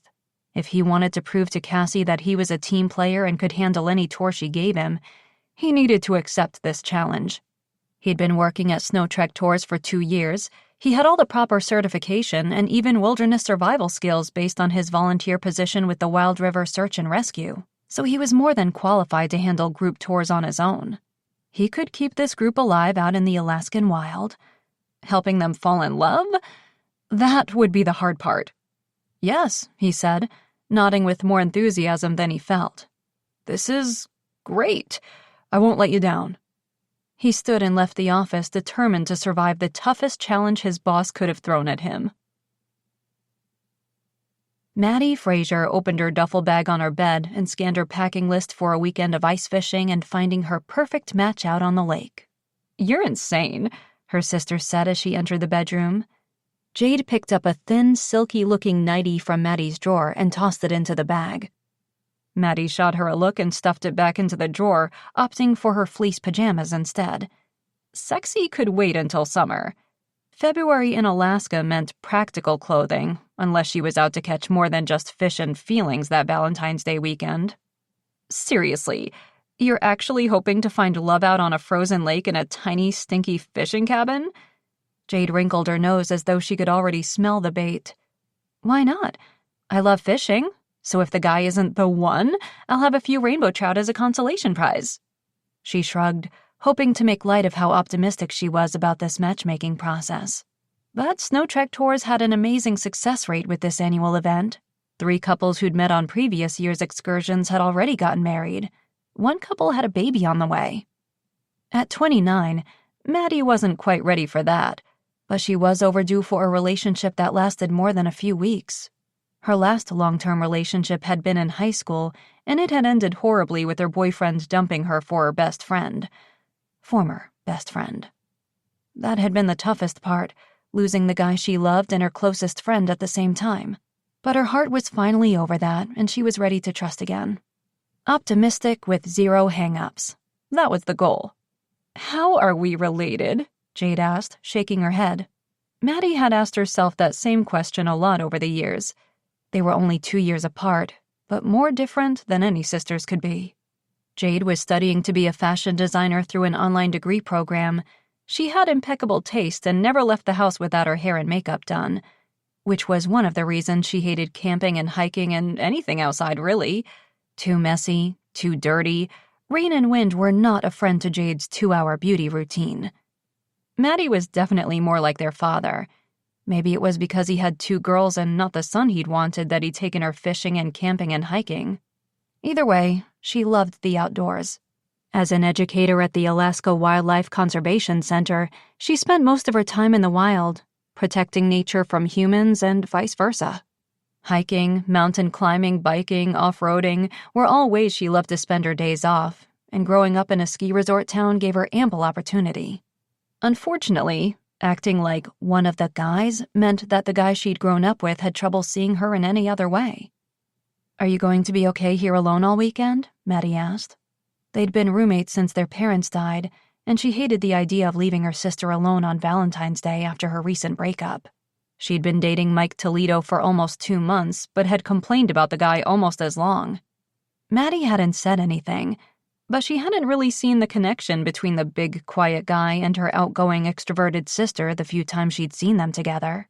It had surprised her that her sister was dating an adventure tour guide who was over 6 feet tall and beefy. Jade preferred shorter, fitter, more polished men. Still, Jade had seemed really distraught when things hadn't worked out, claiming Mike was an insensitive brute that she'd wasted her time on. And while February 14 was just another day to Maddie, Valentine's Day was one of Jade's favorite holidays. Usually, she had a boyfriend more than willing to make it special for her, so her first year single and forever would be a tough one. Maddie had signed up for the weekend away before Thanksgiving, before Jade's breakup. Still, if her sister wanted her to stay... But Jade shook her head quickly. "Yes, I'm totally fine. Go! Have fun. Maddie wasn't convinced, and her protective instincts over her baby sister outweighed her desire for a romantic weekend. You know what?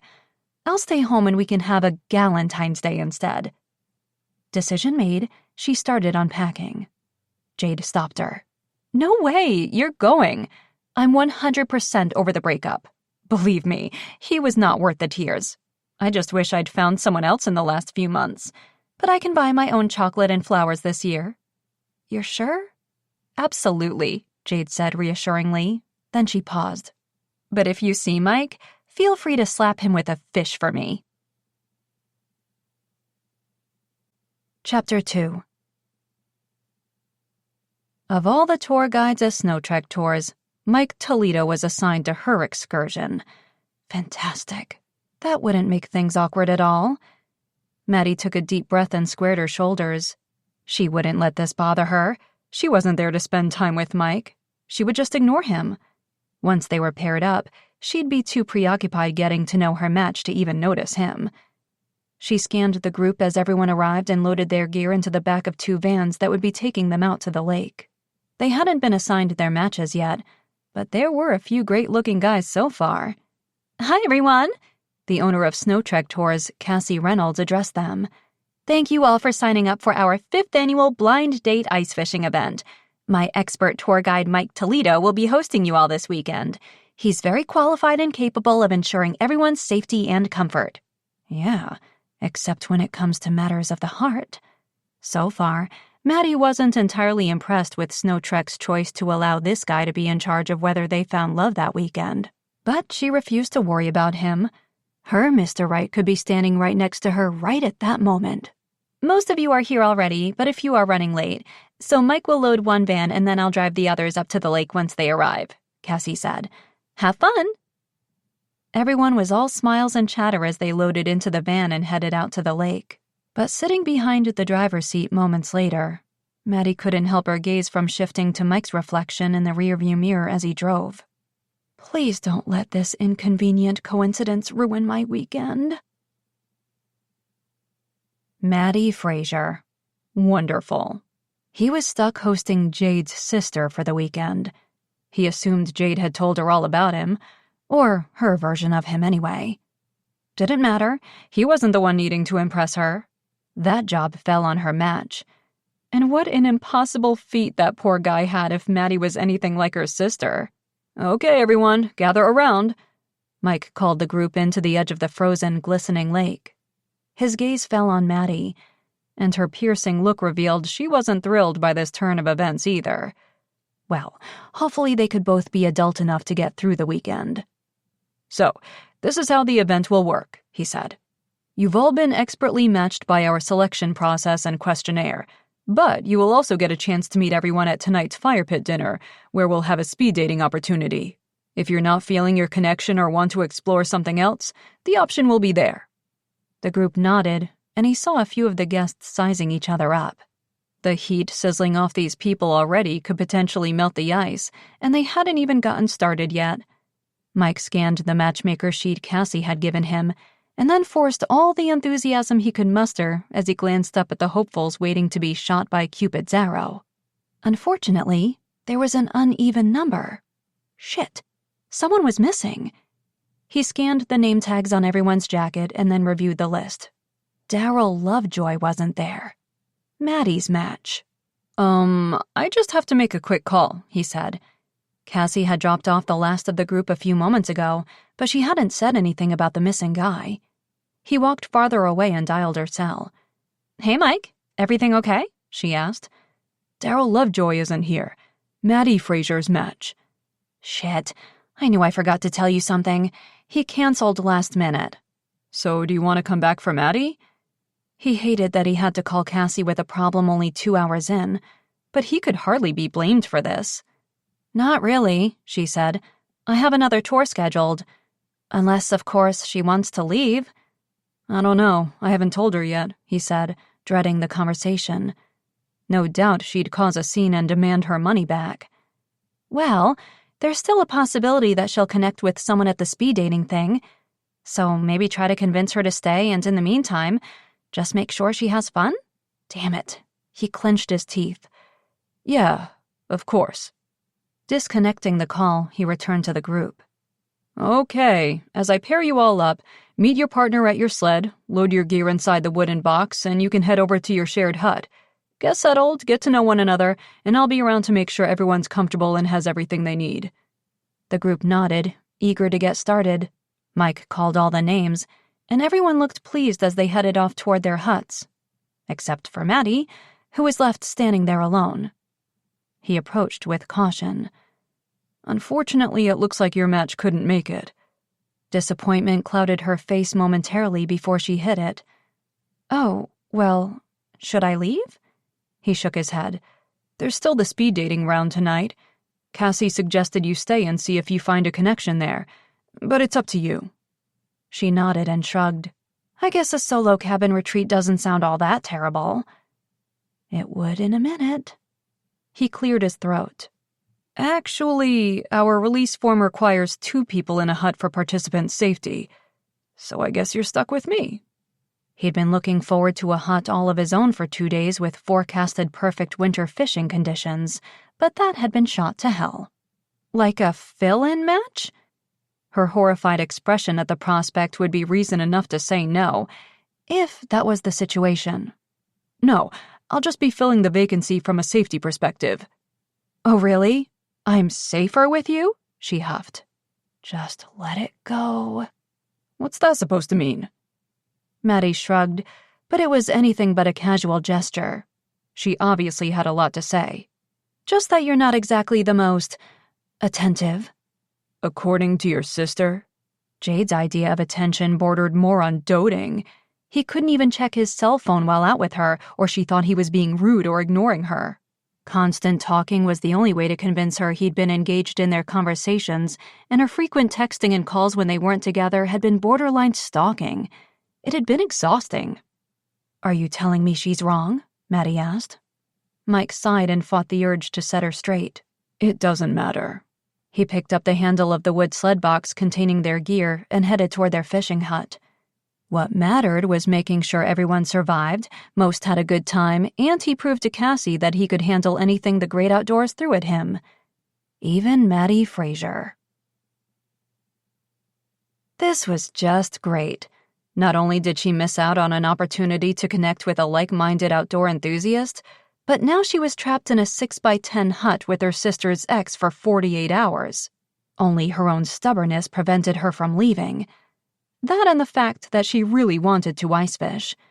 Who knew when she'd get another opportunity to use her favorite fishing pole in such comfortable surroundings? She could ignore Mike, and those startlingly blue eyes for 2 days.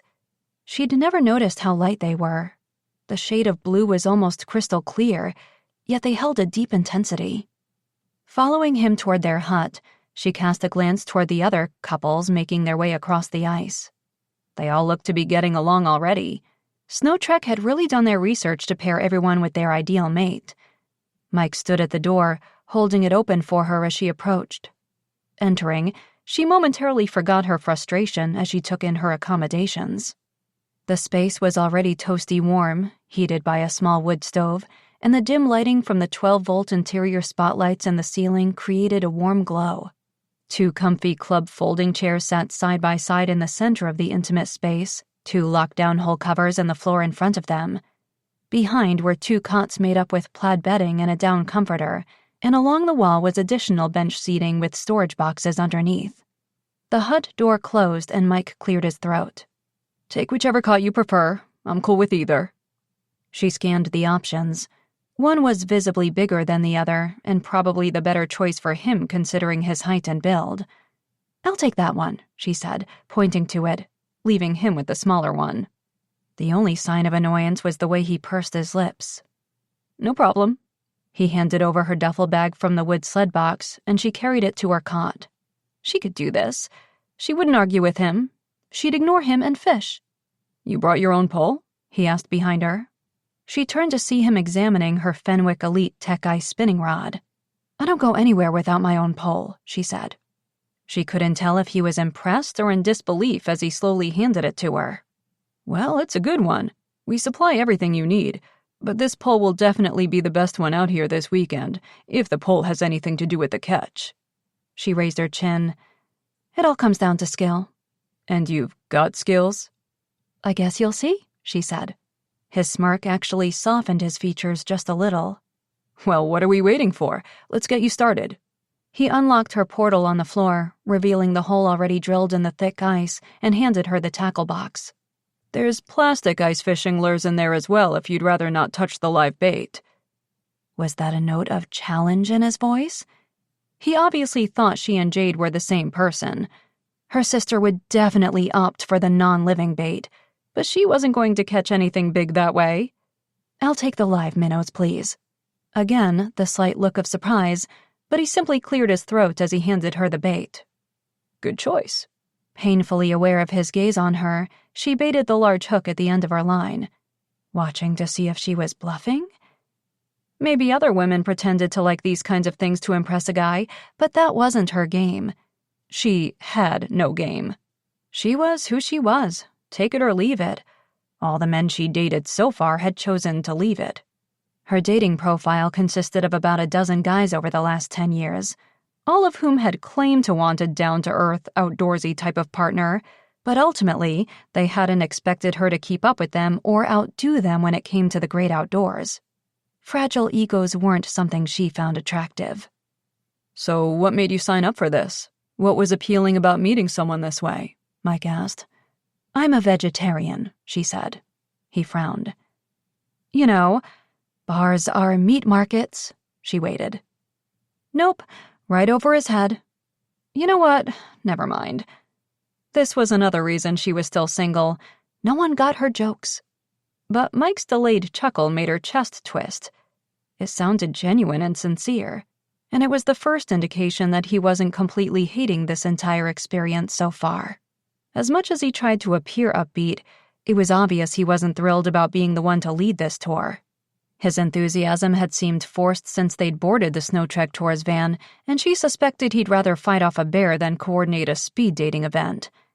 "Do you mind?" he asked, gesturing toward the other fishing hole. She shrugged. "I guess not." The guy may have pissed off her sister, but she wasn't cruel enough to deny anyone this experience. Removing his coat, he sat in the chair next to hers and opened his own portal. Then he rolled up the sleeves of his flannel plaid shirt and set up his own line. Her gaze fell to a long scar extending from the base of his thumb to his wrist. Ouch, that would have been a nasty injury. And relatively new, judging by the pale pinkness of the flesh. Her eyes traveled upward and grew even wider at the tattoo sleeve disappearing under the fabric of the shirt. She frowned. Her sister hated tattoos. Whatever had attracted Jade to him at all? "Something wrong?" he asked, catching her stare. No doubt he was reading her reaction wrong. She loved tattoos, was the proud owner of several herself, but not Jade. She nodded toward the scar.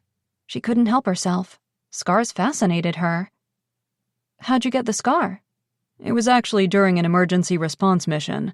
I volunteer on the Wild River Search and Rescue," he said as he baited his own line. Her mouth gaped, and she was relieved he wasn't looking at her. Her sister had never mentioned that detail. Maddie had considered becoming a volunteer member over the years, but after a bear had been put down because of an attack on hikers who'd wandered into an off-limits area several years before, Maddie had realized she was too anti-dumb people not to deliver lectures instead of rescuing the lost. "What happened?" she asked. "It was late November, and 4 hikers had gotten lost on Snowcrest Peak. One of them got a call through to 911, and dispatch was able to get a location on them. They'd stumbled into an avalanche high-danger area, so the situation was upgraded to an emergency." Maddie's eyes were wide as she waited for him to continue. Having grown up on the mountains, she understood the importance of staying clear of those areas and the severity of what the team must have faced that day. Snowcrest Peak in winter wasn't for the beginner hiker, and the weather conditions on that mountain could change from a sunny, cloudless day to a blinding snowstorm of sleet and ice in minutes. "We located the missing hikers with the cell in less than 20 minutes. But then the worst-case scenario happened and the mountain gave way. 3 team members and their rescues were able to get clear of the danger, but, well, my rescue was a little older and heavier, and we were trapped." Maddie held her breath as he paused. As the snow enveloped us, I wrapped a leather strap around our wrists, not wanting to be separated from him as we were tossed down the side of the mountain. It worked, but the leather tore into my flesh, leaving the scar. And the rescue? It was a success by most measures. The other team members found us within an hour. We got lucky, just suffered some minor frostbite. He shrugged as his gaze met hers. She tried and failed to conceal her awe. Her sister's ex was turning out to be nothing like she'd expected. In fact, he was the most fascinating, attractive, and off-limits man she'd met in a long time. It had been a while since a woman had looked at him the way Maddie was right now. Often when he told the rescue story, there was the look of admiration that followed. Heck, he'd admit it had even gotten him late a time or two. But not once had he seen the complete and utter respect and intrigue he saw in her emerald eyes.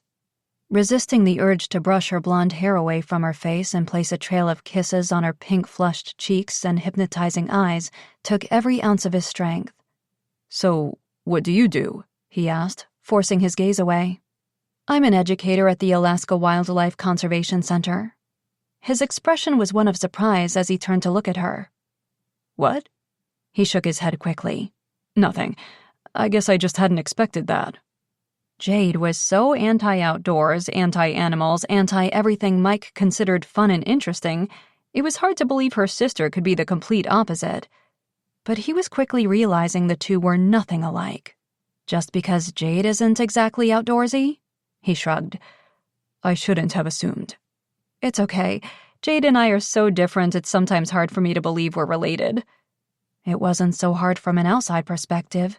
They both shared the same blonde hair and green eyes. But Maddie's were darker, more seductive. Her overall features were softer. She was curvier and less put together than Jade. No makeup or fake eyelashes.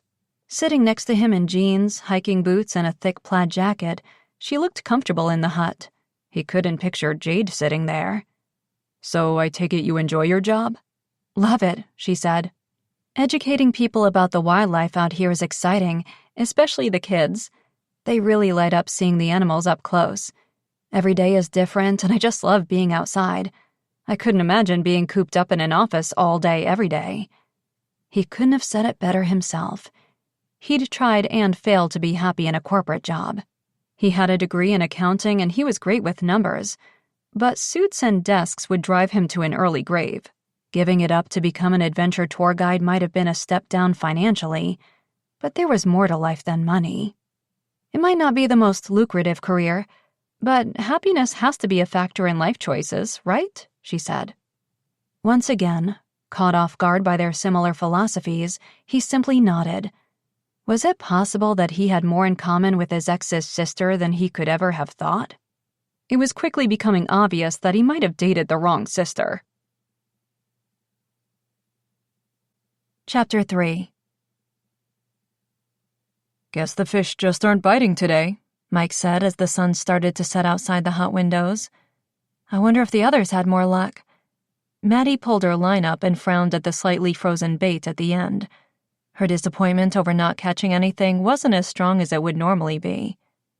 Surprisingly, she'd had a good day. Fun, even. The hut was cozy with the stove giving off heat and the smell of burning wood and fresh mountain air all around them. It was peaceful and serene. Mike was easy to be around. He didn't feel the need to fill every moment with chatter, and yet, sitting in silence while they fished together had felt like they were actually getting to know one another. He seemed to get better looking as the day went on, with each sneaky glance in his direction. The muscular, burly build and long legs, the full, thick beard that was trimmed neat along his square jawline, and those light blue eyes that were kind and slightly intoxicating in their depth had her attraction growing. And she sensed he was shooting glances her way as well. The few times their gazes had met, there had definitely been some type of unspoken connection. A spark. "I think I hear everyone outside. If you want to head out and join them, I'll go let the cook know we're ready to eat," he said, locking their fishing holes and grabbing his coat. Maddie put on all her gear and still shivered as she stepped out onto the frozen lake. It was even prettier at night. The ice stretching far in both directions and the stars above in the clear night sky were breathtaking. Taking out her cell phone, she snapped several photos before joining the others near the fire grill. Thick, hollowed-out logs were set up for each couple.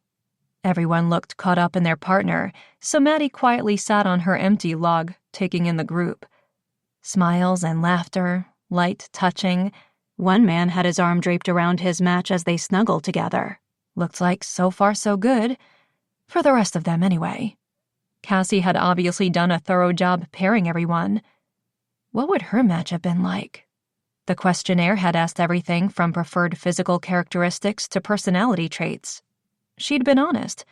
Maddie was looking for a strong, smart, capable man with a quirky sense of humor, or at least some sense of humor, who enjoyed the outdoors and being in nature. No pressure for expensive fancy dates, no pretenses. She'd prefer to skip the highlight reel and get to the core of the person. She'd wanted someone with similar goals, similar life philosophies. She'd basically described Mike. She watched him approach with the cook from the ice fishing company, chatting amicably and looking so at ease out there in the frigid weather. Any doubts she'd had about his abilities to lead a tour had vanished. He was capable, strong, and competent. Of course, he didn't come across as a hard-on-a-sleeve type of guy, so why he was assigned to this trip was still a bit of a mystery. As the cook collected the fish from those who'd caught some and prepared the grill, Mike sat next to her on the log. "So, I hope you brought a protein bar or something," he said with a wink. She felt her cheeks warm at the simple blink of an eye. Maybe we can convince the others to share? Mike glanced at them. They look too preoccupied to eat anyway. Maddie scanned the others, then turned back to Mike. How did you get stuck leading this excursion anyway? What makes you think I got stuck with it? You just don't come across as a big relationship guy. The words came out wrong.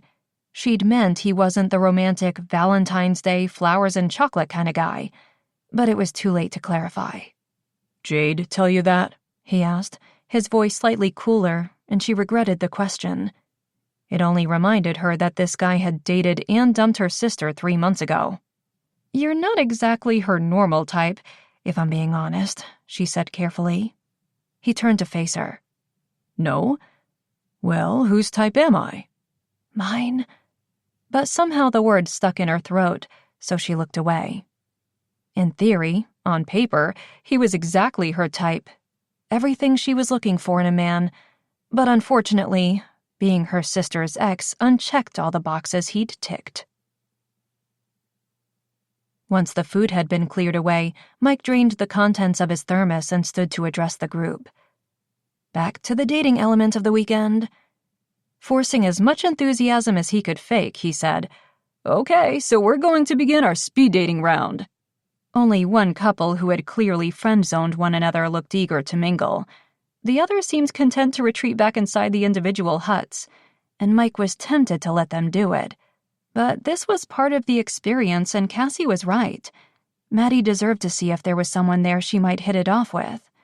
And he wasn't at all jealous about that. "Remember, there's no obligation to switch partners. It's just so you all have a chance to get to know one another," he said. Maddie glanced at him, a slight questioning expression on her face. "You'll participate too." Mike had noticed the friend-zoned man's attention on Maddie while they'd eaten. The two had chatted and joked. They'd seemed to be getting along. And that's what she was there for, to make a real connection. He was not there for that reason. He checked his notes from Cassie. This dating part of the excursion was the bit he was least comfortable executing, but he needed to pull it off. Good evaluations from this group would go a long way in ensuring Cassie trusted him with future excursions. "Ladies will stay put, and the men will rotate from log to log. A 5-minute alarm will chime when it's time to rotate again." The men stood, ready, and Mike hit his stopwatch. "And start." He poured more coffee into his thermos and sat on a log away from the group, desperate not to watch, but feeling his gaze shift back to Maddie as the men did their rotation. Most of the original couple seemed happy together. He wasn't an expert on love, but he could read body language, and it appeared everyone was keeping their speed dates casual, friendly. If Cassie ever wanted a career change, she could definitely become a professional matchmaker. Maybe next year he should sign himself up as a participant. Finding a potential mate who liked ice fishing and the great outdoors, someone not worried about how they looked or having to pee in an outhouse. Someone with a nice sense of humor who was interesting to talk to, but who also didn't mind the stillness and silence. Someone like Maddie. He sighed as his gaze landed on her again.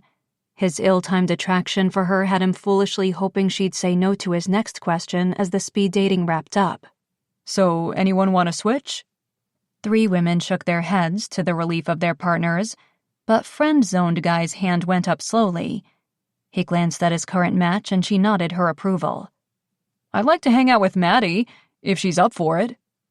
His match smiled at Mike, but Mike's palms went clammy as he turned to Maddie. Would she switch?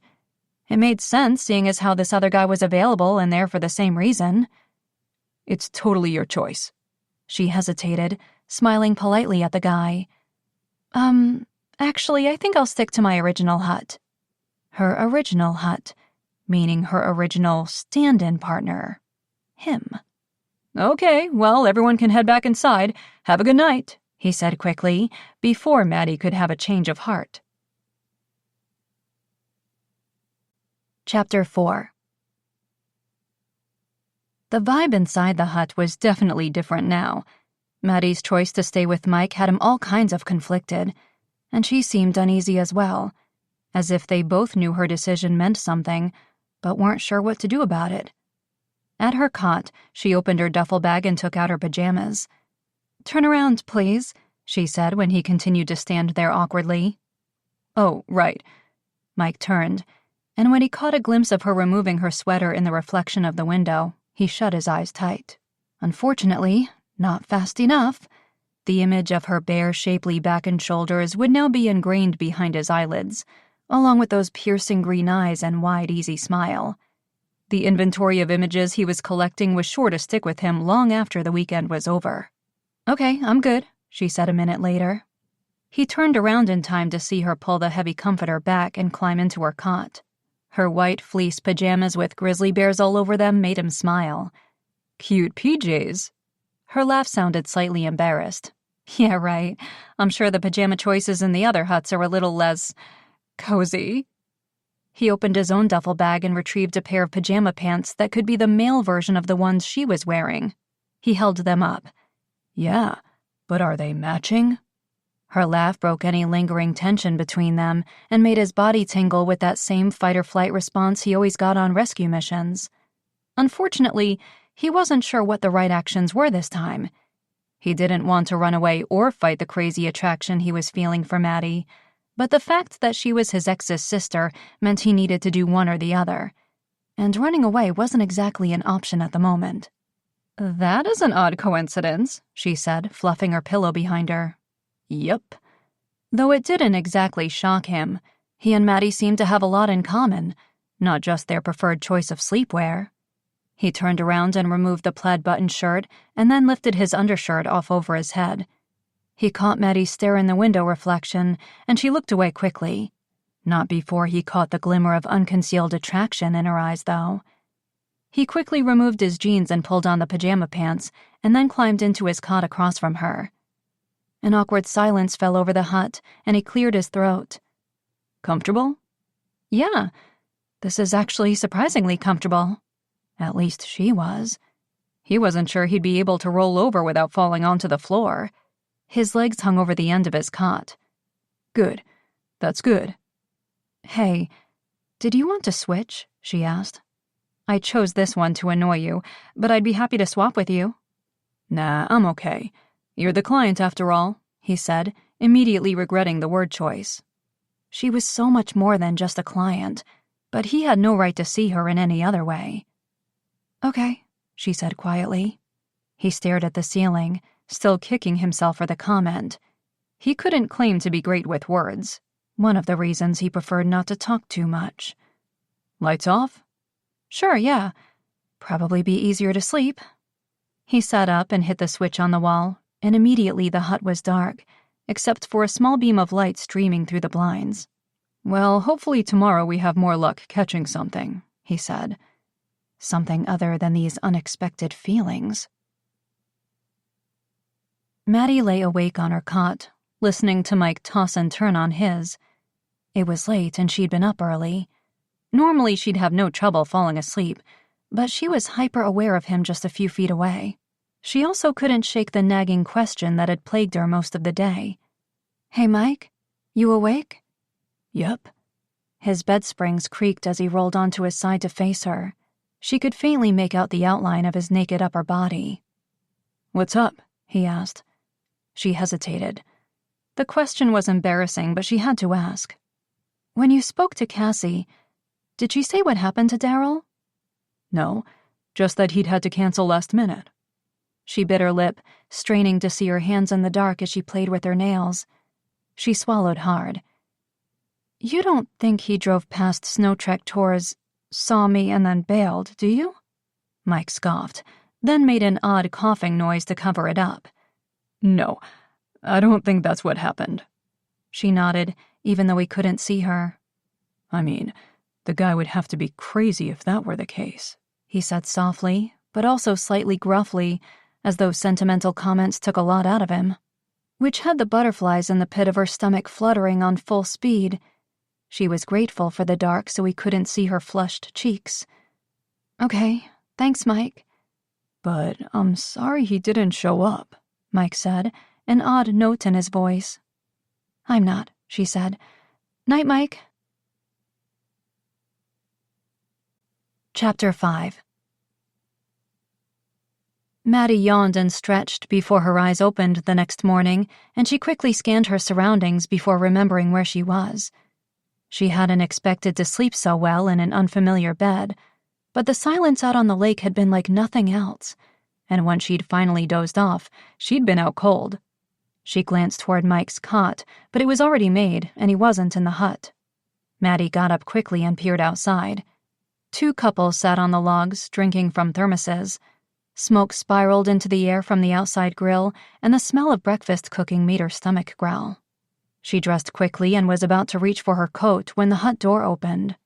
Mike entered, carrying her thermos and balancing 2 plates of food. "Hey, morning," he said, seeing her up. "I thought you might sleep past breakfast, so—" He was bringing it to her. It was probably a sad reflection on her past dating life, but this was the nicest, most thoughtful thing any guy had done for her. 24 hours ago, she'd have thought it out of character for Mike, but she was realizing there were far more layers to the guy than her sister had bothered to peel back. She accepted the food and coffee from him with a smile. "Thanks." "No problem." He set his own plate down and shoved his hands into his pockets. "Did you sleep okay?" "Once I finally fell asleep, yeah." She picked up a piece of toast and took a bite, savoring the buttered homemade bread. "This is so good. What is it about eating food outside that makes it taste better?" He stared at her. "What?" she said. He shook his head and looked away. "Nothing. I was just saying the same thing. Should I get the fishing holes ready?" She nodded, taking another bite of the toast. "Absolutely. I'm not leaving here without catching something." Other than feelings for her sister's ex. Hot coffee in hand, line cast through the hole in the floor, Mike settled into his chair next to Maddie. He hadn't slept so great on the tiny cot, but he wasn't tired. He hadn't needed his cell phone alarm to wake him. Something about the outdoors invigorated him. Waking up to silence, stillness, the smell of food grilling and fresh coffee brewing in the chilled air was the closest to heaven he'd ever get. And being there with a woman who enjoyed all those things as much as he did made it even better. He dated a lot of women, and no one seemed as compatible for him as Maddie. He'd always thought compatible would mean settling on chemistry or physical attraction. You got one or the other, right? Relationships were either comfortable or passionate. It didn't feel that way now. He was both comfortable with Maddie and insanely tempted to grab her and kiss her. He took a gulp of coffee and cleared his throat. "So it's just you and Jade? In your family, I mean." Maddie nodded. "Yeah, our dad died of cancer a few years ago, and our mom had an aneurysm." "Sorry," he mumbled. One tragedy was hard enough. 2 in the matter of several years had to be really difficult.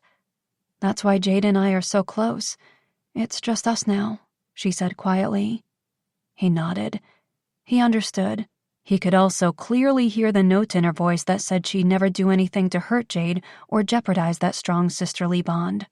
Mike didn't want to come between sisters, but damned if he could deny that he wanted to see where things could lead with Maddie. She was everything he'd look for in an ideal partner, and those green eyes were dark emerald pools that just sucked him in. "This fishing pole was my dad's," she said. "He'd wanted it for years but refused to splurge on it. Jade and I saved up and bought it for him for Father's Day the year before he died. He only had a chance to use it a few times, but he loved it." "I'm sure it meant a lot to him that it came from you both," Mike said. He didn't have many memories of his mother. She left him and his brothers with their dad after the divorce, but he had a picture of her in his wallet that had been there as long as he could remember. Everyone had a different way of holding on to the past. Maddie nodded, and a silence fell over them. "Hey, I feel something," she said suddenly, sitting straighter and holding the pole tighter in both hands. Mike put his thermos aside and moved closer. Her line tugged and his eyes widened. "Looks like it could be a big one." She started reeling it in and he stood back, impressed by the skill. Most fishers were too eager. They yanked the reel and went too fast, causing the fish to retreat from the bait and take off if they weren't already hooked. Maddie was patient, calm, reeling in a little at a time, keeping the fish interested, letting it chase the bait.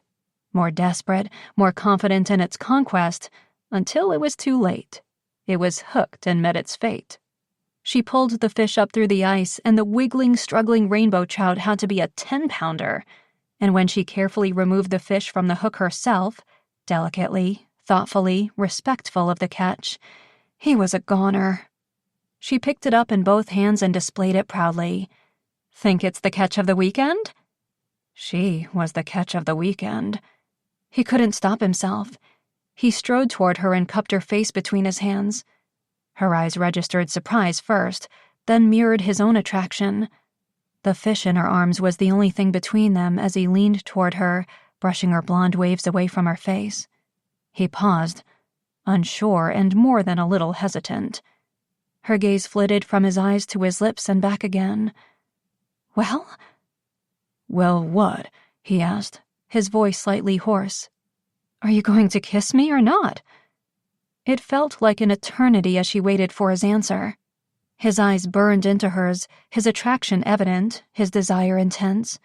He was just inches from her, holding back, contemplating. She should be moving away, putting the brakes on, contemplating herself. But in that moment, she just wanted him to kiss her. She'd worry about the consequences later. She stood on her tiptoes, raising her face even closer. "I mean, I should get something for catching this fish, shouldn't I?" she whispered. He seemed satisfied with the justification as he pulled her toward him and his lips pressed against hers. She closed her eyes and savored the feel of his mouth, the taste of coffee on his lips. His beard tickled her flesh and a shiver danced down her spine. His fingers tangled into her hair as he deepened the kiss, intoxicating her with his passion. She'd wanted this.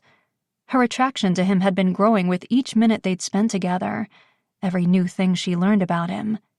He pulled her in closer, kissing her harder, stealing her breath away, and she gave into the moment fully, completely, wishing it could last. His touch, his kiss, the way he'd looked at her, all had her body reacting in ways it never had for anyone else. When he reluctantly pulled away, disappointment washed over her. Would she ever get a chance to kiss him again? Could they enjoy the day together without promises, without consequences, without guilt, and then go their separate ways? They couldn't actually date one another. "Mike, you know this can't happen, right?" Every part of her wished there was a way, and if he had any ideas on how they could be together and not hurt Jade, she was all ears. But she'd been on the receiving end of a betrayal like this, and she could never do that to Jade. She knew the hurt and pain that went along with having to put on a brave face and act like everything was okay, when deep down her heart was aching. Jade would never admit that she was upset, but Maddie would know. "Are you sure? I mean, Jade and I weren't serious. We dated 6 weeks. 6 weeks too long. If it had been one bad date, maybe. But they'd given it an actual shot, and Jade had been disappointed things hadn't worked, which meant she'd obviously had feelings for Mike. I can't risk hurting her. She shook her head. I think this weekend is all we have, and then... Her voice trailed off, and she was unable to verbalize the rest. He sighed as though his thoughts had just completed the same spiral to the same disappointing conclusion. He took the fish from her and placed it into the ice bucket, then, taking her hands, he moved backward toward his own chair. Sitting, he pulled her down onto his lap and she snuggled into him as he reached for his own fishing pole, and they continued to fish. Chapter 6. The day passed far too quickly, and night fell over the frozen lake, bringing the weekend closer to its end. The couples had opted for dinner inside their individual huts, and Maddie was grateful for the extra alone time with Mike. As she finished the last bite of the rainbow trout she'd caught that day, she sat back in her chair and said, "Well, this was one of the most unexpectedly fun weekends I've had in a long time. Fun, but also disappointing that their time together couldn't last." He nodded. "Me too. And you were right when you said this excursion wasn't really my thing. The fishing part, of course, but the whole romantic thing is definitely not my strong suit." "I don't know. I mean, I think there's different kinds of romance. You might not be the big gesture guy, but small gestures are the way to some women's hearts. Like hers. His bringing her breakfast that morning, or the way he'd refilled her coffee every time it was low or too cold, or the way he'd given up the bigger cot. His silent, unassuming way made him far more appealing than any lavish, over-the-top show of affection ever could. "Well, it takes a very special kind of woman to appreciate that," he said with that same soft gruffness that appeared in his voice whenever the conversation moved to emotional territory. Oddly enough, his struggle with vulnerability only made him more endearing. The effort counted for more, and there was a level of sincerity that she hadn't seen in other men she dated. "You said you were raised by your dad?" she asked. "Yeah, growing up it was a house full of testosterone. I have 3 brothers," he said, sitting back in his chair and crossing one ankle over his other knee. His thick, broad thighs captured her attention, and the memory of sitting on his lap that afternoon had her cheeks warming. "What are they like?" "Exactly like me, only hairier," he said with a grin. She laughed. That explained why he'd assumed she and Jade were alike. "And now that I know your type, I'm never introducing you to them," he said teasingly, but she suspected there was truth in the words. She smiled, but the ache in her chest grew. She'd never met anyone like him. She didn't want to meet anyone else like him. She liked him. Far more than was safe for her heart. He sat forward and reached across, taking her hands in his. He lowered his head and stared at their joined hands, gently stroking hers. "Maddie, I haven't had a connection like this in, I don't think ever." She swallowed hard. "The hardest part is knowing we have to leave here tomorrow morning, and you don't want to explore this further." "It's not that I don't want to." She paused. "I wish things were different." Choosing her sister over a man she barely knew was the right thing. So why was it so hard? Mike's gaze held hers for a long moment. He looked ready to argue, but respected her enough not to. He slowly released her hands and stood. "We should probably call it a night?" She didn't want to, but it was after 10 and all the other huts were dark and not exactly quiet, but definitely out for the night. They were packing up and leaving for the drive back to Wild River first thing the next morning. "Yeah, we probably should." She stood and collected their plates, but he took them from her. "I'll take care of all this if you want to get ready for bed." She nodded, and she desperately wanted to tell him how she was feeling, but the words refused to surface. Why make this harder by confessing that she was falling for him? What good could come from that? He put on his coat and left the hut with the dishes, and Maddie changed into her pajamas.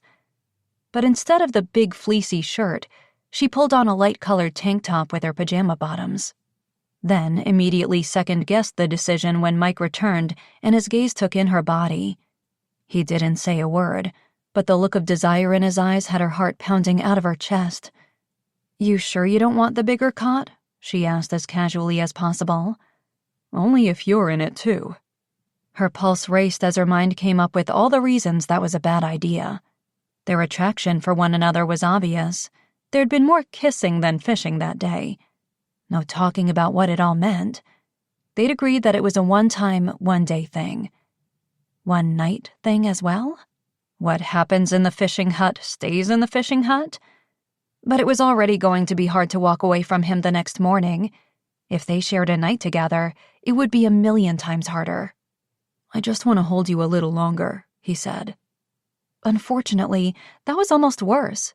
Sex was one thing. An emotional connection was a whole other thing. But it was too late anyway, and if they were on borrowed time, Maddie was desperate to prolong the inevitable.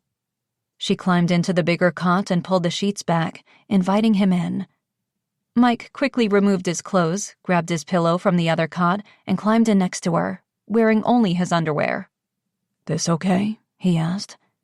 Sleeping next to an insanely hot guy in only underwear? Probably not. It was certainly going to test her self-control, but she was going to do it anyway. She pulled the blankets up over them and cuddled into his large, muscular chest. He was so warm, and his arms wrapped around her felt secure, safe, where she was meant to be. He kissed her forehead as he held her tight. Today was probably the best day I've had in a long time, he said quietly. Me too. I really wish I'd met you first, Mike said, and she released a deep, heavy sigh. Me too, she whispered again as she closed her eyes, and he held her even tighter. Chapter 7. Mike glanced into the rearview mirror of the Snow Trek Tours van as he pulled onto Main Street the next day. His gaze met Maddie's and his heart raced. Those eyes. He was going to miss the hell out of those eyes, and every other part of her. Things had happened so quickly between them, yet he knew it was the real deal. He'd never connected with anyone the way he had with her, and he had no other choice than ignore it. Hope it faded? They'd agreed that they couldn't actually see one another, given the circumstances. But it was bullshit. How was he supposed to forget one of the best weekends of his life? How was he supposed to shut off the feelings he developed for her? Could she really turn them off like that? Walk away from him? Was her loyalty to her sister just that strong? If so, that made her even more incredible. He'd do anything for his brothers, but he'd be hard-pressed to walk away from her if the situation was reversed. He sighed as he stopped the van in front of the shop and ran a hand over his beard. Okay, everyone, here we are, safe and sound. Everyone was accounted for, and other than one couple who'd kept each other in the friend zone, everyone in the van had fished, flirted, and possibly found their match. Mission accomplished. Cassie had to approve. Unfortunately, he'd lost focus on what the weekend was supposed to achieve. He'd been caught up and caught off guard by Maddie. The guests climbed out and Mike took their things from the back of the van. Then they all headed inside to fill out the Snow Trek Tours event evaluation form, but Maddie lingered after she'd shouldered her bag. She jammed her hands into her pockets and rocked back on the heels of her hiking boots, looking as reluctant to say goodbye as he was. Well, thank you for a memorable weekend. He nodded. You're welcome. He stared at her, waiting, hoping. She pointed toward the shop. Guess I should go in and fill out my evaluation. Yeah. She turned to walk away, and he reached for her hand. Maddie? Her eager expression when she turned back gave him a glimmer of hope. You sure? About us not seeing one another again? She hesitated, and he held his breath. I would like to see you again. Oh, thank God. He smiled. You would?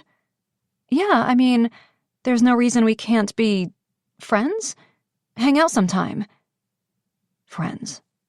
He shook his head. You really think we could be just friends after this weekend? That hurt. He'd thought they'd gone way beyond friendship. And while he'd love to have her in his life, that way would never be enough. It's better than nothing, isn't it? She looked as pained as he felt. I'm not sure I can do that, Maddie. Being around you and not being able to hold your hand or kiss you. He'd never felt this magnetic pull to anyone before. Spending time with her, knowing it couldn't lead to a deeper connection, a real relationship, would be hell. And what if she started seeing someone else? The thought alone made his stomach drop. He'd never survive witnessing it. So you'd rather not have me in your life at all? Her disappointment shattered him even more. He hated hurting her, but if she could honestly say that she could be just friends, then she wasn't feeling this connection the same way he was. Maybe he'd read this wrong. It was best to leave the weekend in the past and move on before either of them got hurt. I know my limits, and any attempt to be your friend? He shook his head. I think I just let you down. Her chest rose and fell on a deep sigh, one full of heartbreaking resolution. He released her hand and shoved his into his pockets. Well, I'm glad you enjoyed the experience. She looked ready to say something more, but instead she simply nodded, gathered her things, and headed down the street, away from Snow Trek tours and away from him. All he could do was watch her leave. As she climbed the stairs to her apartment a half-hour later, Maddie's emotions were a mess. The first time she'd ever met a guy who had her feeling all the feels in all the right ways, and he was off limits. The weekend had been amazing. Even the awkward tension at the beginning had signaled something, had foreshadowed an attraction, one she'd struggled to fight. Not hard enough. She could still taste Mike on her lips, still feel his beard tickling her skin, still drown in the guilt of having made out with her sister's ex, slept in his arms last night. Years before, she'd felt so betrayed by her best friend and boyfriend. She hadn't understood that maybe the two of them had had a stronger connection, that maybe they'd been a better fit, and that sometimes things just happened when you least expected them. Now she was seeing things a little differently, occupying a different angle of the triangle. But unlike her former best friend, she'd chosen her connection with her sister above all else. But damn, why had she let it go that far? Getting over him now would be torture. How is it possible that after only 2 days, he'd completely captured her heart? No more. She had put an end to it before it could get out of hand, though neither of them was thrilled about it. The look on his face when she'd said they could be friends had broken her. She didn't want to be just friends any more than he did, but the fact that he was turning down an opportunity to at least have that hurt. A lot. The sadness and disappointment in his tone as they'd said goodbye had made her stomach twist as though she wasn't doing the right thing. But what else could she do? She couldn't betray her sister. Not for a man she'd known for only 2 days. A man she'd fallen hard for in 2 days. She unlocked the front door and dragged her duffel bag inside. Sighing, she leaned against it and fought the tears burning in the backs of her eyes.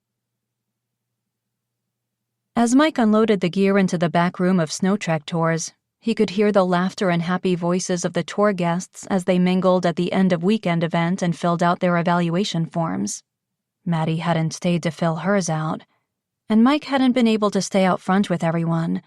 Their flirtatious gazes and praise of Cassie's matchmaking skills were too much, and he'd needed some space away from it all. He was glad everyone had a good time and the connections had worked, but his own bruised heart couldn't handle being among the festivities. "Hey, there you are," Cassie said, popping her head around the corner. "Yeah, just putting everything away." She entered the room and tapped him on the shoulder. "Well, good news. Everyone rated you highly and the excursion was a success, so you can officially lead your own tours." At the start of the weekend, that had been the goal. He should be thrilled, and he was. Or would be. Right now, he could barely summon a smile. "Great. Thanks, Cass." She lingered. "So, were the fish biting?" He nodded, not really in the mood to chat, but unable to ignore his boss. "I think everyone caught at least one." He hadn't. With Maddie sitting on his lap, his attention hadn't exactly been on the fishing pole. Her body so close to his, the sound of her gentle laugh, the moments of silence that had been filled with so much left unspoken. "Too bad about Maddie," Cassie said. "She didn't stay to fill out an evaluation form, so I hope she wasn't too upset about her match having to cancel. Did she still have fun?" "I don't know. That one's hard to read," he said a little too briskly. "You okay?" Cassie asked. He sighed and ran a hand over his beard. Sorry, I'm sure she did. I'm just tired. She studied him. That's not tired. That's emotionally torn. I'd recognize that expression anywhere. He avoided her perceptive gaze as he continued putting the fishing gear on the racks. Mike, you two hit it off, didn't you? She sounded intrigued that she might have created an even more successful event than she'd thought. There was no point denying it. Unfortunately. Cassie frowned. What do you mean? Isn't that a good thing? It would be, if I hadn't already dated her sister. Cassie's expression was full of sympathetic understanding as she touched his shoulder. Sorry, Mike. Not as sorry as I am, he said with a heavy sigh, and even heavier heart. Chapter 8. Jade was on her the moment she returned from the library. Trying to conceal any sign of guilt was taking more strength than Maddie had as she ate ice cream straight from the carton. So, how was it? Her sister asked, a glint of excitement in her eyes. She set her backpack down and sat beside Maddie on the sofa, waiting to hear all the juicy gossip. Maddie avoided looking at her. It was fine. Just fine? Yeah, fine. Jade looked unimpressed. After all those matchmaking questionnaires and all the promises from Snowtrek that you'd find your perfect match and it was just fine? Snowtrek didn't promise anything. Maddie sighed, dropping the spoon into the carton. Even her favorite treat wasn't cheering her up. She suspected it would take more than chocolate chip cookie dough to heal her conflicted heart. I'm going to take a shower, she said, unfolding her legs from their cross-legged position and getting up. She needed some time to process the whirlwind of emotions raging through her and be alone with her memories of Mike before she was forced to move on. And being around Jade, the unblameable source of the situation she was in, was too much right now. Hold up, Jade said as she walked away. Maddie paused and turned. I'm really not in the mood, Jade. We can talk in a bit. Unfortunately, her sister was relentless. Just let me get this straight. You didn't make a connection this weekend? My match canceled at the last minute. That part was true. She'd focus on the truth and avoid the rest of the details. But you stayed anyway. I'd paid to fish. She shrugged, hoping her sister would drop it. She didn't. Well, who did you fish with? Oh, God. Mike. Her sister's face didn't take on the look of annoyance Maddie had been expecting at the mention of her ex. Instead, she looked impatient as she said, And? And what? Was there a connection? Jade asked. Uh-oh. Why was her sister cornering her into either lying or coming clean and potentially driving a wedge between them? She hesitated. He's a nice guy, she said carefully. Jade grinned. So you did like him? More than she'd ever liked anyone in her life, including her sister right now. Can I be honest, or are we still supposed to hate Mike? She asked, losing her cool a little. Truth was, her sister had had a great guy and she hadn't recognized it. Jade couldn't see how perfect Mike was, but Maddie could. Unfortunately, sister code prevented her from having him. It seemed really unfair. You can be honest, Jade said, getting up from the couch. I like him a lot, and we did connect, she said, still unsure how much to reveal. The sleeping together part she'd definitely keep to herself. In fact, I've never connected so well with any guy before. She expected her sister to be annoyed or tell her she was crazy for liking Mike. But Jade's smile was wide as a Cheshire cat's as she said, I knew it would work.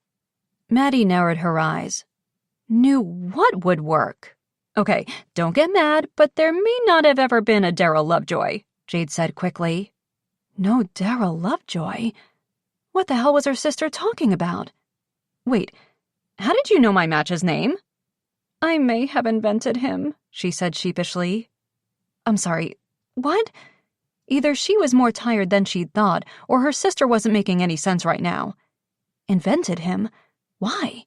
Look, I knew you and Mike would really hit it off, but I also knew he probably would ignore me if I said I had someone he should meet, And you get annoyed whenever I try to introduce you to men, so... So you set this up?